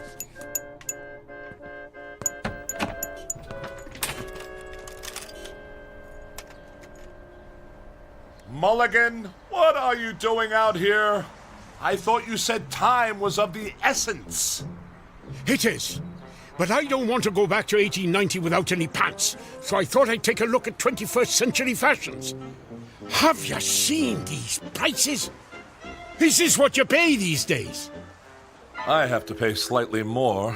It seems that the hefty gentleman must be continually punished by our judgmental society. Now, come on, back inside before someone sees you. Well, is it ready? Pretty much, I think. A couple of small, minor adjustments, and you'll be all set. Good. Finally, I can go home, and not a minute too soon. No offense. None taken, I assure you. In fact, I would go so far as to say that I envy you your trip, sir. You sure he's the one from 1890? Well? Because you sound like Masterpiece Theater here. Keep working. Yes, 1890 is a wonderful period, Mr. Mulligan. I never used to think so till now. A time of simple, practical values. No traffic snarls, no income tax, no terrorists, no computer viruses. Only peace and quiet. Time to contemplate. Income tax. I am a scholar of that period, sir. That is why I've cultivated this mode of speech, appropriate to that time. Huh? The 19th century has a charm, nay, a fascination for me. The very thought of having lived in those halcyon days. I'll sure to be glad to get back there, Rolo. If I ever do. How much time is there left? We've got less than 5 minutes. 5 minutes will be more than adequate. Tell me about your town, Mr. Mulligan. Where, for instance, might a scientist find employment? You are a scientist? Yes. Are there any in your town? Well, the only one I know is Professor Gilbert. I work for him. Oh. There you go, guys. All fixed. It works? Sure. Why not? Good. Well, what'll we do now? Pay me. I was talking to Mr. Mulligan. I know. That's why I said it. I didn't want you to forget. Pay the man, Mr. Mulligan. Pay the man. With what? I don't carry any money in my shorts. Oh, very well. Here's a 50. Thank you.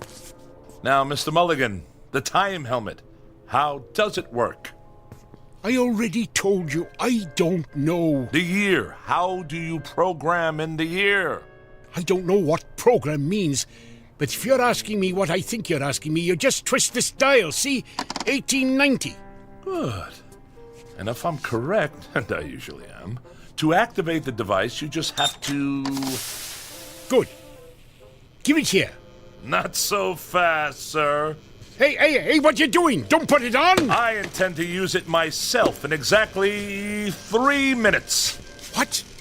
Well, you can't do that. Well, I am doing it, sir. I'm returning to that time of bliss and simple pleasures. And you're just going to leave me here? Your fate is unimportant, sir. You are only a janitor. I am a scientist. Why, I... Stand back! In less than 3 minutes, I shall have escaped this age of madness. Wait, look, Rollo, I just thought of something. Well, congratulations. Look, I brought a chicken with me, all the way from 1890, and all I did was hold it. We can go back together. You're lying, sir. I am not. Oh, no, the copper. Ah! Now I gotcha. What's the idea of running around the street with no pants on? Rollo, take me with you. Get off me. Too late. 1890, here I come. You're under arrest. Aw, shoot.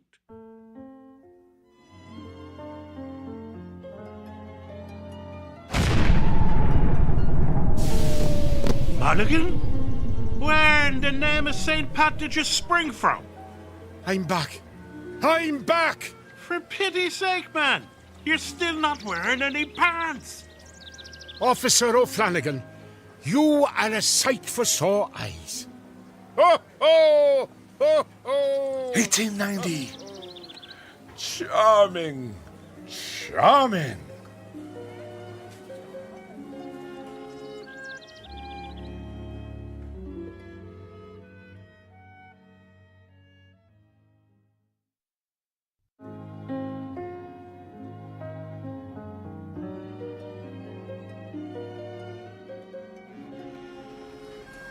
Good morning, Fred and Rollo. Huh? I said good morning. What's good about it? Got up the wrong side of the bed this morning, eh? Every side is the wrong side. I didn't sleep a wink last night. No? No, my mattress feels as if it's stuffed with rocks. And I've had indigestion ever since I've arrived here. This food is terrible. Well, not today, it's not.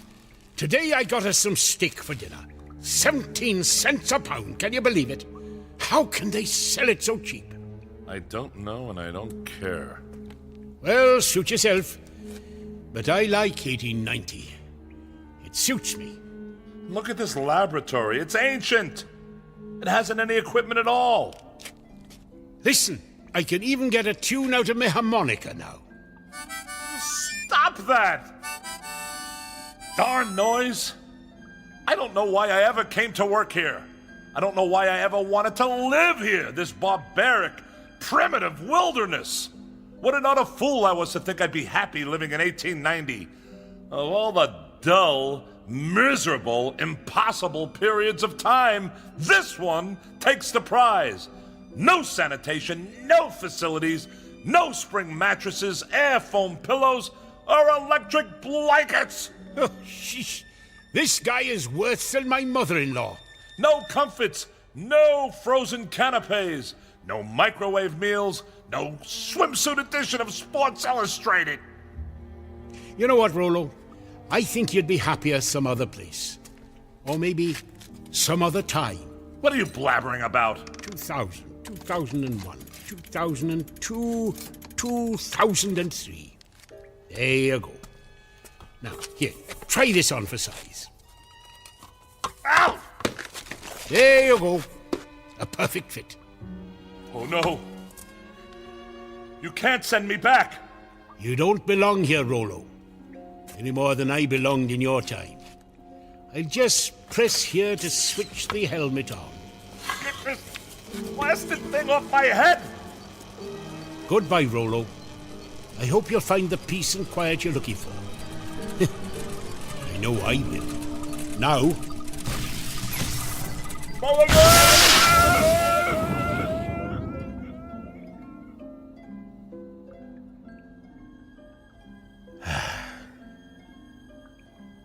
Silence. Just what I was looking for. Well, this laboratory won't clean itself unless Professor Gilbert invents something.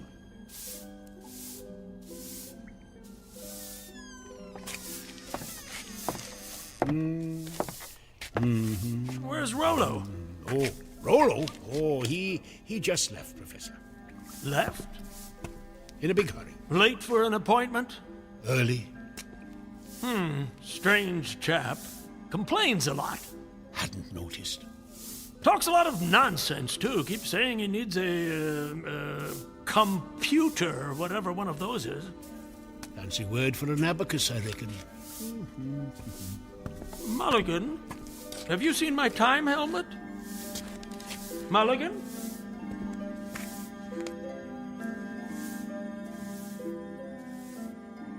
To each his own. So goes another old phrase to which Mr. Woodrow Mulligan would heartily subscribe. For he has learned, definitely the hard way, that there is much wisdom in a third old phrase which goes as follows: stay in your own backyard. To which it might be added, and if possible, assist others to stay in theirs. Via, of course, the Twilight Zone.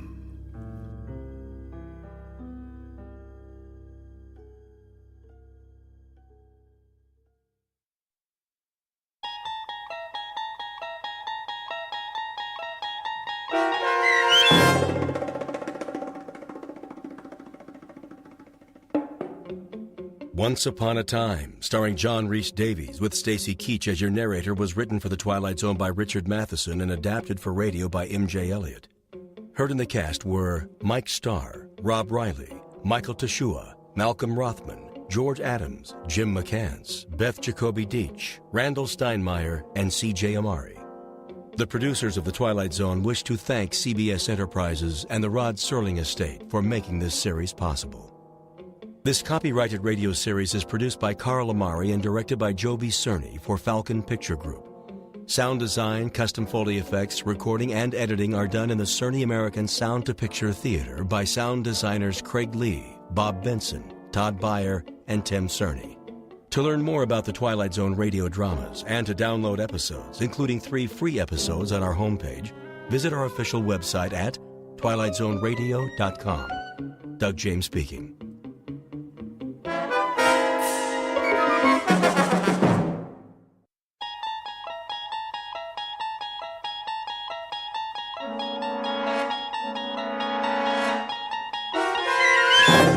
You unlock this door with the key of imagination. Beyond it is another dimension, a dimension of sound, a dimension of sight, a dimension of mind. You're moving into a land of both shadow and substance, of things and ideas. You've just crossed over into the Twilight Zone.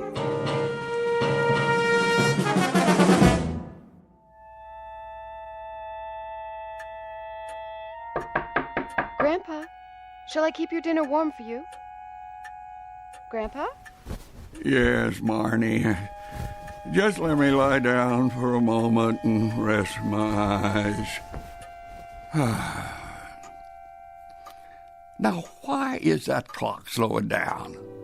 I guess I better check it. Let's have a closer look, old friend. What time is it now? Well, 7:31 exactly by my pocket watch. But you say 7:25. Oh, no, that'll never do. And to think that I gave you an overhaul just last week. Now, where did I put my tools? First things first. Reset the hands. And there. And a drop of oil here. And one here. Oh, I'll have you shipshape again. You'll see. My grandfather's clock was too large for the shelf, so it stood 90 years on the floor. It was taller by half than the old man himself, though it weighed not a pennyweight more.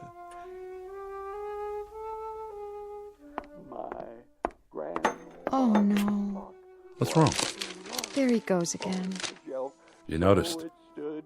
I guess we should be thankful he has a hobby at his age. The clock or the song? Oh, Doug. Should I be worried? Honey, we've had this conversation before, remember?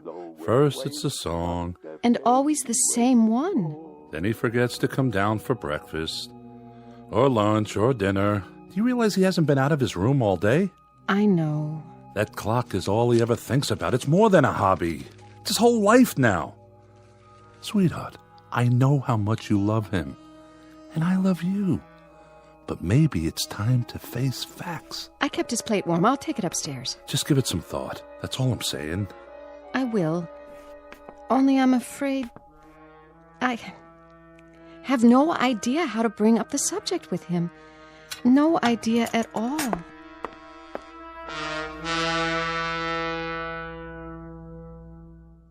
It is said that each man carefully measures his time, some with fear, some with hope, and some with joy. But Mr. Sam Forstman's time is measured by a grandfather's clock, and from all accounts it is unique, because this particular clock keeps a special kind of time, marked only in the Twilight Zone.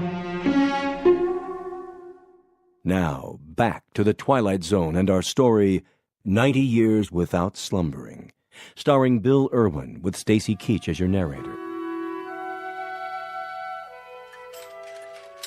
It was bought on the morn of the day that he was born, and was always his treasure and pride.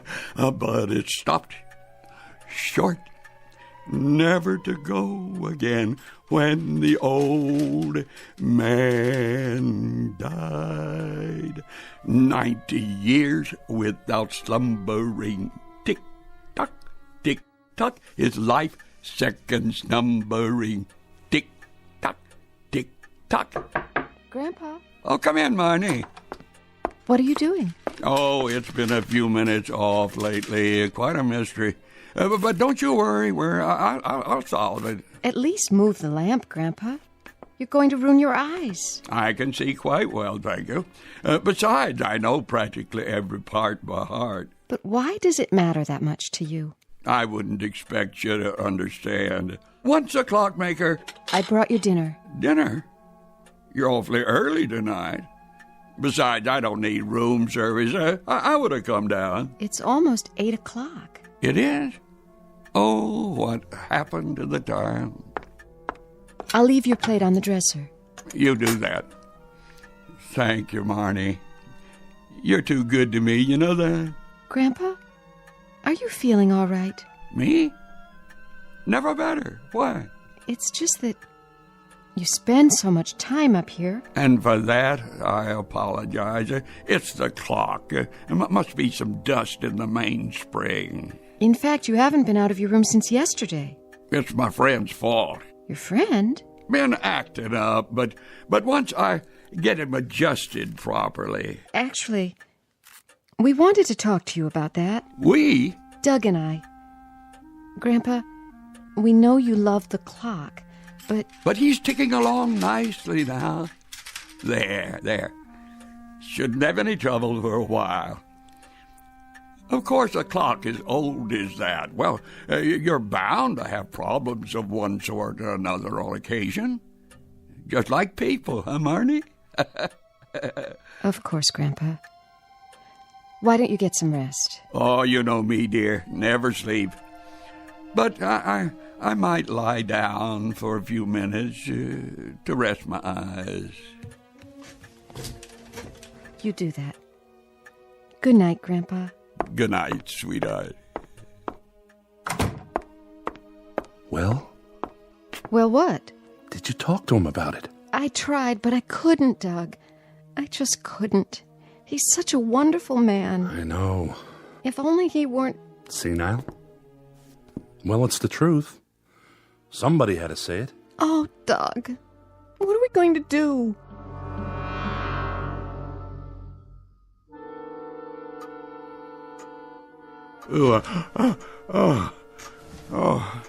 Now, what's wrong with you? Where's my pocket watch? I gotta turn on the lamp. 9:41. And you, Grandfather Clock, what do you say? 9:35?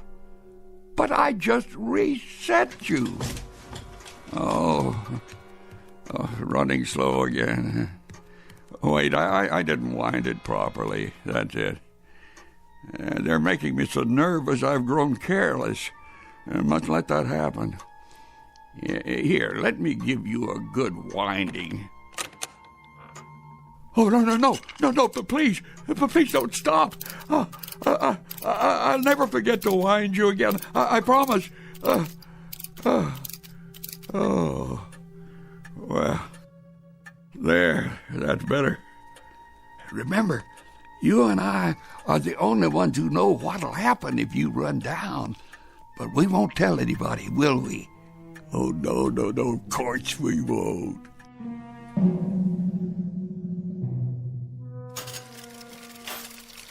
Want some hash browns with your eggs, honey? No, thanks. Are you sure? Just the bacon is fine. I wonder if I should make some for Grandpa. Where is he this morning? Still sleeping, I guess. I'm not surprised.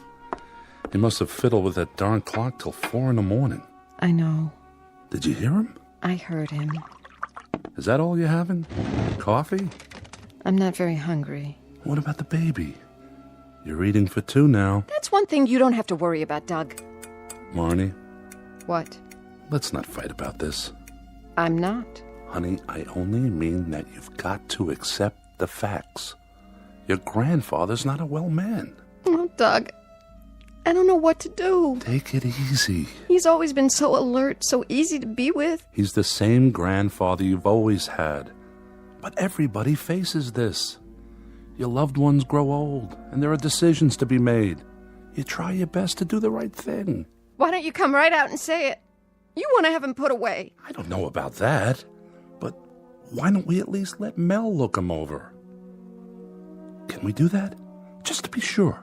You think I'm crazy? Grandpa. Marnie, Doug. How long have you been standing there? Long enough. Look, Sam, don't take this the wrong way. Mel Avery's a psychiatrist, a head shrinker. You don't have to tell me, I know. Grandpa, listen to me. Mel's been a friend of ours for years. He and Doug went to college together. You've met him. Well, I've met a lot of people, but I don't let them tinker with my head. Sam, nobody's going to do that. All we're suggesting is that you see Mel and talk to him. It's not a big deal. Why should I see a psychiatrist? You think I need one? Well, I wouldn't put it that way. Will you please sit down? Have some breakfast with us. Here, right next to me. Well, if you're sure there's room. Coffee? No. I'm wide awake. See, I even dressed myself and managed to come downstairs without a nurse or a walker. That good enough for you? Nobody's criticizing you. It's just that things happen to people's minds, especially as we get older. You think there's something the matter with my mind? She didn't say that. Well, she might as well have. I'm talking about physical things. That's why we all have a checkup once in a while. What's wrong with me physically? I can see all right, and I move around on my own. You sure can. And I can use my hands, the same as always. I know. For example, you love to work on that clock. But you've gotten so preoccupied with it that it takes up all your time. So I'm fond of my clock, and that makes me crazy? My, what a strange world we live in. Sam, you'll have to admit you spend a great deal of time with it. Sometimes 3 or 4 hours a day. sometimes half the night. Aha! Just because I don't sleep my life away and working on that clock relaxes me, that makes me a candidate for the loony bin? Well, for your information, I've had insomnia all my life, and so did my father. He lived until he was 90. Just like the song says, 90 years without slumbering. Oh, yes, the song. It was written before you were born, my boy. I think you're misunderstanding. Doug only has your best interests at heart. My best interests. You think I'm afraid? All right, that does it. I'll see your friend, the psychiatrist, and we'll find out just who's crazy in this household and who isn't. Go ahead, call him. How about this afternoon? Send him in. Yes, Doctor. So you're him. Mel Avery. How do you do, Mr. Forstman? Pretty well, young man, if the truth be told. Well, come in. Make yourself comfortable. If you insist. Am I supposed to lie down on the couch? Well, whatever you like. I thought we could just talk for a few minutes, get acquainted. Oh, don't worry about the bedside manner. I know what I'm here for. It's a pleasure to meet you, Mr. Forstman. Oh, Sam, please. Mr. Forstman was my father, rest his soul. Doug's told me so much about you. Oh? Such as? That I've got a screw loose somewhere, is that it? Not at all. Can I offer you anything? A glass of water? Let's get right to it, shall we? If you like. I jotted down a couple of things. Let's see here. I understand you were a clockmaker. That must have been interesting work. I am a clockmaker. Oh, I'm retired now, but it's in the blood, my life's work. You understand. Indeed I do. Doug says you have a particular clock you're fond of. A real antique. Must be worth a great deal. Oh, I'd never sell it. It was presented to me on the day of my birth. My father loved my mother very much, you see, and in those days it was fashionable for a husband and wife to love each other for their entire lives. And it's no longer fashionable? Well, if it were, the woods wouldn't be so full of marriage counselors these days. So the clock was a kind of symbol. You were born on the same day, so to speak. You want me to tell you I think the clock is alive, don't you? Like a real person. Well, I don't think that. It's a mechanism, nothing more, nothing less. Then why are you so concerned with keeping it in perfect condition? That clock is not only priceless, Doctor, it's a family heirloom. Wouldn't you want to maintain it as perfectly as possible? Well, yes, but... You aren't sure? Yes, I'm sure. But then we aren't talking about my clock. We're talking about your clock, aren't we? Oh, you have a grandfather's clock, Doctor? As a matter of fact, my wife bought one recently. She collects antiques. Tell me about it. Whatever comes to mind. Well, it's about 8 feet tall, hand-carved, built in Germany in 1874.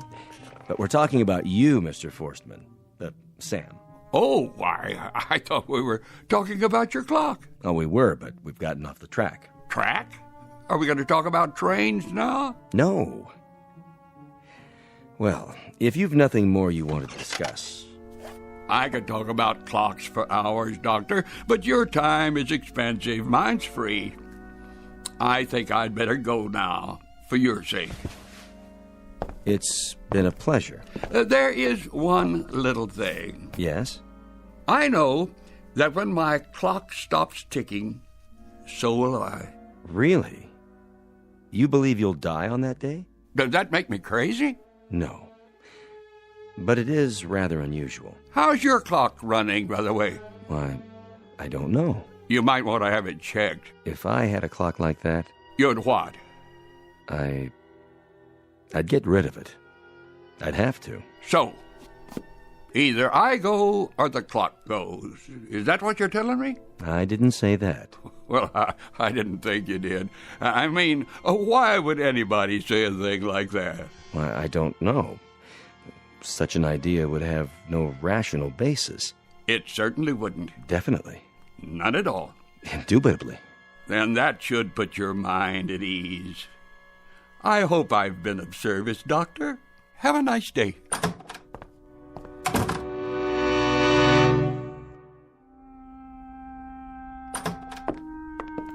Hey, Doug, Marnie.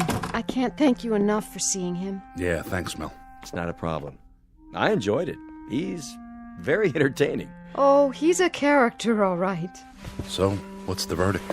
He seems to be in marvelous shape for a man his age. I'm sure of that. He just had a complete checkup. What about up here? Yes, his mind. That's what we're concerned about. Oh, he's alert, aware. No signs of any cognitive disorder. Did he talk about the clock? He sure did. And? Oh, I wouldn't worry too much about it. At his age, a man's entitled to a few quirks.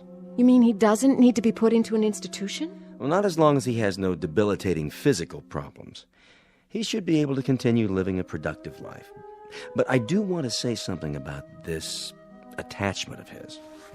The clock business? I don't want to minimize it, but if I were you, I'd try to involve him in other things. I'm sure he has various interests. Oh, yes, he reads a lot, and he's good around other people. I can believe that. He's a great conversationalist. The problem is, so many of his friends have passed away. Does he ever go to the senior center? Anything like that? I took him by there once, but he wasn't interested. You can understand that. They're strangers to him. They have their own lives and families. You might see if there's a regular group at the library. A good way to meet people with something in common. If we can ever get him away from that darned clock. It's worth it to make the effort. There is a risk in being so deeply attached to an object. Any object. What kind of risk? The clock is becoming an obsession. He's equating it with his own lifespan. That's not good for a man Sam's age. Whatever you do, do it gracefully. Change is a big thing at this point in life. But I hope you can find something else to engage his attention, instead of letting him focus so completely on the clock. His world is closing in. Take my advice. Do everything you can to help him expand it. And soon. Grandpa? Are you awake?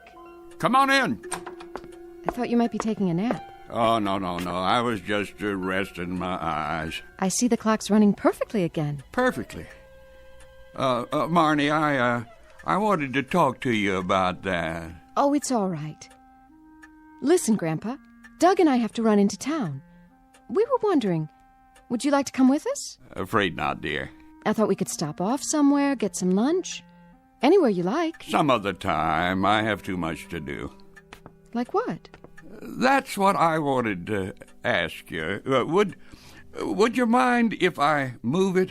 Move? The clock. After all, it takes up so much space here in my room. Yes, it does. So you have no objection? Just as long as you don't try to do it yourself. Oh, don't worry about that. There were those fellas who came out one time. What were their names? When you put those other things of mine into storage. I know who you mean. Something like the Starving Artists Moving Company? Wasn't that it? Exactly. No job's too weird for us. That was their motto. Well, if they don't charge too much, maybe they'd lend us a hand. I'm sure they would. Grandpa, I think that's a great idea. It's settled then. I'll arrange it. You two kids have fun.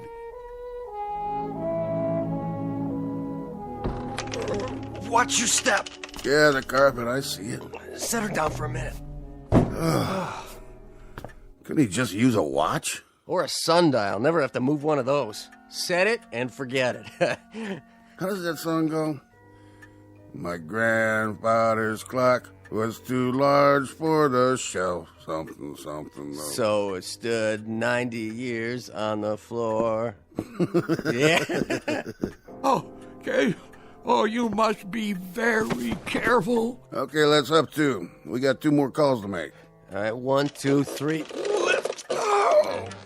Watch it. I got it. Careful, I said. The pendulum. Oh, if it stops. Not so fast. Okay, straighten her up. I can't. Watch it. Oh, watch it, please. Keep lifting. I'm losing my grip. Whoa. Sorry, Pops. That last step's a doozy. No damage done, huh? I'll start her running again. Yeah, you do that. He said he don't want it to stop, remember? No problem. I'll just open up the case and give it a push. That ought to get it, huh, Pops? Pops?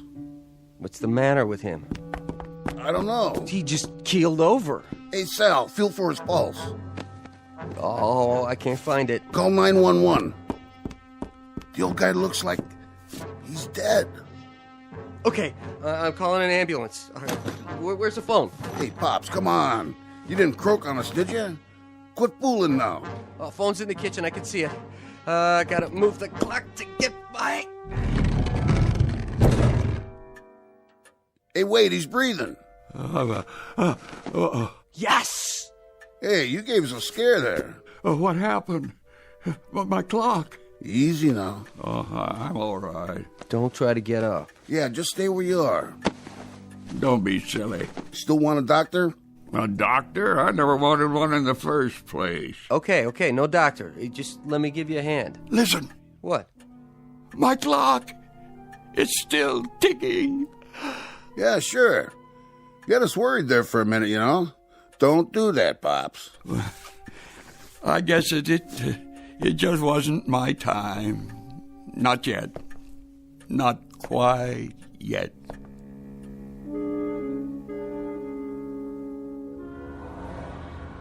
Here we are, almost home. You think he'll like it? Like what? The takeout we brought him. It used to be his favorite. Sure he will, honey. You think he's serious about the clock? That was what he said.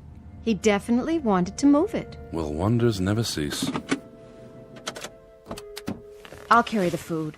I want him to have it before it gets cold. Go ahead, I'll catch up.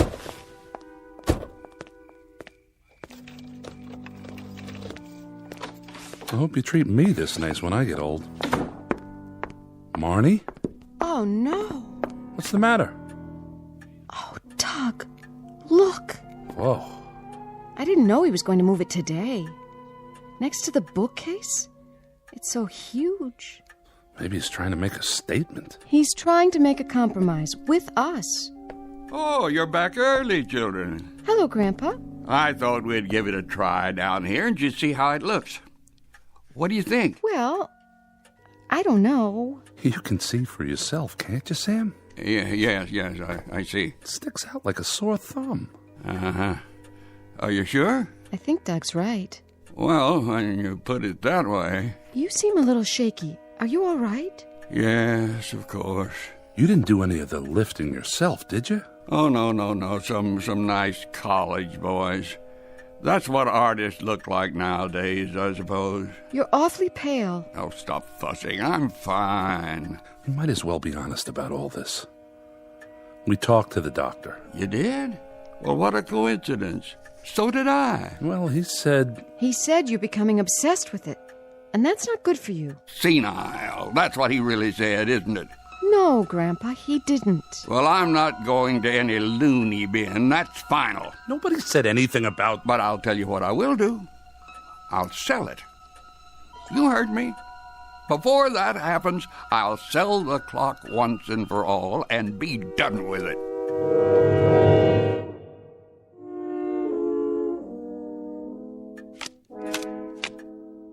Well, let's see. A red queen on the black king. The room's going to be a beautiful nursery, Marnie. You like the fabric samples? Perfect. Now all you have to do is find the right paint, and you're set. And a black 9, red 8. Is that what you did? You won't believe this, but I actually refused to get pregnant till I had the baby's room all planned out. George said that wasn't logical. I'd have to agree with him, Carol. There's still some coffee left. Maybe just 1 cup. Sit down. And where will you be moving after the baby comes, Mr. Forstman? Oh, what did you say, young lady? My grandfather's staying right here, Carol. Oh, of course. I didn't mean... I'll need his help around the house. I wouldn't know what to do without him. I'm sure you wouldn't. Are you going to keep the clock downstairs? We haven't decided. Carol. Yes, Mr. Forstman? Carol, do you know anyone who might like to buy it? Sure. Me.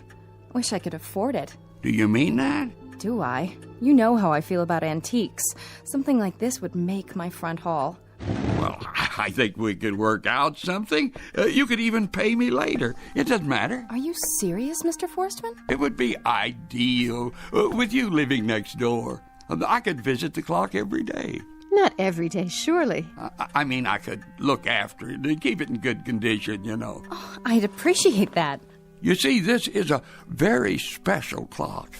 Not one of your normal 8-day models. It has to be wound every other day. Carol wouldn't want you tinkering with it all the time. It'd just take me a few minutes 3 times a week. I wouldn't mind, Marnie. Your grandfather would take such good care of it.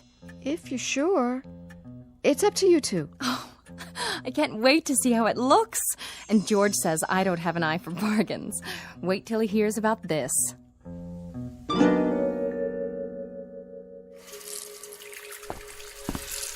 Good morning, my dear. Grandpa, up so early? Early to bed, early to rise. Ben Franklin said that, I believe. Or was it George Washington? Well, no matter. Time to wind the clock. Oh, that's why you have your toolkit. Every other morning for 2 weeks now. Don't you remember? Well, you could have slept in today. George and Carol are out of town. They are? Just for the weekend. The weekend? But it runs down after 48 hours. Grandpa, are we going to start that again? We've been so happy lately. Yes, we've been happy. 2 weeks of borrowed time. I should be grateful.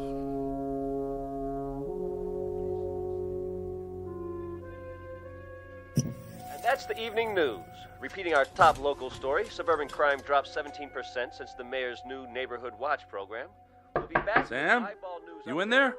Well, where else would I be? Missed you at dinner tonight.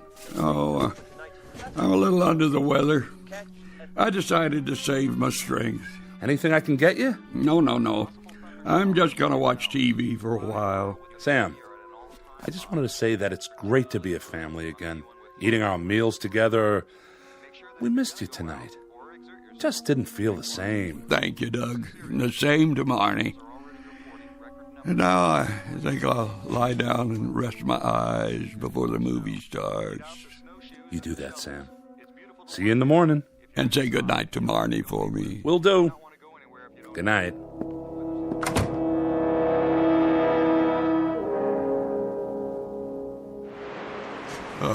What? I must have dozed off. Where's my pocket watch? Why, it's nearly 2 a.m. in the morning. Oh, better be careful not to wake 'em. I'll just get my tools.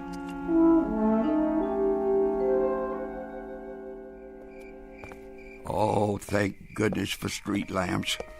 Let's see now. There's Carol and George's, and the front walk, and the porch. I'll be able to see through the pane in the door, I hope.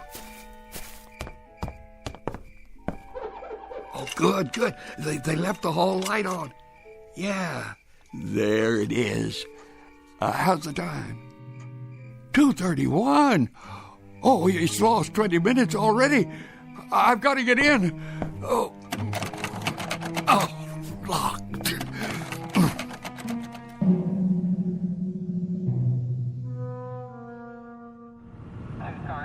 Pull over. I saw something. Where? In front of that house. Shine the light on it. I don't see. Wait a minute. Hey, you! Me? Hold it right there. Don't move. You're not speaking to me, are you, officer? You live here? Well, yes. I mean, no. Well, not exactly. Let's see some ID. Certainly. Oh, I'm afraid I left my wallet at home. So this isn't your house? No, but my clock's in here. They're away for the weekend, you see, and... Oh, so you figured the place would be empty? No, I need to wind it. Where do you live, Gramps? Next door. The clock, it's running down, and Carol left without telling me, and now it must be wound. It must. Say, What's he got in the bag? Oh, looks like lock-picking tools. Oh, they're for fixing clocks. You don't understand. It's a very important clock. Maybe we ought to take him down to the station. He's harmless. Come on, Gramps. We'll get you home. Oh, please, just let me wind it first. Quiet down. You'll wake up the whole neighborhood. But I've got to get inside. Now look, mister. This is private property. You can't go in there. Don't you see? I'm running down, too.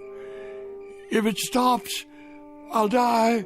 I doubt that, old fella. But come along now. Please, officer.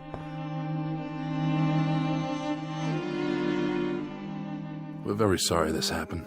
Sure, I understand. He's not usually like this, honestly. Happened to my old man. We put him in a home. He likes it there. Good night, officers. We appreciate it. Good night, folks. Ma'am? Come on, Grandpa. Let's go upstairs. It's my fault, Barney. I shouldn't have expected anybody to believe me. Can I get you anything? No. I won't need a thing anymore.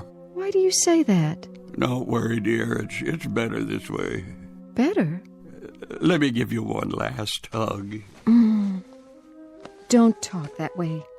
We'll have breakfast in the morning. Good night, darling. Good night. It is better this way.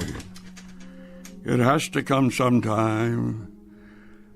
I want it to come for me here.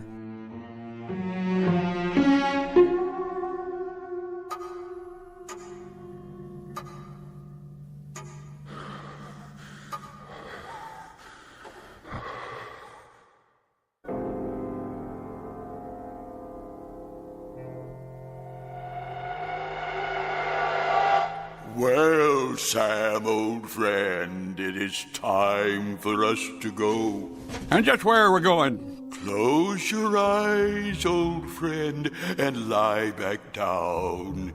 It's easier that way. In a pig's eye. What are you doing in my bedroom anyway? The face is familiar. It should be. But I don't think we've been formally introduced. I am your spirit.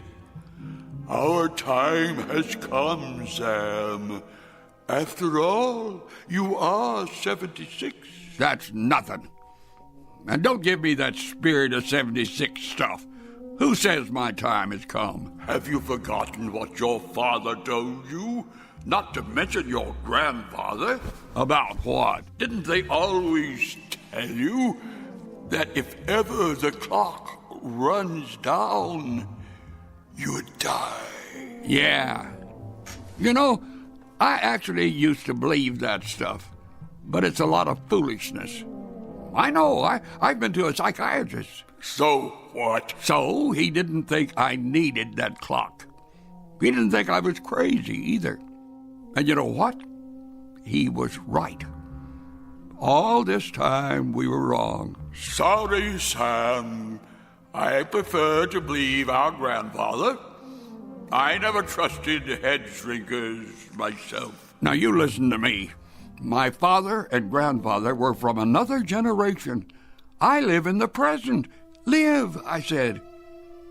Look at yourself. You're just a figment of my imagination. I can see right through you. You don't exist, but I do. And I'll tell you when it's time to go. Only don't hold your breath.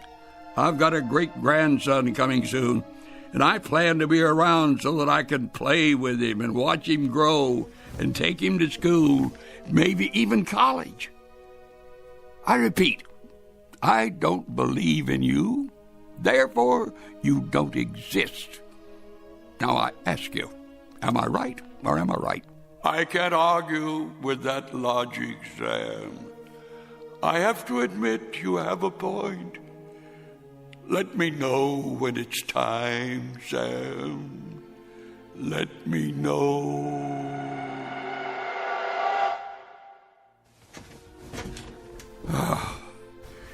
There. Now maybe a fella can get a little peace around here. Grandpa. Marnie, why are you still up? I was worried about you. Well, what you should be worrying about is my great-grandchild. Now, come on. If you can't sleep, I'll make you a cup of hot chocolate. That should do the trick. Why, Grandpa, where did you get all the energy? Never you mind. Now, take my arm here. Careful now. Oh, wait a minute. What's wrong? I have a confession to make. I'm afraid I cheated your friends. Cheated? That old clock hasn't been running right for 40 years. It's taken everything I know just to keep it going. Really, Grandpa? As a matter of fact, it stopped ticking for the last time just a few minutes ago. Now, how would you know that? Don't ask me how, my dear. I guess I know my grandfather's clock by now. But you know something, Marnie? When that clock finally died tonight, it was like, well, like I was born all over again. Was it? I'm not kidding. Like a great weight was lifted off my shoulders. And now I feel like I can do just about anything. Well, for starters, we could get you into town a little bit.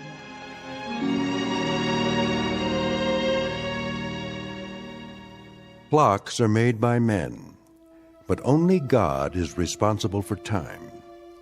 No man can prolong his allotted hours, or cut them short for that matter. He can only live them to the fullest. That's our legacy in this world, as well as in the Twilight Zone.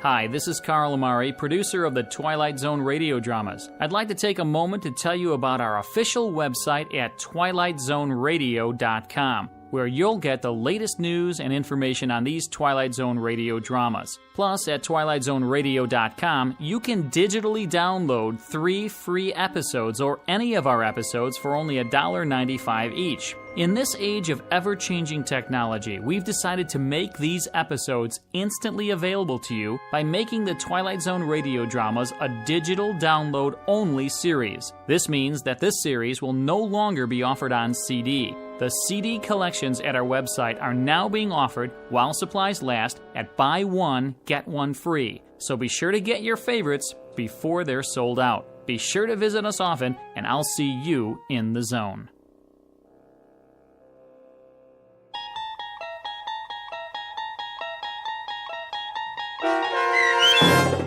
90 Years Without Slumbering, starring Bill Irwin with Stacy Keach as your narrator, was adapted for radio by Dennis Etchison and written for The Twilight Zone by Rod Serling from a story by George Clayton Johnson. Heard in the cast were Mike Starr, Fernette Lebo, Doug James, Kurt Nabig, Rich Komanek, Sean Cross, Steve Key, and Jeff Lupetin. To learn more about the Twilight Zone radio dramas and to obtain audio cassettes and CDs of these programs, visit our website at twilightzoneradio.com. The producers of The Twilight Zone wish to thank CBS Enterprises, Carol Serling, Dennis Etchison, Dick Brescia Associates, Claire Simon Casting, Terry Jennings, XM Satellite Radio, Sirius Satellite Radio, our sponsors, and our radio affiliates for helping make this series possible. This copyrighted radio series is produced and directed by Carl Amari and Jason Mallow for Falcon Picture Group. Doug James speaking.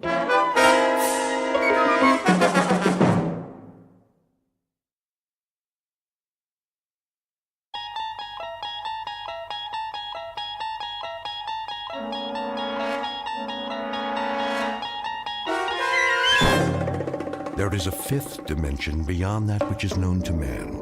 It is a dimension as vast as space and as timeless as infinity. It is the middle ground between light and shadow, and it lies between the pit of man's fears and the summit of his knowledge. This is the dimension of imagination.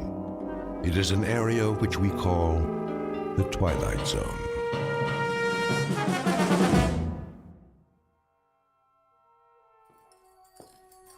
Let's get going.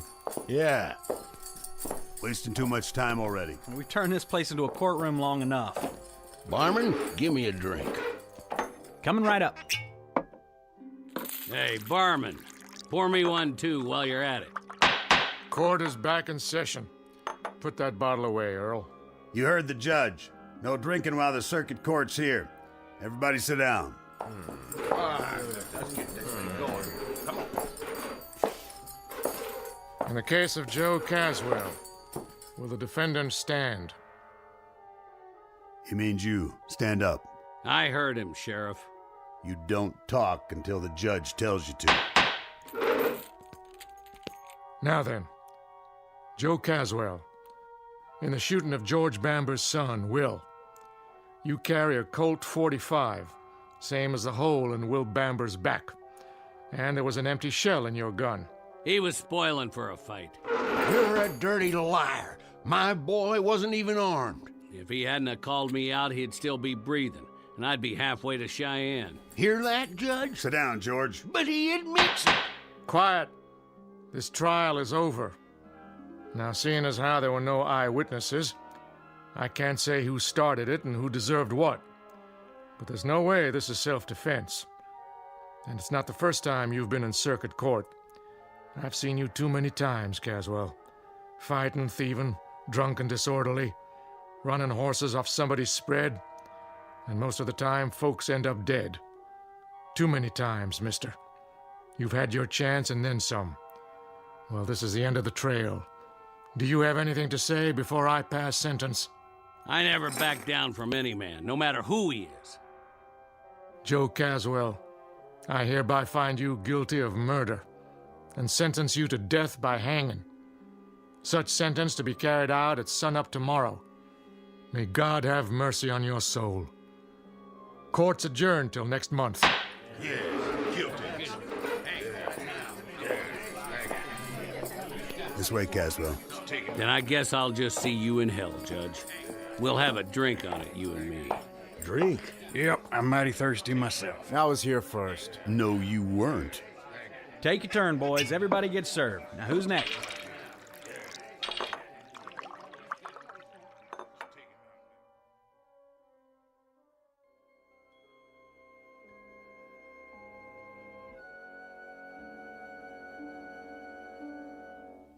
Prelude to a commonplace, if somewhat grim, unsocial event known as a necktie party.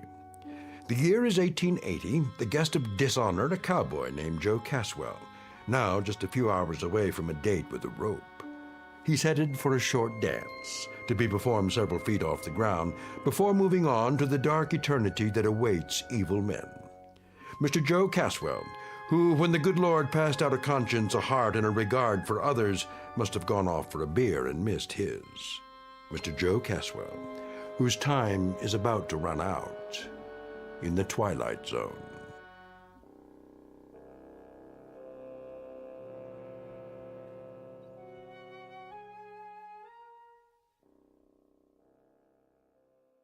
And now, The Twilight Zone, and our story, Execution, starring Don Johnson, with Stacy Keach as your narrator.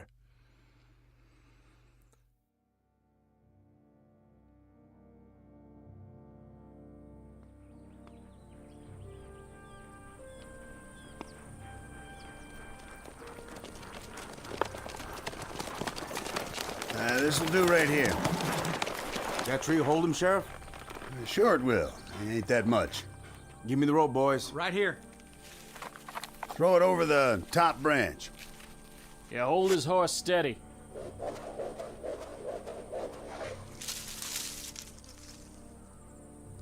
I made the knot real good. Yeah, he did. It's a big one, too. You did fine, boys. Lo, though I walk through the valley of the shadow of death. Reverend. Shut up, Caswell. I shall fear no evil. No need, Reverend. I ain't interested in any prayers. And your immortal soul, are you interested in that?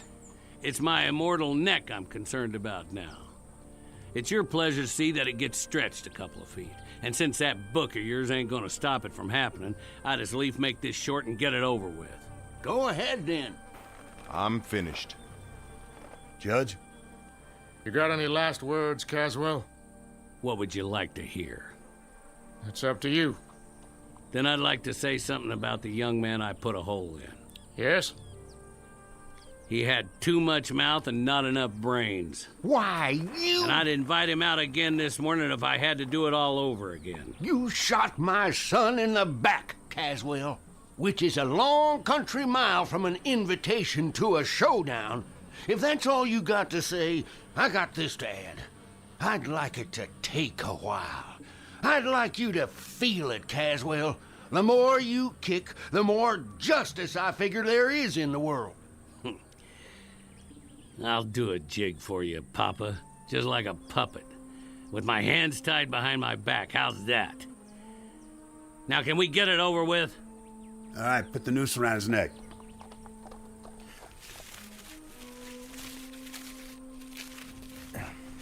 All set. Smoke, Caswell? Why bother? I wouldn't get to finish it anyway. All right, then. That's it. By the authority vested in me... Hurry up!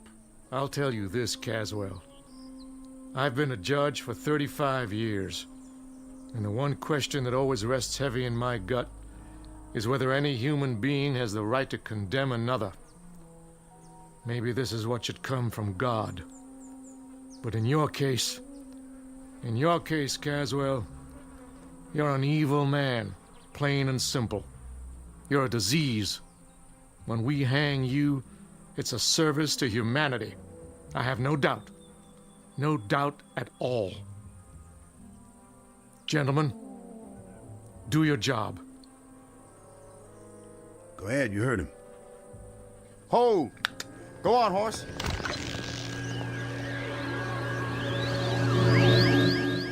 What in the... Where'd he go? He was here, and then, just like that, he... Oh, my dear God. I tied the rope around his neck. It was tight, I swear. I know you did. I saw it. Then where is he? That's a good question. What happened to him?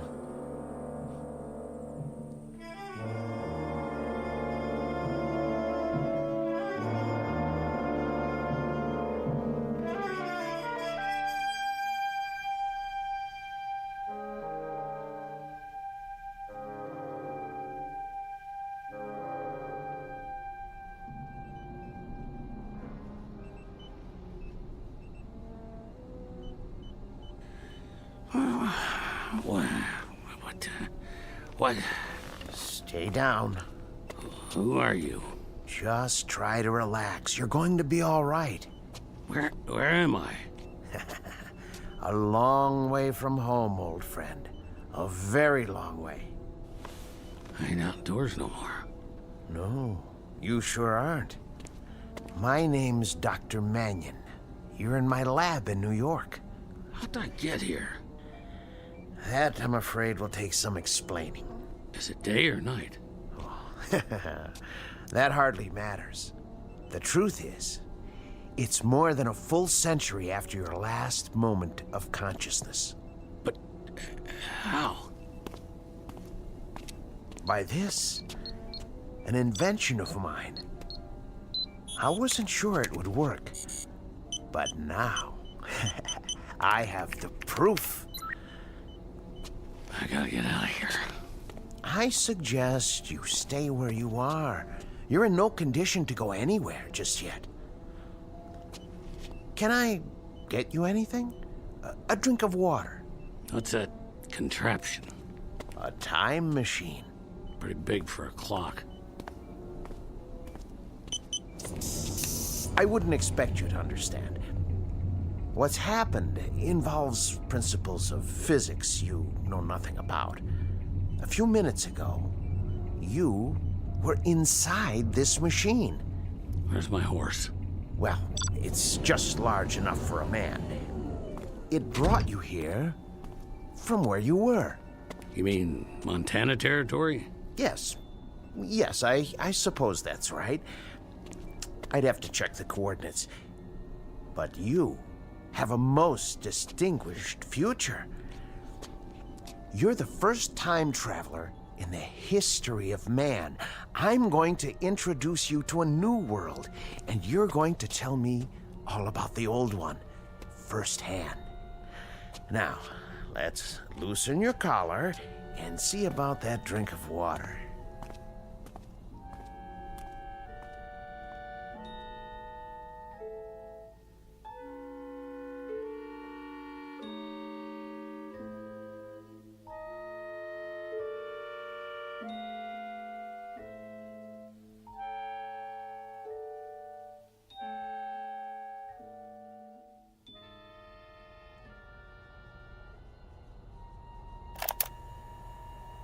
Continuation of the previous entry.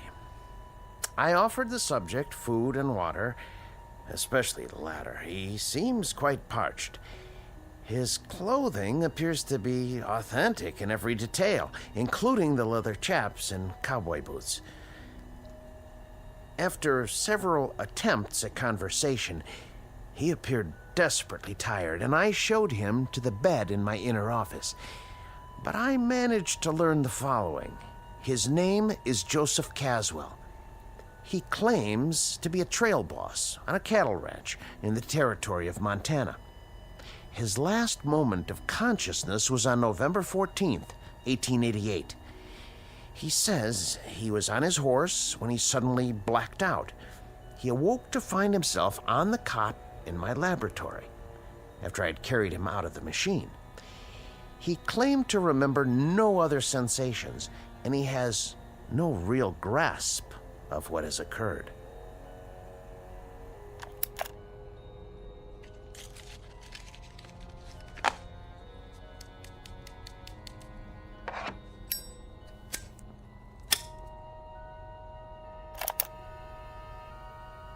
There's one disturbing point.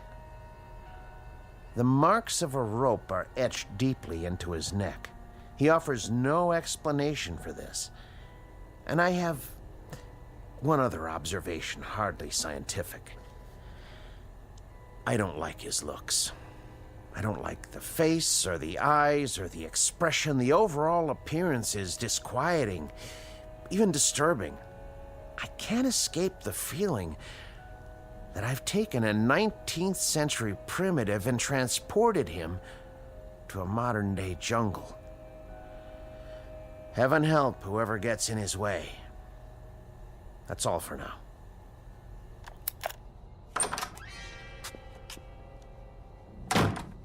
Who you talking to? No one. Don't lie, I heard you. This small device is called a digital recorder.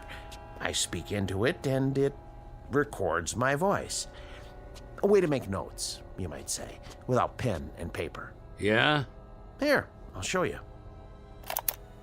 There's one disturbing point. The marks of a rope are etched deeply into his neck. He offers no explanation for this. See? That's my voice, stored in the machine. Ain't that something? What else you got in here? You should rest. Huh? Oh, yeah. Bed's might soft, though. Yeah, it would be better if you don't touch anything. Sure, Doc. I smelt smoke. Spare some tobacco? What? Oh, of course.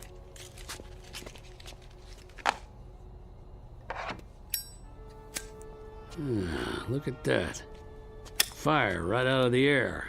Just a cigarette lighter. It's not magic, I assure you. Look. On, off. On, off, huh? Mighty slick. Here, take it. Go on. What else? I thought you were tired. Yeah, plenty of time to sleep, plenty. I want to take a look at the world out there, see things like you showed me in those picture books. Carriages without horses and buildings that go up in the sky. Oh, they're out there, Caswell. Things you've never seen before. Then let's get to it. No hurry. It'll all take some getting used to. Things you can't imagine. I'm ready. All right. What are you doing? Just pulling the cord on the drapes so you can get a better view. Huh? Ta-da! Now, look out the window. What is that? New York City. Just as I told you. Make the noise stop. Here, settle down. Must be quite a shock for you. Where'd all those lights come from? That is what night looks like now, in the big city. But not everything's changed. Like what? Ideas, Caswell. Concepts like right and wrong. I know about that. Do you? I had a deputy sheriff in Dodge City try to beat the difference into me with a wet rope. I know all about right and wrong. And what about justice, Caswell? What about that? I'm supposed to know about justice? More than most men, probably. Right and wrong, they could try to beat into you, but justice... Those marks came at the end of a rope, didn't they? Don't you worry about my neck. That's where you were when I reached back in time. You were at the end of a rope, weren't you? 6 or 8 feet off the ground, and I got to you in that one fraction of a second before your neck was broken. When you're dangling at the end of a rope, it don't matter whether you're 1 foot off the ground or 100. You're just hanging there. Seems like it ain't ever gonna end. You were hanged because you killed someone, weren't you? A whole territory full of them. I stopped counting after 20. 20 men? Yeah. They all had it coming. In that case, I'm going to have to send you back. Back? To where you belong. To the very same moment, if I can. And that'll be justice, huh? I died once already, mister. I've been to hell. You try it sometime. Try getting your head put in a noose. And when they run the horse out from under you and that rope pulls you up and you hang there with your feet kicking and your hands tied behind your back and the pain, then you tell me about justice. And the victims you killed, Caswell, those 20 men, they died with no pain? You're just talking words now. Victims and justice and right and wrong. Well, they sound good in a nice warm room on a full stomach. They sound nice and they go down easy. But you try them on an ice cold mesa, where another man's bread and another man's jacket are all that's left between you and staying alive. Or try them in a dirty town where you gotta walk backwards from morning till night because 10 men got a target picked out between your shoulder blades. And for every one of them, there's a whole lot more with the same idea. No, you get in that machine and go back to where I was. And then you talk about your law and your order and your justice. The words will sound plenty different. That may be. But I've made my decision. I'm sending you back. Oh, you are, huh? I know your kind. Clean-faced Johnny-come-lately dandies who'd ride around in trains, rolling nice and easy over the graves of men like me. Stand back. You think I'm scared of a little gun like that? I had me a Colt 45 with a whole lot of notches on the grip. Get in that machine now. You don't tell me what to do. I hate your kind. I'm warning you. Yeah? Well, I'll do more than that. I'll take that pop gun clean away from you, because you don't have the guts to use it. Let go!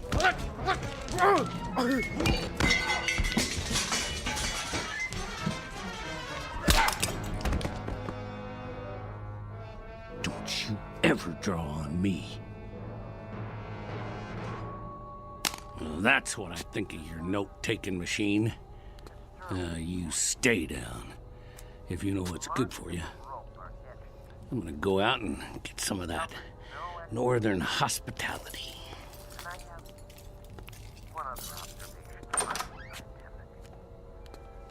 I don't like his looks.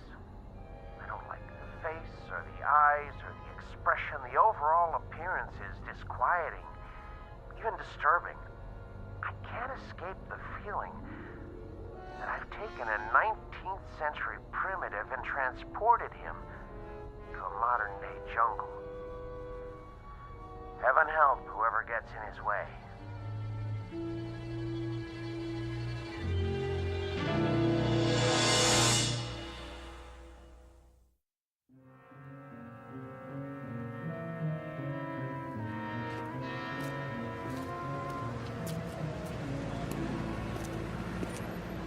Paper! Evening paper! Hey, cab! I need a cab. Get your Franks here! Hot pretzels! Too much noise. Look at that guy. Who does he think he is? Hey, man. Nice costume. Get out of my way. Who are you, a drugstore cowboy? Hey, move it, pal. Look at his eyes. What's wrong with him? Another crazy. I gotta get away.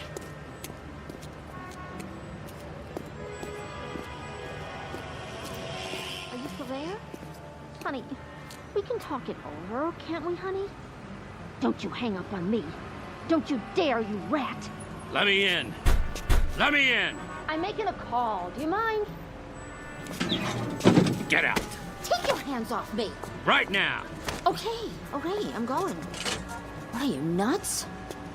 I can't think. With all that noise. What happened? That man, he threw me out of the phone booth. He looks dangerous. I'm calling the cops. Stop it. Stop it! There was an overtime on your call. Please deposit 25 cents. Who's talking to me? Who's talking to me? Where are you? Please deposit an additional 25 cents. Shut up! Shut up! Let me out! Hey, that guy wrecked the phone booth. That's vandalism. Grab him. Not me. Somebody get the police. Out of my way.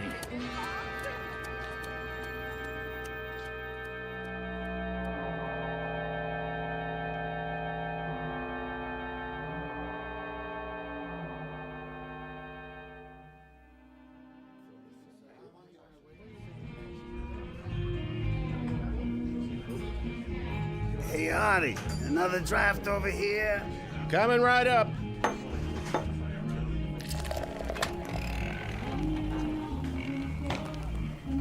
Hey there, cowboy.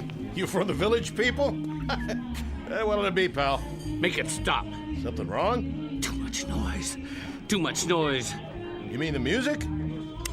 Whoa, now. Hey, what are you doing? Put the gun away. I said, make it stop! Something tells me we better get going. Excuse me, Artie. We need some fresh air. Yeah, that's it. Gonna be an expensive evening, pal. What? That'll cost, plenty. It was too loud. Hey, look, buddy, I don't want any trouble. But if you don't pay for it, I'm gonna have to. It's worth a bundle, too, so... Whatever cash you got on you, a credit card. No checks, though. Give me a drink. Hey, easy, pal. Right now. Sure. You want the bottle? Here you go. Something wrong? No, nothing, pal, not a thing. Good. With that gun sitting there, you could tell me it was high noon on the 4th of July, and we were fishing for whales off a canoe, and I'd say you was right as rain. How's a whiskey? I can give you the good stuff if you want. What is that thing? That thing? In the corner. Where'd the music come from? It's a jukebox. Just a plain old jukebox. You been in Stir, buddy? Stir? Up the river? What river? The big house. Jail? Yeah, I've been in jail lots of times. Matter of fact. But I got out. You sure did. This last time, though. I'm trying to remember. Well, you take your time now. There's no pressure. Matter of fact, why don't you just mosey on out? Have yourself a nice hot bath. You got baths? Not here, but you can get one almost anywhere. Try the Carlton Arms. Rooms don't cost much. I just need sleep. That's what I need. There you go. Some quiet and some shut-eye. Sure, I understand. It's crazy out there. That it is. All those things running around. Which things is that now? With the wheels, the carriages with no horses. You mean cars? They make all that noise. Worse than a herd of cattle. There's too many of them nowadays, that's for sure. It's like thunder all the time, and lights everywhere you look, going on and off, and... Well, that's life in a big city. You know what you ought to do. Move out of Manhattan. Go on upstate, in the country, where you can get some peace. Yeah. Catch a train. Like to do that myself one of these days. Where's the station? Well, you can go out of Penn or Grand Central, but first, take my advice. Get some sack time. Have yourself a good night's sleep. Things will look better in the morning. I already tried that. Take a bottle with you. On the house. Take 2. It'll help you sleep. Go on now. Carry these home and... What's that? Where? On the wall. Just a flat-screen TV. You know what that is, don't you? Looks like a window. Yeah. That's what it is. A window. You can see whatever you like. Take your pick. Got all kinds of channels. Here, I'll give you a demonstration. What do you want to watch? You like this show? Well, it's okay by me. I'll turn it up for you. Not too loud. All right, hombre. I'm giving you a chance to draw. You better make your move. Missed. What'd you do that for? He drew first. All right, cowboy, that's it. You gotta pay me for the TV, too. Police! Police!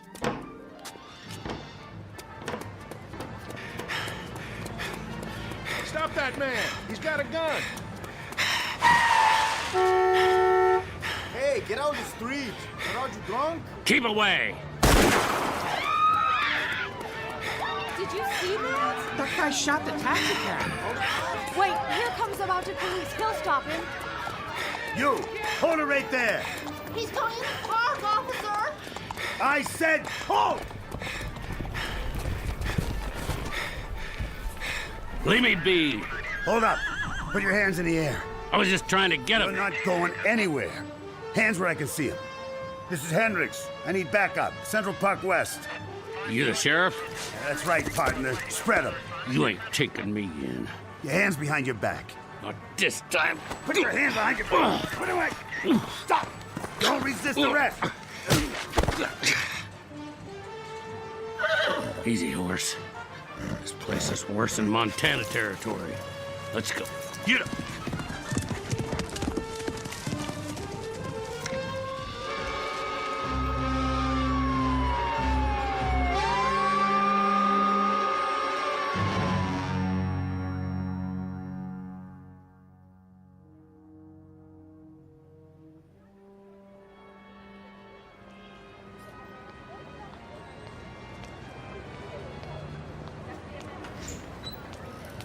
Evening, sir. Evening. I'll get the door for you.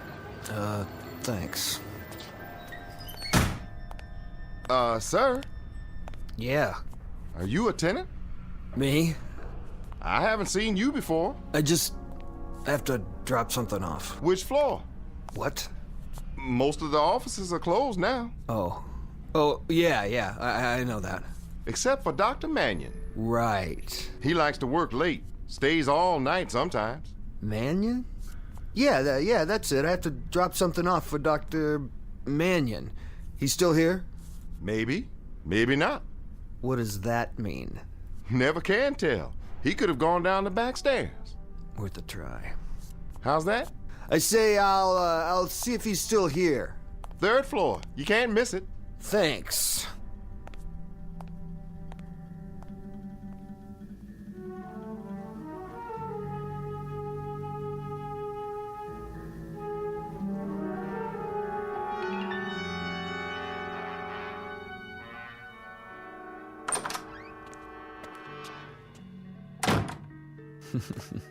Yeah, worth a try, all right. Didn't even lock his door.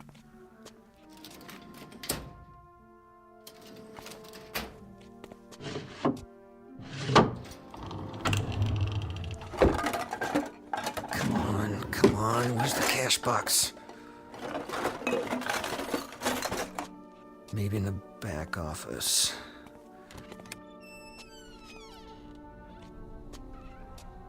Gotta be a wall safe somewhere. What in the... Ah, jeez. Somebody else had the same idea. This guy's been beat up good. If he dies, I ain't gonna take the rap for this.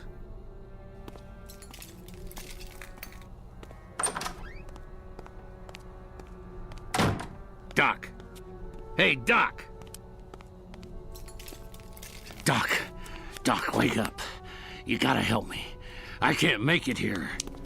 Just move away from the body, cowboy. Who are you? Me? Who are you? Buffalo Bill? Help me lift him up so we can bring him around. Forget it. He's all right. We just had a little scuffle is all. Well, he's stone cold now. Doc, hey, Doc. I told you, forget it. What are you doing here? I thought the place was empty. What do you want? Same thing as you. I'm gonna help myself to whatever I can. But it looks like you got here before me. With the place being dark, I figured I'd be all alone. You checked the desk, did you? Get out. My, what big muscles you have. I'm shivering in my boots. Get out, I said. Not so fast. What's that? What's it look like? You'd pull on me? If I feel like it. What are you gonna do about it? Well, how about this? I'm waiting. What you got there?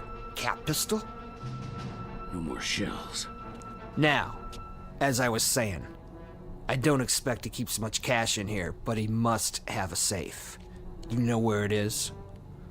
I asked you a question, cowboy. So, what's all this on the wall?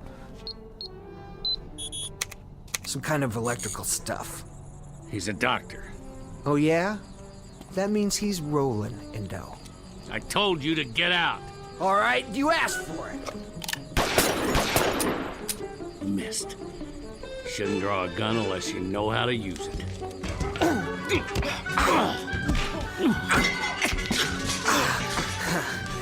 I don't need a gun. I got my bare hands. Sure, cowboy. Once I choke the life out of you. How do you like this? Window cord around your neck. Feel good? Huh? Huh?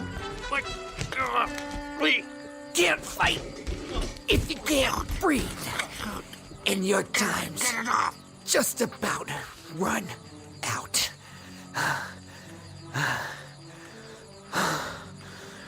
Sweet dreams, cowboy. Now, get my gun. Go down the back stairs. Wait a minute. Didn't see that. What's in there? Some kind of secret chamber. Maybe that's where he keeps his dough.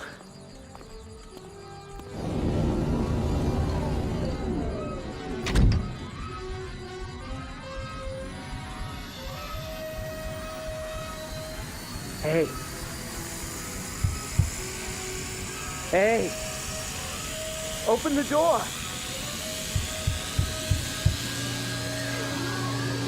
Open the door.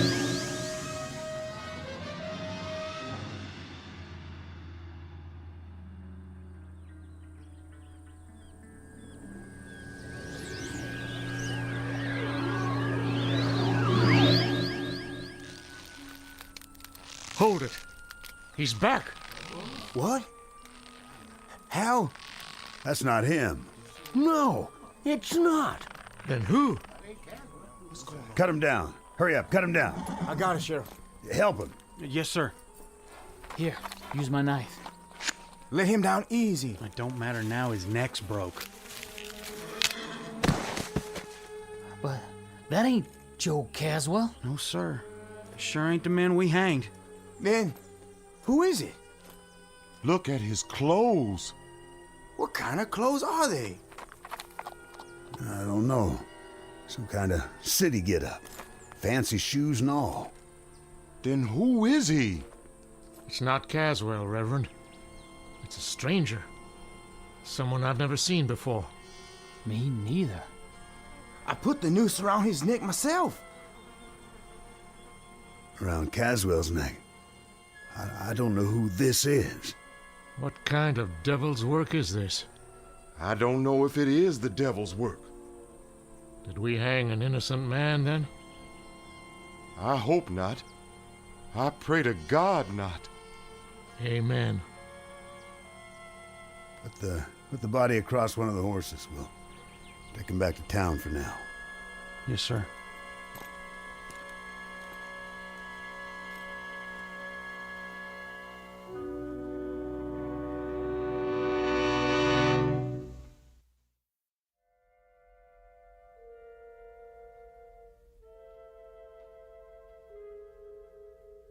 This is November 14th, in the year of our Lord, 1880, the aftermath of a Montana necktie party. The victim's name?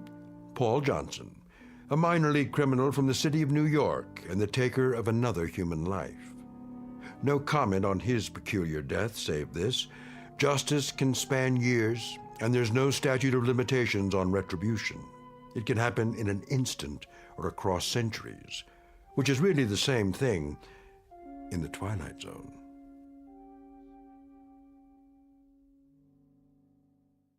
More from the Twilight Zone after this.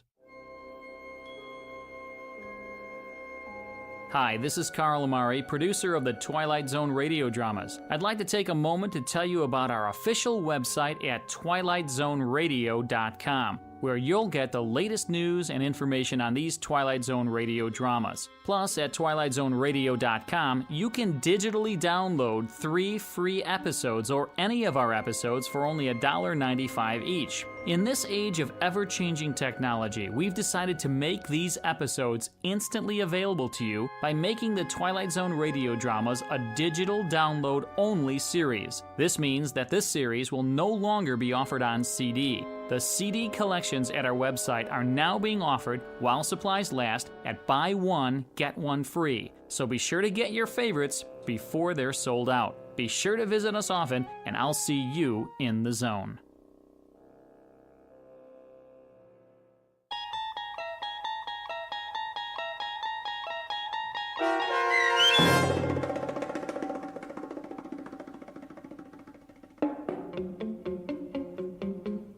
Execution, starring Don Johnson with Stacy Keach as your narrator, was adapted for radio by Dennis Etchison and written for The Twilight Zone by Rod Serling, based on a story by George Clayton Johnson. Heard in the cast were Joby Cerny, Terry Berner, David Darlow, Norm Waddell, Richard Hensel, Rick Arthur, Rick Peoples, Brandon Ells, Oksana Fedanushin, DJ Howard, Sarah Court, Carl Amari, and Karen Anglin. The producers of The Twilight Zone wish to thank CBS Enterprises and the Rod Serling Estate for making this series possible. This copyrighted radio series is produced and directed by Carl Amari for Falcon Picture Group and Westwood One. Sound design and custom Foley effects for The Twilight Zone by Cerny American Creatives Bob Benson, Craig Lee, Matt Sorrow, Tim Cerny, and Todd Beyer. To learn more about the Twilight Zone radio dramas and to contact us, visit our official website at twilightzoneradio.com. Doug James speaking.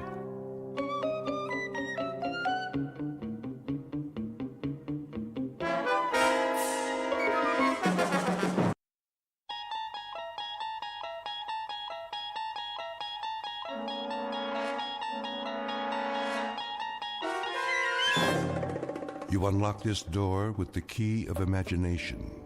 Beyond it is another dimension, a dimension of sound, a dimension of sight, a dimension of mind. You're moving into a land of both shadow and substance, of things and ideas. You've just crossed over into the Twilight Zone.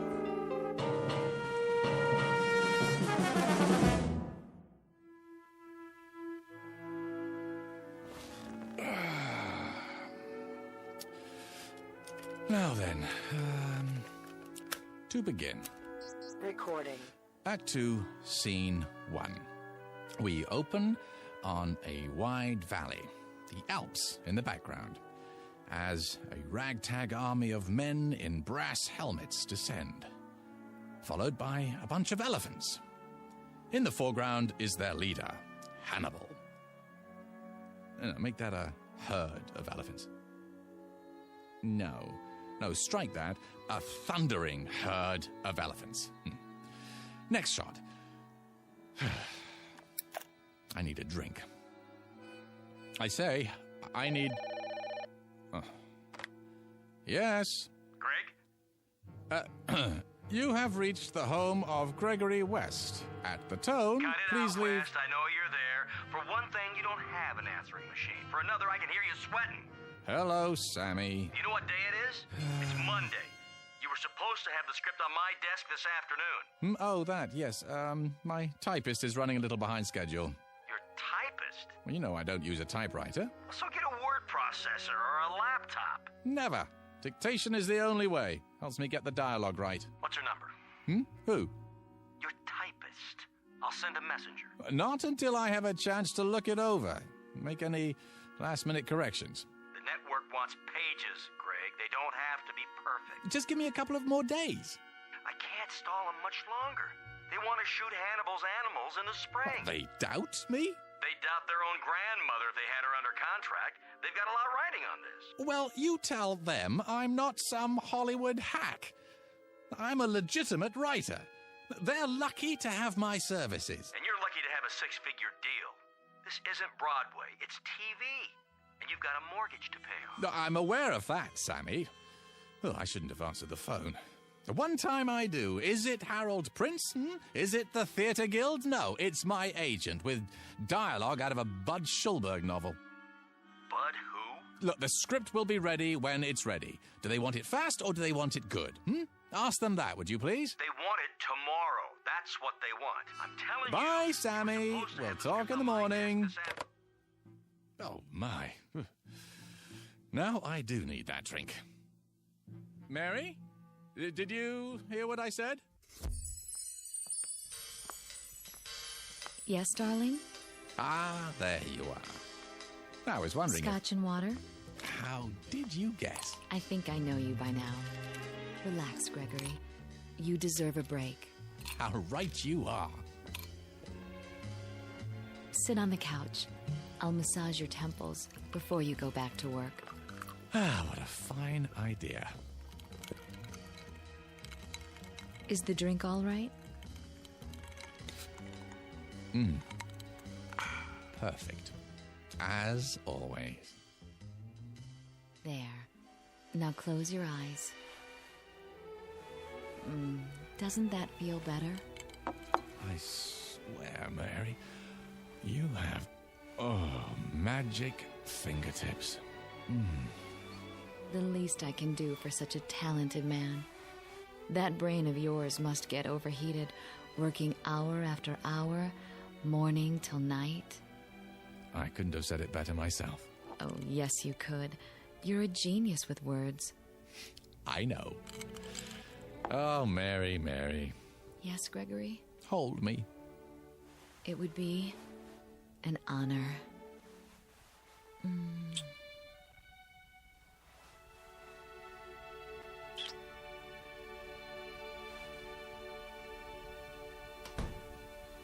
Who's that? Outside the window. I thought I saw... No. Gregory! Not Victoria. Gregory? She can't be home yet. Gregory! How dare you!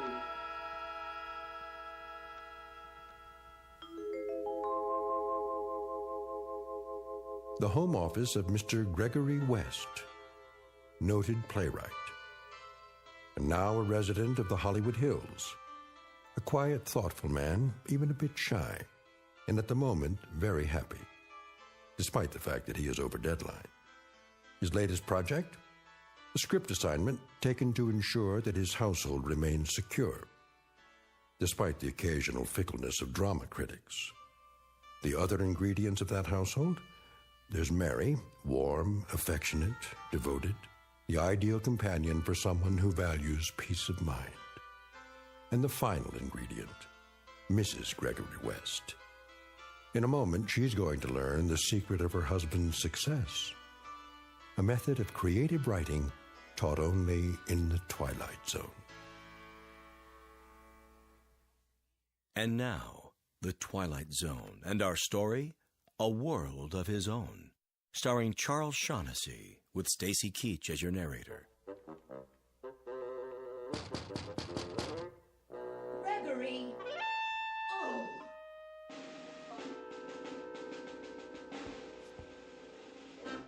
Is she gone? Yeah, for the moment. Are you cold? What?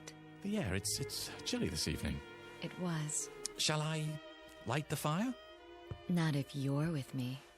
You're so lovely. Oh, Gregory.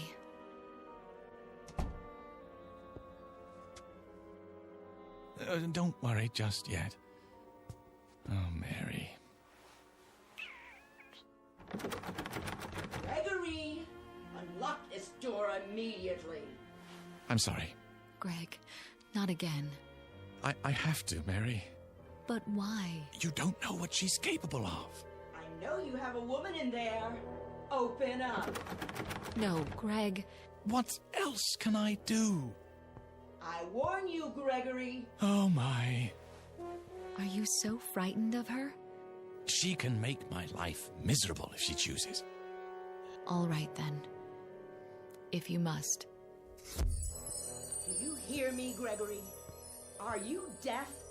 Be right there. Don't think you can hide her from me. What's that, dear? Don't think you can let her out the window either. Gregory!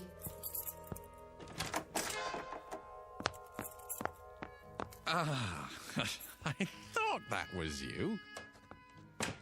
Where is she? Who, my dear? Not behind the drapes. I'm sorry, I don't understand. Under the desk? What are you going on about, Victoria? You know perfectly well. I suppose you let her out the window. But the window doesn't open, remember? Then where? Who? You little worm, you know who. What have you done with her? Where did she go? Where? Please, stop. My glasses. A cozy fire. Your smoking jacket. Oh, only because it's comfortable. You know I don't smoke. Of course you don't. In order to smoke, you'd have to heat up. And you've never risen above room temperature. Sit down. Let's talk this over. Have you installed a secret door in here? No, dear. The stud is as it's always been, a place of seclusion for my work. For your work. For monkey business, you mean? What are you doing? I'm arranging my notes. Notes? Those are tapes. Well, you know I prefer to dictate, dear. I'm not your dear anymore, you libertine. Who's a libertine? Do you intend to stand there and deny it? Deny what? That you had a woman in here. Victoria, I never meant Liar. Cheat. Fraud. Victoria! If you force me to do it, Gregory, I'll have this room torn down. Panel by panel, board by board. Why? Don't toy with me. Who's toying? Then you must think I'm handicapped. What? Lacking in all my faculties. The vital functions, like sight. You think I'm blind? Of course I don't. Then how can you refuse to admit it? I stood outside that window and saw the two of you on that sofa there. Don't. Zip it. Shall I describe her to you, Gregory? Her brown hair, the simple black dress, the pearl necklace, how she handed you the drink. If I'm not mistaken, this drink right here. I don't recall who made that. You don't? Your private bartender, maybe? In our own home, Gregory. Our own home. That drab, ugly little creature. She's not. Aha! How was your day, dear? You, went to a movie, didn't you? Was it a good one? Apparently not. Oh, well, they can't all be works of art. Didn't expect me home so soon, did you? Thought I'd go out to dinner afterwards. I didn't say that. I've had my eye on you for some time now. Oh, how flattering. You thought you fooled me, didn't you? Why, no. You know you can't lie to me. You thought I'd never suspect the real reason you kept sending me away from the house? Have to be alone to work. The famous playwright. Famous philanderer is more like it. You do me an injustice. Oh, do I? All right, out with it. Who is she? Victoria, dear. Don't you dear me. Ow! And don't touch me. At least try to understand. Oh, I understand perfectly. But you don't. Why don't you enlighten me then? There's no other woman in my life. There certainly isn't. Not anymore. Because you don't have a life. How can I explain it to you? That's the question of the evening. How? Well, I'm waiting. I'm a very patient person. I'm not going anywhere. Go ahead. Take your time. Choose your words carefully. Because I intend to report each and every one of them to my lawyer. No, that won't be necessary. I'll be the judge of that. Victoria. All right, then. You recall my play, The Fury of Night, Do you? The one that made my reputation? It won a Tony Award? Then there was interest from Hollywood, and we moved out here. I'm listening. What about it? Well, you remember the character of Philip Wainwright. He was the first character that I was ever really successful with. The critics said he lived on stage, not a collection of mannerisms. He breathed, What's her name? What?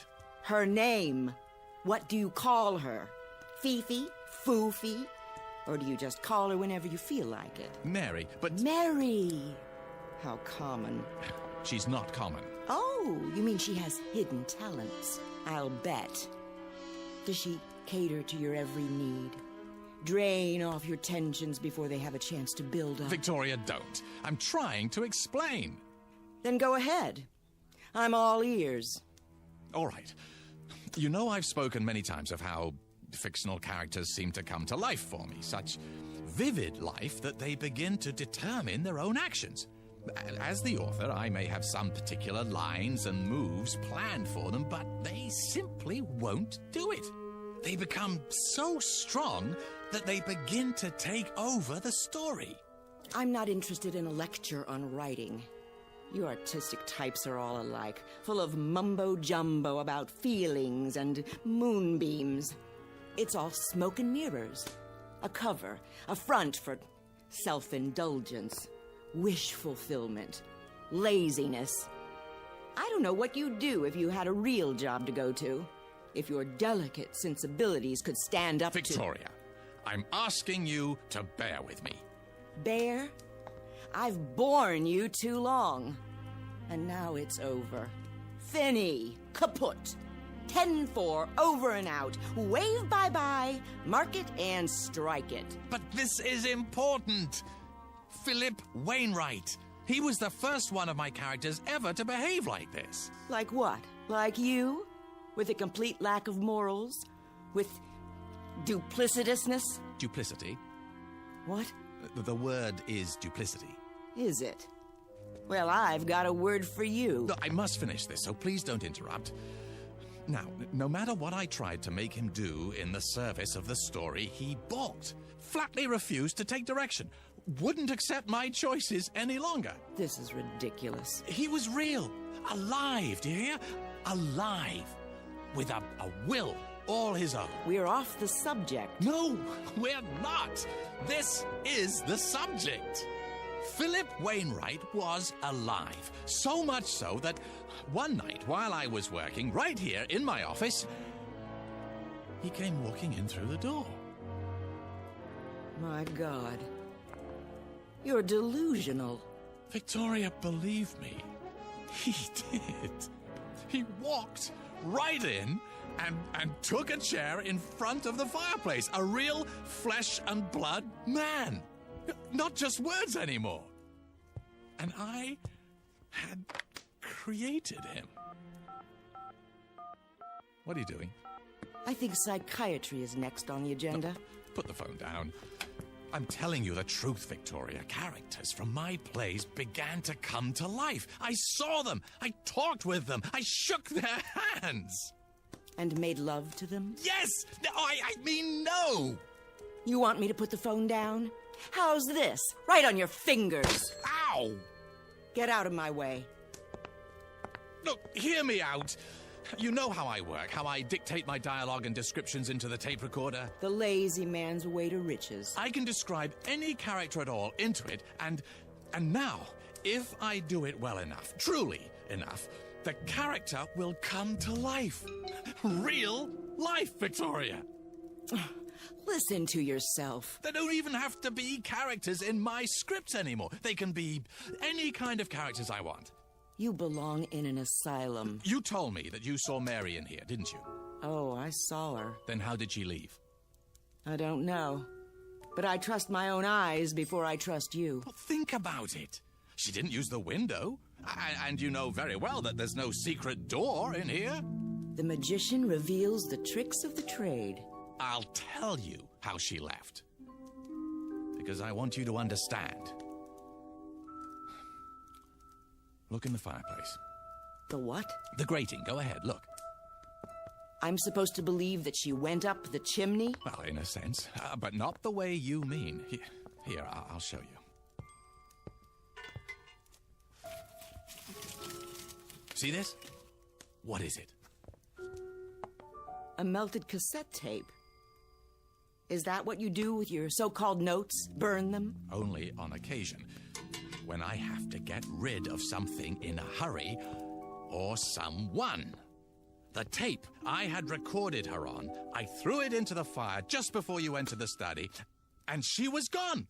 Poof! Just like that. Uncreated. Look, if you'll come over here, you can see what... I've heard enough. Wait! I'm leaving. I'm telling you the truth. Get out of my way. Where are you going? I'm going to have you committed. Look, you've got to believe me, Victoria. What do you think you're doing? Trying to save our marriage. By locking the door? Don't waste your time. It's so simple. Look, I could describe a cat or a dog or any kind of character you wanted, but I assume you'd rather see Mary. Besides, I've created her so often that she's readily available. Oh, is she? Give me that key. No, not yet. Recording. Her name is Mary. She's 36, 5'3" tall, simply built, brown hair, fair complexion. The key. On the surface, now. A plain, quite ordinary female, yet with that quality of inner loveliness which gives her woman real beauty. If you won't give it to me, I'll take it. A gentle woman, an understanding woman. As she wears a simple black dress, a single strand of pearls at her throat. I'm warning very you. Very little makeup, her hair arranged simply. There. She's coming up the front walk now. She's crossing the porch. She's opening the front door. Greg, someone's in the house. Closing it. Walking down the hall. Who? Good evening, Mrs. West.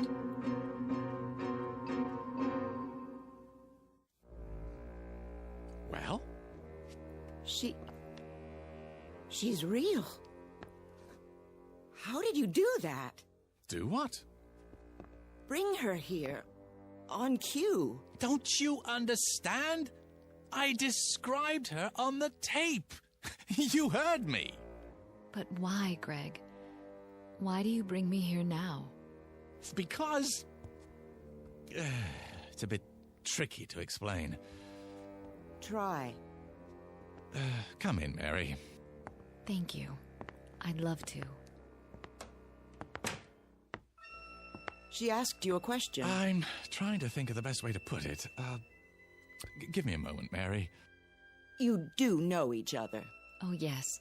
Your husband's a wonderful man. What do you want here? There's nothing to be afraid of, Mrs. West. I'm here because it's Gregory's wish. It's not mine to doubt him. Doubt him? You mean you don't? I'm sure he has his reasons. There. See? Well, Victoria? Do you believe me now? This is some kind of plot. You did let her out of here through a secret door somewhere. Behind the bookcase? I'll find it. Then you tell me some fool story about characters who come to life and walk around as big as you please. It's not a plot, I assure you. Not a very clever one, that's obvious. You lock the door and pretend to make her real. And she slips around from the backyard and comes in through the front door and tries to make me think she's... Oh, no. That's not what happened. Not at all. I swear.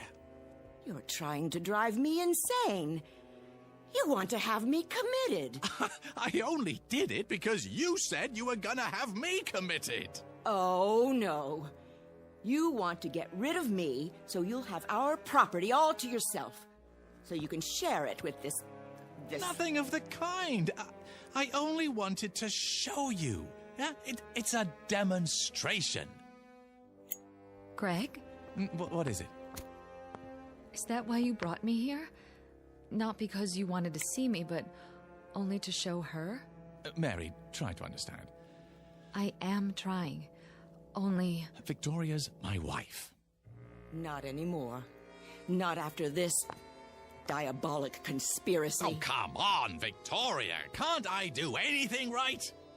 That's something I've been wondering for years. You haven't answered me, Greg. Answered what? Is that all I am to you? A parlor trick? Something to show off? Go ahead.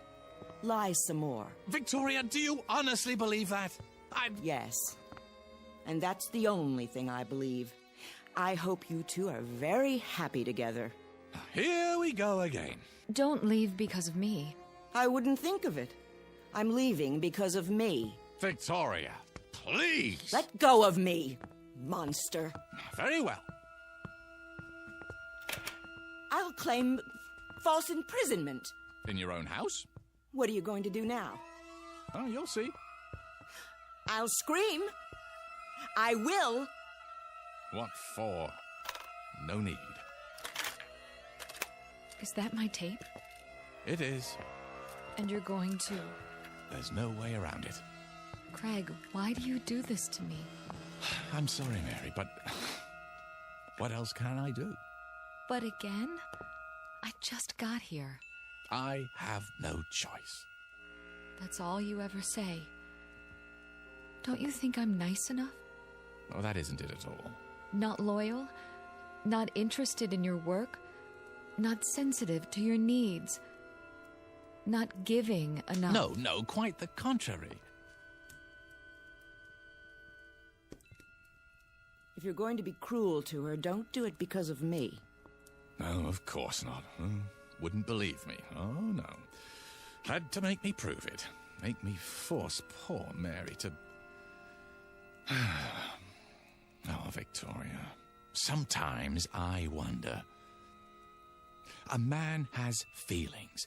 Feelings that get turned into thoughts, and then into words. And those words go onto paper, and eventually they live, and breathe, and walk, and talk, and strut upon the stage in their petty pace for a paying audience. But you wouldn't know anything about that, would you? Not even after living with me for so many years. I really don't want to do this. If you do, don't bring me back again, Greg. Mary. Just don't. I can't stand it any longer. You're a part of me. You know that, don't you? I'm not speaking figuratively. I give you my word when I say, this hurts me more than it hurts you.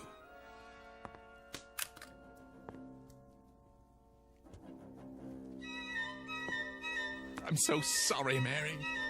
But she is my wife. I understand. I suppose. Greg, I feel so strange. What's happening to me? Help me. Greg, help me. Please. Greg. I feel so strong.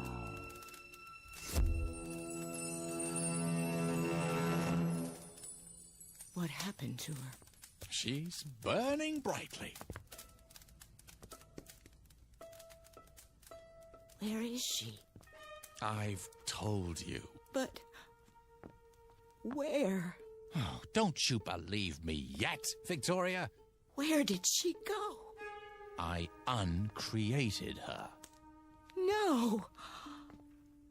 That poor woman. Come here. It's all right, dear. But Shush. Hold on to me if you like. what have you done? It won't happen anymore, I promise you. I'll never do it again. I never would have done it in the first place if I hadn't been so lonely.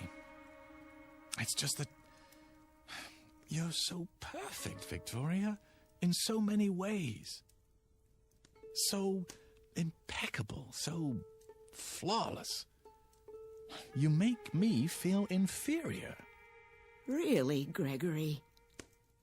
I can't help what I am. Well, maybe not, but that's why I created Mary. I didn't do it to insult you. I just wanted a little company, that's all. Someone who wouldn't judge me and find me wanting. Someone I could talk to, someone I could feel comfortable with, instead of like a worm. You do understand, don't you? This has been a small sacrifice for me, and a giant step for the institution of marriage. What are you doing now? What else can I do? Return to work, burn the midnight oil, and all for a paycheck to maintain the lifestyle you so richly deserve. Another tape, another dollar. We'll work it out, Victoria. You'll see. Somehow we'll work it out. Realize that I'm inadequate compared to you, and at least in some ways it's my fault. I should have been a pair of claws scuttling across a... Victoria? What do you have there? Got your keys out of your pocket. Well, but I thought... Don't try to stop me. Well, where are you going? To the nearest lawyer. What? I'm going to have you put away for the rest of your unnatural life. Away from tape recorders. I'm going to live in this house alone from now on. In peace. Free of your diseased mind. No, Victoria. Yes, Victoria. Wait! No, wait! I can't let her go. I can't. I have to stop her. But how? Recording. A giant red-eyed elephant is standing just inside my front door, and he's mad. He isn't going to let her pass.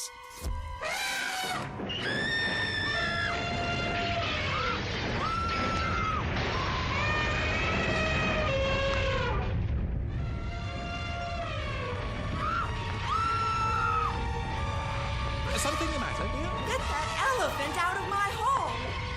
Will you stay? Yes. What did you say? Yes. I can't hear you. Yes. Yes. Yes. Very well. Hurry. Just a moment. Gregory! Yes.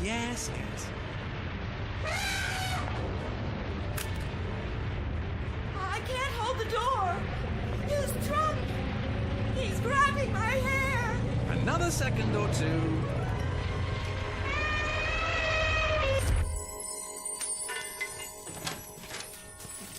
There. You're mad. You shouldn't have said those things, Victoria. What things? You'll stay now? You think you can keep me here? You don't want me to do it again, do you?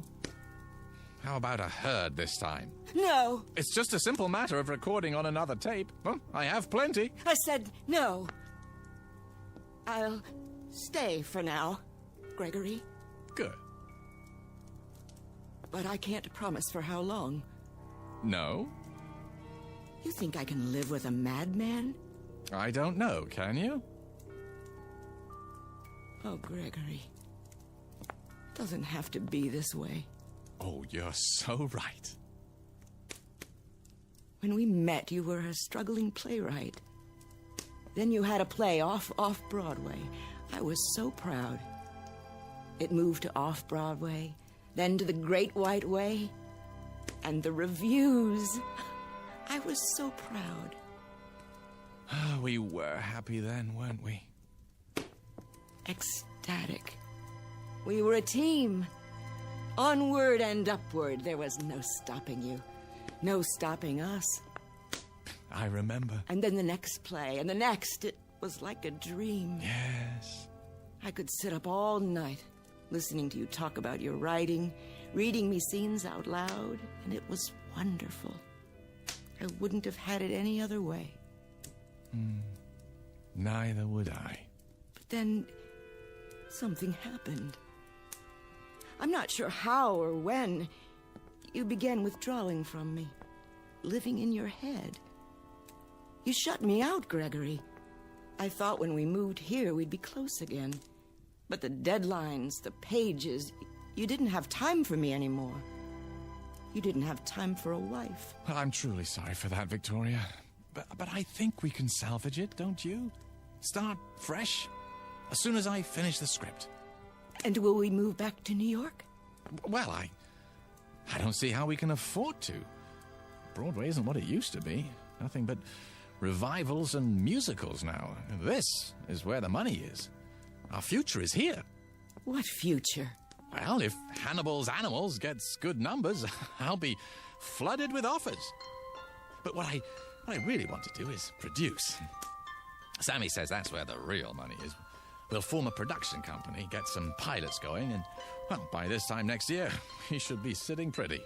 We'll move to a bigger house with a pool, and I'll have every room wired for sound with hidden recorders. That way I can dictate no matter where I am. And after a while, I won't have to write at all. My characters will do the work for me. I'll straighten their collars, wash behind their ears, and send them out into the world to make me famous. Can you see the future, Victoria? Can you? Thank you, Gregory. For what? I can see the future. What it would be like with you. And now I know I was right. You are insane. Oh, come now. The first chance I get, I'll have you in a padded cell. Believe it, Gregory. I do. Well, I guess that's it.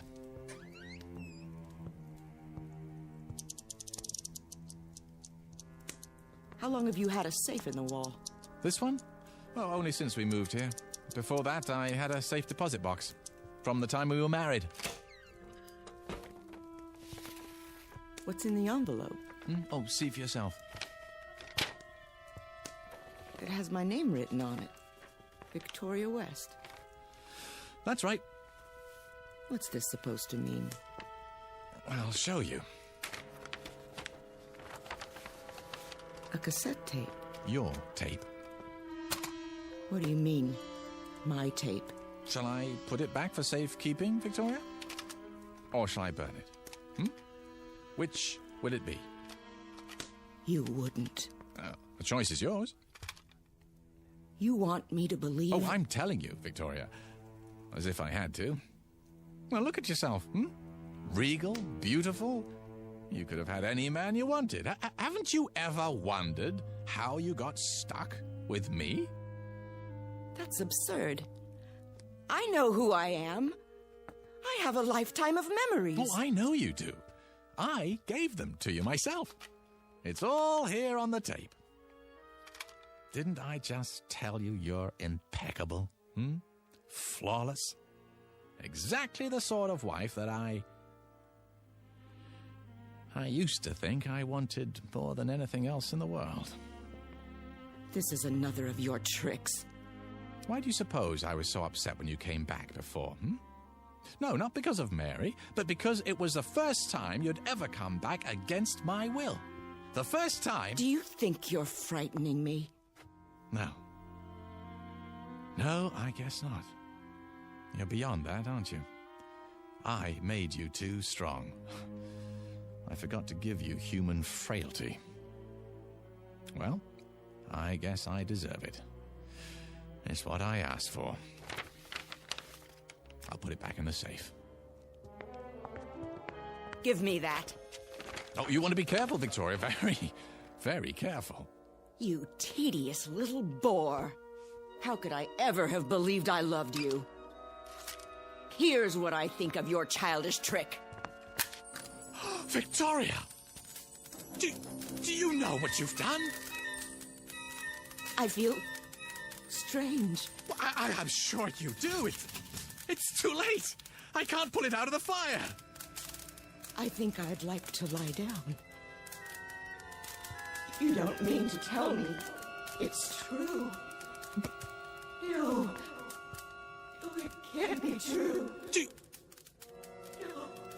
Gregory. Victoria!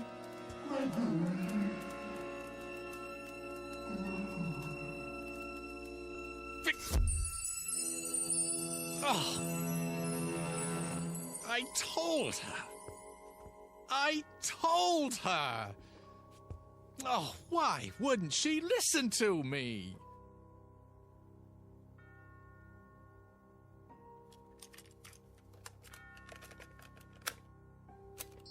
Recording. Her name is Victoria West. She...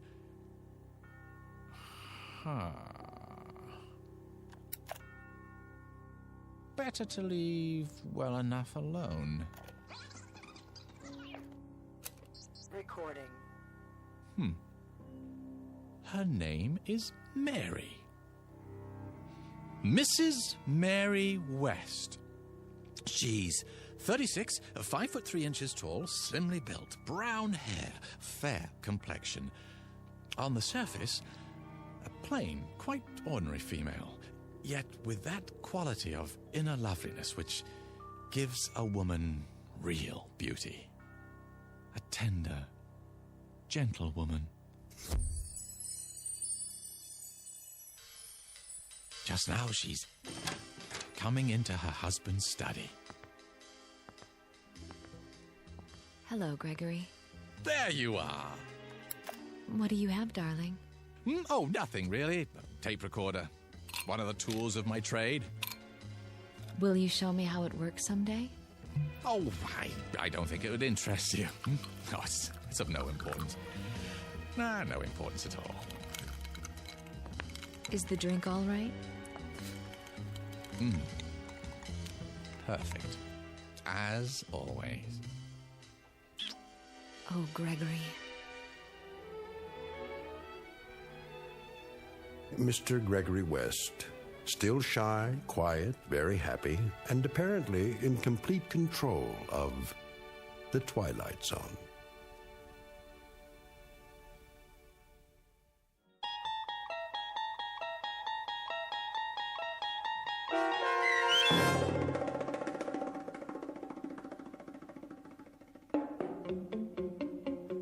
A World of His Own, starring Charles Shaughnessy with Stacy Keach as your narrator, was adapted for radio by Dennis Etchison and written for The Twilight Zone by Richard Matheson.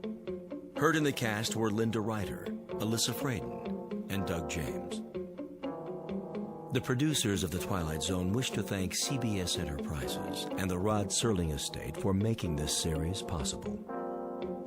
This copyrighted radio series is produced and directed by Carl Amari for Falcon Picture Group. Sound design and custom Foley effects for The Twilight Zone by Cerny American creatives Bob Benson, Craig Lee, Michael Slaybach, and Matt Sorrow. To learn more about The Twilight Zone radio dramas and to contact us, visit our official website at twilightzoneradio.com. Doug James speaking.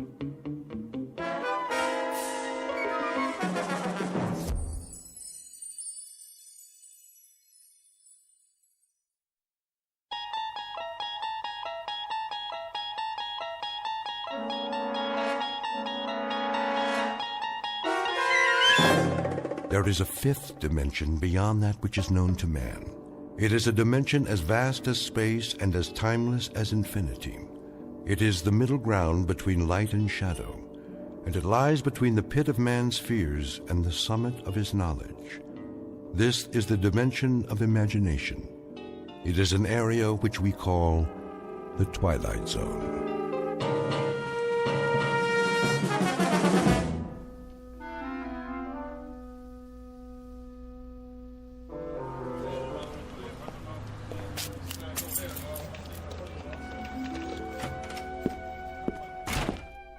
morning, Mr. Bemis.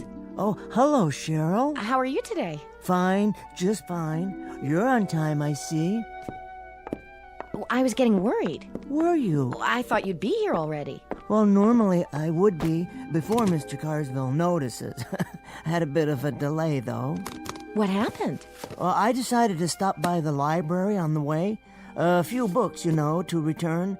But they've changed the hours. They have? Yes. Do you believe it? Opening later, closing early. It's getting harder and harder to check out a book. Scarcely any time at all. Well, don't they have a slot or something for returns? Oh, they do. But what if you're interested, let's say, in scanning the morning paper without having to purchase a copy? Or a student trying to finish a last-minute assignment? And those who work during business hours, who won't be able to use the library now. The right to read is slipping away, and no one seems to care. Oh, here he comes. Get ready. Well, as ready as I'll ever be. Morning, Mr. Carsville. Morning, Miss Anderson. Bemis. Good morning, sir. Glad you decided to join us. Better late than never, I always say. 7 minutes to go. Let's open the bank on time today, shall we? Yes, sir. Scrooge. What? The boss in A Christmas Carol? Doesn't Mr. Carsville remind you the least bit of Ebenezer Scrooge? Well, I don't think I've read it. Really? Well, you should. All of Dickens' Christmas stories, as a matter of fact. They serve as a fine introduction to his novels. Nicholas Nickleby, Oliver Twist. Time to open the front door, Mr. Bemis. They're lining up out front. Oh, yes, of course.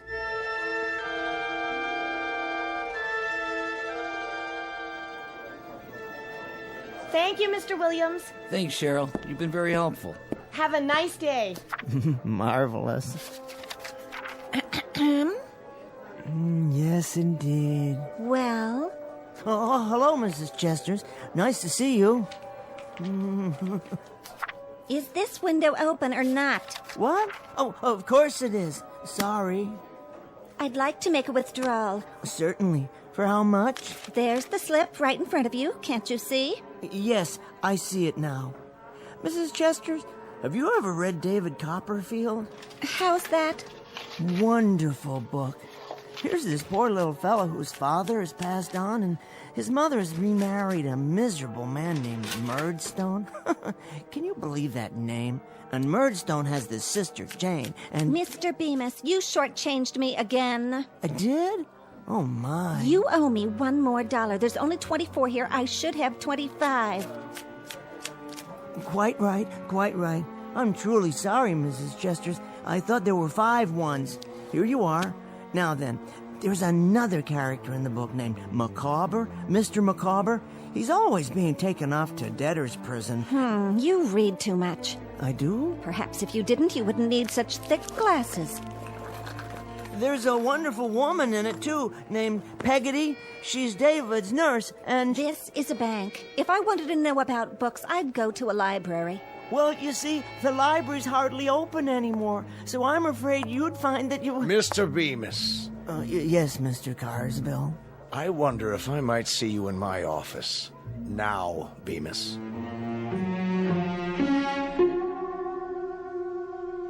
The time is the day after tomorrow. The place is anywhere, so long as it can accommodate a bank, a main street, and a library, along with a myopic little man with Coke bottle glasses named Henry Bemis. The gentleman in question has only one passion in life, and that is to read. Mr. Henry Bemis, conspired against by browbeaters and henpeckers, and by clocks whose hands waggle disapprovingly and always disallow the moments he'd prefer to spend on his favorite pastime.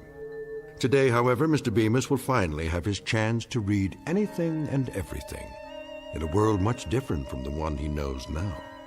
A world without bank presidents, a world, for that matter, without anyone at all, located in a place called the Twilight Zone.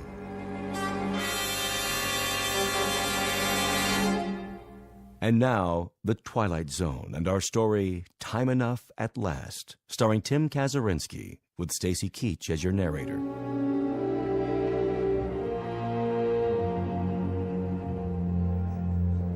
Did you hear what I said, Bemis? Why, certainly, Mr. Carsville. I don't suppose you've ever read David Copperfield, have you? No, Mr. Bemis, I have not. Now, if you'll be good enough to accompany me.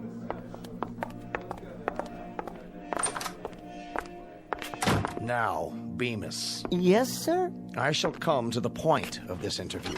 I shall arrive in the following manner. What constitutes an efficient member of this organization? Viz., a bank teller who knows his job and performs it, i.e., an organization man who functions within an organization. An outstanding book. What? The Organization Man by William H. White. I read it, a number of years ago. Mr. Bemis, I'm attempting to point out that you do not function well within the organization. You are neither an efficient bank teller nor a proficient employee. Instead, Bemis, you are a reader. So I am... A reader of books, of magazines, periodicals, newspapers, pamphlets, brochures, catalogs, advertisements, tracts. And chapbooks and broadsides and instruction manuals. Oh, all sorts of things. Whatever I can lay my hands on. Ad infinitum. That's precisely my point. When you're waiting on customers, you have an open book in your lap. Don't deny it. When you're balancing the daily tally sheets, one eye is on a printed page. I see you going into the vault downstairs during your lunch hour, book in hand. Well, sir, with all due respect, it was my understanding that when I'm off the clock, my time is my own, in a manner of speaking. Indeed it is. A very important point. Do you know how I became the man I am, Bemis? Let me see, no. No, I don't. I was a teller once myself. Hard to believe, I know. A good teller, I'm proud to say, became what I am today because I spent my lunch hour in the following manner. 5 minutes for a sandwich, 2 minutes, milk, 1 minute, cookie, then 52 minutes spent studying. And do you know what I studied, Bemis? I can't say that I do. Finance and banking. Is that so? On your lunch hour? My. I practiced adding up figures, subtracting, dividing, compounding interest, and, after 21 years passing through the ranks, do you know how I wound up? Well... I wound up as president of the bank. So you did. Ultimatum, Mr. Bemis. You will henceforth devote your time to your job. And that means forget about reading, or you'll find yourself outdoors on a park bench reading from morning to night for want of a job. Do I make myself perfectly clear? Oh yes, quite. Good. It's just that... Just that what, Bemis? Make it quick and then get back to your teller's cage. It's, well, my wife. What about your wife? I think she's taken up yoga. Now see here. She must have, or some similar form of self-denial.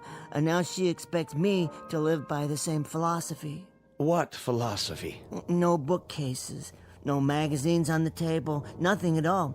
You see, she doesn't allow me to read at home. Oh, of all the... Nope, not on the premises. When I come home at night and pick up the evening paper, she yanks it out of my hand before I have a chance to open it. And then after dinner, when I try to look at a magazine, to relax, you understand, she's already hidden them away somewhere. It's gotten so bad that I find myself reading the labels on condiment bottles at the dinner table. Now she won't even let me use catsup. Unasked, let me give you my reaction to all this. Oh, please, please. Your wife sounds like an amazingly bright woman. Helen? Well, she is intelligent, but... To see the problem and zero in on it like that. Problem, you say? Your compulsive reading. Your addiction to printed words in any form. Do you really think it's an addiction? What else would you call it? You've obviously been suffering from it for years, or you wouldn't need such powerful glasses. Well, now that you mention it, I did read a lot as a boy. You know, I used to keep a flashlight under the covers so I could stay up late and finish a book. I remember... And I remember last November. You spent the better part of your days reading campaign buttons on the lapels of customers. You'll recall, Mr. Bemis, one particular young woman who took considerable offense. She tried to hit you with an umbrella for staring at her chest. I remember that too, Mr. Carswell. She never gave me a chance to explain. I only wanted to see who she was voting for. Indeed. Good day, Mr. Bemis. Good day, Mr. Carswell. What are you doing now? Oh, I was just reading the plaque on your wall. I see you graduated from... Out! Let's see now. Stocks down, more weapons testing. Henry? New bomb under development. An even bigger one. Now that's something to think about. Henry? Yes, dear. I'm in the living room. Do you want more coffee or don't you? No, thank you, dear. Well, then tell me that, but don't sneak off so that you can bury yourself in newsprint. Sorry. I was only checking the headlines. I think we've gone over this quite enough, Henry. I won't countenance a husband of mine sacrificing the art of conversation to... All right, what's so funny? Nothing, dear. Go on, out with it. Oh, it's just the way you worded that. A husband of yours. How many husbands have you had? I thought I was the only one. I would appreciate your not rubbing it in. Oh, Helen, that was a joke. Go into the other room and change your shirt. Now? Well, there's nothing wrong with this shirt. It's the same one I put on this morning. You ironed it yourself. We're playing cards tonight. I want you to look fresh. Cards? That's right. Cards. We're going over to the Phillipses. Oh, we are? Well, Henry, any objections? No, dear. I must have forgotten. What time are we due there? In about 15 minutes. That's why I want you to change your shirt. Try to look at least remotely respectable. I'll be ready, dear. See that you are. And clean your glasses while you're at it. What? Your glasses. You won't be able to see the cards with dirty glasses. Oh, that's true. I wouldn't be able to see anything without these. Do you want me to wipe them off for you? No. I'm quite capable. Well, then do it. And don't use your shirt tail. Oh, I wouldn't think of it. 15 minutes, Henry. Aha. Just enough time for a short read. Now, where did I hide it? In this drawer. That's right. Perhaps I can bring it along. One more thing. Yes, dear? Henry? I was just getting ready. What have you got there? Got? Under your coat. Why, nothing. Oh, then what's this? Ooh, that's odd. Wonder how that got in there. I could only hazard a guess. A handbook of modern poetry. Yours, Henry? Well, actually... Would you like to read me some? You mean aloud? From the book? Don't you want to? Why, Helen, I'd be delighted. This particular volume has some lovely things in it. Really, quite lovely. One or two from Edna St. Vincent Millay and Robert Frost. Let me see. Carl Sandburg, William Carlos Williams, Archibald MacLeish, Kenneth Patchen. Go ahead. I can't. Helen, look. Someone's made marks on every page with one of those thick black pens. Who could do such a thing? Who do you think did it, Henry? Well, you don't mean... You should thank me. A grown man who reads silly, ridiculous doggerel? It isn't doggerel. There were some beautiful poems in here. I say it's doggerel. I also say it's a waste of time. Helen, please. No, please don't tear the pages out. Oh. Careful, Henry. You dropped your glasses. Just think, without them, you wouldn't be able to read any of this. Watch out. You'll step on them. I might, accidentally. And then where would you be? You couldn't see a thing. Of course, then you wouldn't be able to play cards, or go to work either. And we can't have that, can we, Henry? Why, Helen? Why do you do such things? For 20 years. Because I married a fool. There'll come a time, Helen. There'll come a moment when... When what, Henry? When you'll be paid back for such indignities and cruelties and miseries. You'll see. Where are you going, Henry? To change your shirt? I'm going to bed, Helen. There's one thing you didn't count on. I've learned these poems by heart.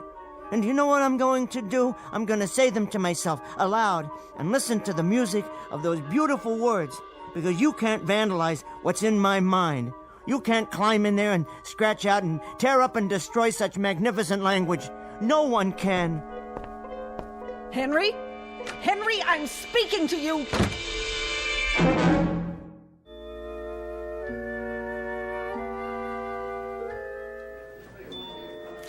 90, 95, 100. Thank you, Mr. Miller. Thank you, Mr. Bemis. Always a pleasure. Next. I'd like to put this in my checking account. Of course, if you'll kindly fill out a deposit slip. Okay, I'll step aside. Oh, take your time. There's no one else in line at the moment. A constant remembrance that at a bank, like a political office and a public trust, blah, blah, blah, something about a sense of loyalty and a devotion to duty. These are the things that make a bank great. They are of the essence, or some such. With them, an institution like ours will remain strong. Everything all right in there, Cheryl?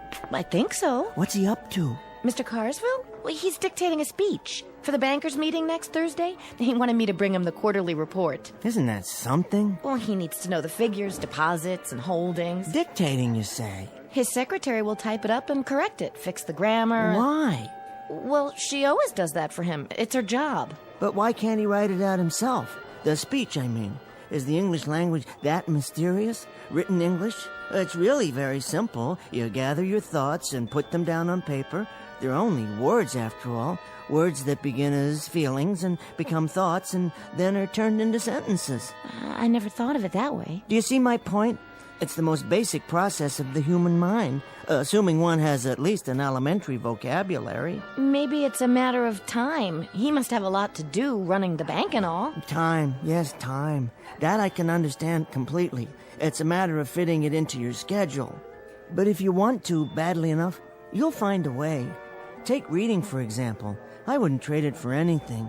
A doorway, as it were, a privileged entry into another mind, a chance to see the world through someone else's eyes. Here's my deposit slip. Oh, yes. Thank you, sir. And here's your receipt. Okay, see you next week, Mr. Bemis. Oh, I'm sure you will. I'll be here. Where else could I be? It's almost time for lunch. Is it? Already? I was just wondering. Yes? Would you like to join us? Pardon? Well, some of us are going down the street to that new restaurant. They say it's really nice. Is that what they say? Why don't you come along? Unless you have something else to do. Well, that's very kind of you, Cheryl. Very, very kind. But as a matter of fact, there is something I have to finish. I understand. Good, that's good, because, you see, I love Joyce. Oh, does she work near here? oh, heavens, no. That's funny, Cheryl. Really, very funny. I didn't know you had such a sense of humor. I mean, James Joyce. I see. Do you? James Joyce, the writer. Have you read Dubliners? It's the most marvelous book. One piece in particular, The Dead, is perhaps the finest story I've ever read. I'm rereading it now for the first time in years. Just a few pages to go. With any luck, I can finish it on my lunch break. The ending is quite moving, as I recall. Transcendent is the word I'm looking for. Yes, I'll be happy to loan it to you if you like.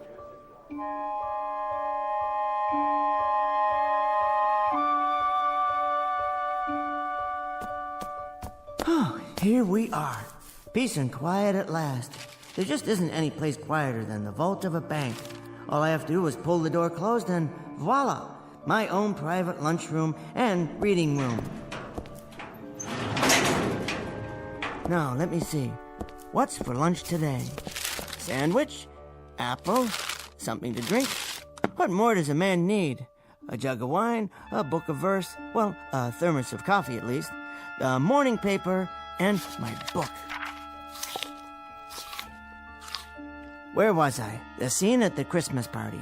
A house in Dublin. It's snowing and... Oh, wait, better check the time. 12:17 by my watch. Exactly 43 minutes to finish The Dead. After a quick scan of the front page of the paper. New bomb would mean total destruction, says scientist. Oh my, here's hoping they never have to use it. What in the world? That sound, what is it? Something outside? My pocket watch. The crystal's broken. Not in my glasses, thank the Lord. Oh, now the lights have gone off.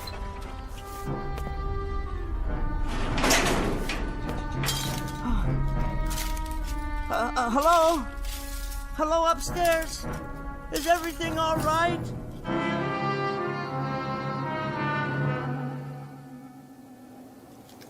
It's all smashed, ruined, and money everywhere. Will you look at that? Ladies, gentlemen. Mr. Carsville? A constant remembrance that at a bank, like a political office in a public trust, Are you in here, sir? what matters is a sense of loyalty and devotion to duty. Mr. Carsville? So in conclusion, etc., that's my speech for the Thursday night banquet, Miss Jackson, with revisions. Would you type that up in triplicate for? Type that up in triplicate for. Type that up in triplicate. Type that up in triplicate for. That's only the dictation recorder. Mr. Carsville's phone. I don't suppose it still works. No dial tone. Nothing. Helen! The inside of the phone is burned to a crisp, as if it melted. What's happened here? Why, there's no longer any window or wall, just a huge hole. Cheryl?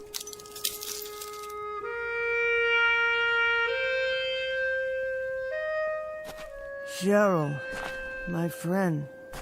You were my friend, weren't you? My only friend. And now you're gone, too. It's all gone. This block, the entire city, it's nothing but rubble, as far as the eye can see. Like a nightmare.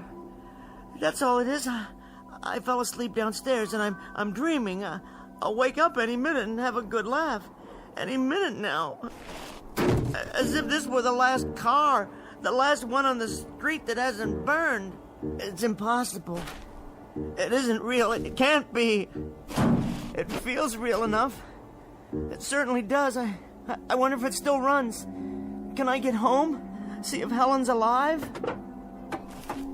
Someone's left the key in the ignition. Now I know I'm dreaming. Come on. Oh, what's the use? There's nowhere to drive. The street's impossible. It's nothing but one enormous crater, it looks like, beyond the park. Hello?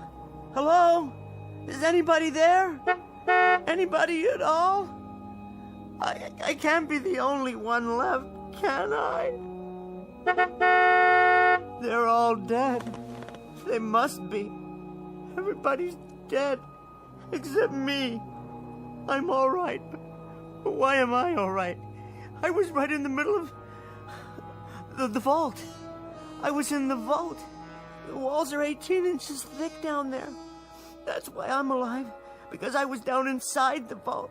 The thing of it is, though, I'm not at all sure I want to be alive, to be totally alone. They did it.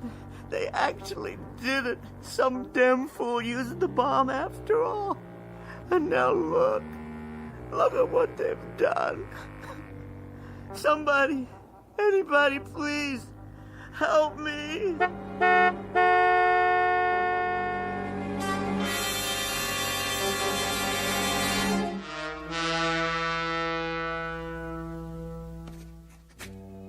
I am born. Whether I shall turn out to be the hero of my own life, or whether that station will be held by anybody else, these pages must show.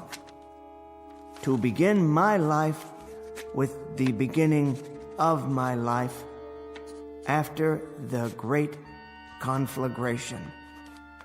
My name is Henry Bemis, and this is my journal. I'm not a writer, but someone must do this to leave a record for the future, if there is a future. So it falls on me to set down what I have seen.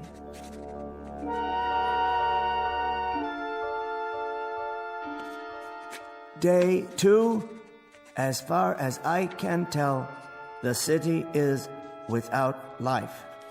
After sleeping through the night in an abandoned furniture store, I awoke and went in search of food. The markets in the area are fully stocked.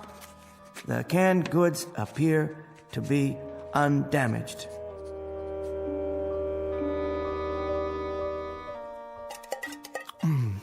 Peaches.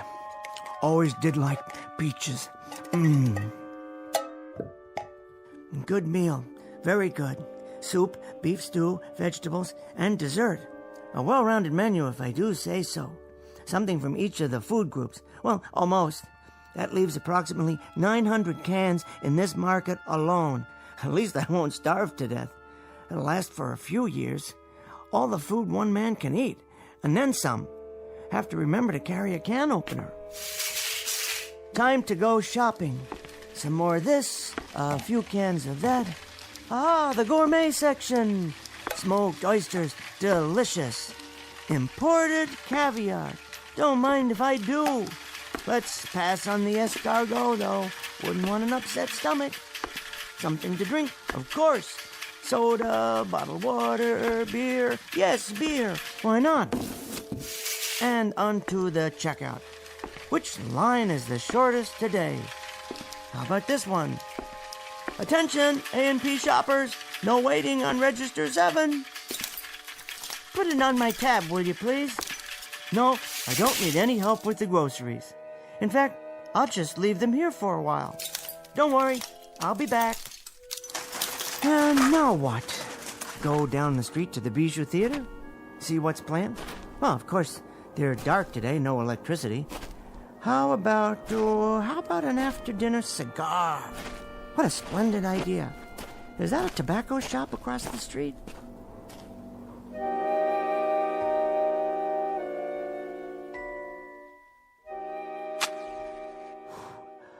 Wonderful cigar. Finest imported leaf. Rich, full-bodied. Better take a few with me. And pipes, yes, a new pipe and some tobacco. I've always wanted to smoke a pipe. I do believe it suits me. Next stop, the post office. No, laundromat. Jewelers. I suppose I could pick up a new watch, but I wouldn't know what time to set it. Doesn't matter, really. Well, it doesn't matter at all.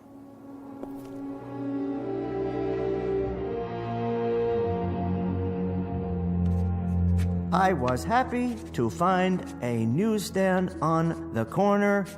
By some miracle, not all of it had burned or blown away. There was one copy of the New York Times. All the news that's fit to print. I realized then that there would never be another edition. Only the same headlines, the same editorials, even the same comics.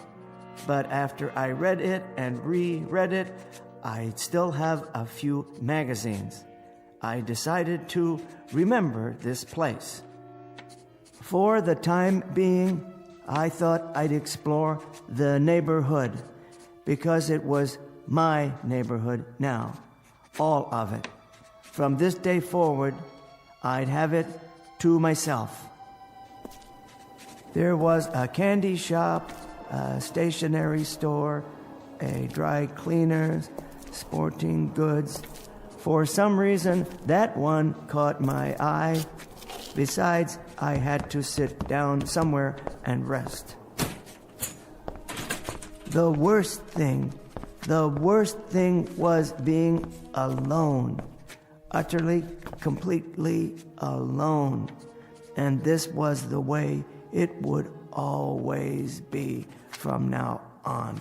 Just walking and sitting, eating and smoking and reading the same newspaper over and over again. But for now, I needed a flashlight and some candles or a lantern for tonight. There were tennis rackets, rods, and reels. I could always go fishing if there were any more fish. The gun department, never used a gun in my life, wouldn't know how to. I suppose I could learn for self-protection, but against whom? Or target practice, that might fill some time. I had my pick: Remington, Winchester, Marlin, or a pistol. Yes, why not? A revolver like a cowboy in a Zane Grey novel.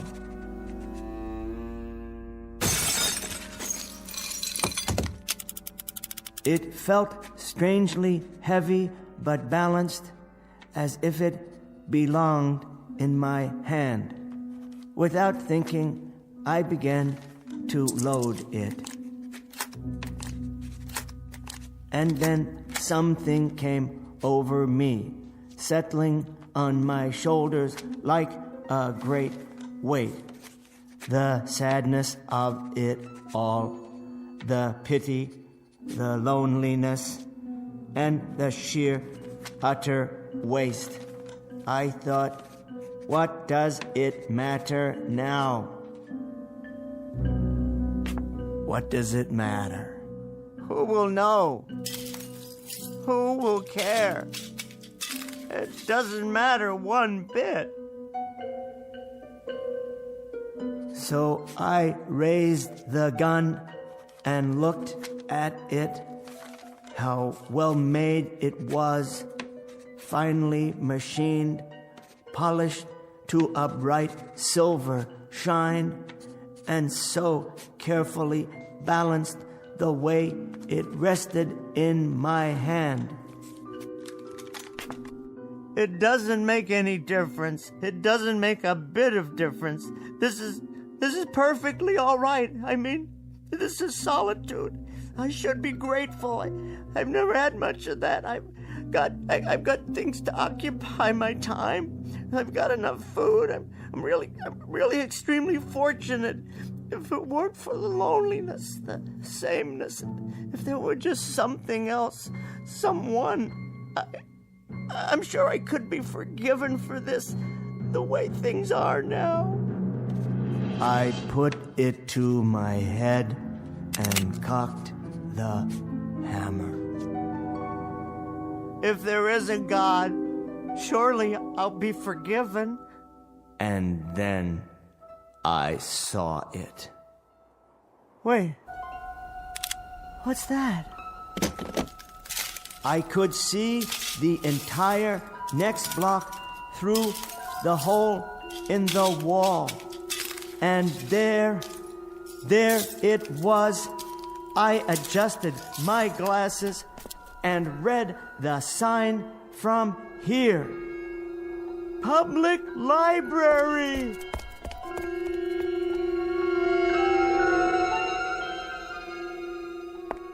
Yes, oh yes, I forgot all about it.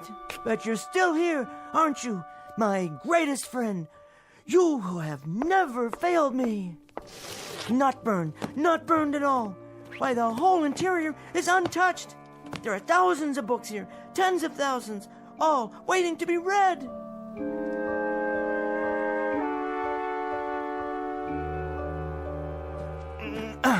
Collected works of Shakespeare, complete works of Dickens, collected plays of George Bernard Shaw, poems of Browning, Shelley, Keats, great dramas of the world, books, all the books I need, all the books I want or have ever wanted.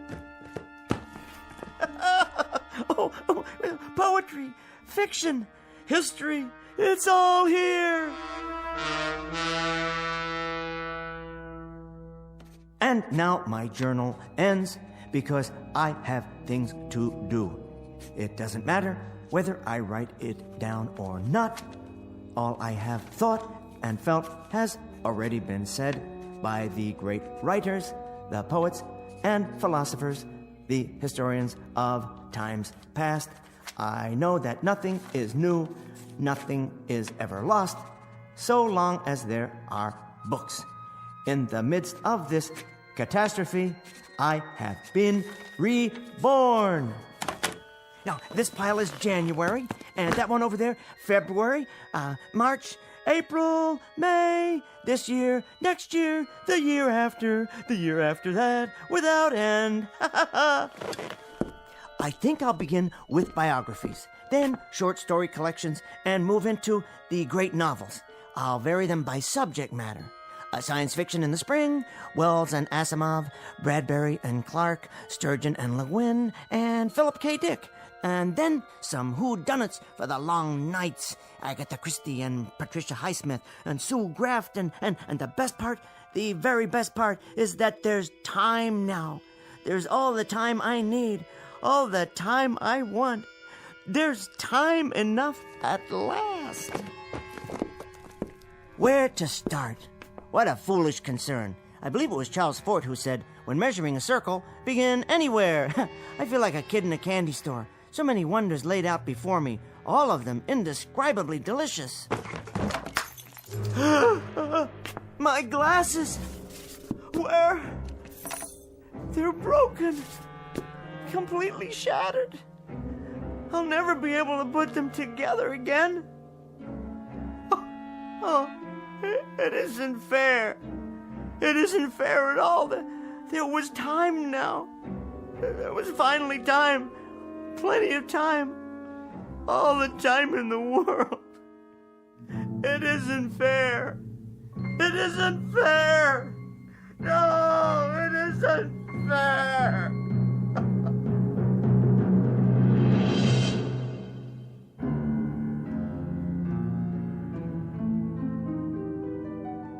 The best laid plans of mice and men, and Mr. Bemis.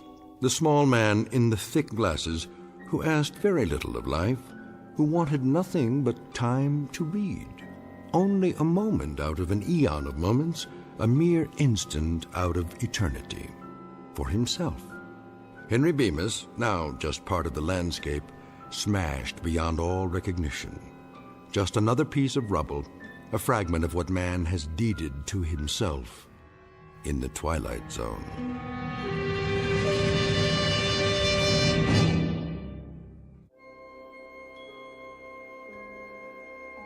Hi, this is Carl Amari, producer of the Twilight Zone Radio Dramas. I'd like to take a moment to tell you about our official website at twilightzoneradio.com, where you'll get the latest news and information on these Twilight Zone Radio dramas. Plus, at twilightzoneradio.com, you can digitally download 3 free episodes or any of our episodes for only $1.95 each. In this age of ever-changing technology, we've decided to make these episodes instantly available to you by making the Twilight Zone Radio Dramas a digital download-only series. This means that this series will no longer be offered on CD. The CD collections at our website are now being offered while supplies last at buy one, get one free. So be sure to get your favorites before they're sold out. Be sure to visit us often, and I'll see you in the zone.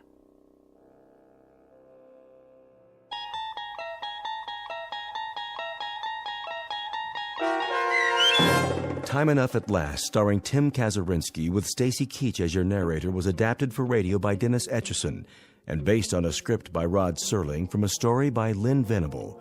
Heard in the cast were Meg Falcon, Christian Stolte, Deb Dotzer, Carl Amari, Vince Amari, and Vince Gerasoli. To learn more about the Twilight Zone radio dramas, visit our website at twilightzoneradio.com.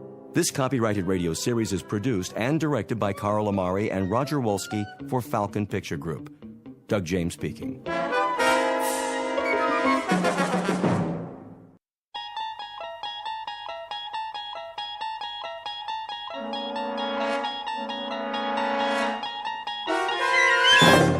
You unlock this door with the key of imagination. Beyond it is another dimension, a dimension of sound, a dimension of sight, a dimension of mind. You're moving into a land of both shadow and substance, of things and ideas. You've just crossed over into the Twilight Zone.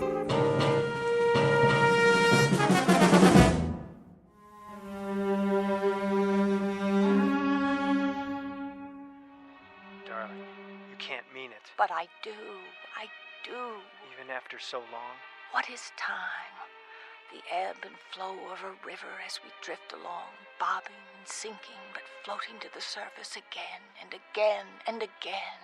My love. From this day forward, we shall never be apart. This, I promise you.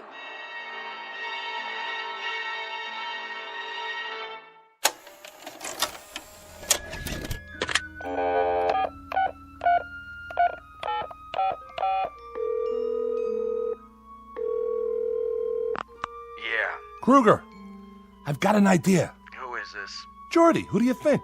Listen, this one's a winner. You know what time it is. Late. Sorry, boss, but I just watched a movie and... Movie? What movie? Remember that assignment you wanted to send me to the coast? To cover the awards, but you passed on it. Right, the Career Achievement Awards at the Academy. Jordan, surely this can wait. That's just it. It can't. Come morning, I'll be on a plane, headed for L.A. No, you won't. I'm sending the new boy. Not so fast. You remember why I passed on it? Because Pamela Morris isn't attending. As usual, so what? Well, I ran one of her pictures tonight. Her greatest performance. And this I promise you. I've forgotten the magic. There's never been anyone like her, not even close. So here's what you do. Have you been drinking? Buddy, I'm stone cold sober. Get me a ticket for the Red Eye out of O'Hare. Then soon as it's morning, Pacific time, call our agent and set up an interview. I'll be there with bells on. Interview about what? Are you kidding? It's Pamela Morris. Where's she been all these years? Is she still as beautiful as they say? I'll get you an exclusive.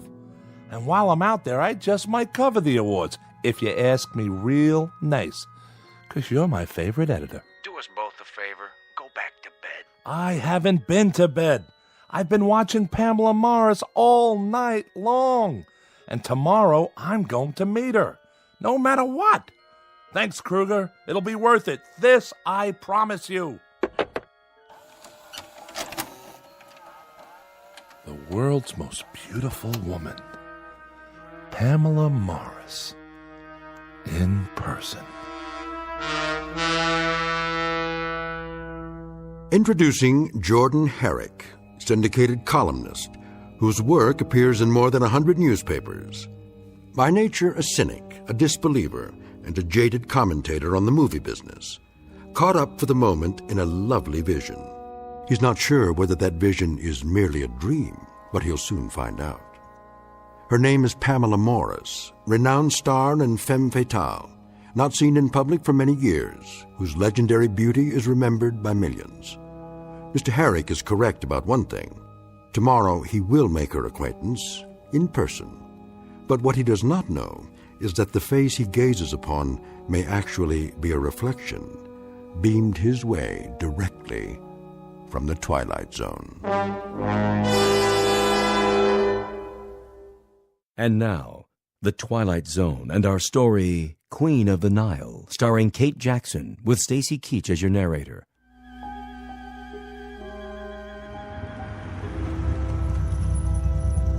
Hello? Hello? Is anybody... Yes, sir. I'm here to see Miss Morris. Who? Pamela Morris. Do I have the right address? This is a private residence. No deliveries. Oh, for the love of... I'm not a delivery boy. Please turn your car around.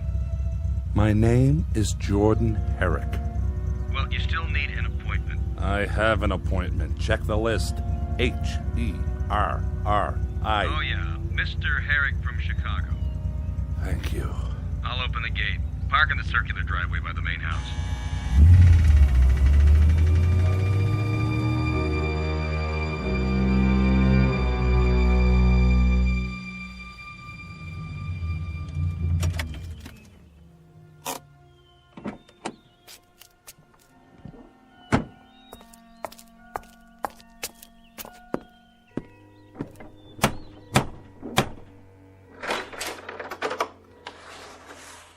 Yes?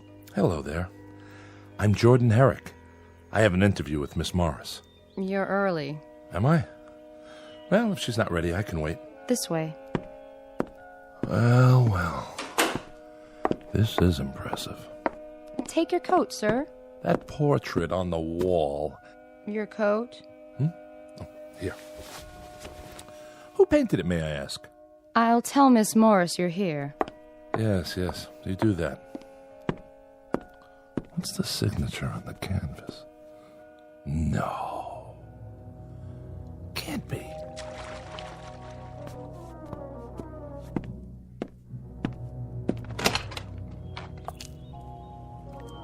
Where's my towel?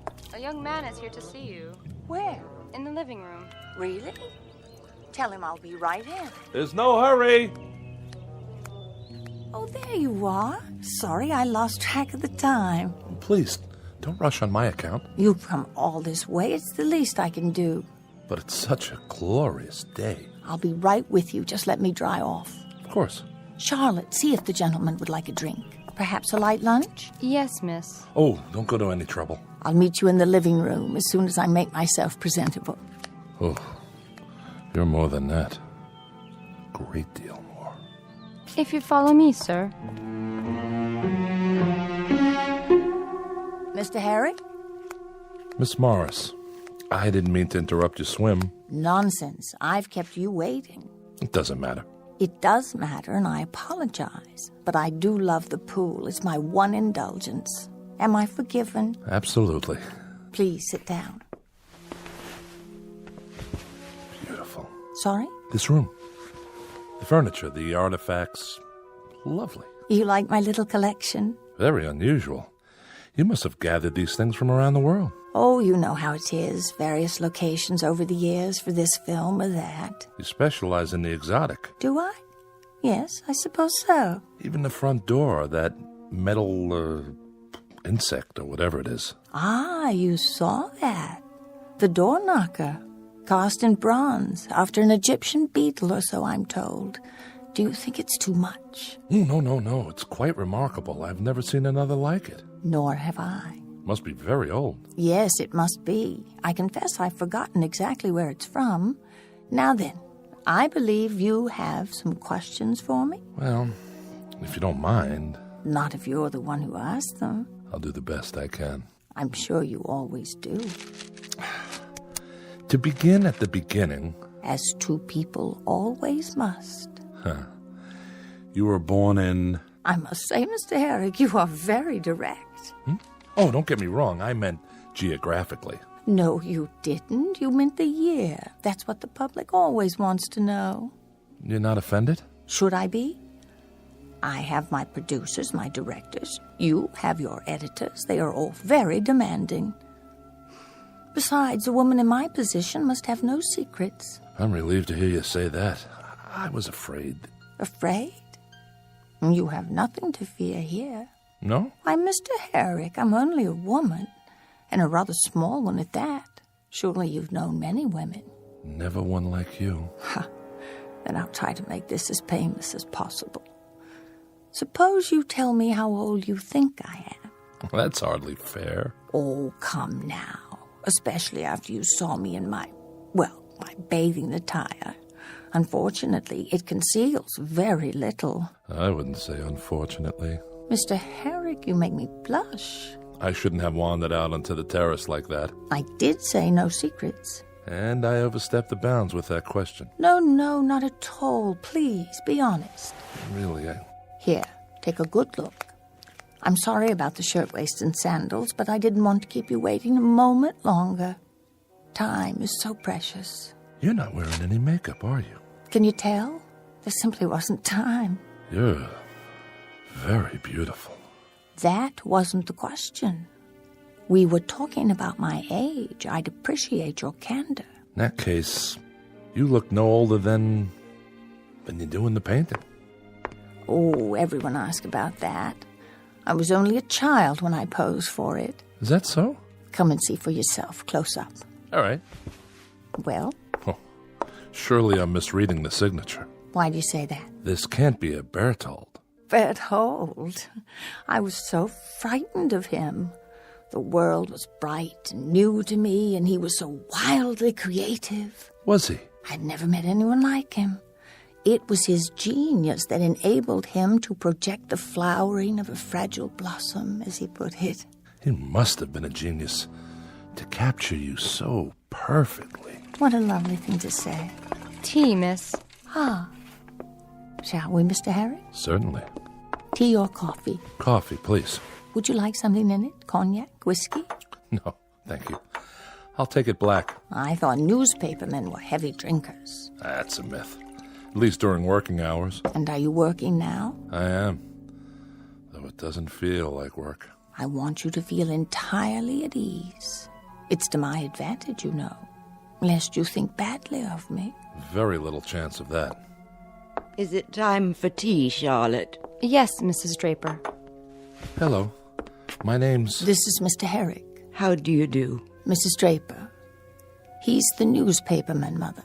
I know. You're Pamela's mother? Surely not... Sit down, Mother. Have your tea. It's remarkable, the resemblance between you two. Some might think so. With my mother, it is tea at this precise hour every afternoon. Mrs. Draper, you must feel proud to have such a famous daughter. Must I? Mother never did approve of my career. Believe me, Mr. Herrick, I had very little choice in the matter. She thinks I'm too headstrong. Dedicated is the word. You still are, Pamela. Tell me, was your daughter always as beautiful as she is now? Always. Now there's loyalty for you. As a matter of fact, Mr. Herrick, it is the truth. Then perhaps I should interview you as well. Why, whatever for? Well, I might learn a few important details from the mother. Such as the real age of the daughter? Honestly, I wasn't thinking of that. Isn't age relative? Besides, didn't I promise to reveal absolutely everything to you, Mr. Herrick? You did. All in good time. Then I'll just have to be patient. Not for much longer. This I promise you. Pamela, I must have a word with you. Later, in your room. I am not going to stand by and watch it happen again. You will if I say you will. I can't bear it. Mother, would you mind seeing if Charlotte has things under control in the kitchen? Not this time. Sorry if I'm intruding. She was just leaving. Pamela. Weren't you? A pleasure to have met you, young man. My pleasure, Mrs. Draper. Perhaps we'll talk another time. I hope so. Until then, goodbye. Take care of yourself. Take very good care. I'll try. Forgive her. What for? She's getting old. Still, she might remember a few details I can use for my story. No, her mind wanders. Her memories become distorted. Shall we finish our coffee on the terrace? If you prefer. There should be a breeze outside. I'll bring the cups. Mr. Herrick. Mrs. Draper, I thought you'd gone. I must speak with you. Why, of course. Leave. What? You must leave at once. Quickly, before she hears. You are in danger. I am? Very grave danger. All is not as it appears. She is not as she appears. Mr. Herrick, are you coming? Be right there. What's this about? If there's something I should know, you... She is running out of time.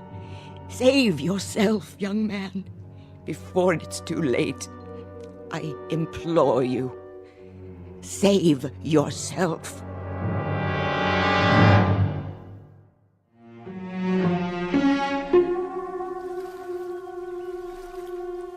Isn't it lovely out here?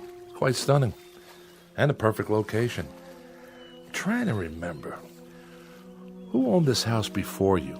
Oh, some ancient actor from the silent days, I think. And when did you purchase it? There you go, Mr. Herrick, still trying to trick me.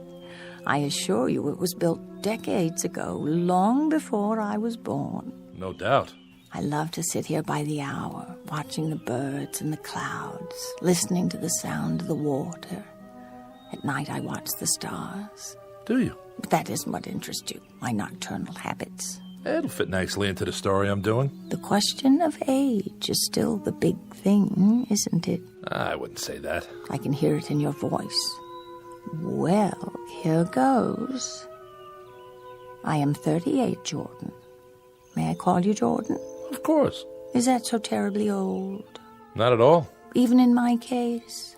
Especially not in your case. The years have never been kinder to anyone. Oh, you're a dream. It's the truth. I should have realized you'd take all this down. Looks like you've already written several pages. Some advance notes. Dates mostly. Do they concern me? Indirectly. According to one article... I know you read something. A column by one of those stupid, jealous women. If you don't mind me asking... Fire away. If you're 38, how could you have starred in a movie made, 29 years ago? I can't believe it.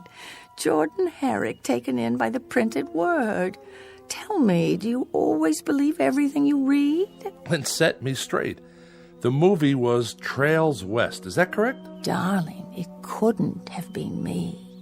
I would have had to be 9 years old, don't you see? It's an old mistake. I've run across it before. Once something like that gets into the books, it's hard to erase. Well, according to our files, your co-star was John Bradley. Was it? You were in love with him. I never even met him. Your files are in error. That's possible. Almost 30 years ago. Why, I don't believe I'd even seen a movie yet. I wasn't allowed. My parents were very strict. Oh? We were poor. We lived in Iowa. My father's business was failing. It was a few years later that I set out for Hollywood, a star-struck girl in her teens, following the same trail blazed by so many hopefuls. I was extremely lucky. You must have been. You made Queen of the Nile with Charles Danforth. When you were 14? Juliet was 12. It's such an important production. Is that so much harder to believe than my true age today?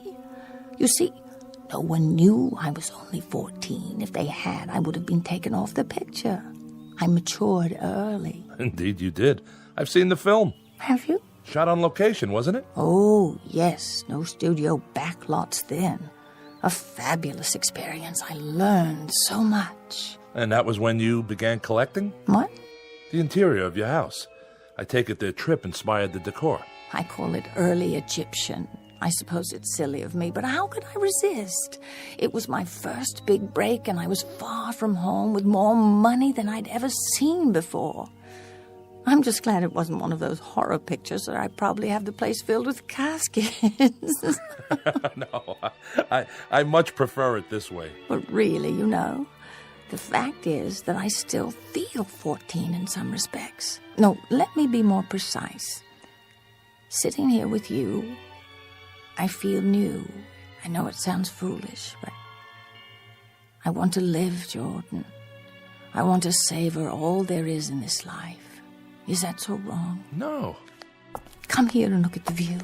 You can see practically the entire city from here. The canyons, the pools. They look so blue from here. Don't they? Such a perfect color. Reminds me of something. Me too. Your eyes. You are too good to be true. But do you see what I mean? The world is such a magnificent place, full of so many wonders, too many to know in one lifetime. Maybe that's what makes life so precious. Because it's so brief. Does it have to be?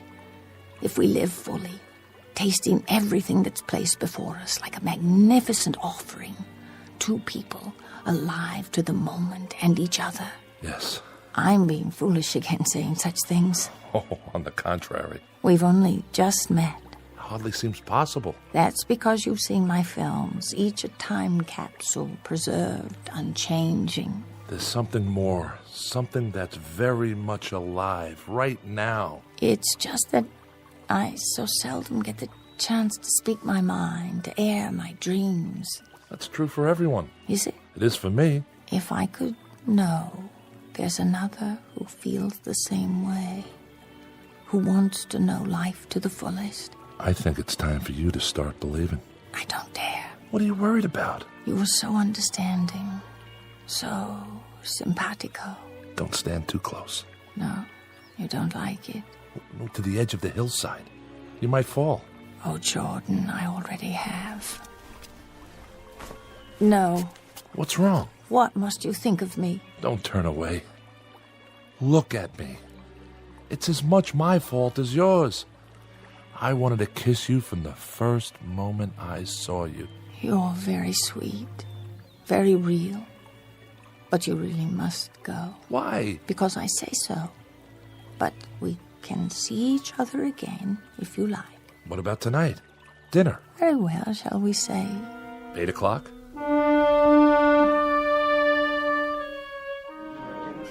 Herrick? Party of 2? Not for an hour, at the very least. I have a reservation. I'm sure you do. If you'd care to wait on the bar. Hello, Armand. Miss Morris. It's been a while, hasn't it? I should say so. We've missed you. How about that reservation? The old table, I presume? That would be divine. Claude? Yes, Armand. And prepare that corner booth. But it is occupied by another couple. Then move them. Tout de suite. Yes, sir.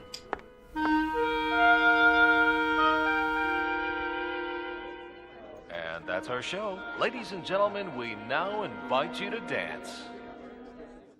Darling, I don't know when I've had such a wonderful time, but it is getting late. Is it? I should call home to see how Mother's doing. Oh, don't tell me there's a curfew. It isn't that, but I do worry. Excuse me? Yes? Miss Morris, can I have your autograph? Of course, dear. Thank you, Miss Morris. Will that do? Will it? You should charge for those things. That's the 10th one tonight. Darling, something the matter? No. Nothing. We're to have no secrets between us, remember? I was just thinking about your mother. Something she said. When? Earlier today, she took me aside. I could have sworn she was trying to warn me.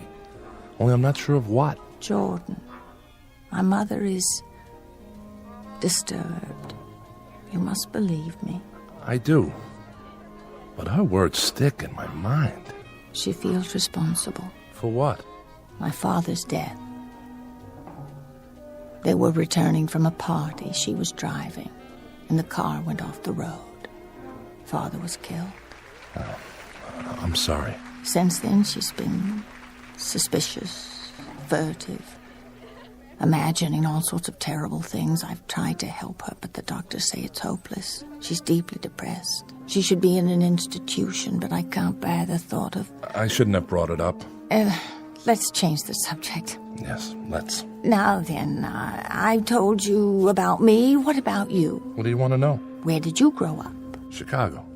I still live there. I've played Chicago, the Wells Theater. The Wells. Is it still always so cold in Chicago? Only in the wintertime.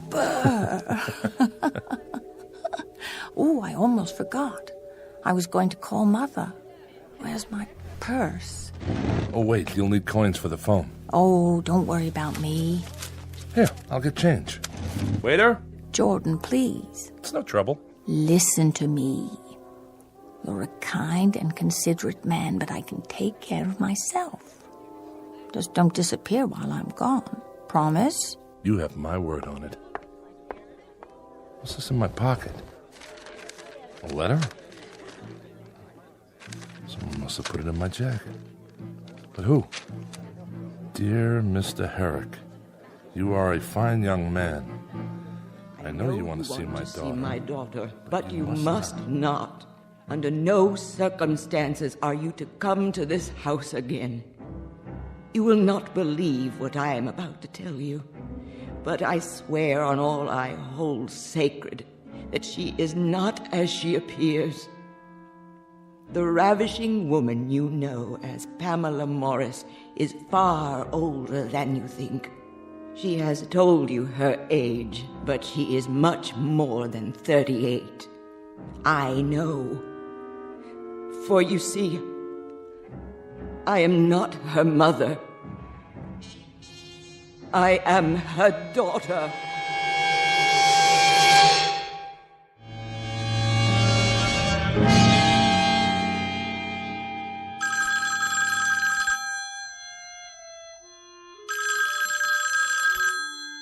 Morning. Jordan? Oh, I was just about to phone you. Were you? I overslept after last night.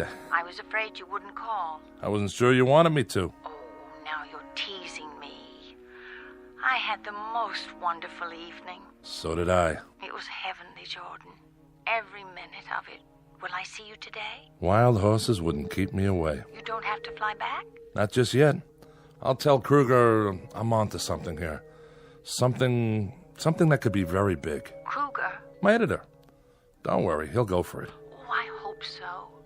If I were to lose you now, you don't know how long it's been since I've felt this way. Stay right where you are. I'll be right over. I won't move from this spot. I'll tell Charlotte to make lunch for us on the veranda. I have a better idea. I'll take you to Musso and Frank's for brunch. Perhaps your mother could join us. What for? I thought it might be nice for her. To get her out of the house for a change. Mother's not feeling well this morning. Well, nothing serious, I hope. Only the usual complaints. Her mind seems worse, though. I wouldn't want to subject you to that. As you wish. You seem awfully interested in my mother. I do? Yeah. Just a reporter's curiosity. Enough about her. How soon will you be here? As soon as I shower and dress. Till then, darling. Till then. Front desk. This is Mr. Herrick. I'd like to place a collect call to Chicago. I'll connect you with the hotel operator.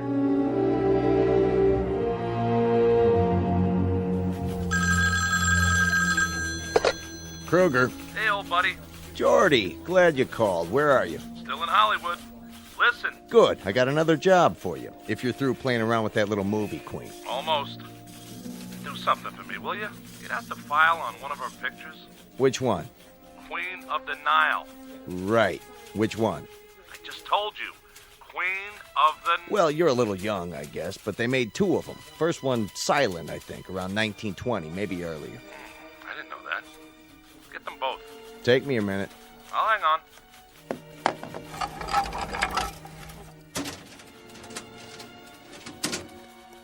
Here it is. You there? Yeah. I got it. What's the name of the girl who starred in the original? Let me see. Constance Taylor. Never heard of her. Anyway, she starred in most of it. What do you mean? It says there was some kind of accident during filming. A cave-in at a tomb in Egypt. Real tragic. They never found her. Got a photo of this Constance Taylor? There's a clipping from the obit. Compare it. With what? A picture of Pamela Morris in the remake. If you say so. Well? They look alike, but they would. They played the same part with the same makeup, same type of costume. The old Wells Theater. When did they tear it down? The Wells? Here in Chicago? Oh, it must have been sometime in the 30s. Why? I want to be sure first. In the meantime, I need you to do a little more research. Find out about the men who were involved with Pamela Morris. Send me every press release, every clipping you have on her. Then fax them to me at the hotel. Can you do that? This better be worth it. Ooh, it will be. Sounds like you're on to something. Kruger, you wouldn't believe it if I told you. But it's something, all right. Something fantastic.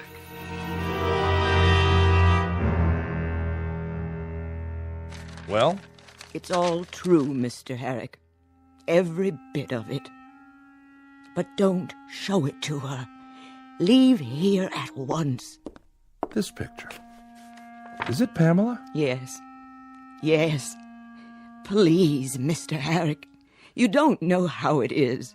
January 12th, 1933. Gladys Gregory and Kester Roberts at the Wells Theater. On roadshow tour, fresh from their Broadway success in Honeymoon Deferred. She had many different names. But she herself hasn't changed in what? 50, 60 years? At least 80. The sum total of my life. You can't imagine what it was like to see her always so fresh and beautiful, while my mirror image grew seared and yellowed with age. How I longed to see a wrinkle, just one, in that baby skin face. But she stayed young, and it was I who grew bent and gnarled, withered by the weight of the years. Is it any wonder that I hate her so?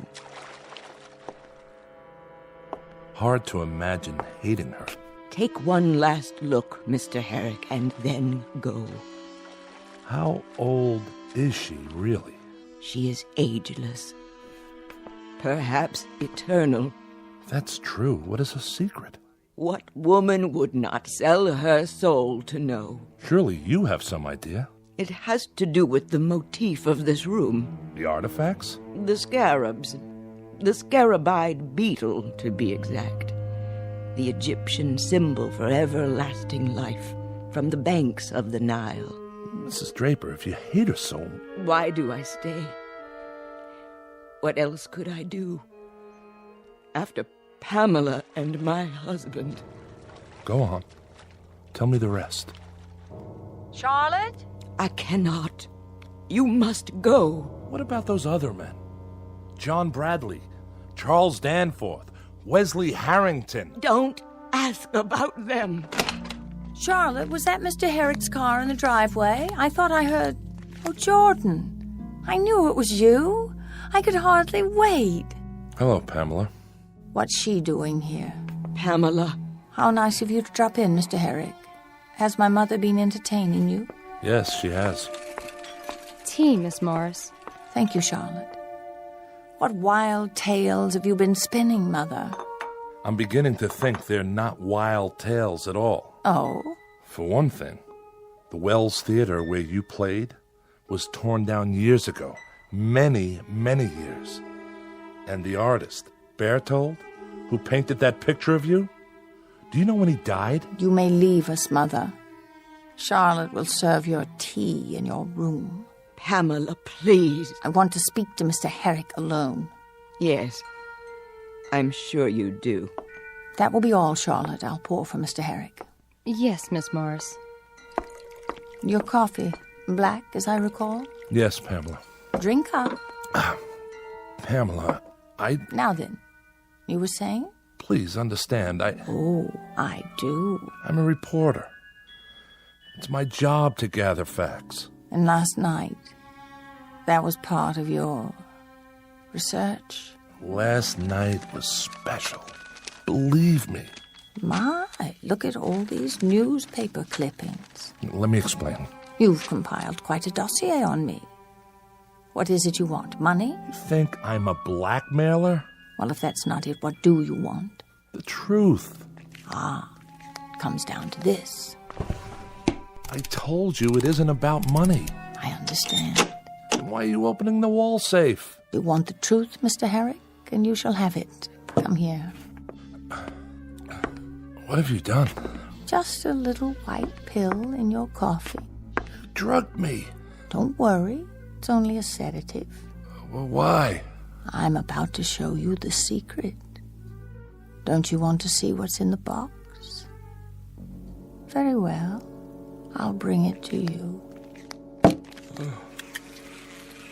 What is that? A rare Egyptian scarab, Mr. Herrick. The secret of eternity. Where would you... Get it? From the pharaohs, who understood its power. Pharaohs? I told you, Mr. Herrick. I was once Queen of the Nile. That was only a movie. Was it? Oh, yes, but I'm talking about the real thing. You were? Not were. Am. Oh. Sit down. It's easier that way. Let me open your shirt. You'll feel a slight sting as it penetrates your flesh. Then when it's fed, when it's filled itself with your life force. Please. Please. There. Now I simply remove it and place it on my skin so that it can reverse the process. Let me see. This leg should do nicely. Do you think I have nice legs, Mr. Harry? Oh, but you can't speak. You can't do anything, can you? A pity the art of mummification no longer exists, because in a few more seconds, there will simply be nothing left to hold your body together anymore.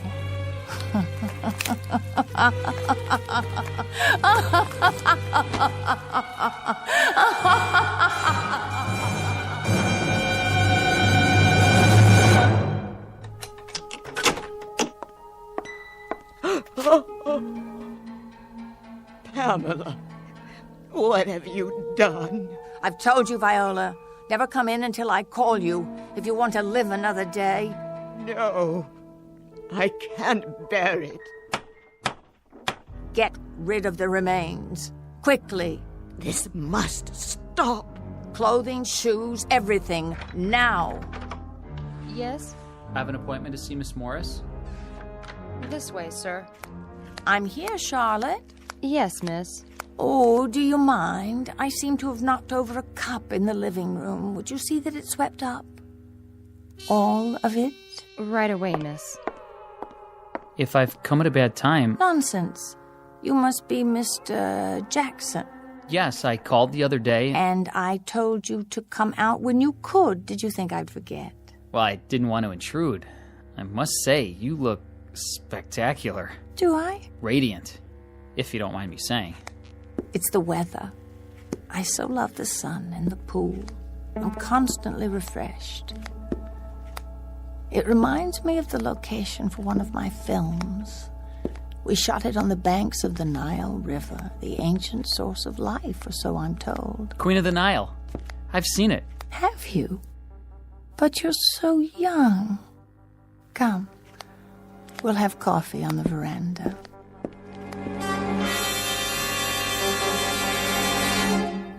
Everybody knows Pamela Morris, the beautiful and eternally young movie star. Or does she have another name even more famous, an Egyptian one from centuries past? A word to the wise. It's best not to be too curious, lest you end up like Jordan Herrick, a pile of dust and old clothing discarded in the endless eternity of the Twilight Zone.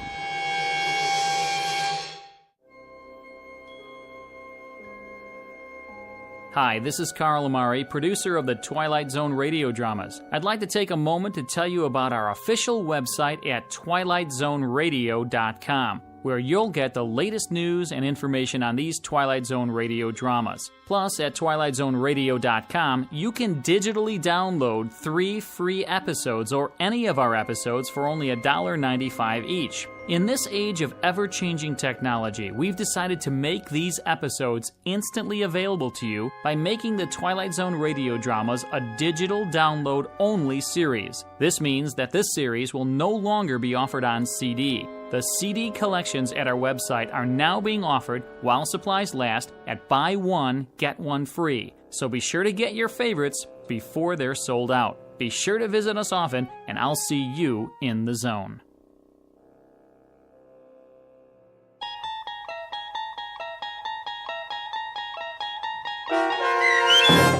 Queen of the Nile, starring Kate Jackson with Stacy Keach as your narrator, was adapted for radio by Dennis Etchison and based on a script by Jerry Saul.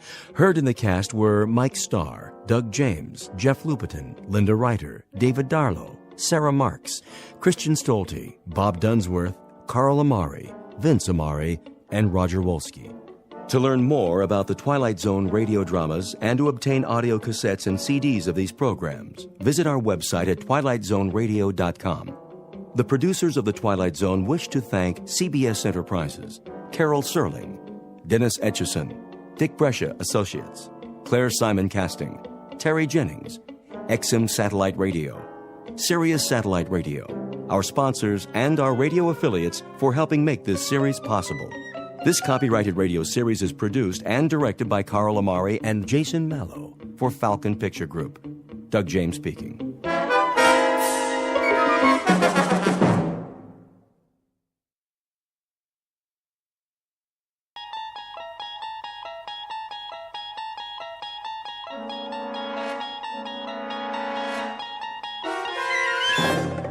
You're traveling through another dimension. A dimension not only of sight and sound, but of mind. A journey into a wondrous land whose boundaries are those of imagination. Your next stop, the Twilight Zone.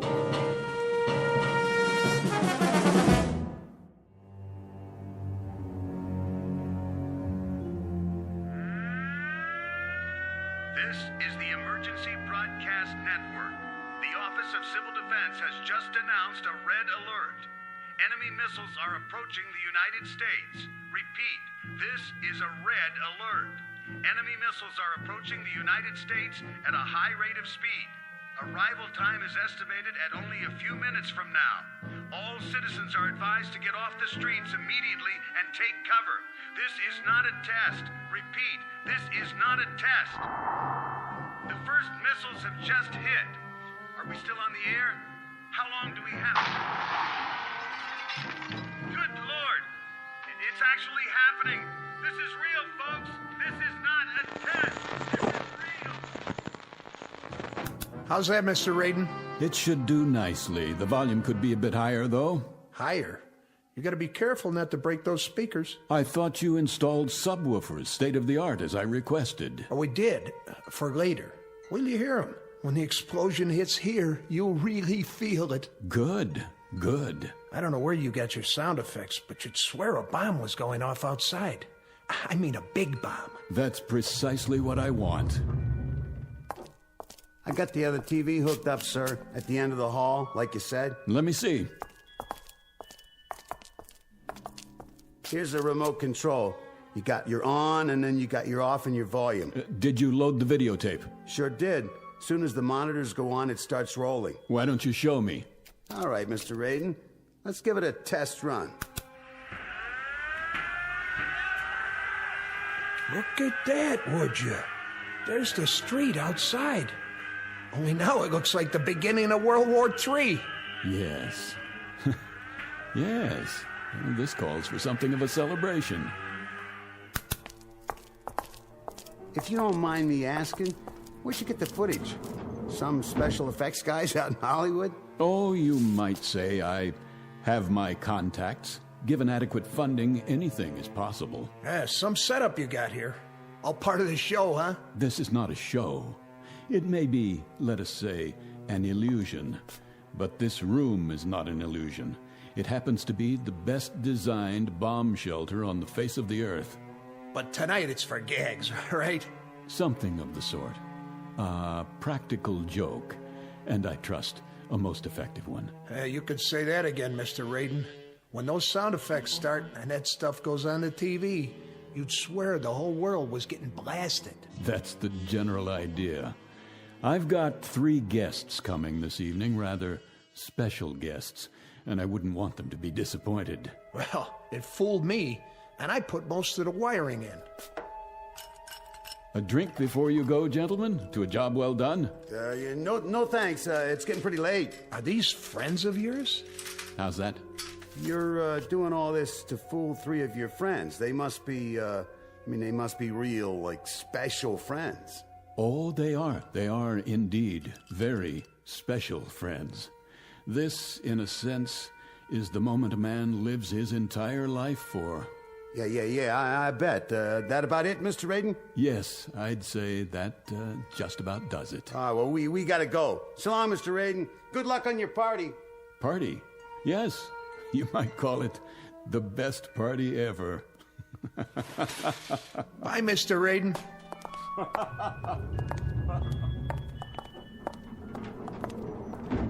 That guy gives me the heebie-jeebies. I know what you mean.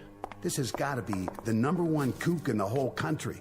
I mean, can you imagine a guy spending that kind of a bundle just to set up a phony atom bomb explosion? And the whole thing's set to go off at 11:45. Some kind of fanatic is he, huh?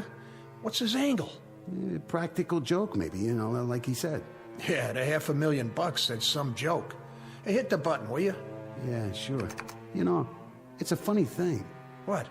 If they was to drop a bomb, if the whole world was to go up for real, it'd be kind of a pity if the one guy left alive was somebody like him. Wow, no kidding. Well, hey, here comes the elevator. Live and let live. That's what I always say. Yeah, you got that right. Let's get out of here and grab some chow. Now you're talking. Going up? Oh, yeah. Hard to get used to, ain't it?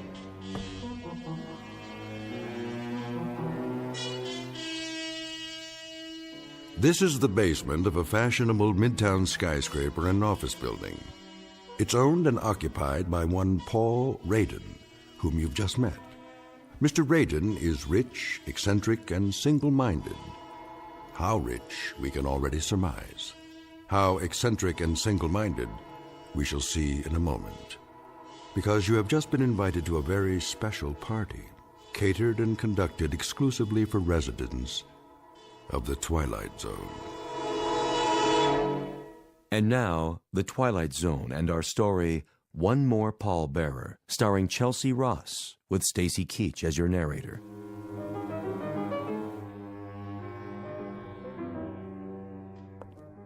And here's the main course, dear. Baked fish, just the way you like it.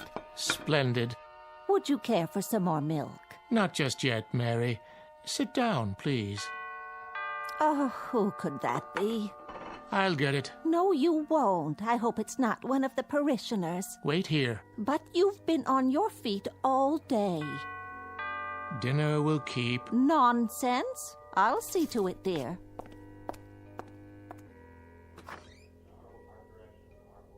Oh, yes, I'll tell him at once. Who is it?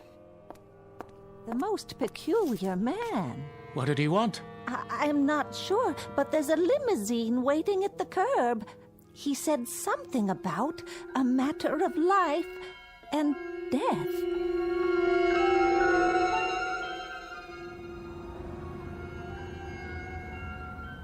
Odd, isn't it? He said exactly the same thing to me.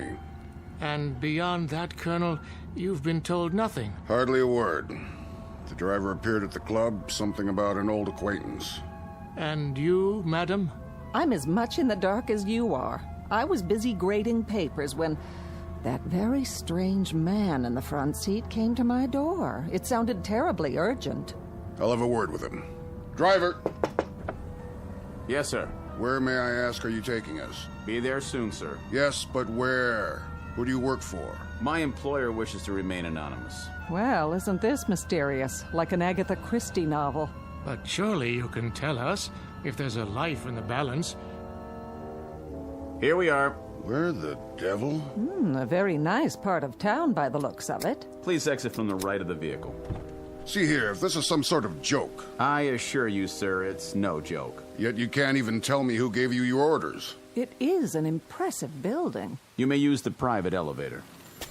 I know this building. That fountain. Elevator? To what floor? This one has only one button, and it says down. I'll enter the code for you. Well, if it doesn't go up, then it must go the other way, of course. This is outrageous. I demand that you return me to the officers' club at once. Driver? Driver! It appears that we've been left to our own devices. It was ever thus. After you, madam.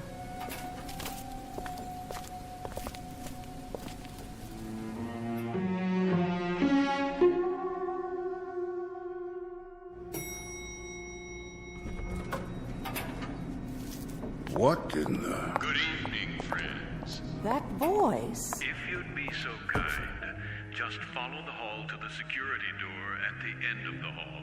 There's something vaguely familiar about the tone, but I can't quite... Enough. It's time to find out what this is all about. That's right. Just come in, if you will. See here. Do sit down and make yourselves comfortable. Wait, I remember now. Yes. The accommodations are a bit Spartan, but I trust you'll find them adequate for your needs. How good of you to come. Colonel Hawthorne, Reverend Hughes, and of course, Mrs. Langsford. I'm delighted to see you all. What? Such blank faces? Don't tell me you've forgotten. It's Radin, isn't it? Aren't you Paul Radin? You have an excellent memory, Reverend. And how about you, Colonel? Do you recognize me? Yes, I believe I do. You served with me once, didn't you? I did indeed. A second lieutenant. Yes. In an infantry regiment under your command. I recall it vaguely, and I seem to recall something else, too. It's not surprising that it doesn't come flooding back. After all, you had a few thousand men under you, a few thousand cogs in the great military machine. I was only one of those cogs. But then again, you didn't court-martial all of them, did you? That distinction you reserved for me alone. Oh, yes, I do recall now. You refused to lead an assault on a hill. Did I? Refused in the face of a direct order. The delay cost us a company of men. That was your contention at the court-martial board. It's what sealed my fate. I was dishonorably discharged, Colonel. Stripped of rank and booted out. Oh, fortunate for you. Fortunate, you say? Were I permitted to dictate the sentence, I would have had you shot. Of this I have no doubt. No doubt at all. But what kind of host am I? Oh, for pity's sake, Paul. I must apologize. There's a lady present. Please forgive me for not addressing you first, Mrs. Langsford. Do you recall who I am? Of course I do. I taught you in high school. Well done. I don't forget my students. Oh, now and then I find that they get jumbled together. Of course. But if I prod my memory a bit, I'm able to connect names with faces. And in your case, with character. I made an impression on you, did I? That's understandable. Because you flunked me, Mrs. Langsford. I certainly did. You dressed me down in front of an entire class, called me names, humiliated me. And quite deservedly so. Ah, but that's neither here nor there. I invited you here this evening for another purpose than to dredge up old animosities. Invited?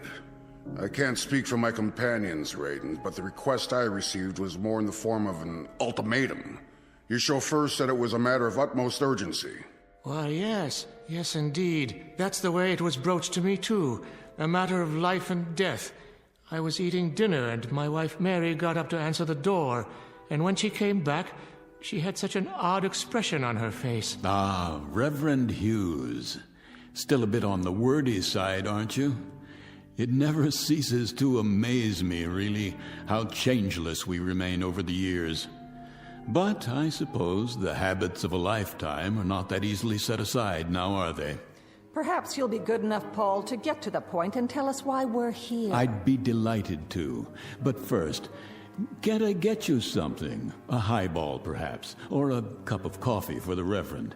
How do you take it, black or white? Nothing, thank you. Paul, you're trying my patience. Habits, Mrs. Langsford. The incredible persistence of habits. You call me Paul, as if I were still sitting in your classroom. What about you, a nice cup of tea? Nothing for me. And you, Colonel, a tot of rum, perhaps? I would be deeply appreciative, Mr. Raiden, if you made your point and then let us leave. You've obviously called us here for something, and I, for one, would welcome hearing whatever it is without further delay. How staunch, how commanding you sound, Colonel.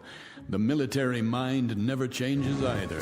See here. Always pressing forward. Drive, drive, drive against the objective and wipe it out. Colored flags stuck in a map and troops stuck out in the hot sun.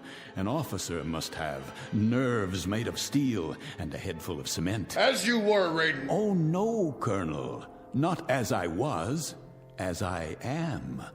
Which rather upsets the chain of command, don't you think? Because I'm in command now, and what I command at this moment is your attention. You see, I've called the three of you here for a very specific purpose. I think I'm beginning to understand. Of course you are. Always so intelligent, so insightful. Let's do it in proper chronology. My dear old schoolmarm shall begin. that staunch and intrepid educator who would look so incongruously out of place without those severe spectacles covering those severe eyes looking out of an equally severe face, who possesses such vast prerogatives from the local school board and the vast courage that comes from pitting all her wits and training and knowledge against poor captive children. Are you quite finished, Paul? My dear lady, I haven't even begun. May I make an observation, then? You have permission to speak. Would you like to address the class? Oh, just a comment, Paul, on how incredible this whole thing is. That a man like yourself, a millionaire many times over, a big, important man who walks with kings and heads of state and industrial tycoons... You followed my career. How gratifying. How incredibly tiny a mind this kind of man must have to dwell on an incident in a high school classroom of some 20-odd years ago, and to let it fester inside of him, as it's done with you. I've never liked humiliation, Mrs. Langsford, whether it occurred 20 years ago or in the past 10 minutes. Humiliation? All right, Paul, let's talk of humiliation. Let's talk of your humiliation. Mr. Raiden was caught cheating during an examination, caught red-handed. Oh, not a federal crime, of course, but perhaps just a bit commentative on the nature of the person. And when accused of the act, he tried to plant his crib sheet on an innocent student. How right you are, Mr. Raiden, that I stood you up on your feet and in front of the entire class I told you what you were. But no room then, was there, Mrs. Langsford, for just a moment of compassion? An iota of sympathy for a frightened and desperate boy? Oh, Mr. Raiden, I've dealt with frightened and desperate children all my life. And it might surprise you to know that I've given them more sympathy and compassion than learning. But neither sympathy nor compassion can be handed out wholesale like cheap bubblegum. The recipient must be worthy of them, and you never were. You were a devious, dishonest troublemaker. And for all your millions, my guess is that you are still devious, you are still dishonest, and I have no doubt that even now you're a troublemaker. You haven't changed either, Mrs. Langsford. Mr. Raiden, after so many years, what can be gained by... A great deal can be gained, Reverend. A great deal. But surely... You can go to the devil, Reverend. Raiden! You too, Colonel. And that's not a figure of speech. Tonight, my friends, just a few short minutes from now, you all most assuredly can and will go to the devil.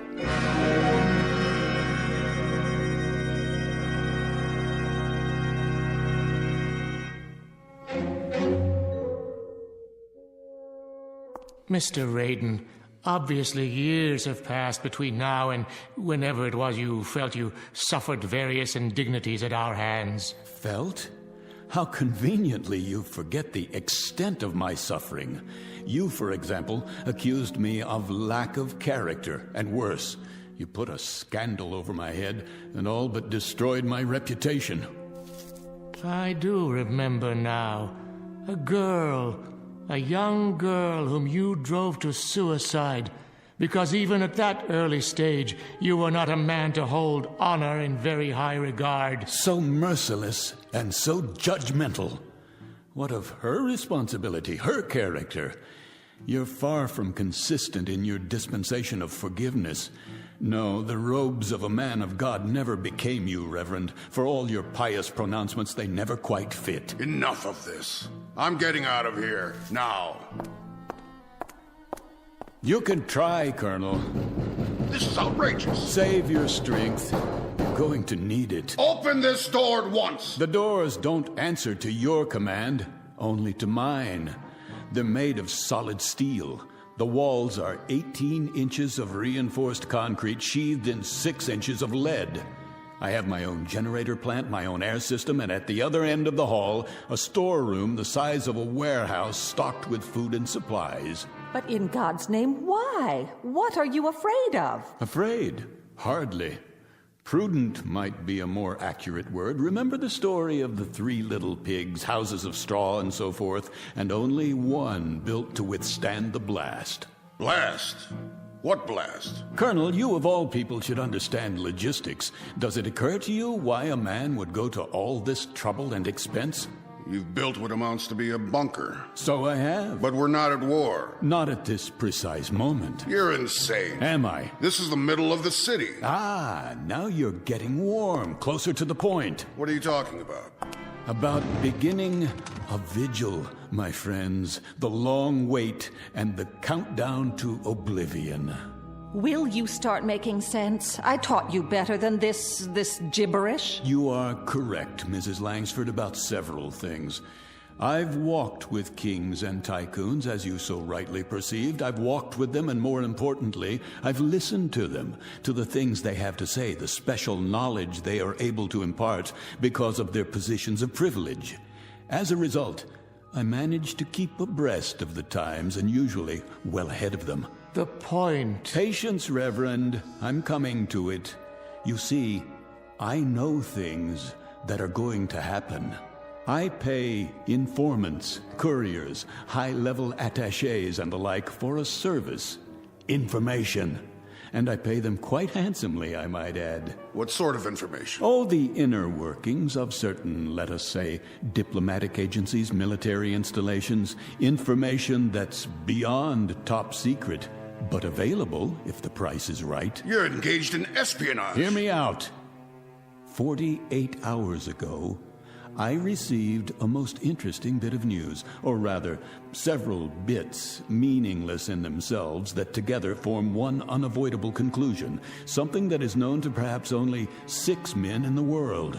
If you're trying to frighten us, it isn't working. Then let me give it a somewhat finer edge. This evening, this very evening, the world is coming to an end. Why, of all the... At 11:45, there will be no more city.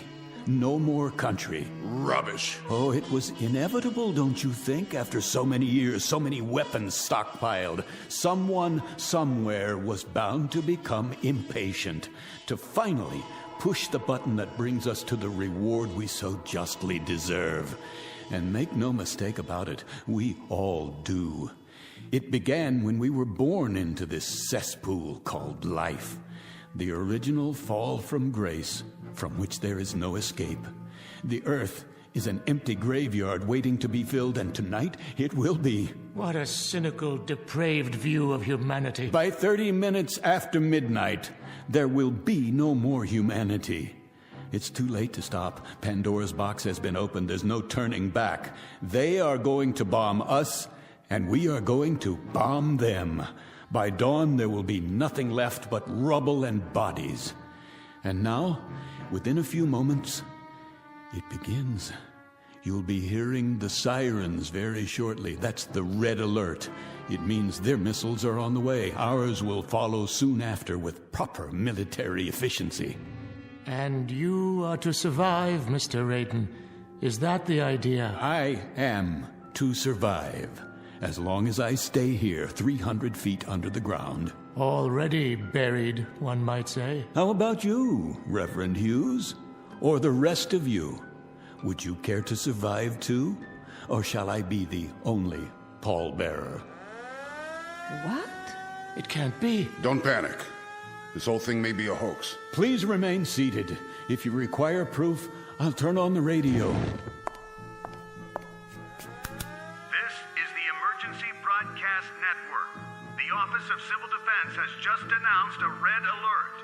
Enemy missiles are approaching the United States. Repeat, this is a red alert. Enemy missiles are approaching the United States at a high rate of speed. Arrival time is estimated at only a few minutes from now. All citizens are advised to get off the streets immediately and take cover. This is not a test. Repeat, this is not a test. The first missiles have just hit. Are we still on the air?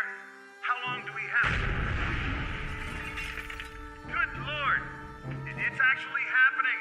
This is real, folks. This is not a test. This is real. Comments?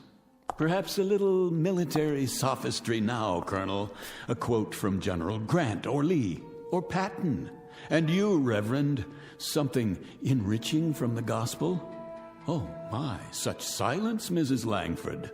Nothing in that vast reservoir, that Pilgrim's Progress mind of yours to fit this situation? No mental eraser you can use to wipe out reality? I've got to get to my wife. Oh, by all means, Reverend. Certainly. Get to your wife. Hold hands and die together. Take your hands off me. You turn my stomach, Reverend Hughes. You know that. Find your wife. I intend to. That's not what's on your mind. What's on your mind is what's on the Colonel's mind and the schoolmarm's over there. Your precious hide, your sanctified flesh. That's what preoccupies you at this moment. Let go of me, Mr. Raiden. If I'm to die tonight, I want to be with someone I love. Very theatrical, Reverend Hughes, but far more burlesque, I'm afraid, than legitimate theater. Kindly have the decency. Why don't you have the decency, Reverend, to depart this earth with just a fragment of the truth in your mouth? What truth? Tell me to my face that you are so scared, so miserably frightened, that you'd sell your wife by the pound if it meant your survival. Admit it. If those were the last words I ever spoke, Mr. Raiden, they would also stand as the worst falsehood I ever uttered while living. Why am I not convinced? Will you open the door, Mr. Raiden? Will you let me leave now? Take a look at the monitor first. You might want to consider what awaits you outside before you open that door. How did you know, Raiden? How could you possibly have known exactly when? What difference does it make? If we leave now, we might make it back to our homes. Highly unlikely at this point, but I suppose hope springs eternal. Oh, of course, Mrs. Langsford, back home to your aging sister, no doubt. And you, Colonel, back to the club so you could die with your cronies amid all your medals and memorabilia. Whatever we do, it's none of your concern. My dear friends, shall we drop the pretense now, this instant? Shall we all of us now dare to speak the truth? I told you how this room was constructed, steel, concrete, and lead. It is the only place where you can survive. Now, what is all this nonsense about going back to your homes? You mean to say you'd walk out of here to certain death, when by simply staying where you are, you're assured that you'll live? Are we to understand, Mr. Raiden, that you will permit us this luxury? That you will allow us to stay in your fortress? Oh, indeed. Indeed, Colonel. As a matter of fact, it's precisely why I asked you all to come. Each of you, in your own way, tried to destroy me. But I will not repay the compliment in like kind. That is to say, I won't require an eye for an eye. Nothing quite as basic, as naked as that. Then I'd be interested, Mr. Raiden. What is your price? The Colonel would be interested. I should think so. And I presume the schoolmarm and the Reverend, too, would be interested. I submit, dear friends, that you're not just interested. It's the only single thing on God's earth that has any meaning left. How much will Raiden charge so you can stay here in safety? All right, my friends, here's the all-important price tag. The fiddler has played, and here comes the bill for the music. But be sure to listen carefully, because time is very rapidly running out.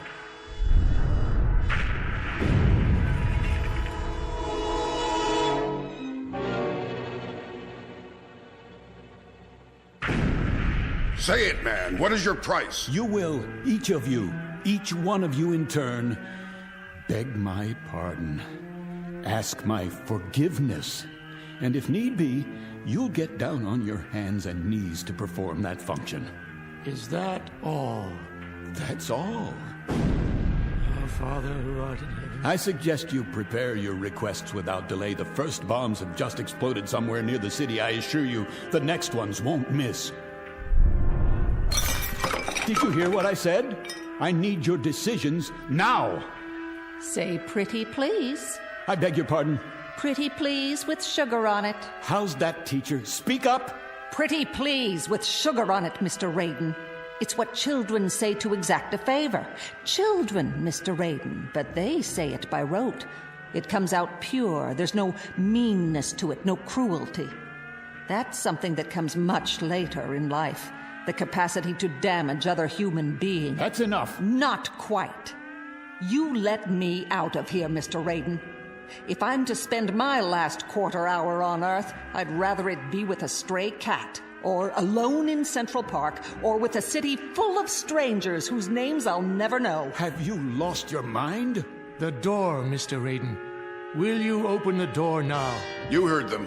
Heard what? Stubbornness for its own sake? Sheer contrariness? Absolute irrationality in the face of that? Open up, Raiden. Yes, open it. You're too blind, or you're too stupid. That must be it, because none of you understand how simple it is. All you have to do, literally all you have to do, is to say a sentence. Just a string of silly, mindless words, like a command, Colonel, like a prayer, Reverend, like a lesson. Nothing more than that. All you have to say is that you're sorry. I have nothing to be sorry for. You deserve that court-martial, and more. I'll hardly withdraw my complaint now. And I, Mr. Raiden, pity you that you still can't see the error of your ways. May God have mercy on your soul. All right. You want to go out there and die? Go! But you'll all be back inside of 5 minutes. There's the elevator. Go ahead, use it. Carry the farce to its conclusion. Stand aside. Where are you going? Up there? To what? As far away from here as I can get. Do you hear that? Are you deaf? You still want to go up on the street? Why? To get a good look at the frenzy and the panic and the horror before you come back down here to your only salvation? Move away from the elevator. But you don't need to see it firsthand. Watch it from here on the monitor.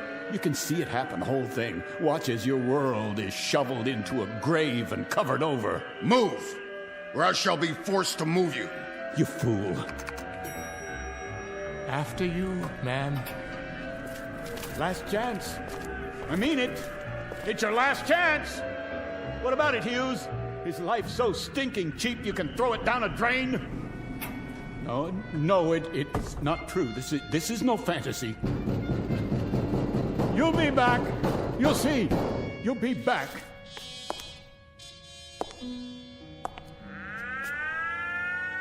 This is the Emergency Broadcast Network. The Office of Civil Defense has issued a red alert. The United States is under enemy attack. The first wave of bombers and long-range missiles slipped through our defenses by unknown means and are on the approach now. Evacuation procedures are underway in all major cities. The President will make an announcement as soon as... This is real, ladies and gentlemen. This is not a drill. This is not a test. This is an actual emergency. What? That's not what he's supposed to say. We interrupt our regularly scheduled programming to bring you this live coverage. Just before midnight this evening, several of the country's major population centers suffered missile attacks, resulting in severe casualties. Siege mentality. Unconfirmed report of nuclear detonations. The White House, the Midwest, the coast. We will remain on the air for as long as... What's wrong with this? Off! I want this tape off!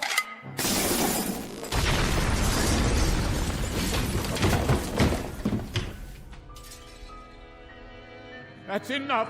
That is quite enough.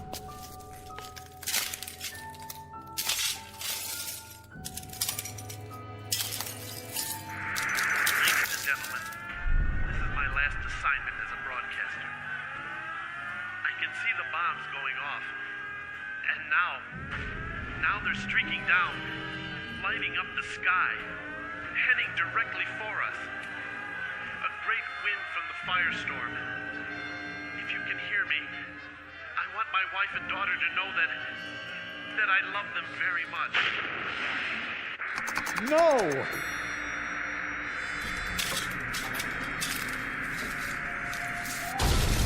No!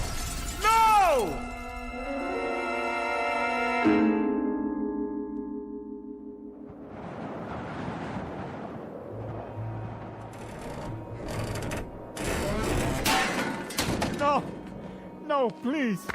I didn't mean for it to actually happen. There's nothing left.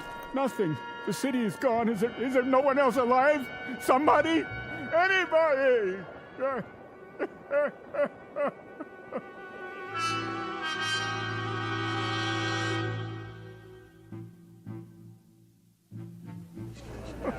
What's wrong with him? Must be drunk. Poor man, he looks crazy. Yeah, look at his eyes. What's he crying? All right, Mac, get up. Hey, Mac, what's the matter with you? Got a little too much to drink, huh? On a beautiful night like this. Well, now, let me take you home. Where do you live? Can you tell me that? I didn't want it this way. Won't somebody listen to me? Isn't there anyone left in the world who can hear me? Someone! Someone! This is Saunders. I'm in front of the Raiden building. I want to send a car over here right away. Some poor devil's lying on the ground off his rocker. No ID. Yeah, it could be anybody. Yeah, okay. It's okay, Mac. Help's on the way. Now, why don't you come on over here and sit down by the fountain? That's right in front of this nice building. You weren't gonna try taking a bath in it, were you? No. Because then I'd have to arrest you, and I wouldn't want to do that. Can you hear me? Can't you even tell me where you live? You know where you are? Anything around here look familiar at all? What happened to him? Another nutcase. Never saw him before. Is he deaf or blind? Okay, folks, let's move along. Move right along. Give the poor fella some breathing space till the ambulance gets here. Easy, Mac. Take it easy. You're gonna be okay. No,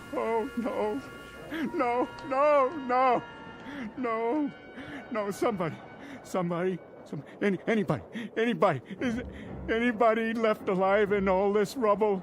Not another human being anywhere in all the world? Please. Oh, please, God, oh, please.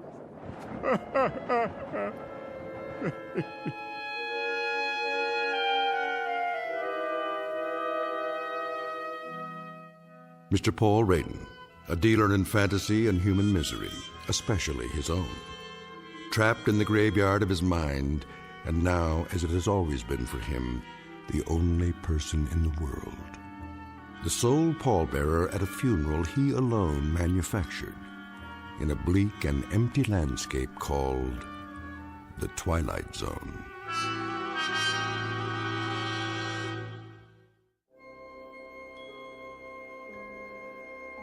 Hi, this is Carl Amari, producer of the Twilight Zone Radio Dramas. I'd like to take a moment to tell you about our official website at twilightzoneradio.com, where you'll get the latest news and information on these Twilight Zone Radio dramas. Plus, at twilightzoneradio.com, you can digitally download 3 free episodes or any of our episodes for only $1.95 each. In this age of ever-changing technology, we've decided to make these episodes instantly available to you by making the Twilight Zone Radio Dramas a digital download-only series. This means that this series will no longer be offered on CD. The CD collections at our website are now being offered while supplies last at buy one, get one free. So be sure to get your favorites before they're sold out. Be sure to visit us often, and I'll see you in the zone.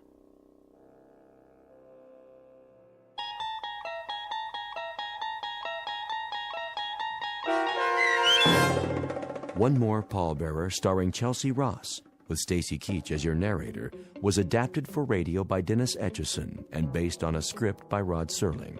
Heard in the cast were David Darlow, Meg Thalken, Rich Kominick, Turk Muller, Norm Woodell, Jeff Lupiton, Roderick Peoples, and Lawrence Nepidal. To learn more about the Twilight Zone radio dramas and to obtain audio cassettes and CDs of these programs, visit our website at twilightzoneradio.com.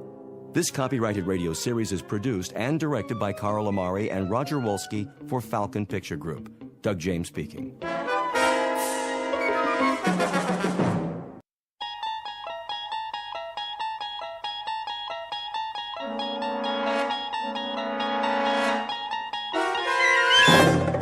You unlock this door with the key of imagination. Beyond it is another dimension, a dimension of sound, a dimension of sight, a dimension of mind. You're moving into a land of both shadow and substance, of things and ideas. You've just crossed over into the Twilight Zone.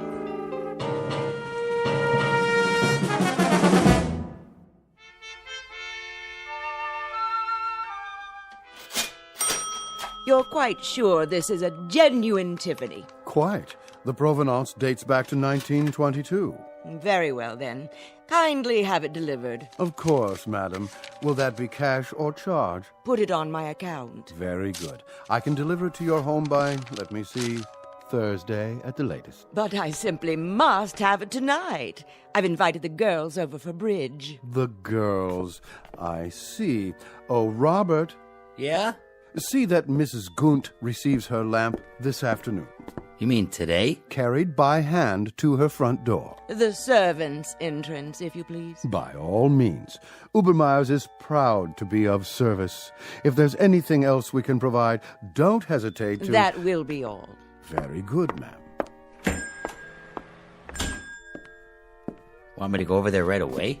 Not yet, Andrew. First, finish unpacking the new shipment quickly before the next customer walks in. Yes, sir. Now then, what do we have? 3 perfume bottles. 3 cut glass vials to contain the otter of damask rose petals. That's more like it. Next. Pottery jugs, 2. Pottery jugs, indeed. Where's your aesthetic sense? You can't entice anyone by calling them pottery jugs. Really think people buy something because of what you call it? People don't come to buy anything in a gift emporium. They come because they don't know what they want. Then I sell them something. So what are you going to call these pottery jugs? Something exquisite. We'll display them on satin pillows with bread. A loaf of bread, a jug of wine, and thou beside me, singing in the wilderness. I'll unload them on some poor sucker before the morning's over. Okay, what about this? When we buy a shipment from Morocco, sight unseen, I suppose we take what we can get. But to sell that will require some creativity. Now, clean this up at once. May I help you? I hope so. I'm not sure. What's this? That would be an authentic voodoo mask. Oh. What about the pajamas? These are not pajamas, sir. They are a genuine imported harem girl's costume in 100% hand-sewn silk. Well, I don't know. It has to be something special. Very special. Suppose you describe the occasion and leave it to me. A personal gift? Not too personal. See, there's this girl in my office. Ah, a young lady. She's like a goddess. I wouldn't want her to think that I was implying, Of course not, sir. I understand. But for a beautiful young lady, what is her occupation, may I ask? She's a secretary. Oh. I have it. Something for her desk. She's already got a computer and a lot of pencils.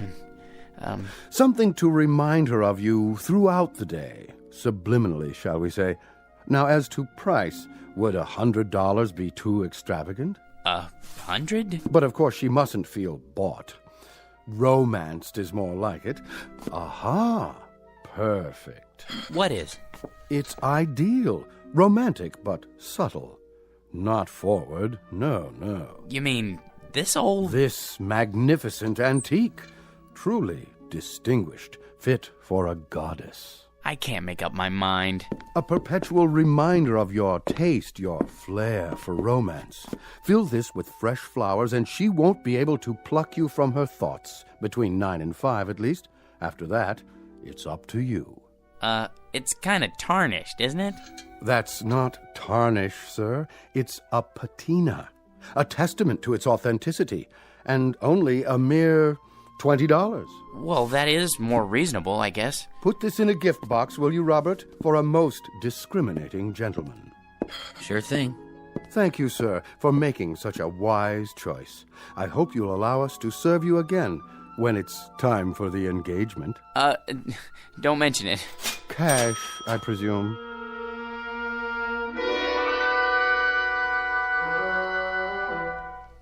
Meet Mr. George P. Hanley, a man life is always treated without deference, honor, or success. Waiters serve his soup cold. Elevator operators close doors in his face. And mothers never bother to wait up for the daughters he dates. For George is a creature of humble habits and tame dreams, a square peg in a square rut, and the living embodiment of what's commonly referred to as some poor sucker. He is, in short, an ordinary man, but at this moment the accidental possessor of a very special gift, one that measures men not against their accomplishments, but against their deepest desires. The kind of gift most of us might ask for, then learn to regret. If, like Mr. George P. Hanley, we were about to plunge headfirst into our own personal Twilight Zone. And now, The Twilight Zone and our story, I Dream of Genie, starring Hal Sparks, with Stacy Keach as your narrator.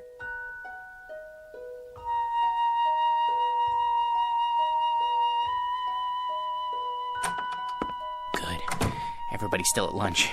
I'll just leave this on Anne's desk. No card. She'll just figure out who it's from, right by her keyboard. No, a little to the side.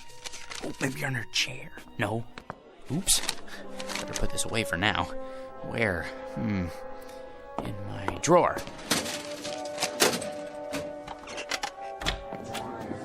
Hey, Georgie Porgy, what happened to you? I had some errands. Well, you missed the worst chili con carne ever offered for human consumption. It set a new low, even for the greasy spoon Nick calls a diner. Fill my stomach, like a bag of rocks. I don't care much for chili.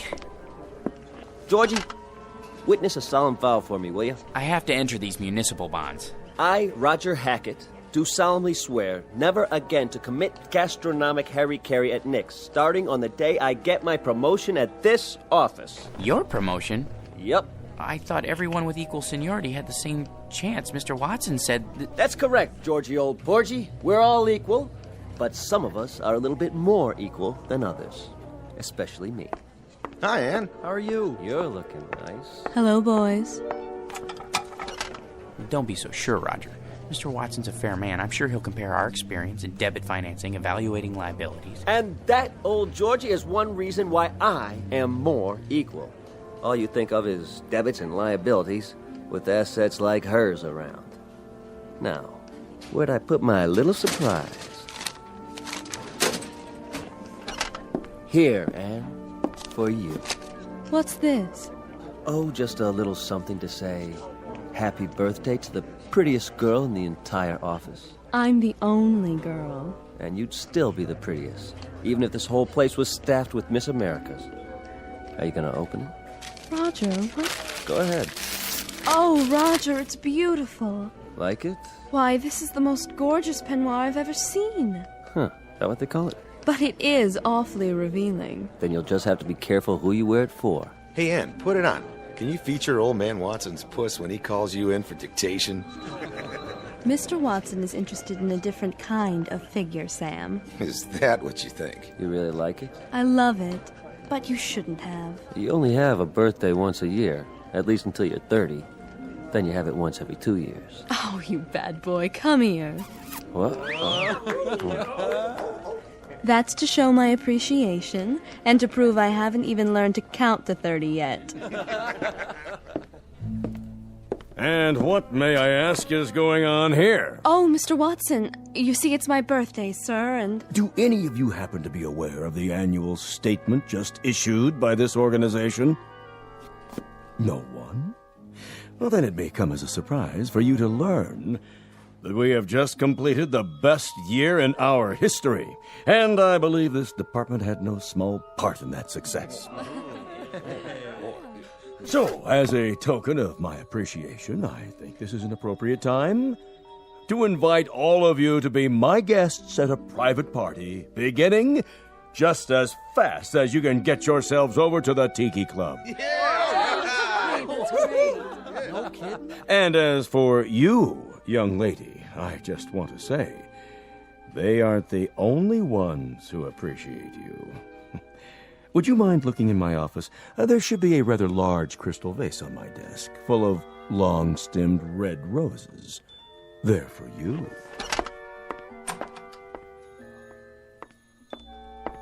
they're lovely, Mr. Watson. You're a doll. See you all at the Tiki Club. Let's go, kid, before he realizes he's off his nut and has himself committed. He's a sweet, dear old man. Anne, I just wanted to, Yes, George? Come on, Anne. I just wanted to say happy birthday. Why, thank you, George. Aren't you going with us? I'll be along. See you there. Come on, Roger. I guess some people are more equal. Might as well throw this in the wastebasket. Can't give it to her now. Maybe I should hold on to it until I can play with it at home.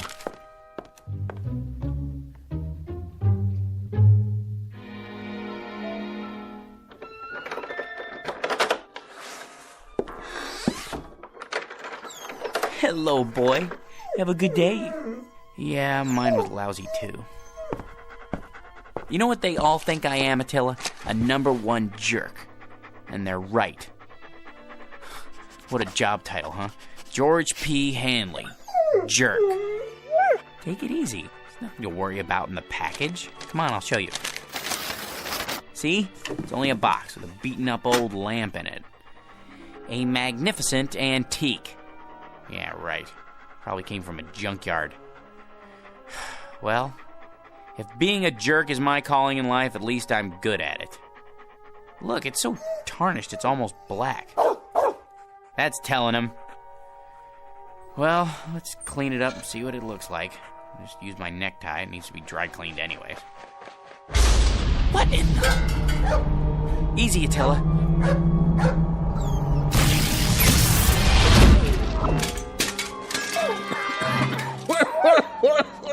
Oh, boy. Some special effects, huh? That smoke's hard on the old mucous membranes. You wouldn't have some Visine on you, would you, buddy? Who are you? Who am I? You were expecting Rex Ingram. I'm the genie of the lamp, that's who. You know, Aladdin, the whole bit. Don't you watch The Late Show? A genie? You don't look like a genie. Where'd you get that plaid suit? What difference does it make? The routine's the same. A couple thousand years ago, I had to wear those crazy balloon long johns and a real wild turban. But let me tell you, that headgear ain't as light as it looks. Give you a real crook in the neck, know what I mean, Jack? George. My name's George. Jack, George, whatever. What I was gonna say is, nowadays we dress hip. Except for these velvet slippers with the curly toes, my one concession to Squaresville. Now, where was I? What do you mean? Sports coats like that went out in the 60s. They did, huh? Well, what do you expect? Know how long I've been in there waiting for somebody to call me? Better pick up some new threads. You got a Ziedler and Ziedler around here, maybe a side of or, you know, someplace happening? But if you're the genie, that means I'm the master of the lamp. So you're the master of the lamp. Big deal. Give me a match so I can light this cigar before I give you your free wish. I thought there were 3 wishes. There's the rub. There used to be 3, but let me tell you something, Jack. George. The scene used to include 3 wishes, but people started abusing the privilege, so we had to cut back. You get enough headaches with 1 wish, let alone 3. So, think it over and give me a call. But do me a favor, sleep on it. Why? You know the routine. The wish comes true, blah, blah, blah, but once you make the wish, that's what you gotta live with.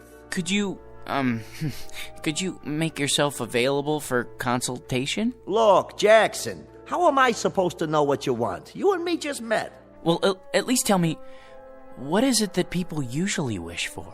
Listen, Herbie, whatever your name is, it's enough to make you blush, some of the stuff they ask for. Money, precious jewels. That's not so bad. Not so bad? Think about it.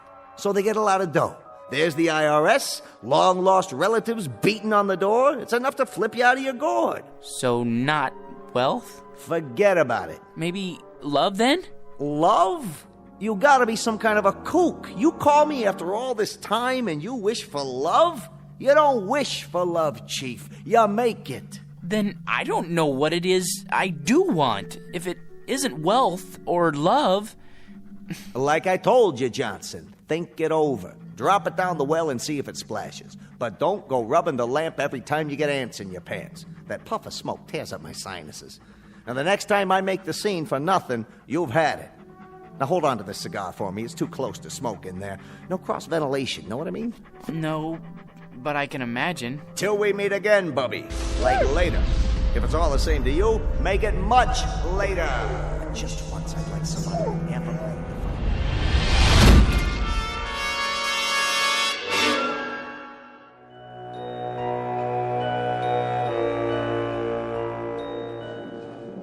All right, everybody. Places, everybody. This is a run-through. Stand-ins, please. Positions. Lighting. Lights on. Camera. Ready with a camera.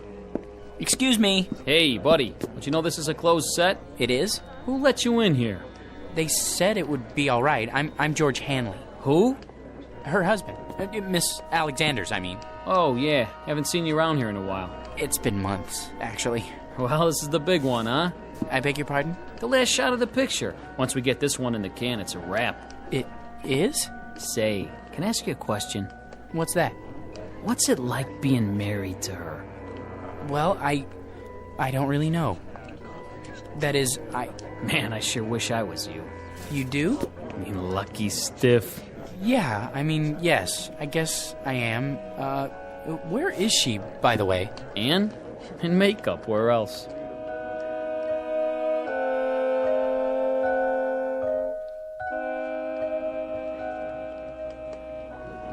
There. Here's the mirror, Miss Alexander. Well? I suppose it'll have to do. I blended the MAC lip gloss with the NARS shadow for an ultra-moist look. Isn't it ravishing? Can't you do something with this hair? My bangs are drooping. Certainly, Miss Alexander. Where's my blow dryer? Ready on the set, Anne? Yes. That'll have to do, Skippy. There. Perfection. Leave us, please. Of course, Miss Alexander. Which scene is this? Well, this is your entrance into the city, on the shoulders of Nubian slaves. Just the close-up, where you wink. What's my motivation? Oh, to rule, my dear, with him at your side. Got it? Just remember, you love this guy so much, your guts do a loop-de-loop every time he creeps up on you. He's big. He's manly. He wears a leather skirt. Well, tell him to oil it, will you? He screws up my lines every time he moves. Not a problem. Props! Get me some WD-40 now! Anne? Darling! Hello, dear. My, you look lovely. Good enough to kiss. Not now, Georgie. You'll smear my lipstick. This is the final scene, isn't it? It's been such a long grind. It sure has.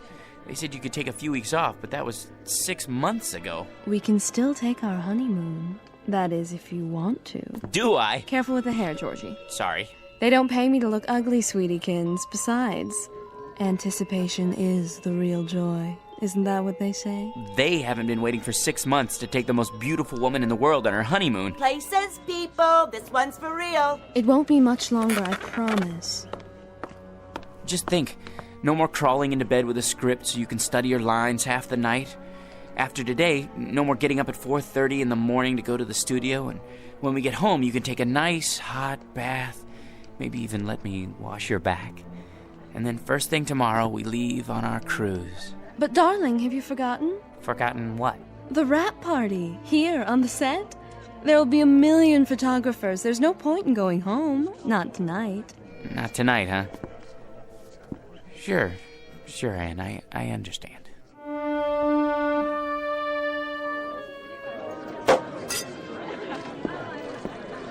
Hi, hello there. No champagne, thank you. Excuse me, has anyone seen... George boy! Hi, Mr. Watson. Call me Eli. Hey, listen, George, I want to talk to you. Anne said something about your needing a vacation. Not me, her, both of us together. I'm not going to mince words. I want Anne to star in my next picture right away. It's a guaranteed smash. Not a chance. What's the matter? Money? Okay. I'll double her salary. It's not the money, Mr. Watson. Eli, you see, it's our honeymoon. Great! I'm shooting on location. Make a great honeymoon trip. First-class hotel, all the trimmings. Some honeymoon. Out of bed before the sun comes up, work all day, study her lines all night. In the last 6 months, the only times I've seen her when she wasn't asleep, She was either covered with makeup or she had so much cold cream on she would have squeezed right out of my hands and stuck to the ceiling. Listen, boy, she's a star. How would you like to see her with bags under her eyes? I'll take her any way I can get her. My boy, you want the world's most beautiful woman. You've got to share her with the world. I've been doing that. Now I want the world to share her with me. Son, it's not for myself, but no Anne, no movie. You know how many good people will hit the unemployment line? Actors, grips, prop men. They've got wives and sweethearts, too. They've got little ones. They've got mortgages and sports cars to pay for. Can't you get another star? Not like Anne. Millions of plain folks all over the world wait for her pictures. Little kids count their pennies. Mothers go without lunch. Brave men sacrifice the tiny luxury of a cigarette just so they can buy a ticket and escape the drab drudgery of an uncaring world. Just by watching Anne up there on the silver screen. Really? For them, George, the salt of the earth. Can't you find it in your heart to make this one little sacrifice? Oh, Mr. Watson, if you put it that way, I'll tell her she can do the picture. It'll be tough, but we'll get through it together. Good. You tell her. She's right over there. Roger, good news. Ladies and gentlemen, I'd like to make an announcement and a toast to the brightest star, the most exciting leading lady, the loveliest woman in the world who has just agreed to star with me in Eli Watson's new film, Beowulf, the greatest epic ever made. News sure travels fast. Oh, there you are, George. How about a photo, Miss Alexander? Miss? Look this way. Smile, please. How about one more? I'm her husband. Oh, the two of you this time. Put your arm around. How about a kiss? A kiss? Sure. Watch my hair, darling. Move right in, Roger. Put your arm around her. Excuse me, George. You don't mind, do you, old boy? I think I need a drink. Champagne? Hors d'oeuvres? Right here. Of course, sir. Hit me again. Twice. 2 more champagne, sir? Yeah, this one's for my wife. I'll take them to go. Excuse me, if I could just get through here. Anne, don't you think it's time to go home? Anne, where are you? She went that way. I don't think they want to be disturbed, though. What? Anne?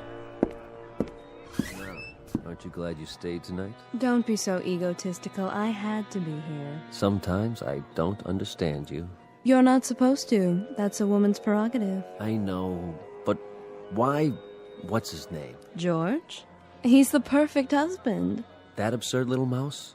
Why do you keep him around? A handy excuse when I need one, and when I don't, no problem. I'll spoil your makeup.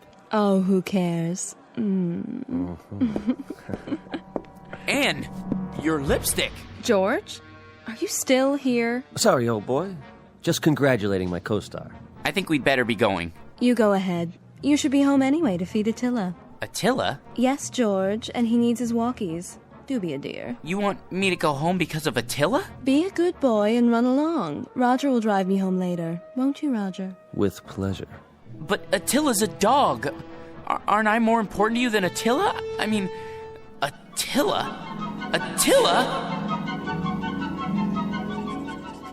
What? Attila, is that you? Oh, phew. What a dream. Oh, boy. Yeah. You know something, Attila? That's the trouble with a guy like me.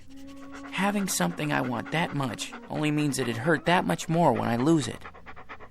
If I had a wife like that, well, I would lose her. Might as well face it. You still love me, don't you? Thanks, boy. Well, at least this makes the choice a little easier. Now I've only got to choose between the 2 other things I've always wanted. Money and power.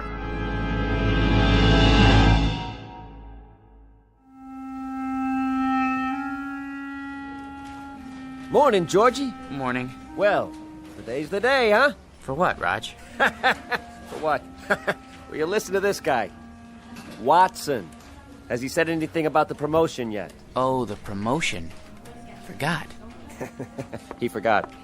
Roger, Mr. Watson would like to see you in his office. Well, George, this could be it. You wanted to see me, sir. He'd never pick him. Never. Hey, George, the old boy wants you to double-check these entries. I did that already. It's a waste of time. Look, how much do we make a week? Well, look at this account. Guy makes so much dough, he sweats more than that every time he ties his shoelaces. So waste a little time, all right? My gosh, net worth $260,832,461. What would it be like to have all that money?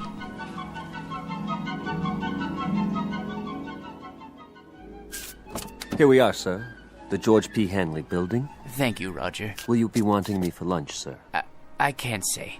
Wait just in case. Of course, sir. Not now, Attila.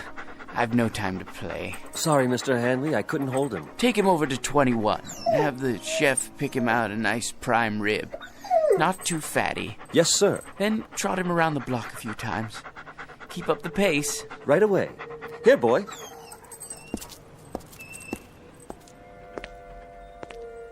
Paper! Get your morning paper! How old are you, son? 9, sir. 9? I see you every morning. Aren't you missing school? Oh, no, sir. I wouldn't miss school. I get up at 5 for my papers, and then I go over to PS 31 for the afternoon session. Incredible. What about your parents? My mom is dead. My old man had a store, but it went broke. Sorry to hear that. I'll have a paper. Golly, I can't change a $100 bill. I didn't expect you to, son. Gee, thanks.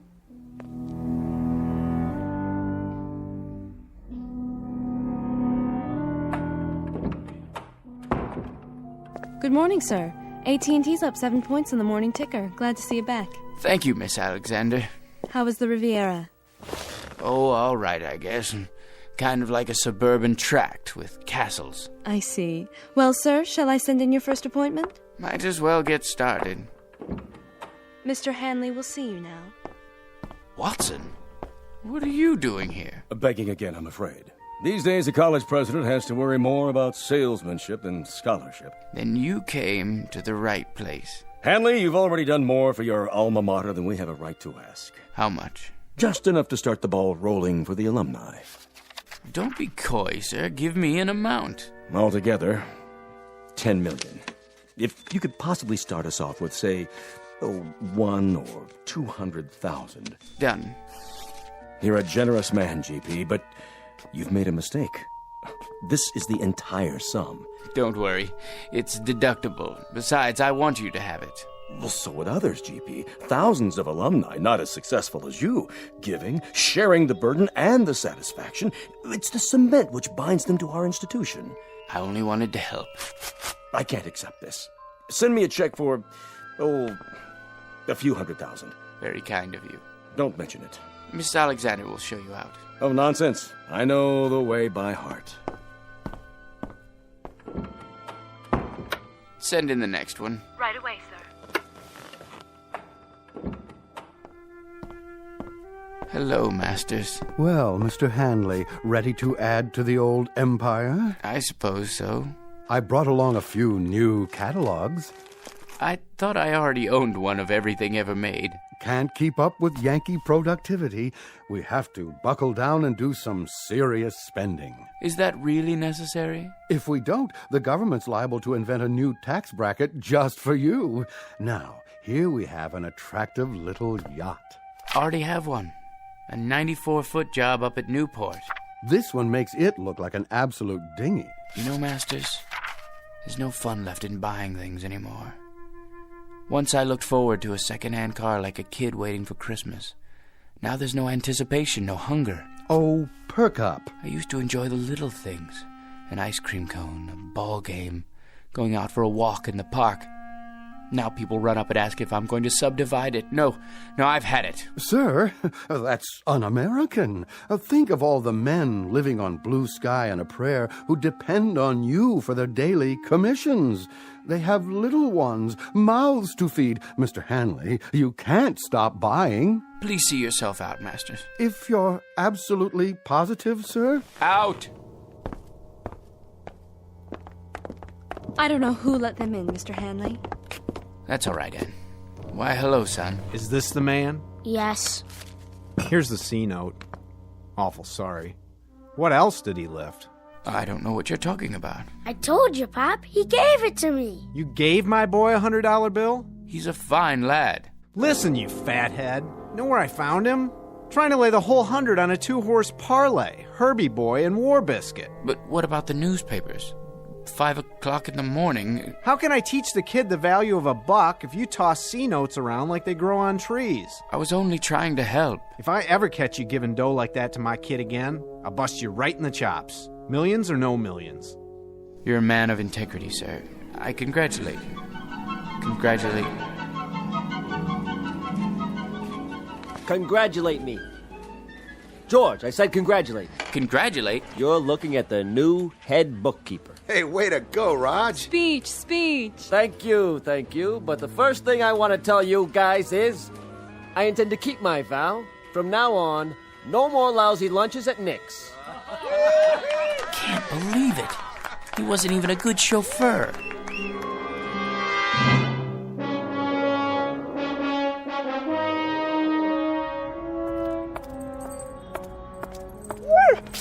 Easy, Attila. You're wearing me out. Sit here for a minute. Well, boy, we're down to the last choice. I could never hold on to a beautiful wife. And money's no fun. Maybe power. That's what makes the world go round. Look at the way Mr. Watson gave that promotion to Roger. Believe me, if I had power, I'd be fair.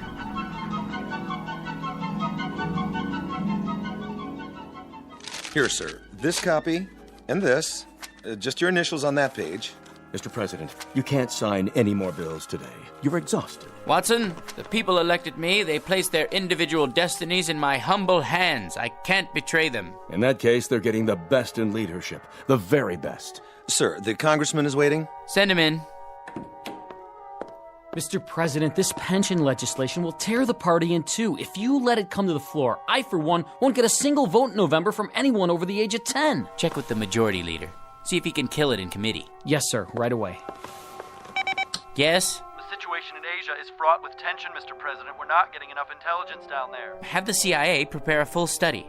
Your appointment schedule, Mr. President. Thank you, Sam. Move the press conference to after lunch. I need a haircut. For the UN speech, have someone whip up a draft. Tell him I need jokes. Yes, sir. Who are Sonny and Mickey? Those scrub scouts who wrote the letter about citizenship. You asked to be reminded when they arrived in the capital. I know there's no time. Make time. The boys and I can get haircuts together. Pass this on to the Secretary of Defense and mark it expedite. Save this for the Economics Advisory Council. Top priority. On the double, sir. Decisions, eh, Attila? Mr. President, I had to see you. Who let you in here, woman? I hid in the building all night. Don't send me away. I'm down on my knees. Kindly get up. How can I help you? It's my grandson. He's just a boy of 18. He fell asleep on guard duty, and they said it was treason. They're going to hang him. Easy, ma'am. He's in the service? Special duty at a missile base. Serious offense. Only a presidential pardon can save him. Please, sir, he's a good boy. Just a little